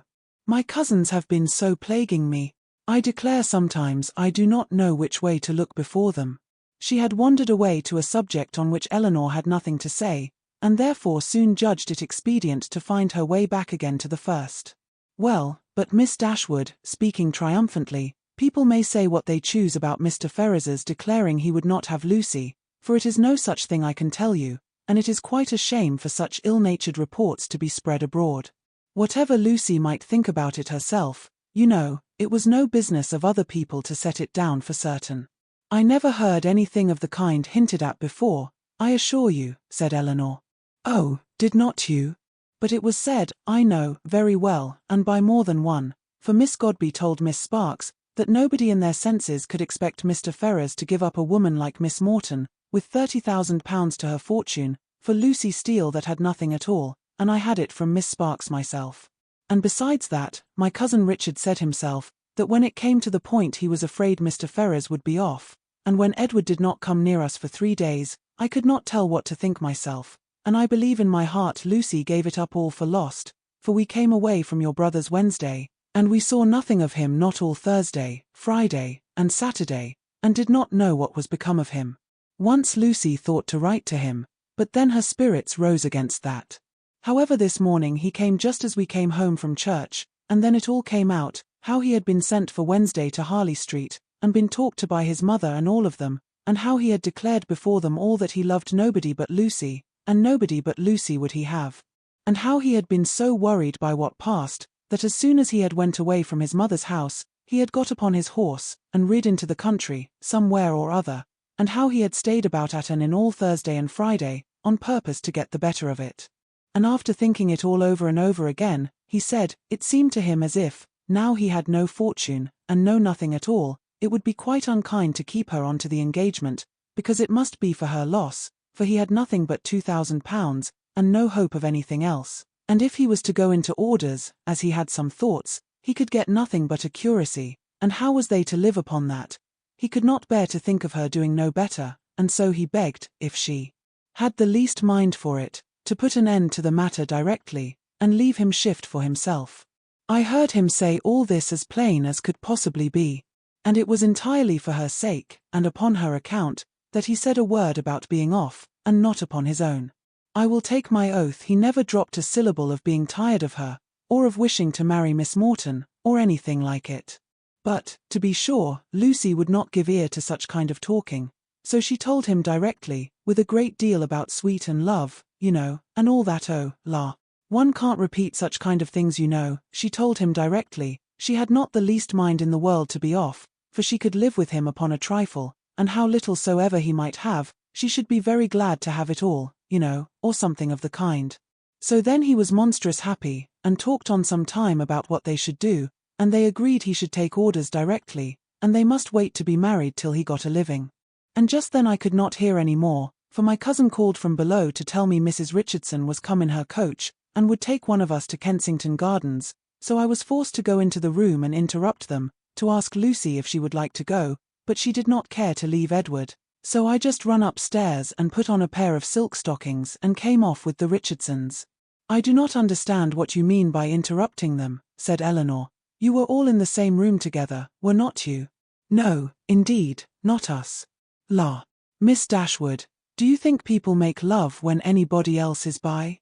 Oh, for shame, to be sure you must know better than that. Laughing affectedly. No, no, they were shut up in the drawing-room together, and all I heard was only by listening at the door. How, cried Elinor, have you been repeating to me what you only learnt yourself by listening at the door? I am sorry I did not know it before, for I certainly would not have suffered you to give me particulars of a conversation which you ought not to have known yourself. How could you behave so unfairly by your sister? Oh, la, there is nothing in that. I only stood at the door, and heard what I could. And I am sure Lucy would have done just the same by me, for a year or two back, when Martha Sharp and I had so many secrets together, she never made any bones of hiding in a closet, or behind a chimney-board, on purpose to hear what we said. Elinor tried to talk of something else, but Miss Steele could not be kept beyond a couple of minutes, from what was uppermost in her mind. Edward talks of going to Oxford soon, said she, but now he is lodging at No. Pall Mall. What an ill-natured woman his mother is, auntie she. And your brother and sister were not very kind. However, I shan't say anything against them to you, and to be sure they did send us home in their own chariot, which was more than I looked for. And for my part, I was all in a fright for fear your sister should ask us for the huswife she had gave us a day or two before, but, however, nothing was said about them, and I took care to keep mine out of sight. Edward have got some business at Oxford, he says, so he must go there for a time, and after that, as soon as he can light upon a bishop, he will be ordained. I wonder what curacy he will get. Good gracious! Giggling as she spoke, I'd lay my life I know what my cousins will say, when they hear of it. They will tell me I should write to the doctor, to get Edward the curacy of his new living. I know they will, but I am sure I would not do such a thing for all the world. La! I shall say directly, I wonder how you could think of such a thing. I write to the doctor, indeed. Well, said Elinor, it is a comfort to be prepared against the worst. You have got your answer ready. Miss Steele was going to reply on the same subject, but the approach of her own party made another more necessary. Oh, la! Here come the Richardsons. I had a vast deal more to say to you, but I must not stay away from them not any longer. I assure you they are very genteel people. He makes a monstrous deal of money, and they keep their own coach. I have not time to speak to Mrs. Jennings about it myself, but pray tell her I am quite happy to hear she is not in anger against us, and Lady Middleton the same, and if anything should happen to take you and your sister away, and Mrs. Jennings should want company, I am sure we should be very glad to come and stay with her for as long a time as she likes. I suppose Lady Middleton won't ask us any more this bout. Goodbye. I am sorry Miss Marianne was not here. Remember me kindly to her. La! If you have not got your spotted muslin on, I wonder you was not afraid of its being torn. Such was her parting concern, for after this, she had time only to pay her farewell compliments to Mrs. Jennings, before her company was claimed by Mrs. Richardson, and Elinor was left in possession of knowledge which might feed her powers of reflection some time, though she had learnt very little more than what had been already foreseen and foreplanned in her own mind. Edward's marriage with Lucy was as firmly determined on, and the time of its taking place remained as absolutely uncertain, as she had concluded it would be. Everything depended, exactly after her expectation, on his getting that preferment, of which, at present, there seemed not the smallest chance. As soon as they returned to the carriage, Mrs. Jennings was eager for information, but as Elinor wished to spread as little as possible intelligence that had in the first place been so unfairly obtained, she confined herself to the brief repetition of such simple particulars, as she felt assured that Lucy, for the sake of her own consequence, would choose to have known. The continuance of their engagement, and the means that were able to be taken for promoting its end, was all her communication, and this produced from Mrs. Jennings the following natural remark. Wait for his having a living, we all know how that will end. They will wait a 12-month, and finding no good comes of it, will set down upon a curacy of £50 a year, with the interest of his £2,000, and what little matter Mr. Steele and Mr. Pratt can give her. Then they will have a child every year, and Lord help 'em! How poor they will be. I must see what I can give them towards furnishing their house. 2 maids and 2 men, indeed, as I talked of t'other day. No, no, they must get a stout girl of all works. Betty's sister would never do for them now.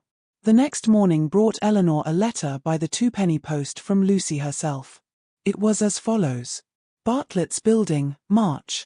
I hope my dear Miss Dashwood will excuse the liberty I take of writing to her, but I know your friendship for me will make you pleased to hear such a good account of myself and my dear Edward, after all the troubles we have went through lately, therefore will make no more apologies, but proceed to say that, thank God, though we have suffered dreadfully, we are both quite well now, and as happy as we must always be in one another's love. We have had great trials, and great persecutions, but however, at the same time, gratefully acknowledge many friends, yourself not the least among them, whose great kindness I shall always thankfully remember, as will Edward too, who I have told of it. I am sure you will be glad to hear, as likewise dear Mrs.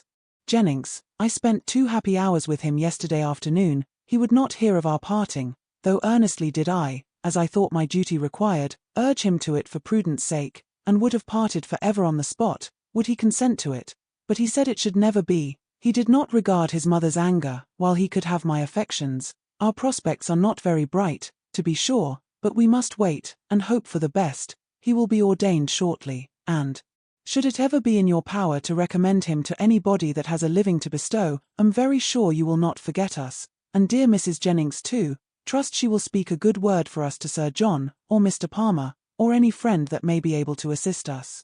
Poor Anne was much to blame for what she did, but she did it for the best, so I say nothing. Hope Mrs. Jennings won't think it too much trouble to give us a call. Should she come this way any morning, 'twould be a great kindness, and my cousins would be proud to know her. My paper reminds me to conclude, and begging to be most gratefully and respectfully remembered to her, and to Sir John, and Lady Middleton, and the dear children, when you chance to see them, and love to Miss Marianne. I am, etc., etc. As soon as Elinor had finished it, she performed what she concluded to be its writer's real design, by placing it in the hands of Mrs. Jennings, who read it aloud with many comments of satisfaction and praise. Very well indeed, how prettily she writes. That was quite proper to let him be off if he would. That was just like Lucy. Poor soul. I wish I could get him a living, with all my heart. She calls me dear Mrs. Jennings, you see. She is a good-hearted girl as ever lived. Very well, upon my word. That sentence is very prettily turned. Yes, yes, I will go and see her, sure enough. How attentive she is, to think of everybody. Thank you, my dear, for showing it me. It is as pretty a letter as ever I saw, and does Lucy's head and heart great credit. Chapter 39. The Miss Dashwoods had now been rather more than 2 months in town, and Marianne's impatience to be gone increased every day. She sighed for the air, the liberty, the quiet of the country, and fancied that if any place could give her ease, Barton must do it. Elinor was hardly less anxious than herself for their removal, and only so much less bent on its being effected immediately, as that she was conscious of the difficulties of so long a journey, which Marianne could not be brought to acknowledge. She began, however, seriously to turn her thoughts towards its accomplishment, and had already mentioned their wishes to their kind hostess, who resisted them with all the eloquence of her good will, when a plan was suggested, which, though detaining them from home yet a few weeks longer, appeared to Elinor altogether much more eligible than any other. The Palmers were to remove to Cleveland about the end of March, for the Easter holidays, and Mrs. Jennings, with both her friends, received a very warm invitation from Charlotte to go with them. This would not, in itself, have been sufficient for the delicacy of Miss Dashwood, but it was enforced with so much real politeness by Mr. Palmer himself, as, joined to the very great amendment of his manners towards them since her sister had been known to be unhappy, induced her to accept it with pleasure. When she told Marianne what she had done, however, her first reply was not very auspicious. "Cleveland," she cried, with great agitation. "No, I cannot go to Cleveland." "You forget," said Elinor gently, "that its situation is not that it is not in the neighbourhood of, but it is in Somersetshire. I cannot go into Somersetshire. There, where I looked forward to going. No, Elinor, you cannot expect me to go there." Elinor would not argue upon the propriety of overcoming such feelings, she only endeavoured to counteract them by working on others, represented it, therefore, as a measure which would fix the time of her returning to that dear mother, whom she so much wished to see, in a more eligible, more comfortable manner, than any other plan could do, and perhaps without any greater delay. From Cleveland, which was within a few miles of Bristol, the distance to Barton was not beyond 1 day, though a long day's journey, and their mother's servant might easily come there to attend them down, and as there could be no occasion of their staying above a week at Cleveland, they might now be at home in little more than 3 weeks' time. As Marianne's affection for her mother was sincere, it must triumph with little difficulty over the imaginary evils she had started. Mrs. Jennings was so far from being weary of her guest, that she pressed them very earnestly to return with her again from Cleveland. Elinor was grateful for the attention, but it could not alter her design, and their mother's concurrence being readily gained, everything relative to their return was arranged as far as it could be, and Marianne found some relief in drawing up a statement of the hours that were yet to divide her from Barton. "Ah, Colonel, I do not know what you and I shall do without the Miss Dashwoods," was Mrs. Jennings's address to him when he first called on her, after their leaving her was settled, for they are quite resolved upon going home from the Palmers, "and how forlorn we shall be, when I come back, Lord. We shall sit and gape at one another as dull as 2 cats. Perhaps Mrs. Jennings was in hopes, by this vigorous sketch of their future ennui, to provoke him to make that offer, which might give himself an escape from it, and if so, she had soon afterwards good reason to think her object gained, for, on Elinor's moving to the window to take more expeditiously the dimensions of a print, which she was going to copy for her friend, he followed her to it with a look of particular meaning, and conversed with her there for several minutes. The effect of his discourse on the lady, too, could not escape her observation, for though she was too honourable to listen, and had even changed her seat, on purpose that she might not hear, to one close by the pianoforte on which Marianne was playing, she could not keep herself from seeing that Elinor changed colour, attended with agitation, and was too intent on what he said to pursue her employment. Still farther in confirmation of her hopes, in the interval of Marianne's turning from one lesson to another, some words of the Colonel's inevitably reached her ear, in which he seemed to be apologizing for the badness of his house. This set the matter beyond a doubt. She wondered, indeed, at his thinking it necessary to do so, but supposed it to be the proper etiquette. What Elinor said in reply she could not distinguish, but judged from the motion of her lips that she did not think that any material objection, and Mrs. Jennings commended her in her heart for being so honest. They then talked on for a few minutes longer without her catching a syllable, when another lucky stop in Marianne's performance brought her these words in the Colonel's calm voice: "I am afraid it cannot take place very soon." Astonished and shocked at so unlover-like a speech, she was almost ready to cry out, "Lord, what should hinder it?" but checking her desire, confined herself to this silent ejaculation: "This is very strange, sure he need not wait to be older." This delay on the Colonel's side, however, did not seem to offend or mortify his fair companion in the least, for on their breaking up the conference soon afterwards, and moving different ways, Mrs. Jennings very plainly heard Elinor say, and with a voice which showed her to feel what she said, "I shall always think myself very much obliged to you." Mrs. Jennings was delighted with her gratitude, and only wondered that after hearing such a sentence, the Colonel should be able to take leave of them, as he immediately did, with the utmost sang-froid, and go away without making her any reply. She had not thought her old friend could have made so indifferent a suitor. What had really passed between them was to this effect: "I have heard," said he, with great compassion, "of the injustice your friend Mr. Ferrars has suffered from his family, for if I understand the matter right, he has been entirely cast off by them for persevering in his engagement with a very deserving young woman. Have I been rightly informed? Is it so?" Elinor told him that it was. "The cruelty, the impolitic cruelty," he replied, with great feeling, "of dividing, or attempting to divide, 2 young people long attached to each other, is terrible. Mrs. Ferrars does not know what she may be doing, what she may drive her son to. I have seen Mr. Ferrars 2 or 3 times in Harley Street, and am much pleased with him. He is not a young man with whom one can be intimately acquainted in a short time, but I have seen enough of him to wish him well for his own sake, and as a friend of yours, I wish it still more. I understand that he intends to take orders. Will you be so good as to tell him that the living of Delaford, now just vacant, as I am informed by this day's post, is his, if he think it worth his acceptance, but that, perhaps, so unfortunately circumstanced as he is now, it may be nonsense to appear to doubt. I only wish it were more valuable. It is a rectory, but a small one. The late incumbent, I believe, did not make more than 200L per annum, and though it is certainly capable of improvement, I fear, not to such an amount as to afford him a very comfortable income. Such as it is, however, my pleasure in presenting him to it will be very great. Pray assure him of it. Elinor's astonishment at this commission could hardly have been greater, had the Colonel been really making her an offer of his hand. The preferment, which only 2 days before she had considered as hopeless for Edward, was already provided to enable him to marry, and she, of all people in the world, was fixed on to bestow it. Her emotion was such as Mrs. Jennings had attributed to a very different cause. But whatever minor feelings less pure, less pleasing, might have a share in that emotion, her esteem for the general benevolence, and her gratitude for the particular friendship, which together prompted Colonel Brandon to this act, were strongly felt, and warmly expressed. She thanked him for it with all her heart, spoke of Edward's principles and disposition with that praise which she knew them to deserve, and promised to undertake the commission with pleasure, if it were really his wish to put off so agreeable an office to another. But at the same time, she could not help thinking that no one could so well perform it as himself. It was an office, in short, from which, unwilling to give Edward the pain of receiving an obligation from her, she would have been very glad to be spared herself.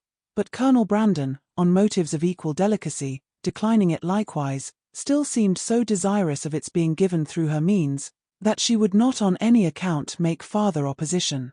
Edward, she believed, was still in town, and fortunately she had heard his address from Miss Steele.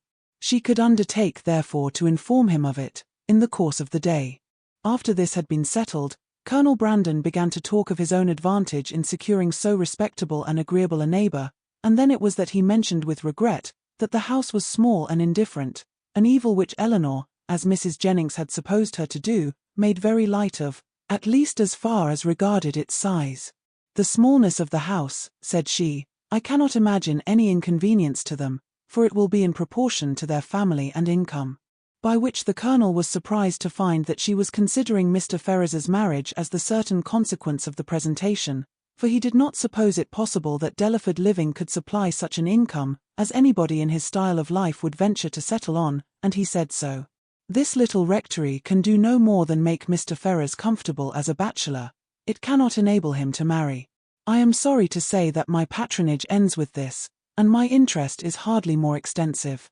If, however, by an unforeseen chance it should be in my power to serve him farther, I must think very differently of him from what I now do, if I am not as ready to be useful to him then as I sincerely wish I could be at present. What I am now doing indeed, seems nothing at all, since it can advance him so little towards what must be his principal, his only object of happiness. His marriage must still be a distant good, at least, I am afraid it cannot take place very soon." Such was the sentence which, when misunderstood, so justly offended the delicate feelings of Mrs. Jennings. But after this narration of what really passed between Colonel Brandon and Elinor, while they stood at the window, the gratitude expressed by the latter on their parting, may perhaps appear in general, not less reasonably excited, nor less properly worded than if it had arisen from an offer of marriage. Chapter 40. "Well, Miss Dashwood," said Mrs. Jennings, sagaciously smiling, as soon as the gentleman had withdrawn, "I do not ask you what the Colonel has been saying to you, for though, upon my honour, I tried to keep out of hearing, I could not help catching enough to understand his business. And I assure you I never was better pleased in my life, and I wish you joy of it with all my heart." "Thank you, said Elinor. "It is a matter of great joy to me, and I feel the goodness of Colonel Brandon most sensibly. There are not many men who would act as he has done. Few people who have so compassionate a heart. I never was more astonished in my life." "Lord, my dear, you are very modest." "I ain't the least astonished at it in the world, for I have often thought of late, there was nothing more likely to happen. You judged from your knowledge of the Colonel's general benevolence, but at least you could not foresee that the opportunity would so very soon occur." "Opportunity," repeated Mrs. Jennings. "So. As to that, when a man has once made up his mind to such a thing, somehow or other he will soon find an opportunity. Well, my dear, I wish you joy of it again and again, and if ever there was a happy couple in the world, I think I shall soon know where to look for them." "You mean to go to Delaford after them, I suppose," said Elinor, with a faint smile. "Aye, my dear, that I do, indeed.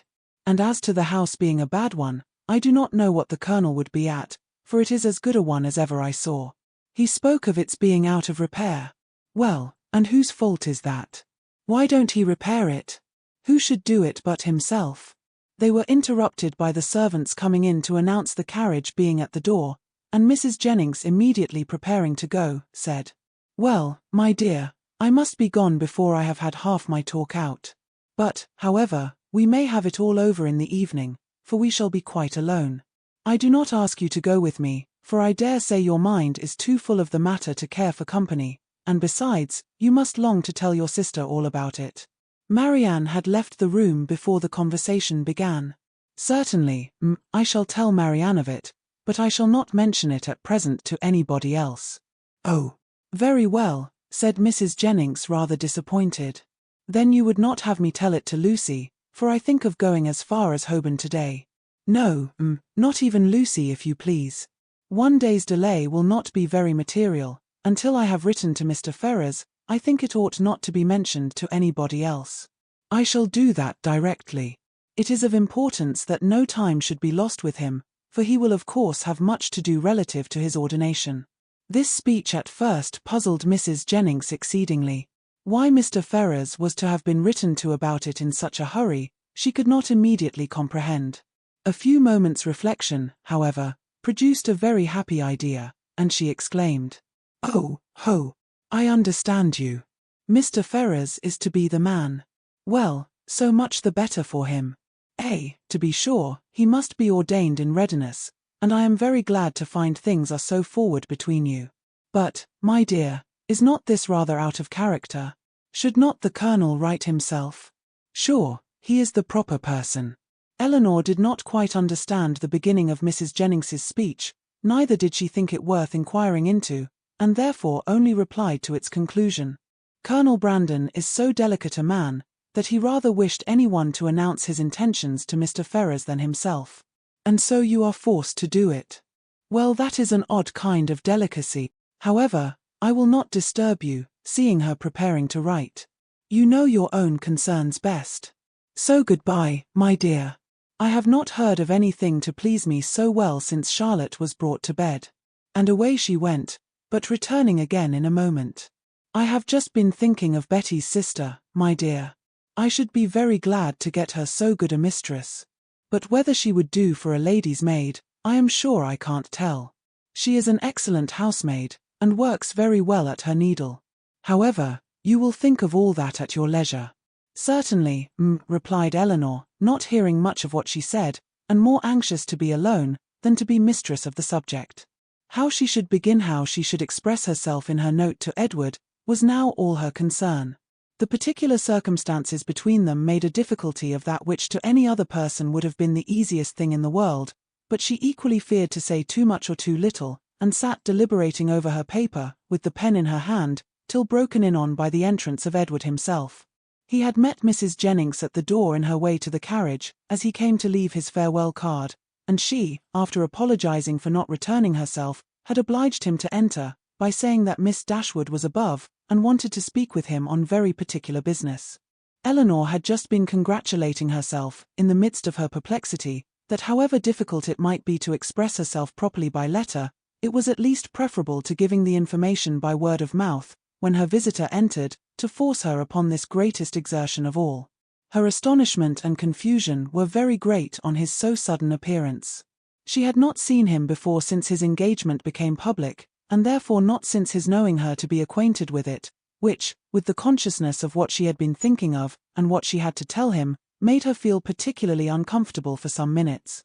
He too was much distressed, and they sat down together in a most promising state of embarrassment. Whether he had asked her pardon for his intrusion on first coming into the room, he could not recollect, but determining to be on the safe side, he made his apology in form as soon as he could say anything, after taking a chair. "Mrs. Jennings told me," said he, "that you wished to speak with me, at least I understood her so, or I certainly should not have intruded on you in such a manner, though at the same time, I should have been extremely sorry to leave London without seeing you and your sister. Especially as it will most likely be some time, it is not probable that I should soon have the pleasure of meeting you again. I go to Oxford tomorrow." "You would not have gone, however," said Elinor, recovering herself, and determined to get over what she so much dreaded as soon as possible, without receiving our good wishes, even if we had not been able to give them in person. Mrs. Jennings was quite right in what she said. "I have something of consequence to inform you of, which I was on the point of communicating by paper. I am charged with a most agreeable office," breathing rather faster than usual as she spoke. "Colonel Brandon, who was here only 10 minutes ago, has desired me to say, that understanding you mean to take orders, he has great pleasure in offering you the living of Delaford now just vacant, and only wishes it were more valuable. Allow me to congratulate you on having so respectable and well-judging a friend, and to join in his wish that the living it is about 200 a year were much more considerable, and such as might better enable you to as might be more than a temporary accommodation to yourself, such, in short, as might establish all your views of happiness." What Edward felt, as he could not say it himself, it cannot be expected that anyone else should say for him. He looked all the astonishment which such unexpected, such unthought-of information could not fail of exciting, but he said only these 2 words. "Colonel Brandon." "Yes," continued Elinor, gathering more resolution, as some of the worst was over, "Colonel Brandon means it as a testimony of his concern for what has lately passed, for the cruel situation in which the unjustifiable conduct of your family has placed you, a concern which I am sure Marianne, myself, and all your friends, must share, and likewise as a proof of his high esteem for your general character, and his particular approbation of your behaviour on the present occasion. Colonel Brandon, give me a living, can it be possible?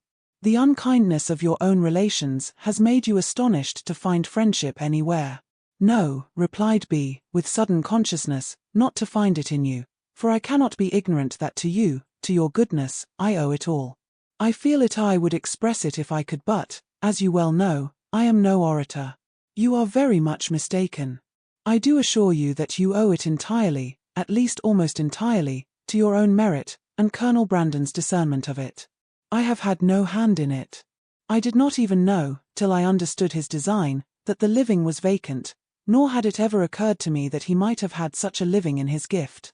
As a friend of mine, of my family, he may, perhaps indeed I know he has, still greater pleasure in bestowing it, but, upon my word, you owe nothing to my solicitation." Truth obliged her to acknowledge some small share in the action, but she was at the same time so unwilling to appear as the benefactress of Edward, that she acknowledged it with hesitation, which probably contributed to fix that suspicion in his mind which had recently entered it.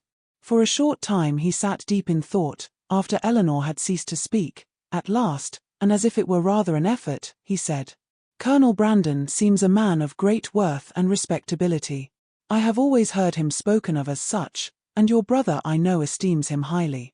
He is undoubtedly a sensible man, and in his manners perfectly the gentleman." "Indeed," replied Elinor, "I believe that you will find him, on farther acquaintance, all that you have heard him to be, and as you will be such very near neighbours, for I understand the parsonage is almost close to the mansion house, it is particularly important that he should be all this." Edward made no answer, but when she had turned away her head, gave her a look so serious, so earnest, so uncheerful, as seemed to say, that he might hereafter wish the distance between the parsonage and the mansion house much greater. "Colonel Brandon, I think, lodges in St. James Street," said he, soon afterwards, rising from his chair. Elinor told him the number of the house.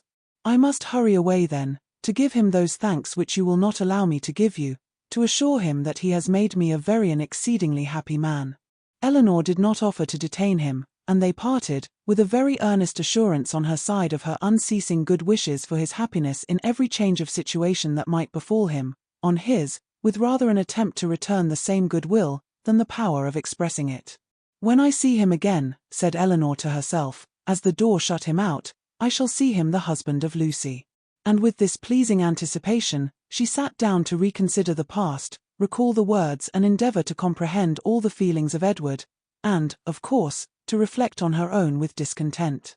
When Mrs. Jennings came home, though she returned from seeing people whom she had never seen before, and of whom therefore she must have a great deal to say, her mind was so much more occupied by the important secret in her possession, than by anything else, that she reverted to it again as soon as Elinor appeared. "Well, my dear," she cried, "I sent you up the young man. Did not I do right? And I suppose you had no great difficulty, you did not find him very unwilling to accept your proposal?" "No, that was not very likely." "Well, and how soon will he be ready? For it seems all to depend upon that." "Really," said Elinor, "I know so little of these kind of forms, that I can hardly even conjecture as to the time, or the preparation necessary, but I suppose 2 or 3 months will complete his ordination."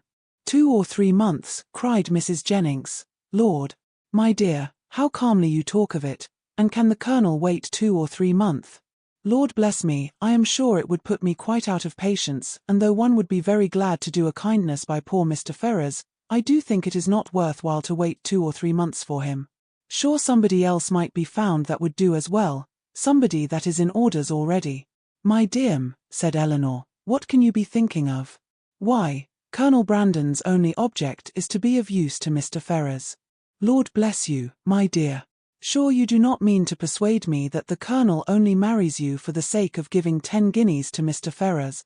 The deception could not continue after this, and an explanation immediately took place, by which both gained considerable amusement for the moment, without any material loss of happiness to either, for Mrs. Jennings only exchanged one form of delight for another, and still without forfeiting her expectation of the first. Aye, the parsonage is but a small one, said she, after the first ebullition of surprise and satisfaction was over, and very likely may be out of repair, but to hear a man apologizing, as I thought, for a house that to my knowledge has 5 sitting rooms on the ground floor, and I think the housekeeper told me could make up 15 beds, and to you too, that had been used to live in Barton Cottage, it seems quite ridiculous. But, my dear, we must touch up the Colonel to do something to the parsonage, and make it comfortable for them, before Lucy goes to it. But Colonel Brandon does not seem to have any idea of the livings being enough to allow them to marry. The Colonel is a ninny, my dear, because he has 2,000 a year himself, he thinks that nobody else can marry on less.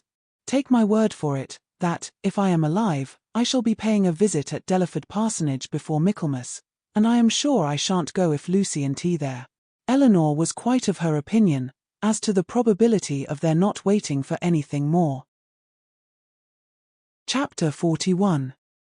Edward, having carried his thanks to Colonel Brandon, proceeded with his happiness to Lucy, and such was the excess of it by the time he reached Bartlett's Buildings, that she was able to assure Mrs. Jennings, who called on her again the next day with her congratulations, that she had never seen him in such spirits before in her life. Her own happiness, and her own spirits, were at least very certain, and she joined Mrs. Jennings most heartily in her expectation of their being all comfortably together in Delaford Parsonage before Michaelmas. So far was she, at the same time, from any backwardness to give Elinor that credit which Edward would give her, that she spoke of her friendship for them both with the most grateful warmth, was ready to own all their obligation to her, and openly declared that no exertion for their good on Miss Dashwood's part, either present or future, would ever surprise her, for she believed her capable of doing anything in the world for those she really valued. As for Colonel Brandon, she was not only ready to worship him as a saint, but was moreover truly anxious that he should be treated as one in all worldly concerns, anxious that his tithes should be raised to the utmost, and secretly resolved to avail herself, at Delaford, as far as she possibly could, of his servants, his carriage, his cows, and his poultry.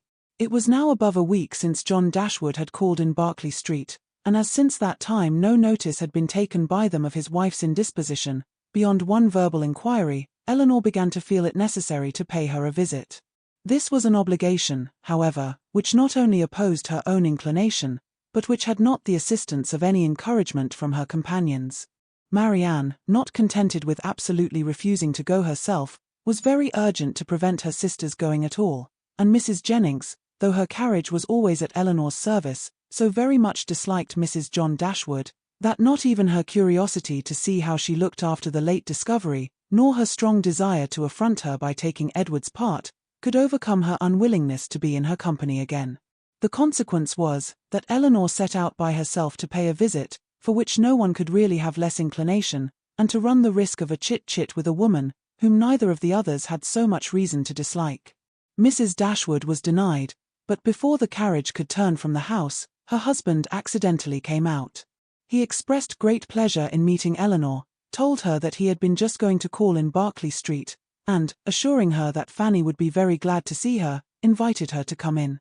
They walked upstairs into the drawing-room. Nobody was there. Fanny is in her own room, I suppose, said he. I will go to her presently, for I am sure she will not have the least objection in the world to seeing you.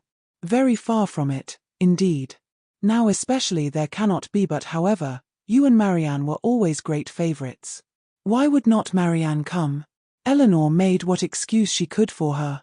"I am not sorry to see you alone," he replied, "for I have a good deal to say to you.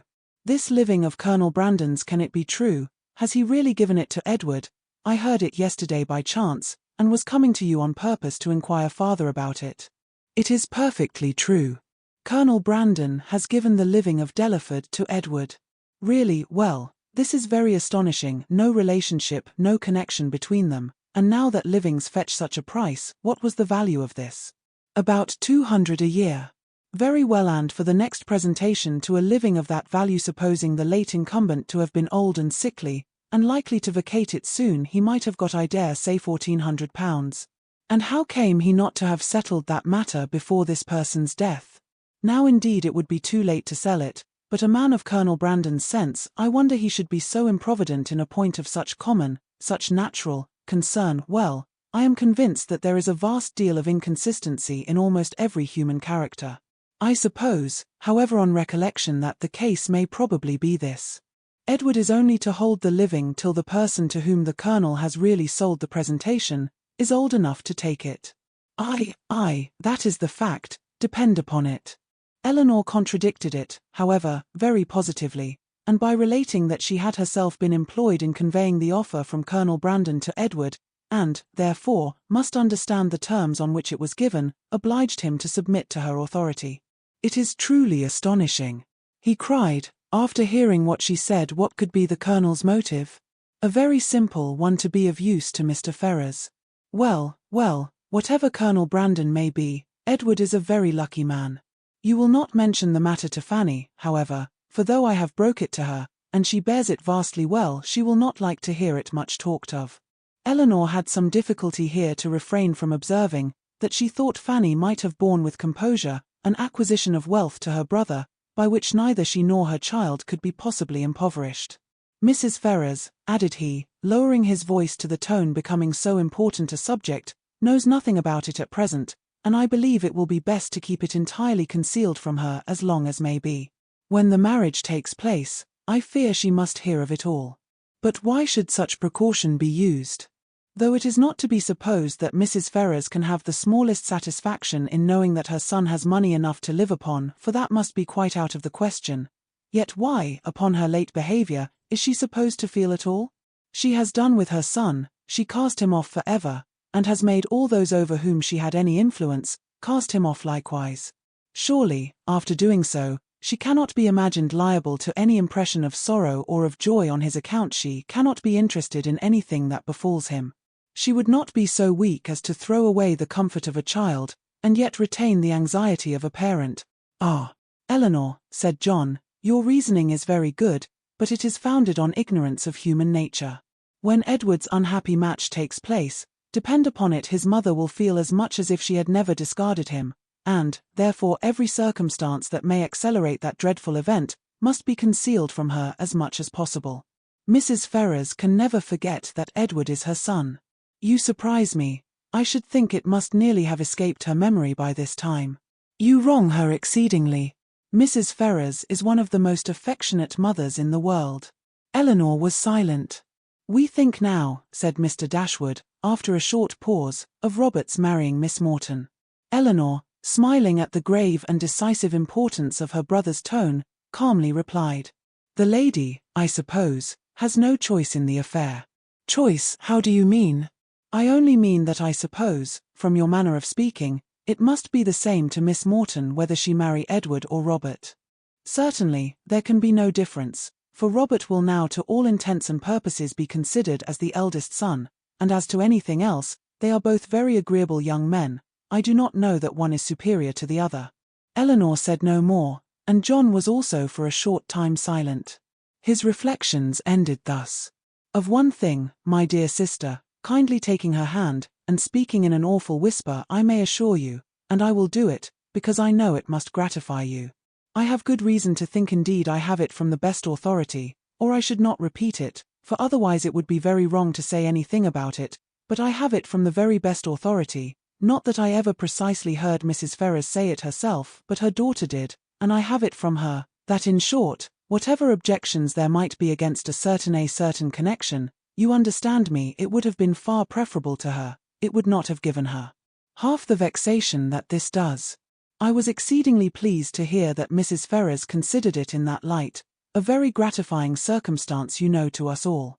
It would have been beyond comparison, she said, the least evil of the two, and she would be glad to compound now for nothing worse. But however, all that is quite out of the question, not to be thought of or mentioned. As to any attachment, you know, it never could be, all that is gone by.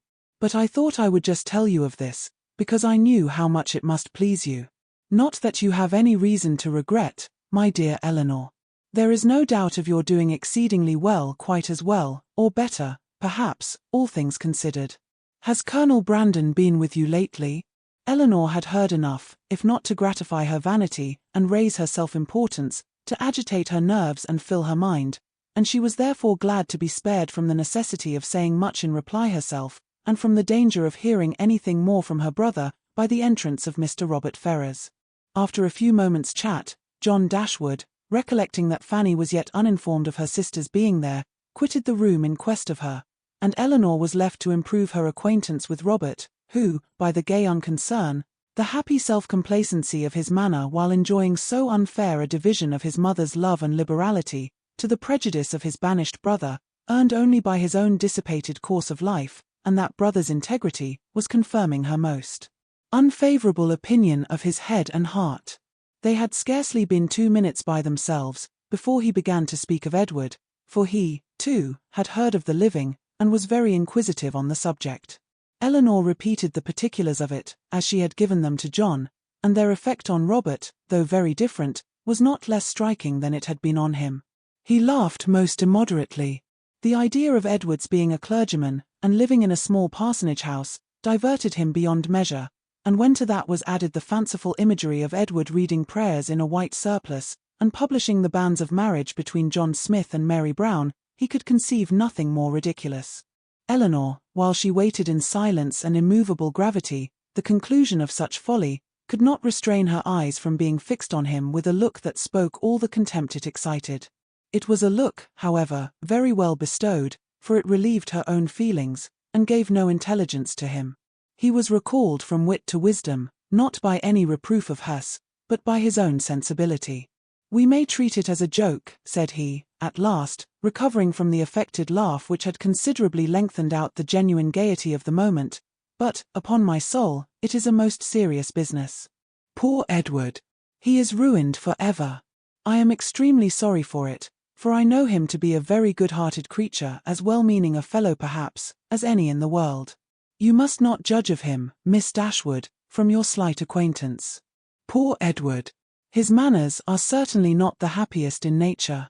But we are not all born, you know, with the same powers, the same address. Poor fellow! To see him in a circle of strangers!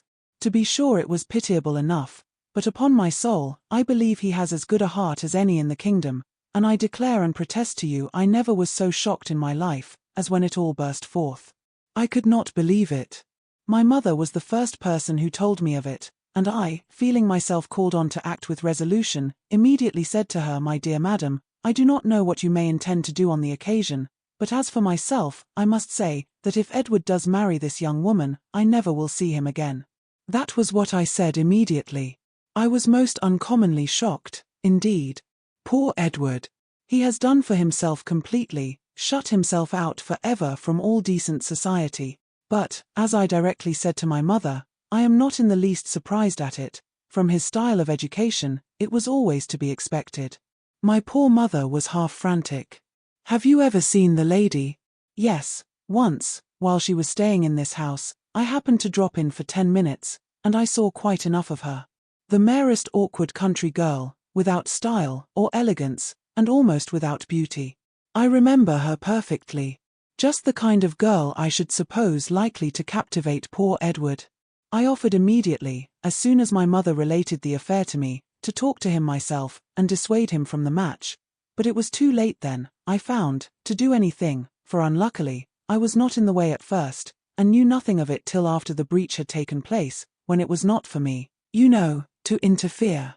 But had I been informed of it a few hours earlier, I think it is most probable that something might have been hit on. I certainly should have represented it to Edward in a very strong light. My dear fellow, I should have said, consider what you are doing. You are making a most disgraceful connection, and such a one as your family are unanimous in disapproving. I cannot help thinking, in short, that means might have been found. But now it is all too late. He must be starved, you know, that is certain, absolutely starved. He had just settled this point with great composure, when the entrance of Mrs. John Dashwood put an end to the subject. But though she never spoke of it out of her own family, Elinor could see its influence on her mind, in the something like confusion of countenance with which she entered, and an attempt at cordiality in her behaviour to herself.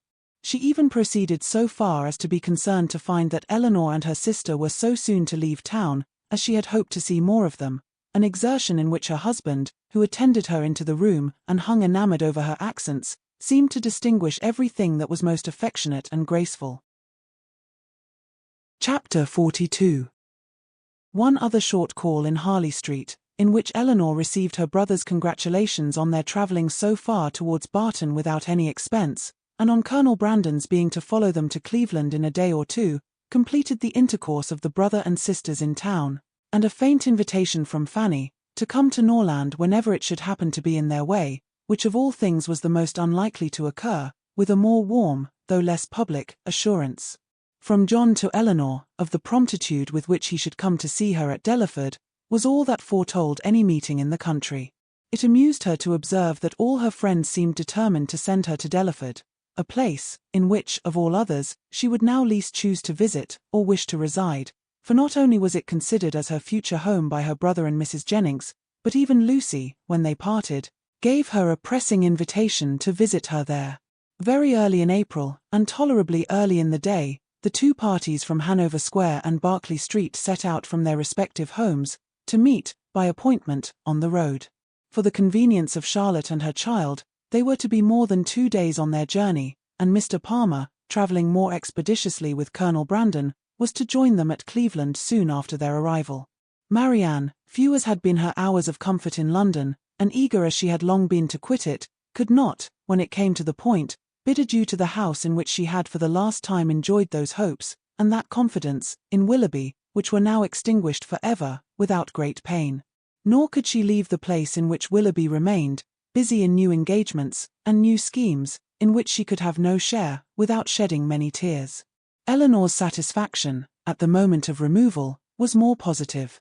She had no such object for her lingering thoughts to fix on, she left no creature behind, from whom it would give her a moment's regret to be divided for ever. She was pleased to be free herself from the persecution of Lucy's friendship, she was grateful for bringing her sister away unseen by Willoughby since his marriage, and she looked forward with hope to what a few months of tranquillity at Barton might do towards restoring Marianne's peace of mind, and confirming her own. Their journey was safely performed. The second day brought them into the cherished, or the prohibited, county of Somerset, for as such was it dwelt on by turns in Marianne's imagination, and in the forenoon of the third they drove up to Cleveland. Cleveland was a spacious, modern-built house, situated on a sloping lawn. It had no park, but the pleasure grounds were tolerably extensive, and like every other place of the same degree of importance, it had its open shrubbery, and closer wood walk, a road of smooth gravel winding round a plantation, led to the front. The lawn was dotted over with timber. The house itself was under the guardianship of the fir, the mountain ash, and the acacia, and a thick screen of them altogether, interspersed with tall Lombardy poplars, shut out the offices. Marianne entered the house with a heart swelling with emotion from the consciousness of being only 80 miles from Barton, and not 30 from Combe Magna, and before she had been 5 minutes within its walls, while the others were busily helping Charlotte to show her child to the housekeeper, she quitted it again, stealing away through the winding shrubberies, now just beginning to be in beauty, to gain a distant eminence, where, from its Grecian temple, her eye, wandering over a wide tract of country to the southeast, could fondly rest on the farthest ridge of hills in the horizon, and fancy that from their summits Combe Magna might be seen. In such moments of precious, invaluable misery, she rejoiced in tears of agony to be at Cleveland, and as she returned by a different circuit to the house, feeling all the happy privilege of country liberty, of wandering from place to place in free and luxurious solitude, she resolved to spend almost every hour of every day while she remained with the Palmers, in the indulgence of such solitary rambles. She returned just in time to join the others as they quitted the house, on an excursion through its more immediate premises, and the rest of the morning was easily whiled away, in lounging round the kitchen garden, examining the bloom upon its walls, and listening to the gardener's lamentations upon blights, in dawdling through the greenhouse, where the loss of her favourite plants, unwarily exposed, and nipped by the lingering frost, raised the laughter of Charlotte, and in visiting her poultry yard, where, in the disappointed hopes of her dairymaid, by hens forsaking their nests, or being stolen by a fox, or in the rapid decrease of a promising young brood, she found fresh sources of merriment. The morning was fine and dry, and Marianne, in her plan of employment abroad, had not calculated for any change of weather during their stay at Cleveland. With great surprise, therefore, did she find herself prevented by a settled rain from going out again after dinner. She had depended on a twilight walk to the Grecian temple, and perhaps all over the grounds, and an evening merely cold or damp would not have deterred her from it, but a heavy and settled rain even she could not fancy dry or pleasant weather for walking. Their party was small, and the hours passed quietly away. Mrs. Palmer had her child, and Mrs. Jennings her carpet work. They talked of the friends they had left behind, arranged Lady Middleton's engagements, and wondered whether Mr. Palmer and Colonel Brandon would get farther than reading that night. Elinor, however little concerned in it, joined in their discourse, and Marianne, who had the knack of finding her way in every house to the library, however it might be avoided by the family in general, soon procured herself a book. Nothing was wanting on Mrs. Palmer's side that constant and friendly good humour could do, to make them feel themselves welcome. The openness and heartiness of her manner more than atoned for that want of recollection and elegance which made her often deficient in the forms of politeness. Her kindness, recommended by so pretty a face, was engaging. Her folly, though evident, was not disgusting, because it was not conceited, and Elinor could have forgiven everything but her laugh. The two gentlemen arrived the next day to a very late dinner, affording a pleasant enlargement of the party, and a very welcome variety to their conversation, which a long morning of the same continued rain had reduced very low. Elinor had seen so little of Mr. Palmer, and in that little had seen so much variety in his address to her sister and herself, that she knew not what to expect to find him in his own family. She found him, however, perfectly the gentleman in his behaviour to all his visitors, and only occasionally rude to his wife and her mother. She found him very capable of being a pleasant companion, and only prevented from being so always, by too great an aptitude to fancy himself as much superior to people in general, as he must feel himself to be to Mrs. Jennings and Charlotte. For the rest of his character and habits, they were marked, as far as Elinor could perceive, with no traits at all unusual in his sex and time of life. He was nice in his eating, uncertain in his hours, fond of his child, though affecting to slight it, and idled away the mornings at billiards, which ought to have been devoted to business. She liked him, however, upon the whole, much better than she had expected, and in her heart was not sorry that she could like him no more, not sorry to be driven by the observation of his epicurism, his selfishness, and his conceit, to rest with complacency on the remembrance of Edward's generous temper, simple taste, and diffident feelings. Of Edward, or at least of some of his concerns, she now received intelligence from Colonel Brandon, who had been into Dorsetshire lately, and who, treating her at once as the disinterested friend of Mr. Ferrars, and the kind confidant of himself, talked to her a great deal of the parsonage at Delaford, described its deficiencies, and told her what he meant to do himself towards removing them. His behaviour to her in this, as well as in every other particular, his open pleasure in meeting her after an absence of only 10 days, his readiness to converse with her, and his deference for her opinion, might very well justify Mrs. Jennings's persuasion of his attachment, and would have been enough, perhaps, had not Elinor still, as from the first, believed Marianne his real favourite, to make her suspect it herself.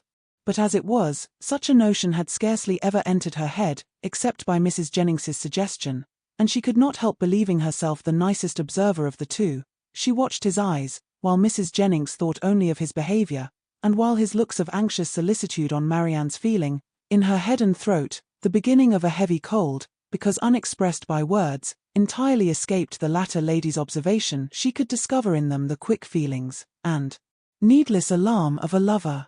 2 delightful twilight walks on the 3rd and 4th evenings of her being there, not merely on the dry gravel of the shrubbery, but all over the grounds, and especially in the most distant parts of them, where there was something more of wildness than in the rest, where the trees were the oldest, and the grass was the longest and wettest, had assisted by the still greater imprudence of sitting in her wet shoes and stockings, given Marianne a cold so violent as, though for a day or two trifled with or denied, would force itself by increasing ailments on the concern of everybody, and the notice of herself. Prescriptions poured in from all quarters, and as usual, were all declined. Though heavy and feverish, with a pain in her limbs, and a cough, and a sore throat, a good night's rest was to cure her entirely, and it was with difficulty that Elinor prevailed on her, when she went to bed, to try one or two of the simplest of the remedies. Chapter 43. Marianne got up the next morning at her usual time, to every inquiry replied that she was better, and tried to prove herself so, by engaging in her customary employments. But a day spent in sitting shivering over the fire with a book in her hand, which she was unable to read, or in lying, weary and languid, on a sofa, did not speak much in favour of her amendment, and when, at last, she went early to bed, more and more indisposed, Colonel Brandon was only astonished at her sister's composure, who, though attending and nursing her the whole day, against Marianne's inclination, and forcing proper medicines on her at night, trusted, like Marianne, to the certainty and efficacy of sleep, and felt no real alarm. A very restless and feverish night, however, disappointed the expectation of both, and when Marianne, after persisting in rising, confessed herself unable to sit up, and returned voluntarily to her bed, Elinor was very ready to adopt Mrs. Jennings's advice, of sending for the Palmer's apothecary. He came, examined his patient, and though encouraging Miss Dashwood to expect that a very few days would restore her sister to health, yet, by pronouncing her disorder to have a putrid tendency, and allowing the word infection to pass his lips, gave instant alarm to Mrs. Palmer, on her baby's account.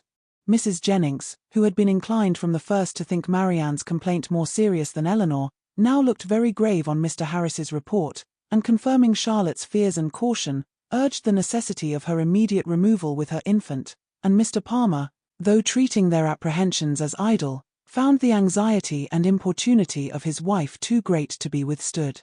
Her departure, therefore, was fixed on, and within an hour after Mr. Harris's arrival, she set off, with her little boy and his nurse, for the house of a near relation of Mr. Palmer's, who lived a few miles on the other side of Bath, whither her husband promised, at her earnest entreaty, to join her in a day or two, and whither she was almost equally urgent with her mother to accompany her.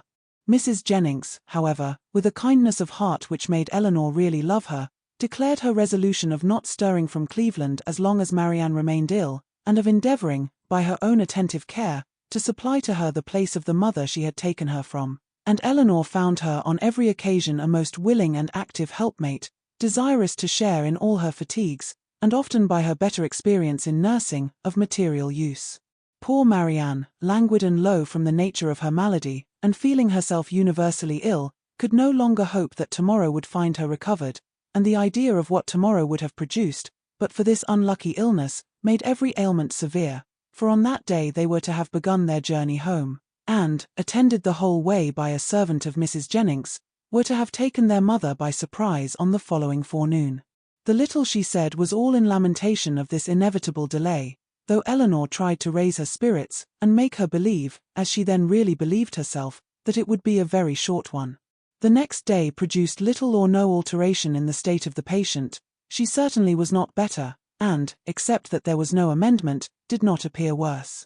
Their party was now farther reduced, for Mr. Palmer, though very unwilling to go as well from real humanity and good nature, as from a dislike of appearing to be frightened away by his wife, was persuaded at last by Colonel Brandon to perform his promise of following her, and while he was preparing to go, Colonel Brandon himself, with a much greater exertion, began to talk of going likewise.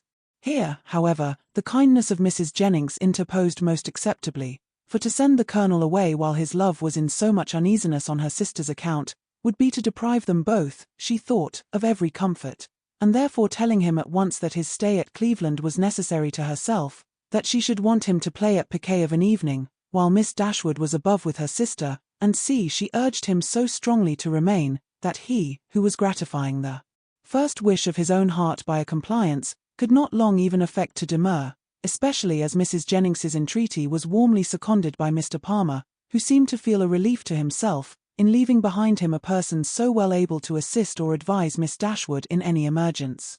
Marianne was, of course, kept in ignorance of all these arrangements.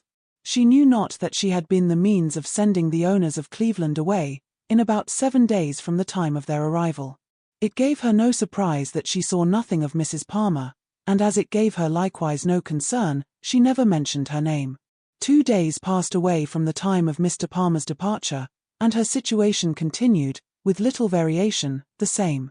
Mr. Harris, who attended her every day, still talked boldly of a speedy recovery, and Miss Dashwood was equally sanguine, but the expectation of the others was by no means so cheerful.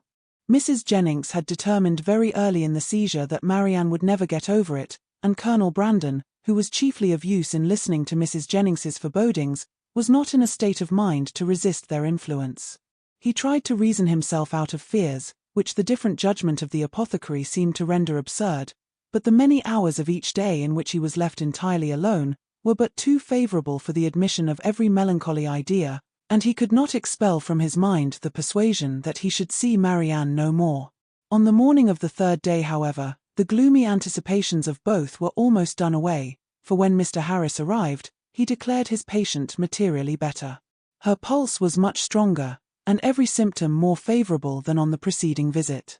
Elinor, confirmed in every pleasant hope, was all cheerfulness, rejoicing that in her letters to her mother, she had pursued her own judgment rather than her friends, in making very light of the indisposition which delayed them at Cleveland, and almost fixing on the time when Marianne would be able to travel. But the day did not close so auspiciously as it began. Towards the evening Marianne became ill again, growing more heavy, restless, and uncomfortable than before.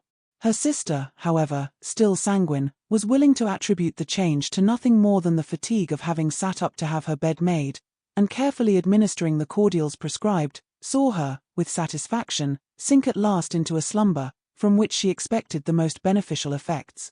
Her sleep, though not so quiet as Elinor wished to see it, lasted a considerable time, and anxious to observe the result of it herself, she resolved to sit with her during the whole of it.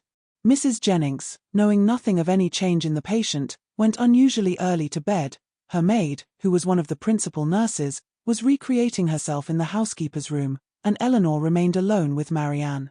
The repose of the latter became more and more disturbed, and her sister, who watched, with unremitting attention, her continual change of posture, and heard the frequent but inarticulate sounds of complaint which passed her lips, was almost wishing to rouse her from so painful a slumber, when Marianne, suddenly awakened by some accidental noise in the house, started hastily up, and, with feverish wildness, cried out, "Is Mamma coming?"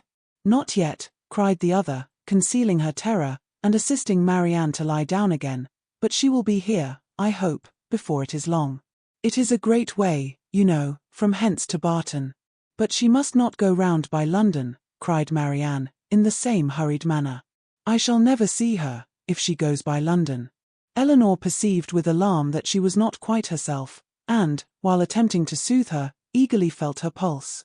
It was lower and quicker than ever, and Marianne, still talking wildly of Mamma, her alarm increased so rapidly, as to determine her on sending instantly for Mr. Harris, and dispatching a messenger to Barton for her mother.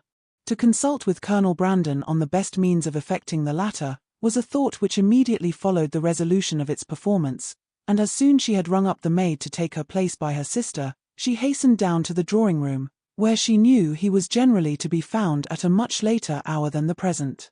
It was no time for hesitation.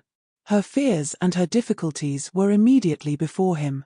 Her fears, he had no courage, no confidence to attempt the removal of. He listened to them in silent despondence, but her difficulties were instantly obviated, for with a readiness that seemed to speak the occasion, and the service prearranged in his mind, he offered himself as the messenger who should fetch Mrs. Dashwood.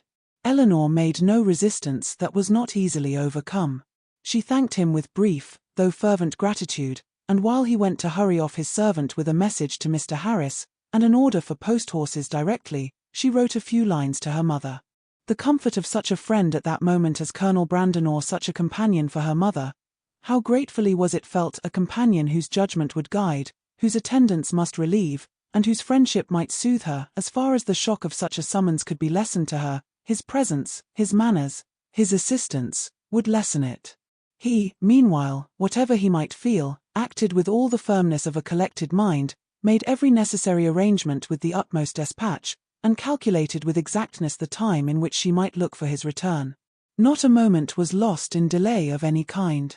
The horses arrived, even before they were expected, and Colonel Brandon, only pressing her hand with a look of solemnity, and a few words spoken too low to reach her ear, hurried into the carriage. It was then about 12 o'clock, and she returned to her sister's apartment to wait for the arrival of the apothecary, and to watch by her the rest of the night. It was a night of almost equal suffering to both. Hour after hour passed away in sleepless pain and delirium on Marianne's side, and in the most cruel anxiety on Elinor's, before Mr. Harris appeared. Her apprehensions once raised, paid by their excess for all her former security, and the servant who sat up with her, for she would not allow Mrs. Jennings to be called, only tortured her more, by hints of what her mistress had always thought.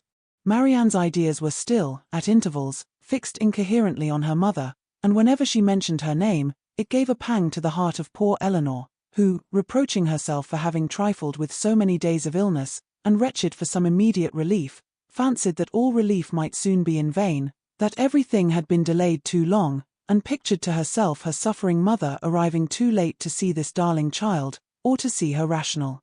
She was on the point of sending again for Mr. Harris, or if he could not come, for some other advice, when the former but not till after 5 o'clock arrived. His opinion, however, made some little amends for his delay, for though acknowledging a very unexpected and unpleasant alteration in his patient, he would not allow the danger to be material, and talked of the relief which a fresh mode of treatment must procure, with a confidence which, in a lesser degree, was communicated to Elinor. He promised to call again in the course of 3 or 4 hours, and left both the patient and her anxious attendant more composed than he had found them. With strong concern, and with many reproaches for not being called to their aid, did Mrs. Jennings hear in the morning of what had passed. Her former apprehensions, now with greater reason restored, left her no doubt of the event, and though trying to speak comfort to Elinor, her conviction of her sister's danger would not allow her to offer the comfort of hope. Her heart was really grieved. The rapid decay, the early death of a girl so young, so lovely as Marianne, must have struck a less interested person with concern. On Mrs. Jennings's compassion she had other claims. She had been for 3 months her companion, was still under her care, and she was known to have been greatly injured, and long unhappy. The distress of her sister too, particularly a favourite, was before her, and as for their mother, when Mrs. Jennings considered that Marianne might probably be to her what Charlotte was to herself, her sympathy in her sufferings was very sincere. Mr. Harris was punctual in his second visit, but he came to be disappointed in his hopes of what the last would produce. His medicines had failed, the fever was unabated, and Marianne only more quiet not more herself remained in a heavy stupor. Elinor, catching all, and more than all, his fears in a moment, proposed to call in further advice. But he judged it unnecessary. He had still something more to try, some more fresh application, of whose success he was as confident as the last, and his visit concluded with encouraging assurances which reached the ear, but could not enter the heart of Miss Dashwood.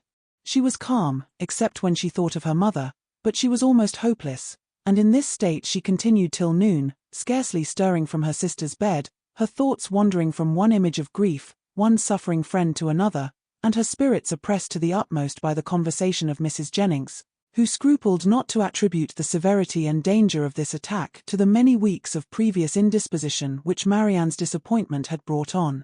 Elinor felt all the reasonableness of the idea, and it gave fresh misery to her reflections. About noon, however, she began but with a cautionary dread of disappointment which for some time kept her silent, even to her friend to fancy, to hope she could perceive a slight amendment in her sister's pulse. She waited, watched, and examined it again and again, and at last, with an agitation more difficult to bury under exterior calmness than all her foregoing distress, ventured to communicate her hopes. Mrs. Jennings, though forced, on examination, to acknowledge a temporary revival, tried to keep her young friend from indulging a thought of its continuance, and Elinor, conning over every injunction of distrust, told herself likewise not to hope. But it was too late. Hope had already entered, and feeling all its anxious flutter, she bent over her sister to watch she hardly knew for what. Half an hour passed away, and the favourable symptom yet blessed her. Others even arose to confirm it. Her breath, her skin, her lips, all flattered Elinor with signs of amendment, and Marianne fixed her eyes on her with a rational, though languid, gaze. Anxiety and hope now oppressed her in equal degrees, and left her no moment of tranquillity till the arrival of Mr. Harris at 4 o'clock, when his assurances, his felicitations on a recovery in her sister even surpassing his expectation, gave her confidence, comfort, and tears of joy. Marianne was in every respect materially better, and he declared her entirely out of danger.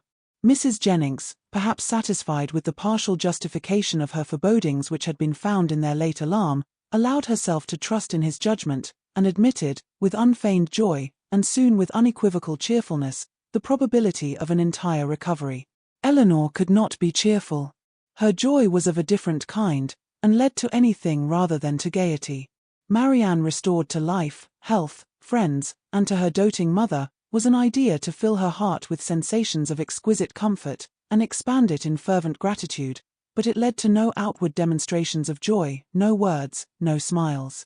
All within Elinor's breast was satisfaction, silent and strong. She continued by the side of her sister, with little intermission the whole afternoon, calming every fear, satisfying every inquiry of her enfeebled spirits, supplying every succor, and watching almost every look and every breath. The possibility of a relapse would of course, in some moments, occur to remind her of what anxiety was, but when she saw, on her frequent and minute examination, that every symptom of recovery continued, and saw Marianne at 6 o'clock sink into a quiet, steady, and to all appearance comfortable sleep, she silenced every doubt. The time was now drawing on, when Colonel Brandon might be expected back. At 10 o'clock, she trusted, or at least not much later, her mother would be relieved from the dreadful suspense in which she must now be travelling towards them. The Colonel, too, perhaps scarcely less an object of pity.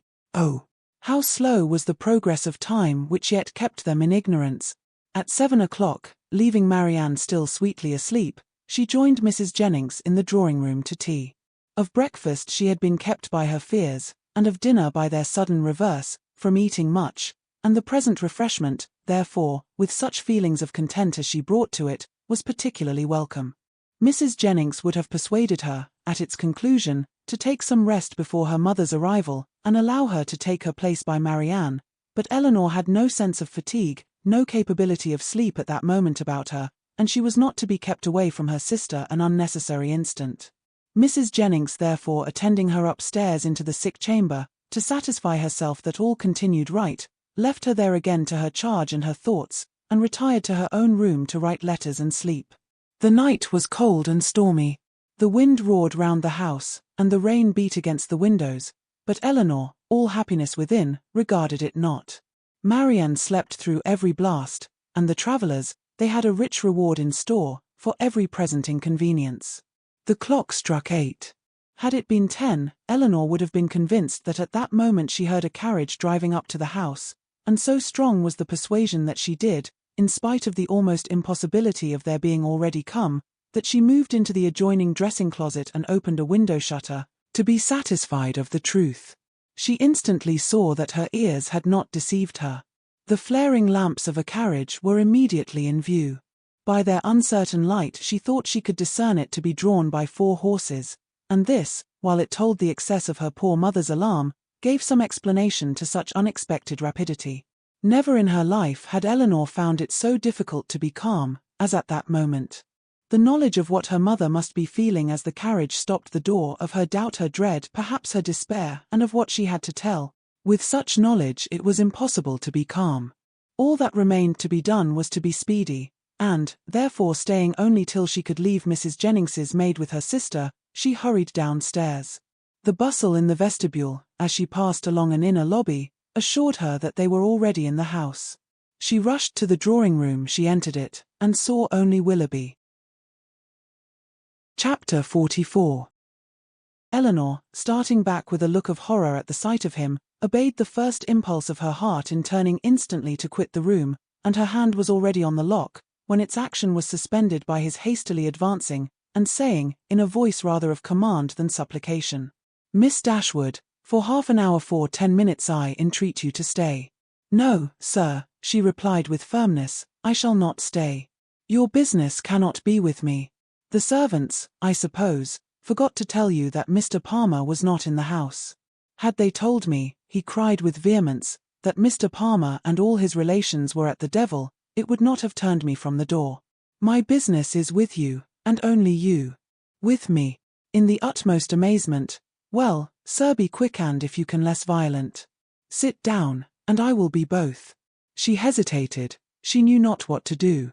The possibility of Colonel Brandon's arriving and finding her there came across her. But she had promised to hear him, and her curiosity no less than her honor was engaged.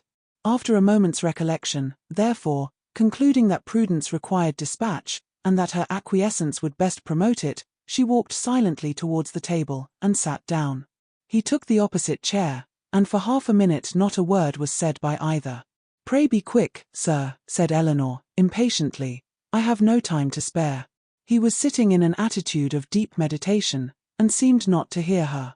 Your sister, said he, with abruptness, a moment afterwards is out of danger. I heard it from the servant. God be praised, but is it true? Is it really true? Elinor would not speak. He repeated the inquiry with yet greater eagerness. For God's sake tell me, is she out of danger, or is she not? We hope she is. He rose up, and walked across the room. Had I known as much half an hour ago, but since I am here, speaking with a forced vivacity as he returned to his seat, what does it signify? For once, Miss Dashwood, it will be the last time, perhaps let us be cheerful together. I am in a fine mood for gaiety. Tell me honestly, a deeper glow overspreading his cheeks, do you think me most a knave or a fool? Elinor looked at him with greater astonishment than ever.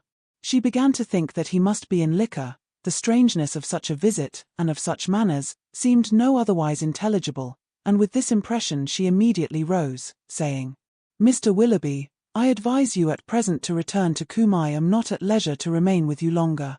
Whatever your business may be with me, it will be better recollected and explained tomorrow. I understand you, he replied, with an expressive smile, and a voice perfectly calm.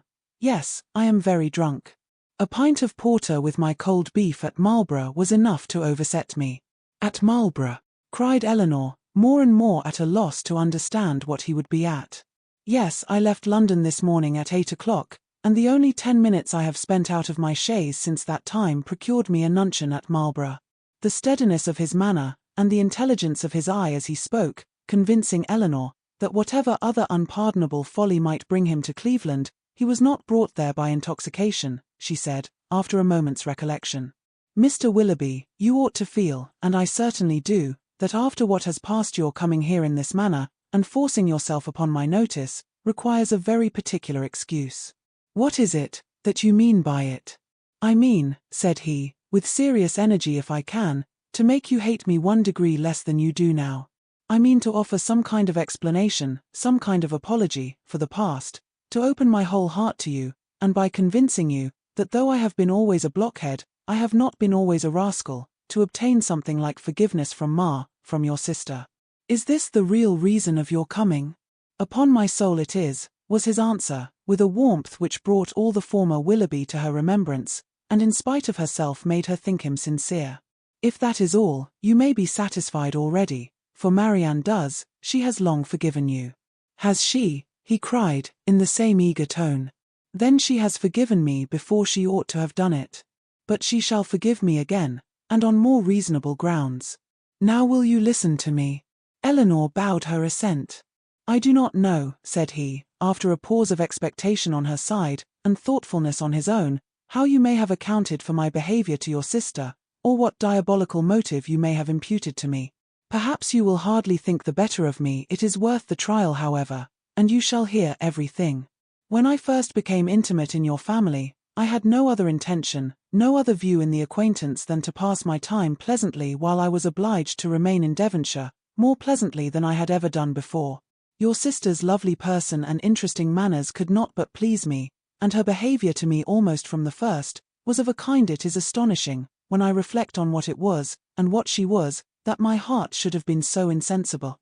But at first I must confess, my vanity only was elevated by it. Careless of her happiness, thinking only of my own amusement, giving way to feelings which I had always been too much in the habit of indulging, I endeavoured, by every means in my power, to make myself pleasing to her, without any design of returning her affection. Miss Dashwood, at this point, turning her eyes on him with the most angry contempt, stopped him, by saying, "It is hardly worth while, Mr. Willoughby, for you to relate, or for me to listen any longer. Such a beginning as this cannot be followed by anything. Do not let me be pained by hearing anything more on the subject." "I insist on you hearing the whole of it," he replied. "My fortune was never large, and I had always been expensive, always in the habit of associating with people of better income than myself.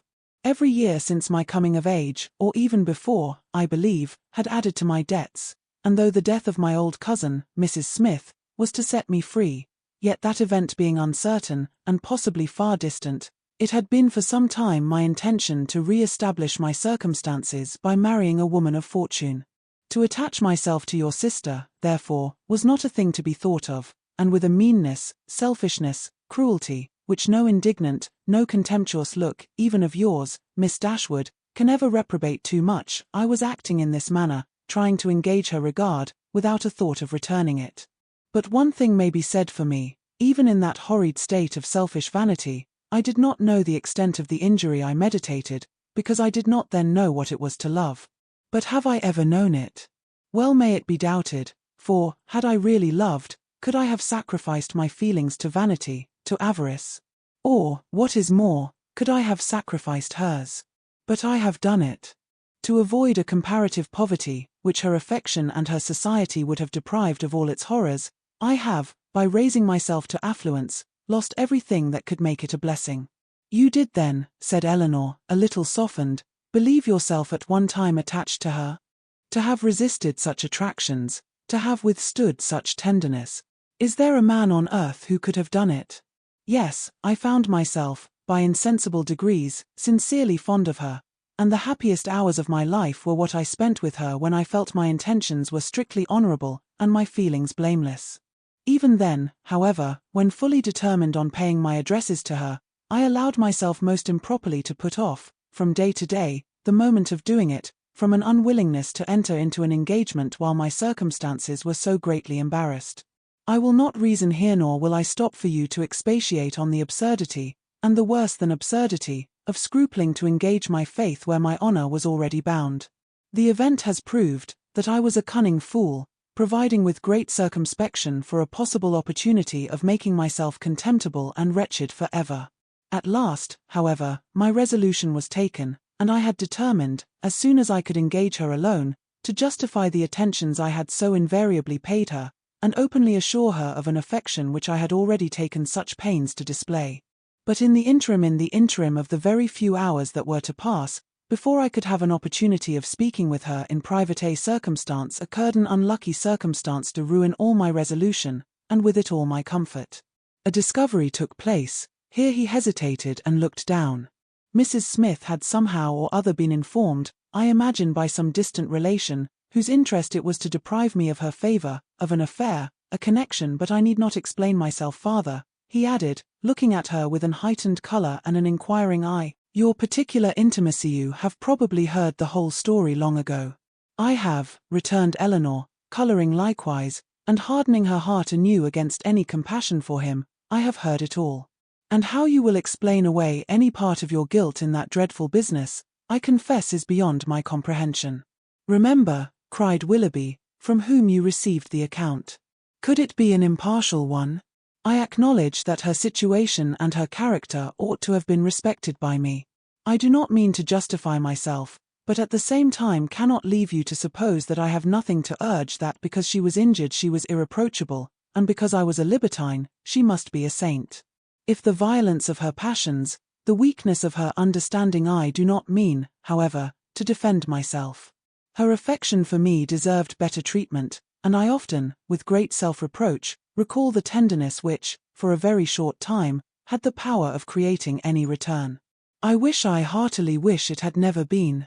But I have injured more than herself, and I have injured one, whose affection for me, may I say it, was scarcely less warm than hers, and whose mind, oh, how infinitely superior.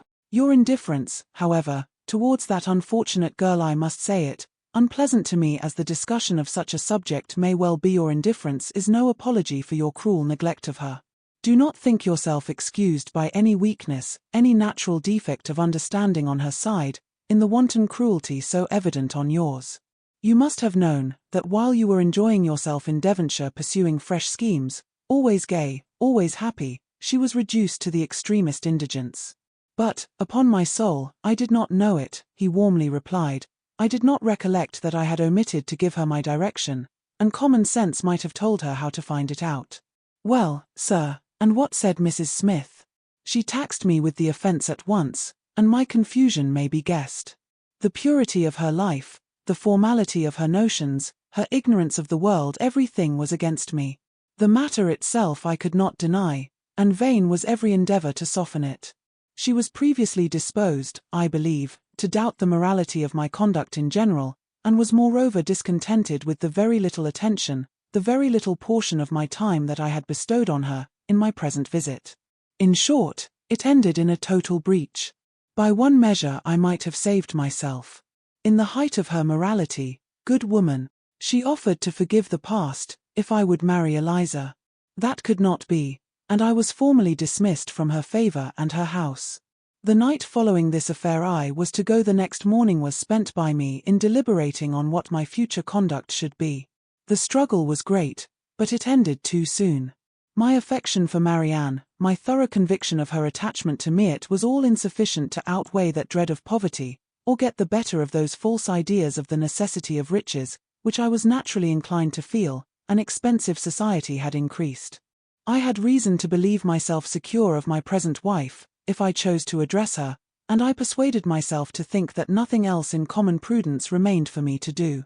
A heavy scene, however, awaited me, before I could leave Devonshire. I was engaged to dine with you on that very day. Some apology was therefore necessary for my breaking this engagement. But whether I should write this apology, or deliver it in person, was a point of long debate.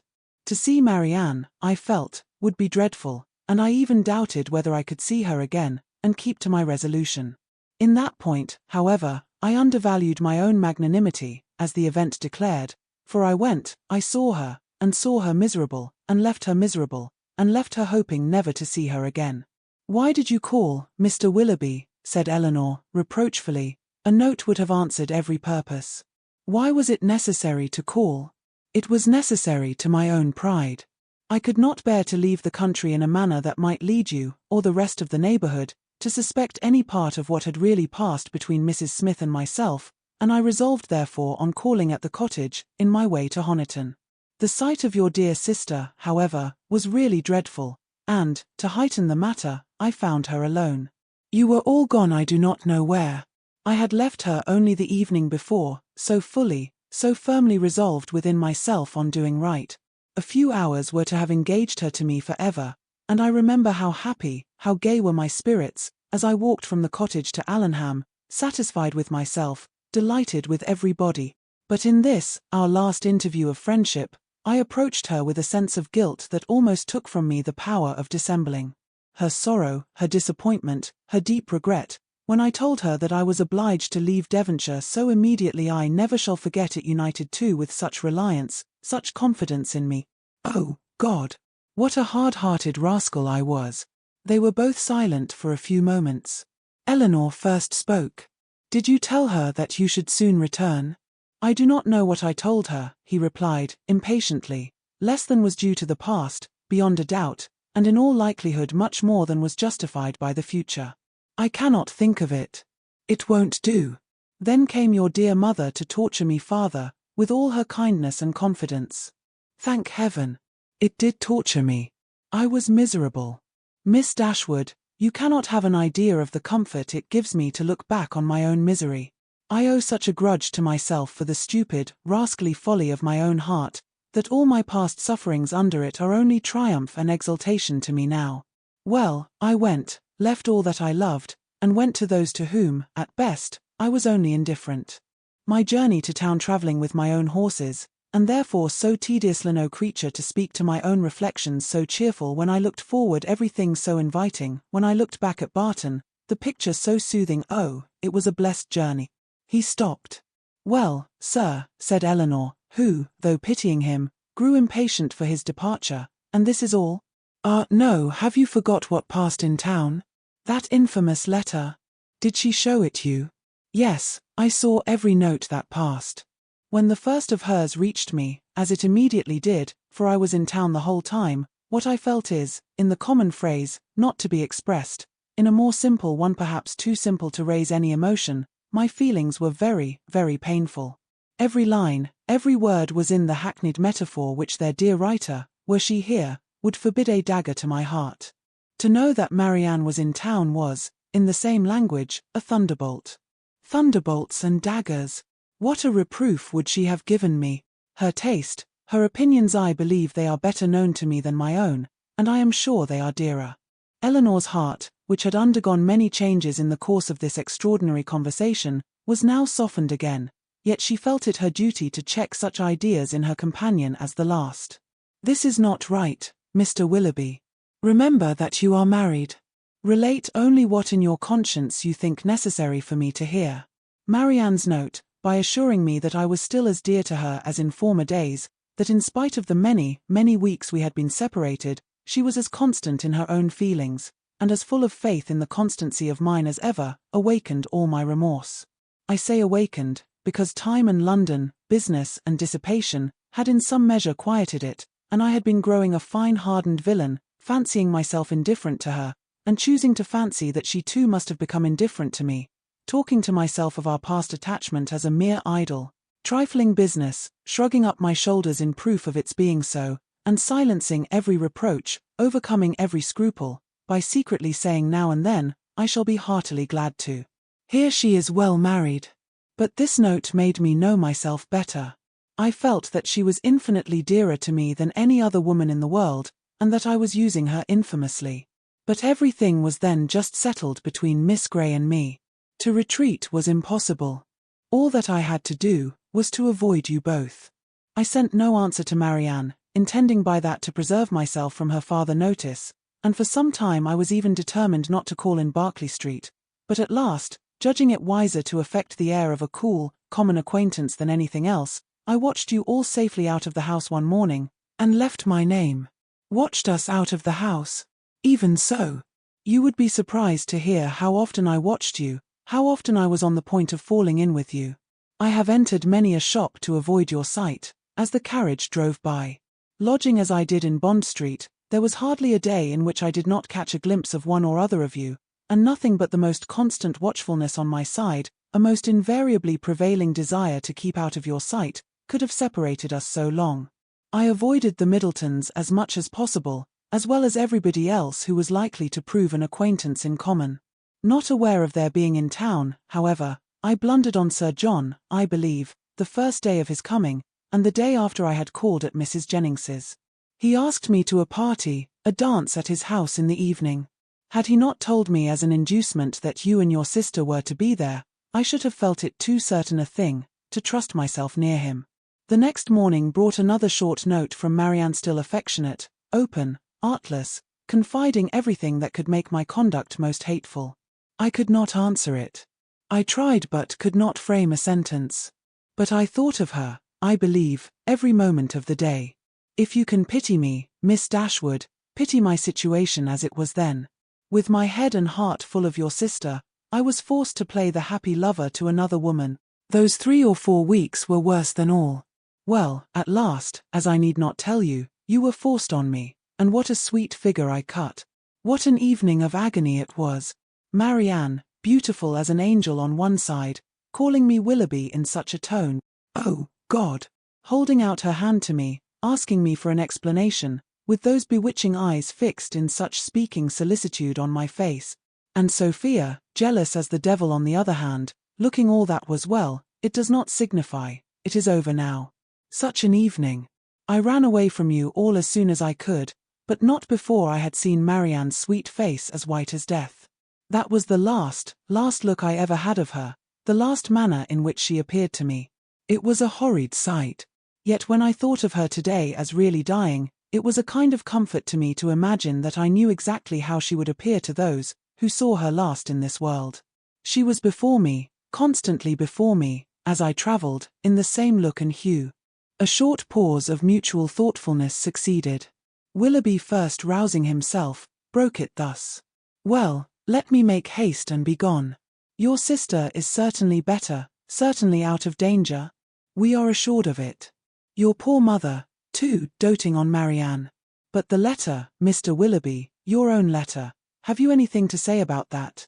Yes, that in particular. Your sister wrote to me again, you know, the very next morning. You saw what she said. I was breakfasting at the Ellisons and her letter, with some others, was brought to me there from my lodgings. It happened to catch Sophia's eye before it caught mine, and its size, the elegance of the paper, the handwriting altogether, immediately gave her a suspicion. Some vague report had reached her before of my attachment to some young lady in Devonshire, and what had passed within her observation the preceding evening had marked who the young lady was, and made her more jealous than ever. Affecting that air of playfulness, therefore, which is delightful in a woman one loves, she opened the letter directly, and read its contents. She was well paid for her impudence. She read what made her wretched. Her wretchedness I could have borne, but her passion, her malice, at all events it must be appeased. And, in short, what do you think of my wife's style of letter-writing? Delicate, tender, truly feminine, was it not? Your wife. The letter was in your own handwriting.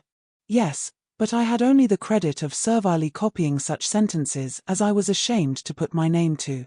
The original was all her own happy thoughts and gentle diction. But what could I do? We were engaged, everything in preparation, the day almost fixed, but I am talking like a fool. Preparation. Day. In honest words, her money was necessary to me, and in a situation like mine, anything was to be done to prevent a rupture. And after all, what did it signify to my character in the opinion of Marianne and her friends, in what language my answer was couched? It must have been only to one end. My business was to declare myself a scoundrel, and whether I did it with a bow or a bluster was of little importance. I am ruined for ever in their opinion, said I to myself. I am shut out for ever from their society. They already think me an unprincipled fellow. This letter will only make them think me a blackguard one. Such were my reasonings, as, in a sort of desperate carelessness, I copied my wife's words, and parted with the last relics of Marianne. Her 3 notes, unluckily they were all in my pocket-book, or I should have denied their existence, and hoarded them for ever. I was forced to put them up, and could not even kiss them. And the lock of hair that too I had always carried about me in the same pocket-book, which was now searched by Madam with the most ingratiating virulence, the dear lock, every memento was torn from me. You are very wrong, Mr. Willoughby, very blamable, said Elinor, while her voice, in spite of herself, betrayed her compassionate emotion. You ought not to speak in this way, either of Mrs. Willoughby or my sister.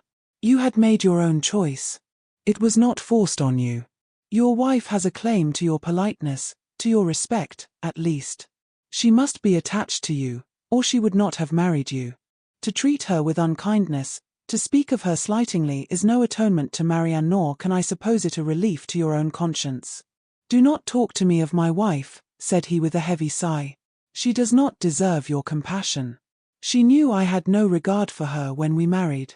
Well, married we were, and came down to Combe Magna to be happy, and afterwards returned to town to be gay. And now do you pity me, Miss Dashwood? Or have I said all this to no purpose? Am I, be it only 1 degree, am I less guilty in your opinion than I was before? My intentions were not always wrong. Have I explained away any part of my guilt? Yes, you have certainly removed something a little. You have proved yourself, on the whole, less faulty than I had believed you.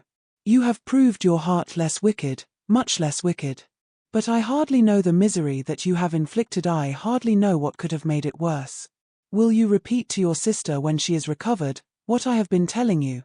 Let me be a little lightened too in her opinion as well as in yours. You tell me that she has forgiven me already. Let me be able to fancy that a better knowledge of my heart, and of my present feelings, will draw from her a more spontaneous, more natural, more gentle, less dignified, forgiveness. Tell her of my misery and my penitence. Tell her that my heart was never inconstant to her, and if you will, that at this moment she is dearer to me than ever. I will tell her all that is necessary to what may comparatively be called your justification. But you have not explained to me the particular reason of your coming now, nor how you heard of her illness. Last night, in Drury Lane lobby, I ran against Sir John Middleton, and when he saw who I was, for the first time these 2 months he spoke to me. That he had cut me ever since my marriage, I had seen without surprise or resentment. Now, however, his good-natured, honest, stupid soul, full of indignation against me, and concern for your sister, could not resist the temptation of telling me what he knew ought to, though probably he did not think it would, vex me horridly. As bluntly as he could speak it, therefore, he told me that Marianne Dashwood was dying of a putrid fever at Cleveland. A letter that morning received from Mrs. Jennings declared her danger most imminent. The Palmers are all gone off in a fright, and see. I was too much shocked to be able to pass myself off as insensible even to the undiscerning Sir John. His heart was softened in seeing mine suffer, and so much of his ill will was done away, that when we parted, he almost shook me by the hand while he reminded me of an old promise about a pointer puppy. What I felt on hearing that your sister was dying, and dying too, believing me the greatest villain upon earth, scorning, hating me in her latest moments, for how could I tell what horrid projects might not have been imputed?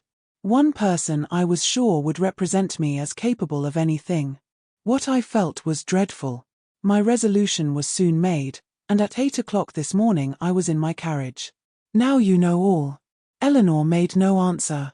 Her thoughts were silently fixed on the irreparable injury which too early an independence and its consequent habits of idleness, dissipation, and luxury, had made in the mind, the character, the happiness, of a man who, to every advantage of person and talents, united a disposition naturally open and honest, and a feeling, affectionate temper.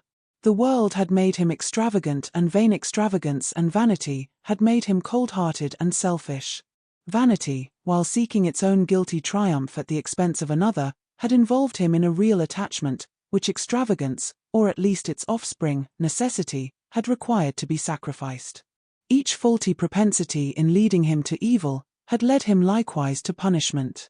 The attachment, from which against honor, against feeling, against every better interest he had outwardly torn himself, now, when no longer allowable, governed every thought, and the connection, for the sake of which he had, with little scruple, left her sister to misery, was likely to prove a source of unhappiness to himself of a far more incurable nature. From a reverie of this kind she was recalled at the end of some minutes by Willoughby, who, rousing himself from a reverie at least equally painful, started up in preparation for going, and said, "There is no use in staying here. I must be off." "Are you going back to town?" "No, to Combe Magna. I have business there, from thence to town in a day or two. Goodbye." He held out his hand. She could not refuse to give him hers. He pressed it with affection. "And you do think something better of me than you did?" said he, letting it fall, and leaning against the mantelpiece as if forgetting he was to go. Elinor assured him that she did, that she forgave, pitied, wished him well, was even interested in his happiness, and added some gentle counsel as to the behavior most likely to promote it. His answer was not very encouraging. "As to that," said he, "I must rub through the world as well as I can. Domestic happiness is out of the question. If, however, I am allowed to think that you and yours feel an interest in my fate and actions, it may be the means, it may put me on my guard at least, it may be something to live for. Marianne, to be sure, is lost to me for ever. Were I even by any blessed chance at liberty again—" Elinor stopped him with a reproof. "Well," he replied once more, "goodbye. I shall now go away and live in dread of one event." "What do you mean?" "Your sister's marriage." "You are very wrong. She can never be more lost to you than she is now. But she will be gained by someone else. And if that someone should be the very he whom, of all others, I could least bear, but I will not stay to rob myself of all your compassionate goodwill, by showing that where I have most injured I can least forgive. Goodbye, God bless you." And with these words, he almost ran out of the room. Chapter 45. Elinor, for some time after he left her, for some time even after the sound of his carriage had died away, remained too much oppressed by a crowd of ideas, widely differing in themselves, but of which sadness was the general result, to think even of her sister. Willoughby, he, whom only half an hour ago she had abhorred as the most worthless of men, Willoughby, in spite of all his faults, excited a degree of commiseration for the sufferings produced by them, which made her think of him as now separated for ever from her family, with a tenderness, a regret, rather in proportion, as she soon acknowledged within herself, to his wishes than to his merits. She felt that his influence over her mind was heightened by circumstances which ought not in reason to have weight, by that person of uncommon attraction, that open, affectionate, and lively manner which it was no merit to possess, and by that still ardent love for Marianne, which it was not even innocent to indulge. But she felt that it was so, long before she could feel his influence less. When at last she returned to the unconscious Marianne, she found her just awaking, refreshed by so long and sweet a sleep to the extent of her hopes. Elinor's heart was full. The past, the present, the future, Willoughby's visit, Marianne's safety, and her mother's expected arrival, threw her altogether into an agitation of spirits which kept off every indication of fatigue, and made her only fearful of betraying herself to her sister. Short was the time, however, in which that fear could affect her, for within half an hour after Willoughby's leaving the house, she was again called downstairs by the sound of another carriage. Eager to save her mother from every unnecessary moment's horrible suspense, she ran immediately into the hall, and reached the outward door just in time to receive and support her as she entered it. Mrs. Dashwood, whose terror as they drew near the house had produced almost the conviction of Marianne's being no more, had no voice to inquire after her, no voice even for Elinor, but she, waiting neither for salutation nor inquiry, instantly gave the joyful relief, and her mother, catching it with all her usual warmth, was in a moment as much overcome by her happiness as she had been before by her fears.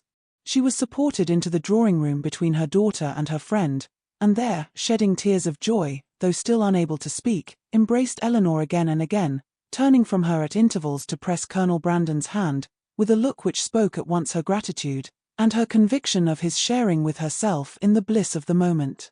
He shared it, however, in a silence even greater than her own. As soon as Mrs. Dashwood had recovered herself, to see Marianne was her first desire, and in 2 minutes she was with her beloved child, rendered dearer to her than ever by absence, unhappiness, and danger. Elinor's delight, as she saw what each felt in the meeting, was only checked by an apprehension of its robbing Marianne of farther sleep, but Mrs. Dashwood could be calm, could be even prudent, when the life of a child was at stake, and Marianne, satisfied in knowing her mother was near her, and conscious of being too weak for conversation, submitted readily to the silence and quiet prescribed by every nurse around her. Mrs. Dashwood would sit up with her all night, and Elinor, in compliance with her mother's entreaty, went to bed. But the rest, which one night entirely sleepless, and many hours of the most wearing anxiety seemed to make requisite, was kept off by irritation of spirits. Willoughby, poor Willoughby, as she now allowed herself to call him, was constantly in her thoughts. She would not but have heard his vindication for the world, and now blamed, now acquitted herself for having judged him so harshly before. But her promise of relating it to her sister was invariably painful. She dreaded the performance of it, dreaded what its effect on Marianne might be, doubted whether after such an explanation she could ever be happy with another, and for a moment wished Willoughby a widower. Then, remembering Colonel Brandon, reproved herself, felt that to his sufferings and his constancy far more than to his rivals, the reward of her sister was due, and wished anything rather than Mrs. Willoughby's death. The shock of Colonel Brandon's errand at Barton had been much softened to Mrs. Dashwood by her own previous alarm, for so great was her uneasiness about Marianne, that she had already determined to set out for Cleveland on that very day, without waiting for any further intelligence, and had so far settled her journey before his arrival, that the Careys were then expected every moment to fetch Margaret away, as her mother was unwilling to take her where there might be infection. Marianne continued to mend every day, and the brilliant cheerfulness of Mrs. Dashwood's looks and spirits proved her to be, as she repeatedly declared herself, one of the happiest women in the world. Elinor could not hear the declaration, nor witness its proofs without sometimes wondering whether her mother ever recollected Edward. But Mrs. Dashwood, trusting to the temperate account of her own disappointment which Elinor had sent her, was led away by the exuberance of her joy to think only of what would increase it. Marianne was restored to her from a danger in which, as she now began to feel, her own mistaken judgment in encouraging the unfortunate attachment to Willoughby had contributed to place her, and in her recovery she had yet another source of joy unthought of by Elinor. It was thus imparted to her, as soon as any opportunity of private conference between them occurred. "At last we are alone. My Elinor, you do not yet know all my happiness. Colonel Brandon loves Marianne. He has told me so himself." Her daughter, feeling by turns both pleased and pained, surprised and not surprised, was all silent attention. You are never like me, dear Elinor, or I should wonder at your composure now. Had I sat down to wish for any possible good to my family, I should have fixed on Colonel Brandon's marrying one of you as the object most desirable. And I believe Marianne will be the most happy with him of the two. Elinor was half inclined to ask her reason for thinking so, because satisfied that none founded on an impartial consideration of their age, characters, or feelings, could be given. But her mother must always be carried away by her imagination on any interesting subject, and therefore instead of an inquiry, she passed it off with a smile. He opened his whole heart to me yesterday as we travelled. It came out quite unawares, quite undesignedly. I, you may well believe, could talk of nothing but my child. He could not conceal his distress. I saw that it equalled my own, and he perhaps, thinking that mere friendship, as the world now goes, would not justify so warm a sympathy, or rather, not thinking at all, I suppose giving way to irresistible feelings, made me acquainted with his earnest, tender, constant affection for Marianne. He has loved her, my Elinor, ever since the first moment of seeing her. Here, however, Elinor perceived not the language, not the professions of Colonel Brandon, but the natural embellishments of her mother's active fancy, which fashioned everything delightful to her as it chose. His regard for her, infinitely surpassing anything that Willoughby ever felt or feigned, as much more warm, as more sincere or constant, whichever we are to call it, has subsisted through all the knowledge of dear Marianne's unhappy prepossession for that worthless young man, and without selfishness, without encouraging a hope, could he have seen her happy with another. Such a noble mind, such openness, such sincerity, no one can be deceived in him. Colonel Brandon's character, said Elinor, as an excellent man, is well established. I know it is, replied her mother seriously, or after such a warning, I should be the last to encourage such affection, or even to be pleased by it. But his coming for me as he did, with such active, such ready friendship, is enough to prove him one of the worthiest of men. His character, however, answered Elinor, does not rest on one act of kindness, to which his affection for Marianne, were humanity out of the case, would have prompted him. To Mrs. Jennings, to the Middletons, he has been long and intimately known. They equally love and respect him, and even my own knowledge of him, though lately acquired, is very considerable, and so highly do I value and esteem him, that if Marianne can be happy with him, I shall be as ready as yourself to think our connection the greatest blessing to us in the world. What answer did you give him? Did you allow him to hope? Oh, my love, I could not then talk of hope to him or to myself. Marianne might at that moment be dying. But he did not ask for hope or encouragement. His was an involuntary confidence, an irrepressible effusion to a soothing friend, not an application to a parent. Yet after a time I did say, for at first I was quite overcome, that if she lived, as I trusted she might, my greatest happiness would lie in promoting their marriage, and since our arrival, since our delightful security, I have repeated it to him more fully, have given him every encouragement in my power. Time, a very little time, I tell him, will do everything. Marianne's heart is not to be wasted for ever on such a man as Willoughby. His own merits must soon secure it. To judge from the Colonel's spirits, however, you have not yet made him equally sanguine. No. He thinks Marianne's affection too deeply rooted for any change in it under a great length of time, and even supposing her heart again free, is too diffident of himself to believe that with such a difference of age and disposition he could ever attach her. There, however, he is quite mistaken. His age is only so much beyond hers as to be an advantage, as to make his character and principles fixed, and his disposition, I am well convinced, is exactly the very one to make your sister happy. And his person, his manners too, are all in his favour. My partiality does not blind me. He certainly is not so handsome as Willoughby, but at the same time, there is something much more pleasing in his countenance. There was always a something, if you remember, in Willoughby's eyes at times, which I did not like. Elinor could not remember it, but her mother, without waiting for her assent, continued. And his manners, the Colonel's manners are not only more pleasing to me than Willoughby's ever were, but they are of a kind I well know to be more solidly attaching to Marianne. Their gentleness, their genuine attention to other people, and their manly unstudied simplicity is much more accordant with her real disposition, than the liveliness often artificial, and often ill-timed of the other. I am very sure myself, that had Willoughby turned out as really amiable, as he has proved himself the contrary, Marianne would yet never have been so happy with him as she will be with Colonel Brandon. She paused. Her daughter could not quite agree with her, but her dissent was not heard, and therefore gave no offence.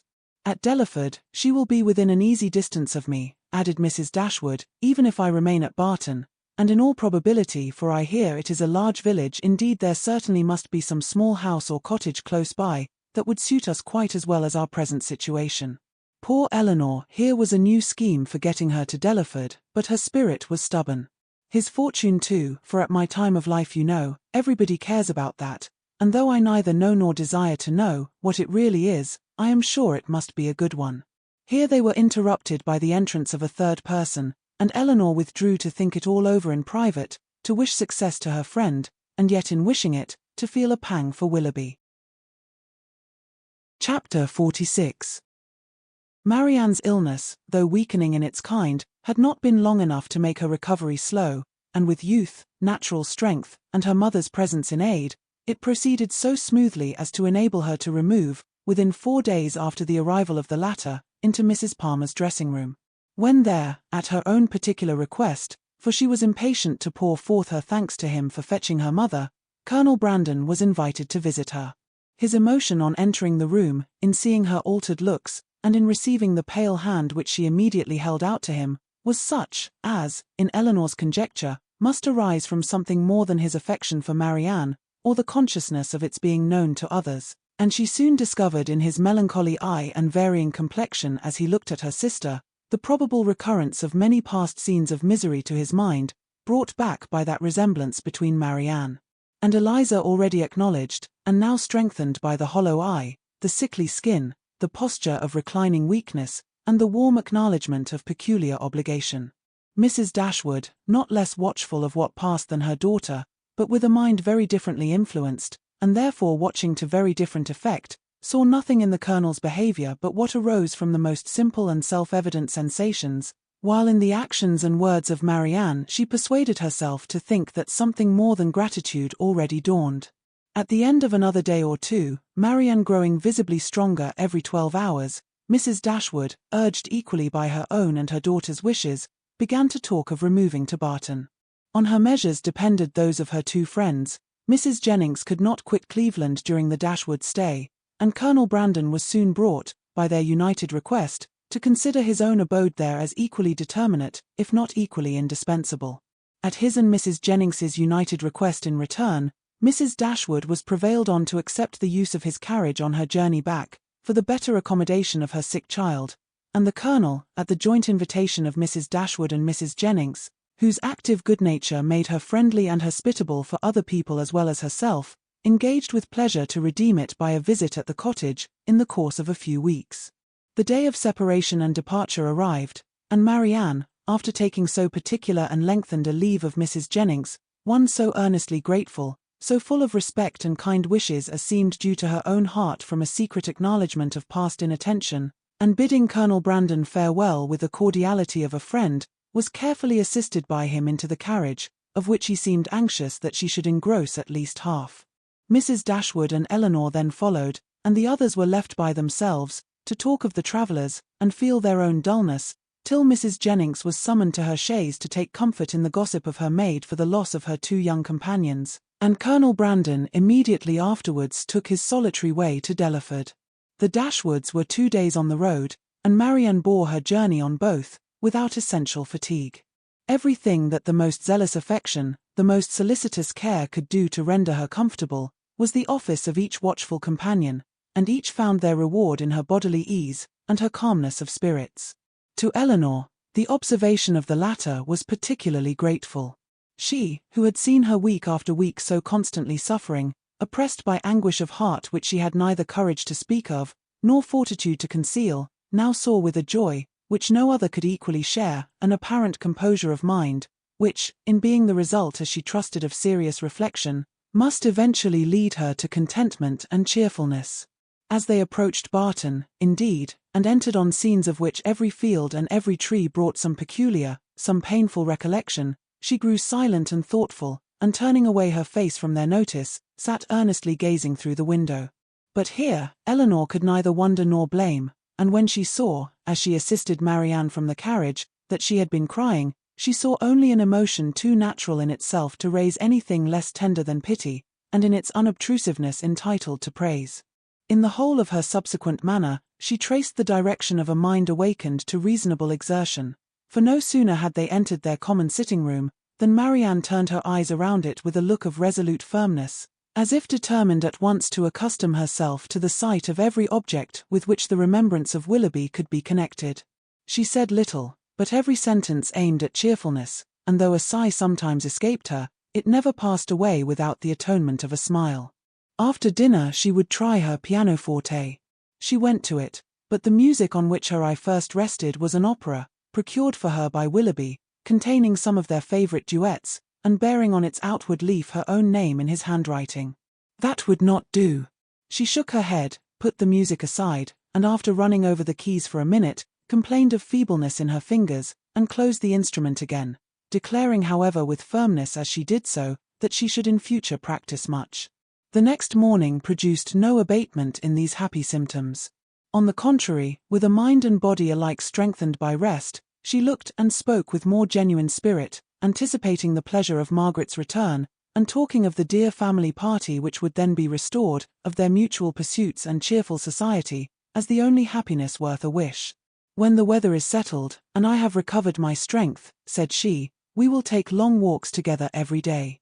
We will walk to the farm at the edge of the down, and see how the children go on. We will walk to Sir John's new plantations at Barton Cross, and the Aberland, and we will often go the old ruins of the Priory, and try to trace its foundations as far as we are told they once reached. I know we shall be happy. I know the summer will pass happily away. I mean never to be later in rising than 6, and from that time till dinner I shall divide every moment between music and reading. I have formed my plan, and am determined to enter on a course of serious study. Our own library is too well known to me, to be resorted to for anything beyond mere amusement. But there are many works well worth reading at the Park, and there are others of more modern production which I know I can borrow of Colonel Brandon. By reading only 6 hours a day, I shall gain in the course of a 12-month a great deal of instruction which I now feel myself to want."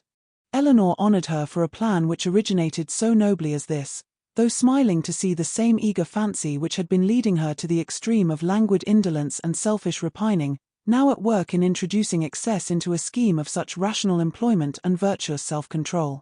Her smile however changed to a sigh when she remembered that promise to Willoughby was yet unfulfilled, and feared she had that to communicate which might again unsettle the mind of Marianne, and ruin at least for a time this fair prospect of busy tranquillity. Willing therefore to delay the evil hour, she resolved to wait till her sister's health were more secure, before she appointed it. But the resolution was made only to be broken. Marianne had been 2 or 3 days at home, before the weather was fine enough for an invalid like herself to venture out.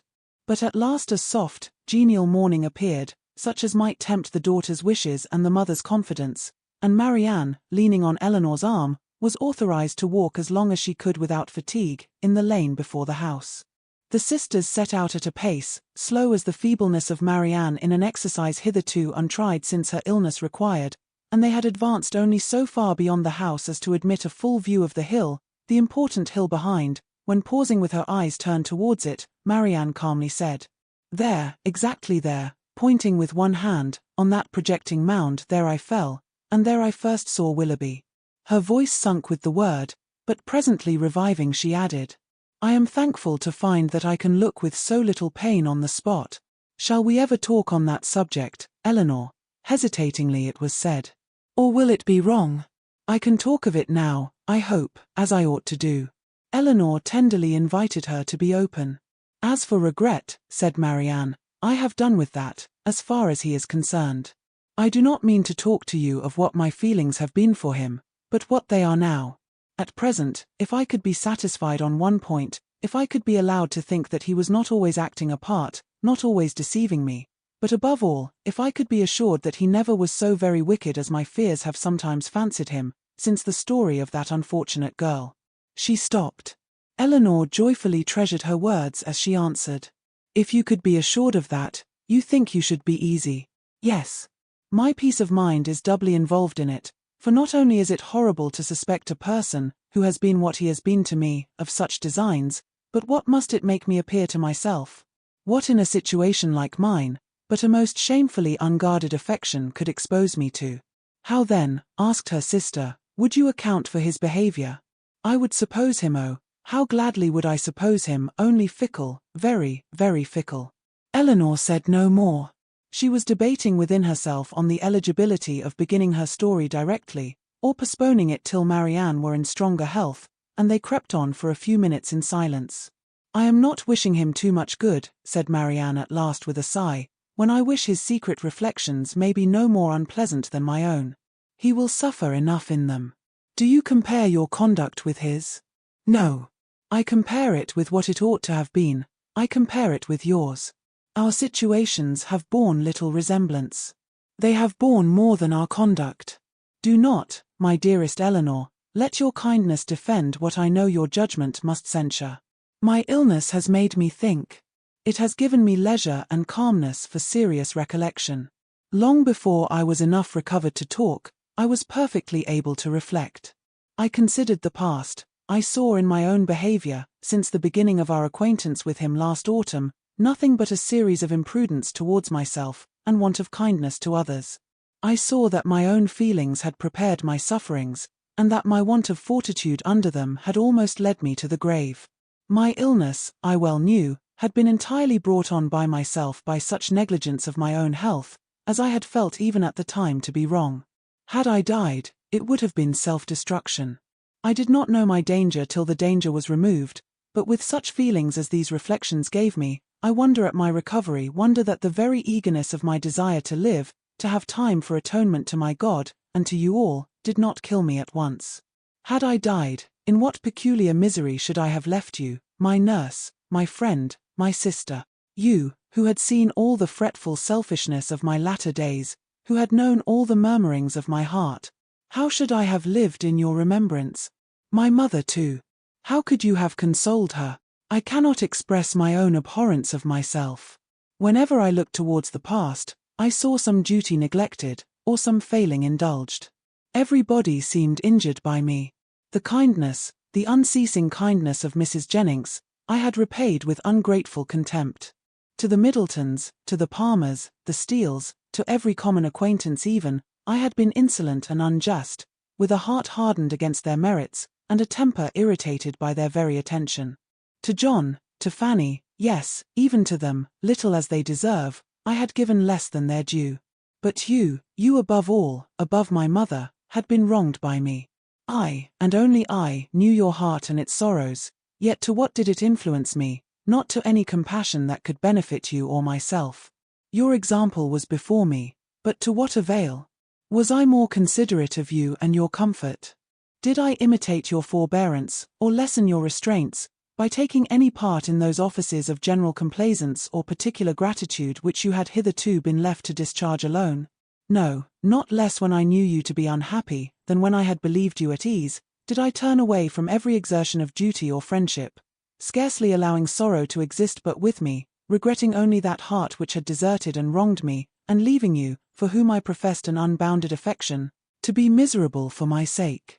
Here ceased the rapid flow of her self-reproving spirit, and Elinor, impatient to soothe, though too honest to flatter, gave her instantly that praise and support which her frankness and her contrition so well deserved. Marianne pressed her hand and replied, "You are very good. The future must be my proof.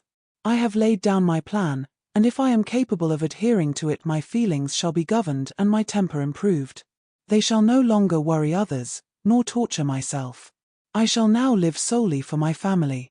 You, my mother, and Margaret, must henceforth be all the world to me. You will share my affections entirely between you.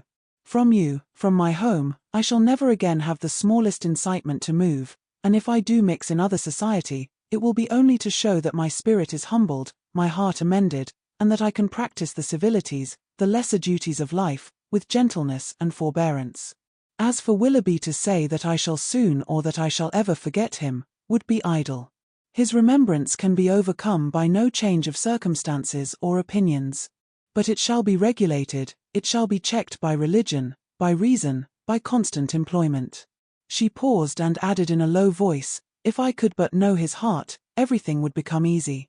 Elinor, who had now been for some time reflecting on the propriety or impropriety of speedily hazarding her narration, without feeling at all nearer decision than at first, heard this, and perceiving that as reflection did nothing, resolution must do all, soon found herself leading to the fact.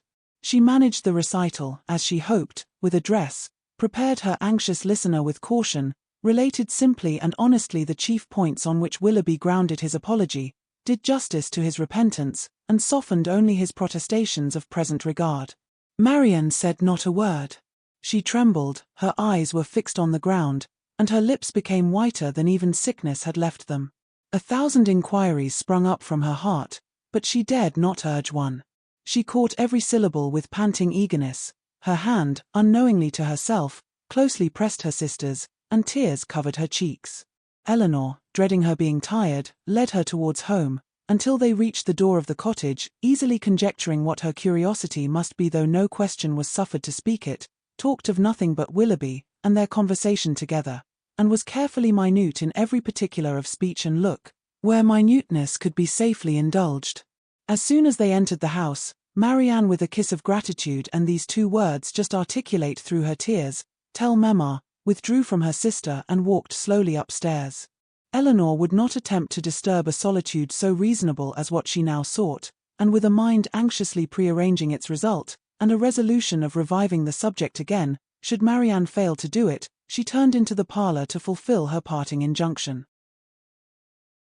Chapter 47. Mrs. Dashwood did not hear unmoved the vindication of her former favourite. She rejoiced in his being cleared from some part of his imputed guilt, she was sorry for him, she wished him happy.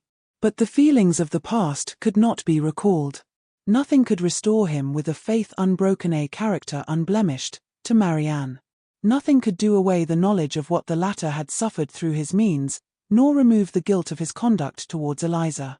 Nothing could replace him, therefore, in her former esteem, nor injure the interests of Colonel Brandon. Had Mrs. Dashwood, like her daughter, heard Willoughby's story from himself, had she witnessed his distress, and been under the influence of his countenance and his manner, it is probable that her compassion would have been greater. But it was neither in Elinor's power, nor in her wish, to rouse such feelings in another, by her retailed explanation, as had at first been called forth in herself.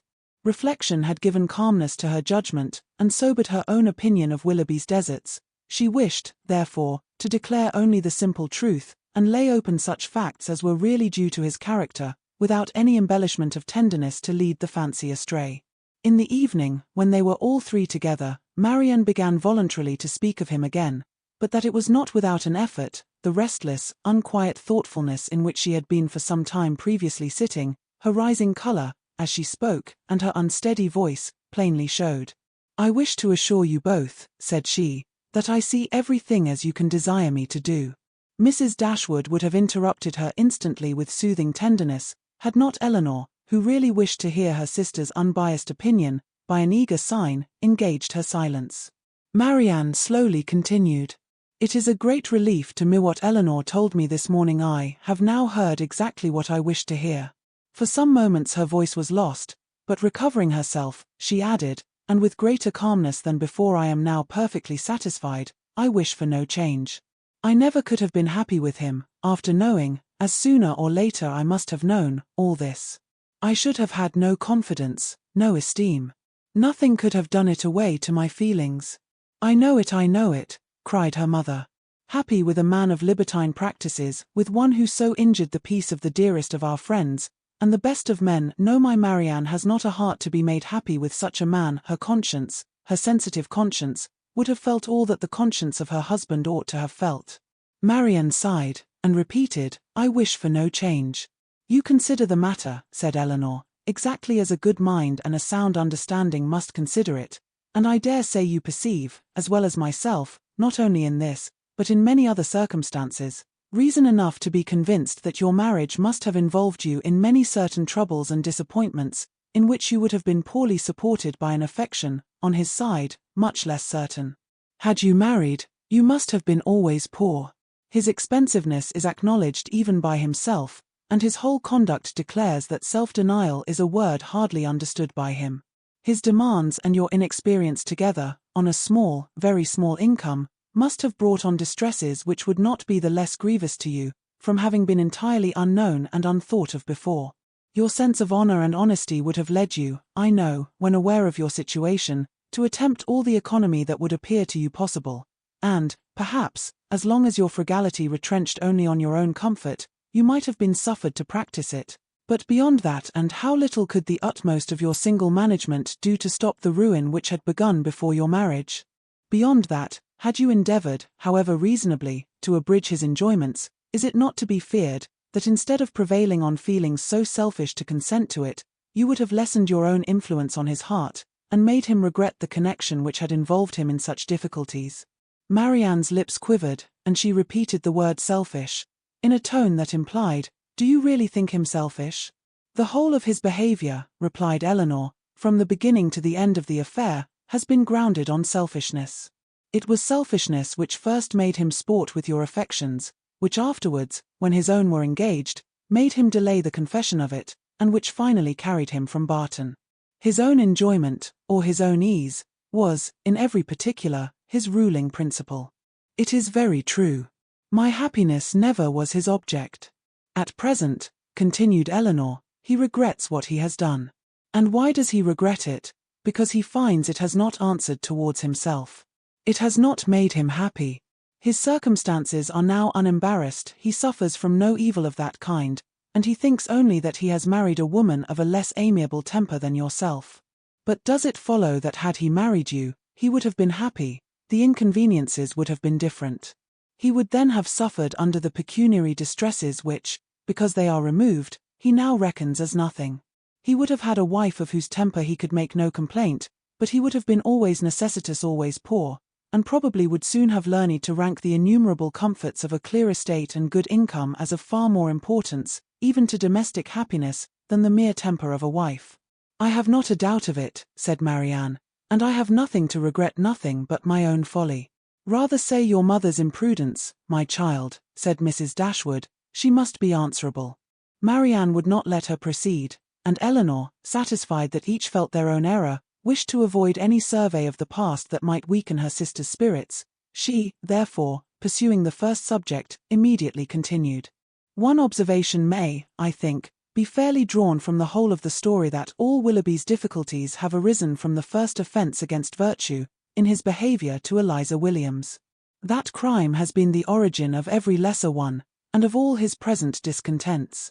Marianne assented most feelingly to the remark, and her mother was led by it to an enumeration of Colonel Brandon's injuries and merits, warm as friendship and design could unitedly dictate. Her daughter did not look, however, as if much of it were heard by her. Elinor, according to her expectation, saw on the 2 or 3 following days, that Marianne did not continue to gain strength as she had done, but while her resolution was unsubbed, and she still tried to appear cheerful and easy, her sister could safely trust to the effect of time upon her health. Margaret returned, and the family were again all restored to each other, again quietly settled at the cottage, and if not pursuing their usual studies with quite so much vigour as when they first came to Barton, at least planning a vigorous prosecution of them in future. Elinor grew impatient for some tidings of Edward.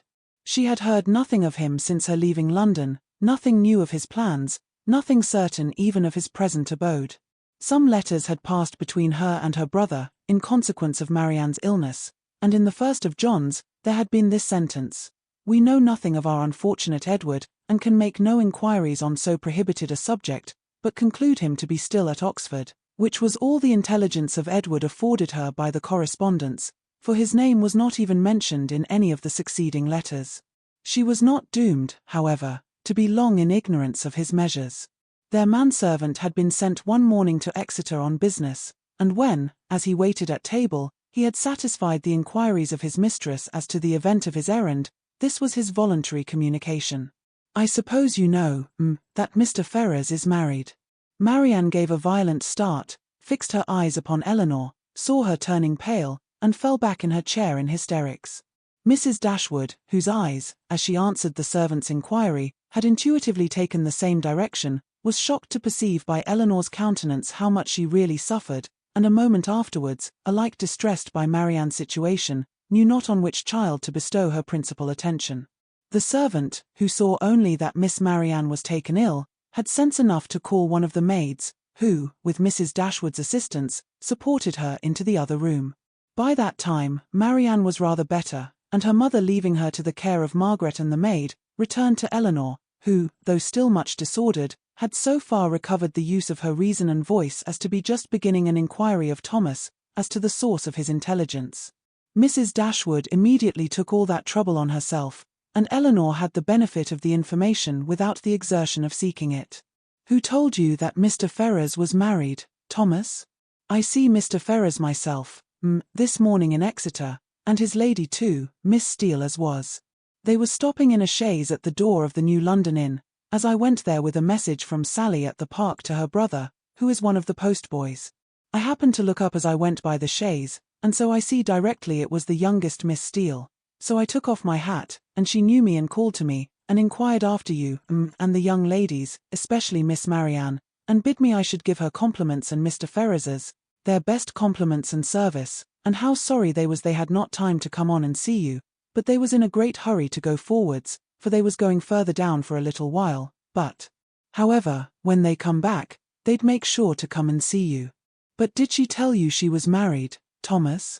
"Yes, She smiled, and said how she had changed her name since she was in these parts. She was always a very affable and free-spoken young lady, and very civil behaved. So, I made free to wish her joy." "Was Mr. Ferrars in the carriage with her?" "Yes, I just see him leaning back in it, but he did not look up. He never was a gentleman much for talking." Elinor's heart could easily account for his not putting himself forward, and Mrs. Dashwood probably found the same explanation. "Was there no one else in the carriage?"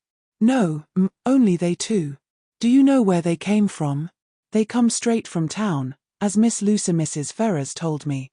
"And are they going farther westward?" "Yes, Marham, but not to bide long. They will soon be back again, and then they'd be sure and call here." Mrs. Dashwood now looked at her daughter, but Elinor knew better than to expect them. She recognized the whole of Lucy in the message, and was very confident that Edward would never come near them. She observed in a low voice, to her mother, that they were probably going down to Mr. Pratt's, near Plymouth. Thomas's intelligence seemed over. Elinor looked as if she wished to hear more. "Did you see them off, before you came away?" "No, Marm, the horses were just coming out, but I could not bide any longer. I was afraid of being late." "Did Mrs. Ferrars look well?" "Yes, she said how she was very well, and to my mind she was always a very handsome young lady, and she seemed vastly contented." Mrs. Dashwood could think of no other question, and Thomas and the tablecloth, now alike needless, were soon afterwards dismissed. Marianne had already sent to say that she should eat nothing more. Mrs. Dashwood's and Elinor's appetites were equally lost, and Margaret might think herself very well off, that with so much uneasiness as both her sisters had lately experienced, so much reason as they had often had to be careless of their meals, she had never been obliged to go without her dinner before. When the dessert and the wine were arranged, and Mrs. Dashwood and Elinor were left by themselves, they remained long together in a similarity of thoughtfulness and silence. Mrs. Dashwood feared to hazard any remark, and ventured not to offer consolation. She now found that she had erred in relying on Elinor's representation of herself, and justly concluded that everything had been expressly softened at the time, to spare her from an increase of unhappiness, suffering as she then had suffered for Marianne. She found that she had been misled by the careful, the considerate attention of her daughter, to think the attachment, which once she had so well understood, much slighter in reality, than she had been wont to believe, or than it was now proved to be. She feared that under this persuasion she had been unjust, inattentive, nay, almost unkind, to her Elinor, that Marianne's affliction, because more acknowledged, more immediately before her, had too much engrossed her tenderness, and led her away to forget that in Elinor she might have a daughter suffering almost as much, certainly with less self-provocation, and greater fortitude. Chapter 48. Elinor now found the difference between the expectation of an unpleasant event, however certain the mind may be told to consider it, and certainty itself. She now found that in spite of herself, she had always admitted a hope, while Edward remained single, that something would occur to prevent his marrying Lucy, that some resolution of his own, some mediation of friends, or some more eligible opportunity of establishment for the lady, would arise to assist the happiness of all. But he was now married, and she condemned her heart for the lurking flattery, which so much heightened the pain of the intelligence. That he should be married soon, before, as she imagined, he could be in orders, and consequently before he could be in possession of the living, surprised her a little at first. But she soon saw how likely it was that Lucy, in her self-provident care, in her haste to secure him, should overlook everything but the risk of delay. They were married in town, and now hastening down to her uncle's. What had Edward felt on being within 4 miles from Barton, on seeing her mother's servant, on hearing Lucy's message? They would soon, she supposed, be settled at Delaford, that place in which so much conspired to give her an interest, which she wished to be acquainted with, and yet desired to avoid. She saw them in an instant in their parsonage house, saw in Lucy, the active, contriving manager, uniting at once a desire of smart appearance with the utmost frugality, and ashamed to be suspected of half her economical practices, pursuing her own interest in every thought, courting the favour of Colonel Brandon, of Mrs. Jennings, and of every wealthy friend. In Edward, she knew not what she saw, nor what she wished to see. Happy or unhappy, nothing pleased her. She turned away her head from every sketch of him. Elinor flattered herself that some one of their connections in London would write to them to announce the event, and give farther particulars, but day after day passed off, and brought no letter, no tidings. Though uncertain that any one were to blame, she found fault with every absent friend. They were all thoughtless or indolent. "When do you write to Colonel Brandon?" Was an inquiry which sprung from the impatience of her mind to have something going on. "I wrote to him, my love, last week, and rather expect to see, than to hear from him again. I earnestly pressed his coming to us, and should not be surprised to see him walk in today or tomorrow, or any day." This was gaining something to look forward to. Colonel Brandon must have some information to give. Scarcely had she so determined it, when the figure of a man on horseback drew her eyes to the window. He stopped at their gate. It was a gentleman, it was Colonel Brandon himself. Now she could hear more, and she trembled in expectation of it. But it was not Colonel Brandon, neither his air nor his height. Were it possible, she must say it must be Edward. She looked again. He had just dismounted. She could not be mistaken, it was Edward. She moved away and sat down. "He comes from Mr. Pratt's purposely to see us. I will be calm, I will be mistress of myself." In a moment she perceived that the others were likewise aware of the mistake. She saw her mother and Marianne change colour, saw them look at herself, and whisper a few sentences to each other. She would have given the world to be able to speak and to make them understand that she hoped no coolness, no slight, would appear in their behaviour to him, but she had no utterance, and was obliged to leave all to their own discretion. Not a syllable passed aloud. They all waited in silence for the appearance of their visitor. His footsteps were heard along the gravel path. In a moment he was in the passage, and in another he was before them. His countenance, as he entered the room, was not too happy, even for Elinor. His complexion was white with agitation, and he looked as if fearful of his reception, and conscious that he merited no kind one. Mrs. Dashwood, however, conforming, as she trusted, to the wishes of that daughter, by whom she then meant in the warmth of her heart to be guided in everything, met him with a look of forced complacency, gave him her hand, and wished him joy. He coloured, and stammered out an unintelligible reply. Elinor's lips had moved with her mother's, and, when the moment of action was over, she wished that she had shaken hands with him too. But it was then too late, and with a countenance meaning to be open, she sat down again and talked of the weather. Marianne had retreated as much as possible out of sight, to conceal her distress, and Margaret, understanding some part, but not the whole of the case, thought it incumbent on her to be dignified, and therefore took a seat as far from him as she could, and maintained a strict silence. When Elinor had ceased to rejoice in the dryness of the season, a very awful pause took place. It was put an end to by Mrs. Dashwood, who felt obliged to hope that he had left Mrs. Ferrars very well. In a hurried manner, he replied in the affirmative. Another pause. Elinor, resolving to exert herself, though fearing the sound of her own voice, now said, "Is Mrs. Ferrars at Longstaple?" "At Longstaple," he replied, with an air of surprise. "No, my mother is in town." "I meant," said Elinor, taking up some work from the table, "to inquire for Mrs. Edward Ferrars." She dared not look up, but her mother and Marianne both turned their eyes on him.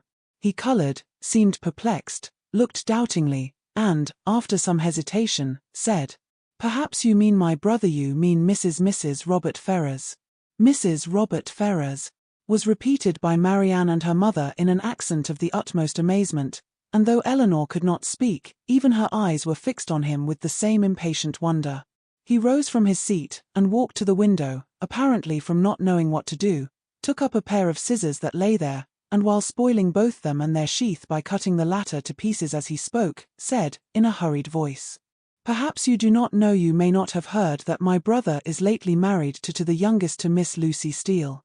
His words were echoed with unspeakable astonishment by all but Elinor, who sat with her head leaning over her work, in a state of such agitation as made her hardly know where she was. "Yes," said he, "they were married last week, and are now at Dawlish." Elinor could sit it no longer. She almost ran out of the room, and as soon as the door was closed, burst into tears of joy, which at first she thought would never cease. Edward, who had till then looked anywhere, rather than at her, saw her hurry away, and perhaps saw, or even heard, her emotion, for immediately afterwards he fell into a reverie, which no remarks, no inquiries, no affectionate address of Mrs. Dashwood could penetrate, and at last, without saying a word, quitted the room and walked out towards the village, leaving the others in the greatest astonishment and perplexity on a change in his situation, so wonderful and so sudden a perplexity, which they had no means of lessening but by their own conjectures. Chapter 49. Unaccountable, however, as the circumstances of his release might appear to the whole family, it was certain that Edward was free, and to what purpose that freedom would be employed was easily predetermined by all, for after experiencing the blessings of one imprudent engagement, contracted without his mother's consent, as he had already done for more than 4 years, nothing less could be expected of him in the failure of that, than the immediate contraction of another. His errand at Barton, in fact, was a simple one. It was only to ask Elinor to marry him, and considering that he was not altogether inexperienced in such a question, it might be strange that he should feel so uncomfortable in the present case as he really did, so much in need of encouragement and fresh air. How soon he had walked himself into the proper resolution, however, how soon an opportunity of exercising it occurred, in what manner he expressed himself, and how he was received, need not be particularly told. This only need be said, that when they all sat down to table at 4 o'clock, about 3 hours after his arrival, he had secured his lady, engaged her mother's consent, and was not only in the rapturous profession of the lover, but, in the reality of reason and truth, one of the happiest of men.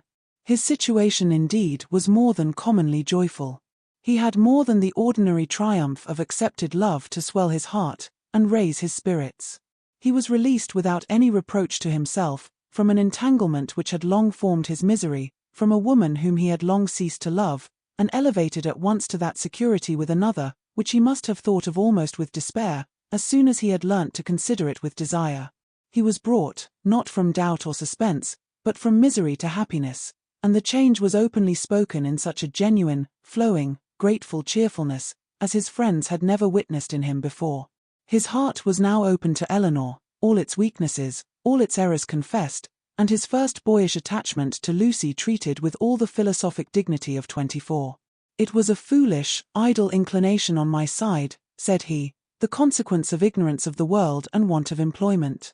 Had my mother given me some active profession when I was removed at 18 from the care of Mr. Pratt, I think, nay, I am sure, it would never have happened, for though I left Longstaple with what I thought, at the time, a most unconquerable preference for his niece, yet had I then had any pursuit, any object to engage my time and keep me at a distance from her for a few months, I should very soon have outgrown the fancied attachment, especially by mixing more with the world, as in such case I must have done.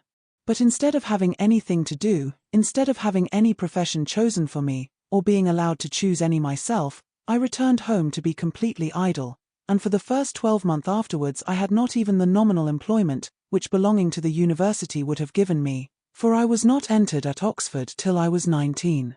I had therefore nothing in the world to do, but to fancy myself in love, and as my mother did not make my home in every respect comfortable, as I had no friend, no companion in my brother, and disliked new acquaintance, it was not unnatural for me to be very often at Longstaple, where I always felt myself at home and was always sure of a welcome, and accordingly I spent the greatest part of my time there from 18 to 19.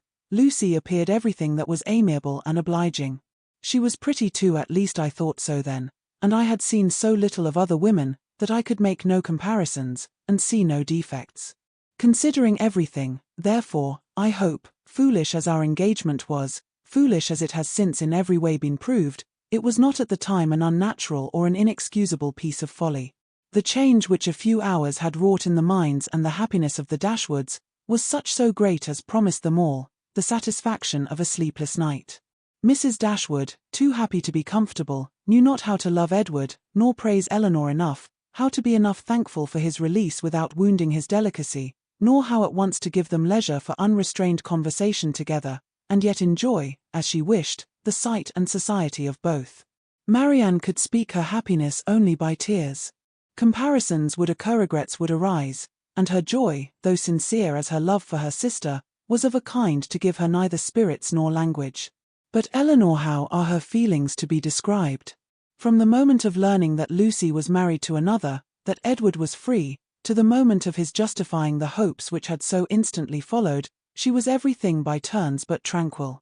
But when the second moment had passed, when she found every doubt, every solicitude removed, compared her situation with what so lately it had been, saw him honourably released from his former engagement, saw him instantly profiting by the release, to address herself and declare an affection as tender, as constant as she had ever supposed it to be, she was oppressed, she was overcome by her own felicity, and happily disposed as is the human mind to be easily familiarized with any change for the better. It required several hours to give sedateness to her spirits, or any degree of tranquillity to her heart. Edward was now fixed at the cottage at least for a week, for whatever other claims might be made on him, it was impossible that less than a week should be given up to the enjoyment of Elinor's company, or suffice to say half that was to be said of the past, the present, and the future. For though a very few hours spent in the hard labour of incessant talking will despatch more subjects than can really be in common between any two rational creatures, yet with lovers it is different. Between them no subject is finished, no communication is even made, till it has been made at least 20 times over. Lucy's marriage, the unceasing and reasonable wonder among them all, formed of course one of the earliest discussions of the lovers, and Elinor's particular knowledge of each party made it appear to her in every view, as one of the most extraordinary and unaccountable circumstances she had ever heard. How they could be thrown together, and by what attraction Robert could be drawn on to marry a girl, of whose beauty she had herself heard him speak without any admiration, a girl too already engaged to his brother, and on whose account that brother had been thrown off by his family, it was beyond her comprehension to make out. To her own heart it was a delightful affair, to her imagination it was even a ridiculous one, but to her reason, her judgment, it was completely a puzzle. Edward could only attempt an explanation by supposing that, perhaps, at first accidentally meeting, the vanity of the one had been so worked on by the flattery of the other, as to lead by degrees to all the rest. Elinor remembered what Robert had told her in Harley Street, of his opinion of what his own mediation in his brother's affairs might have done, if applied to in time. She repeated it to Edward. That was exactly like Robert, was his immediate observation. And that, he presently added, might perhaps be in his head when the acquaintance between them first began. And Lucy perhaps at first might think only of procuring his good offices in my favour. Other designs might afterward arise. How long it had been carrying on between them, however, he was equally at a loss with herself to make out, for at Oxford, where he had remained for choice ever since his quitting London, he had had no means of hearing of her but from herself, and her letters to the very last were neither less frequent, nor less affectionate than usual. Not the smallest suspicion, therefore, had ever occurred to prepare him for what followed, and when at last it burst on him in a letter from Lucy herself, he had been for some time, he believed, half stupefied between the wonder, the horror, and the joy of such a deliverance. He put the letter into Elinor's hands. Dear Sir, being very sure I have long lost your affections, I have thought myself at liberty to bestow my own on another, and have no doubt of being as happy with him as I once used to think I might be with you, but I scorn to accept a hand while the heart was another's. Sincerely wish you happy in your choice, and it shall not be my fault if we are not always good friends, as our near relationship now makes proper. I can safely say I owe you no ill will, and am sure you will be too generous to do us any ill offices. Your brother has gained my affections entirely, and as we could not live without one another, we are just returned from the altar, and are now on our way to Dawlish for a few weeks, which place your dear brother has great curiosity to see, but thought I would first trouble you with these few lines, and shall always remain your sincere well-wisher, friend, and sister, Lucy Ferrers.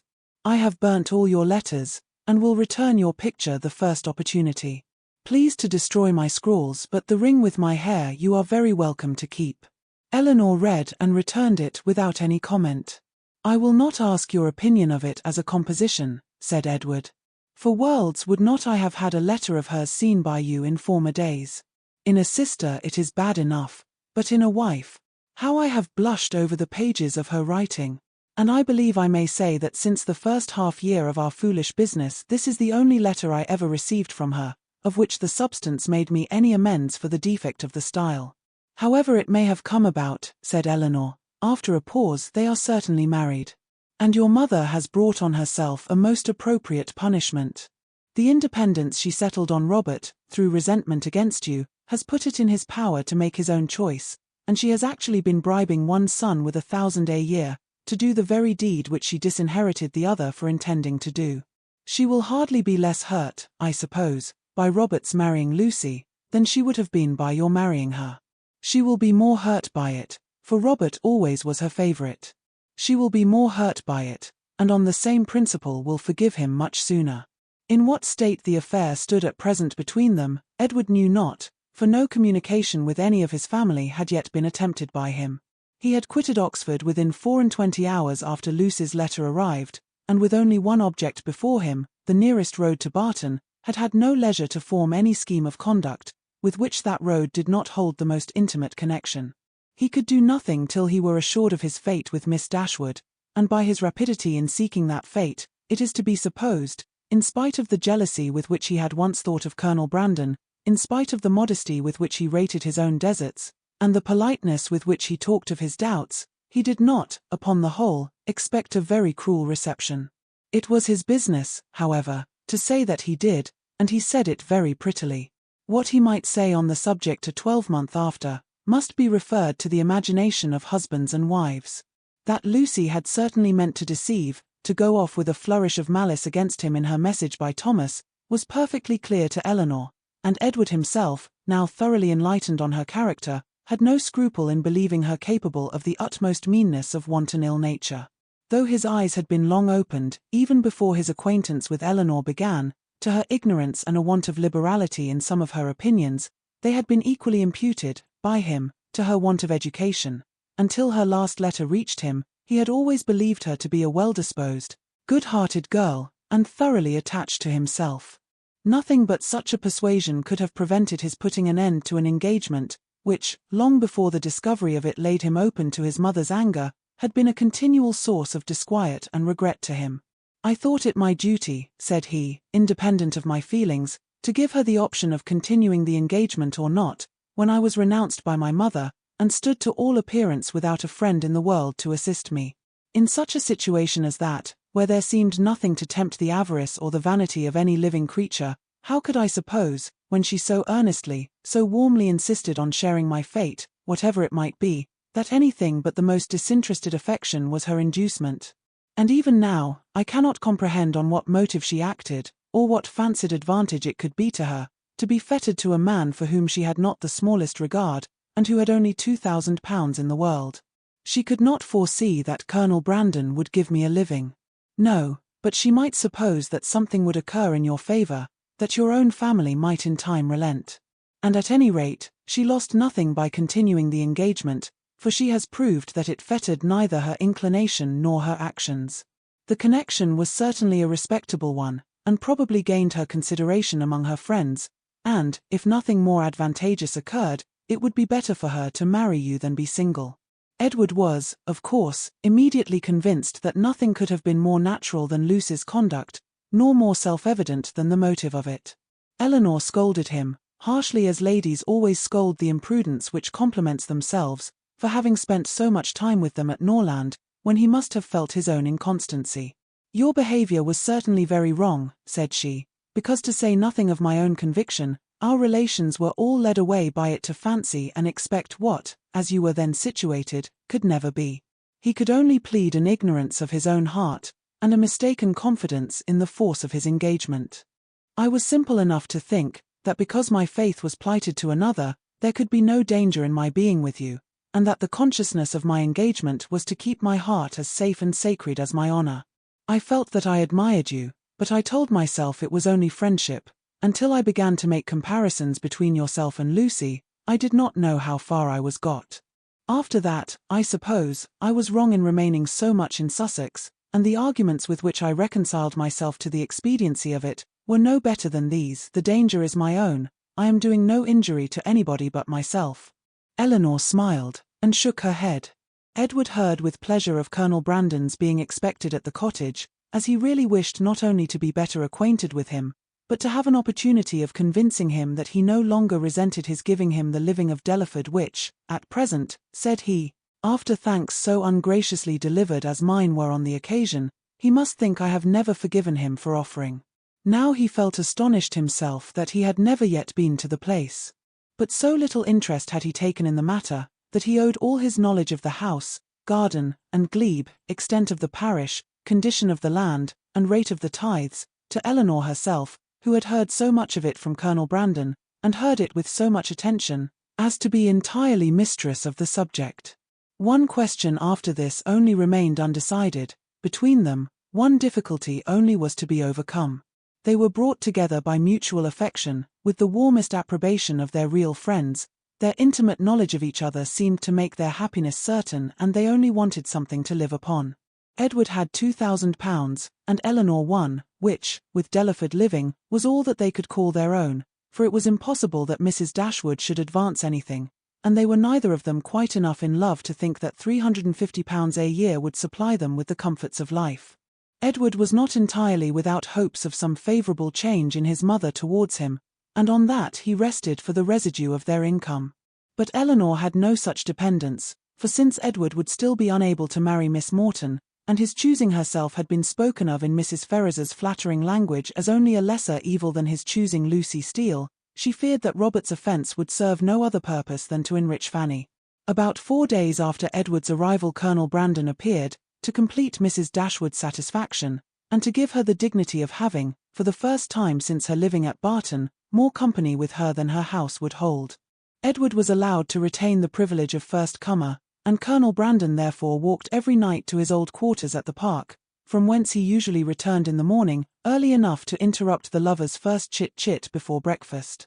A 3 weeks' residence at Delaford, where, in his evening hours at least, he had little to do but to calculate the disproportion between 36 and 17, brought him to Barton in a temper of mind which needed all the improvement in Marianne's looks, all the kindness of her welcome, and all the encouragement of her mother's language, to make it cheerful. Among such friends, however, and such flattery, he did revive.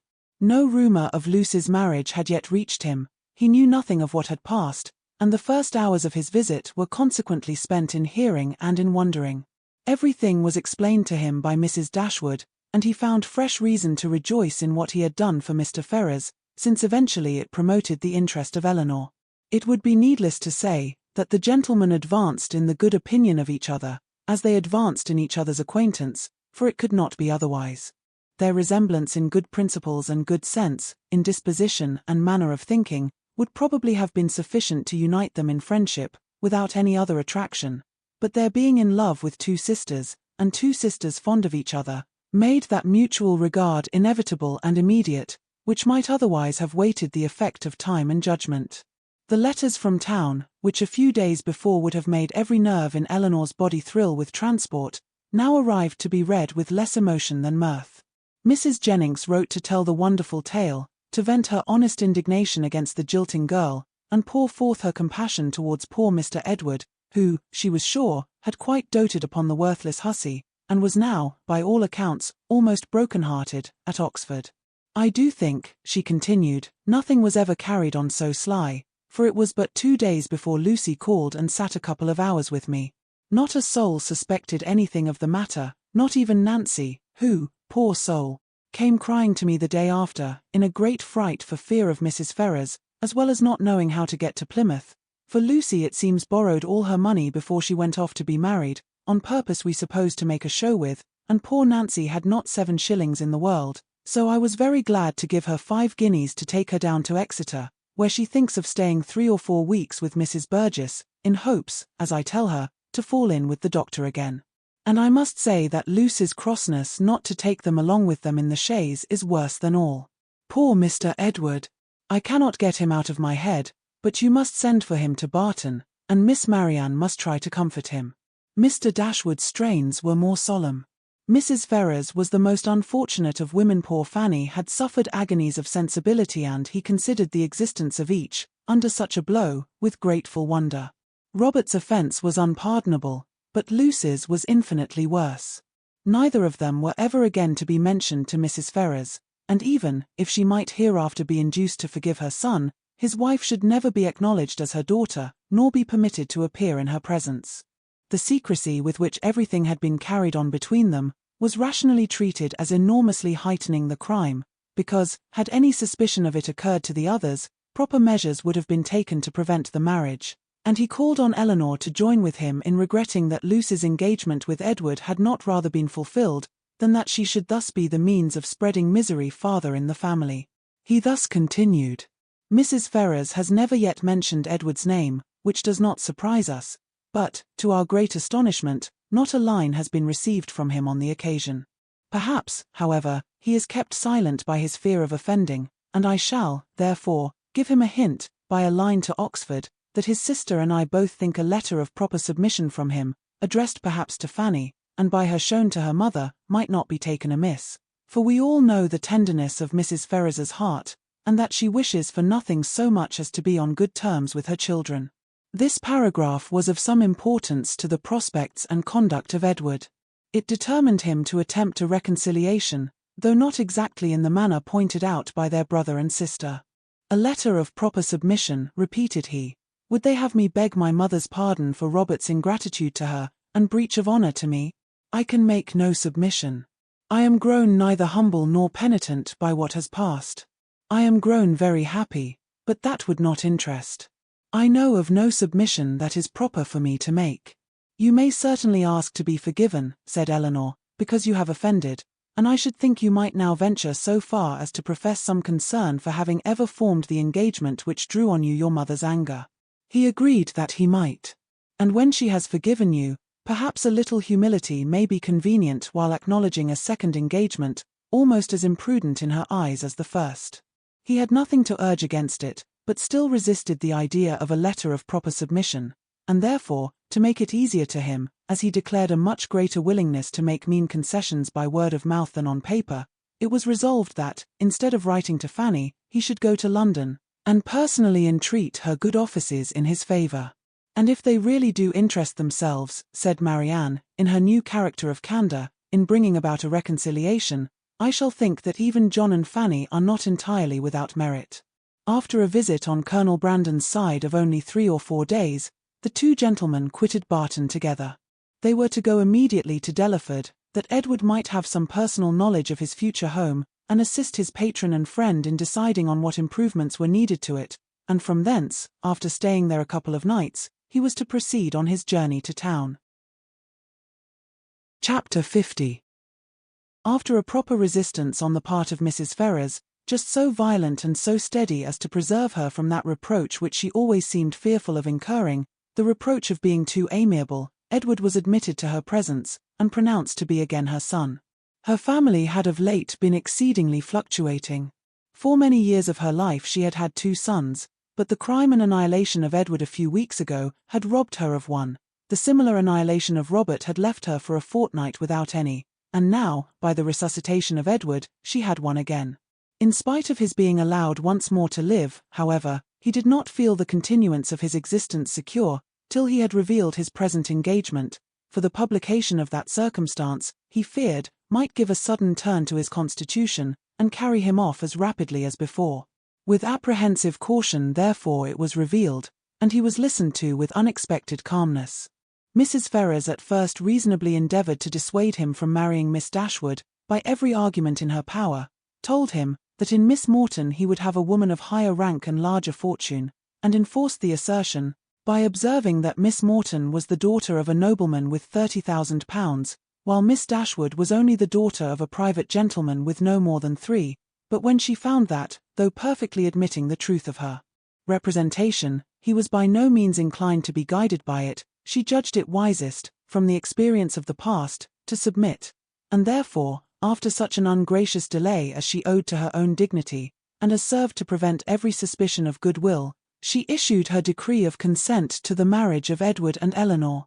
What she would engage to do towards augmenting their income was next to be considered, and here it plainly appeared that though Edward was now her only son, he was by no means her eldest, for while Robert was inevitably endowed with £1,000 a year, not the smallest objection was made against Edward's taking orders for the sake of 250 at the utmost, nor was anything promised either for the present or in future, beyond the £10,000, which had been given.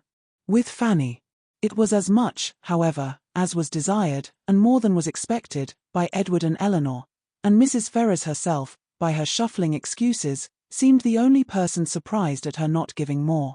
With an income quite sufficient to their wants thus secured to them, they had nothing to wait for after Edward was in possession of the living, but the readiness of the house, to which Colonel Brandon, with an eager desire for the accommodation of Elinor, was making considerable improvements.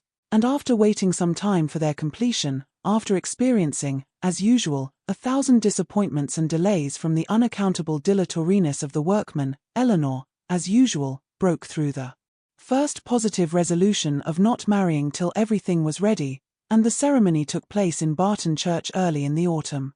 The first month after their marriage was spent with their friend at the mansion house, from whence they could superintend the progress of the parsonage, and direct everything as they liked on the spot, could choose papers, project shrubberies, and invent a sweep. Mrs. Jennings's prophecies, though rather jumbled together, were chiefly fulfilled, for she was able to visit Edward and his wife in their parsonage by Michaelmas, and she found in Elinor and her husband, as she really believed, one of the happiest couples in the world. They had in fact nothing to wish for, but the marriage of Colonel Brandon and Marianne, and rather better pasturage for their cows. They were visited on their first settling by almost all their relations and friends. Mrs. Ferrars came to inspect the happiness which she was almost ashamed of having authorized, and even the Dashwoods were at the expense of a journey from Sussex to do them honor. "I will not say that I am disappointed, my dear sister," said John, as they were walking together one morning before the gates of Delaford House. "That would be saying too much, for certainly you have been one of the most fortunate young women in the world, as it is. But, I confess, it would give me great pleasure to call Colonel Brandon brother. His property here, his place, his house, everything is in such respectable and excellent condition, and his woods, I have not seen such timber anywhere in Dorsetshire, as there is now standing in Delaford Hanger, and though, perhaps, Marianne may not seem exactly the person to attract him, yet I think it would altogether be advisable for you to have them now frequently staying with you, for as Colonel Brandon seems a great deal at home, nobody can tell what may happen, for, when people are much thrown together, and see little of anybody else, and it will always be in your power to set her off to advantage, and so forth. In short, you may as well give her a chance, you understand me." But though Mrs. Ferrars did come to see them, and always treated them with the make-believe of decent affection, they were never insulted by her real favour and preference. That was due to the folly of Robert, and the cunning of his wife, and it was earned by them before many months had passed away. The selfish sagacity of the latter, which had at first drawn Robert into the scrape, was the principal instrument of his deliverance from it, for her respectful humility, assiduous attentions, and endless flatteries, as soon as the smallest opening was given for their exercise, reconciled Mrs. Ferrars to his choice, and re-established him completely in her favour. The whole of Lucy's behaviour in the affair, and the prosperity which crowned it, therefore, may be held forth as a most encouraging instance of what an earnest, an unceasing attention to self-interest, however its progress may be apparently obstructed, will do in securing every advantage of fortune, with no other sacrifice than that of time and conscience. When Robert first sought her acquaintance, and privately visited her in Bartlett's Buildings, it was only with the view imputed to him by his brother. He merely meant to persuade her to give up the engagement, and as there could be nothing to overcome but the affection of both, he naturally expected that 1 or 2 interviews would settle the matter. In that point, however, and that only, he erred, for though Lucy soon gave him hopes that his eloquence would convince her in time, another visit, another conversation, was always wanted to produce this conviction. Some doubts always lingered in her mind when they parted, which could only be removed by another half-hour's discourse with himself. His attendance was by this means secured, and the rest followed in course.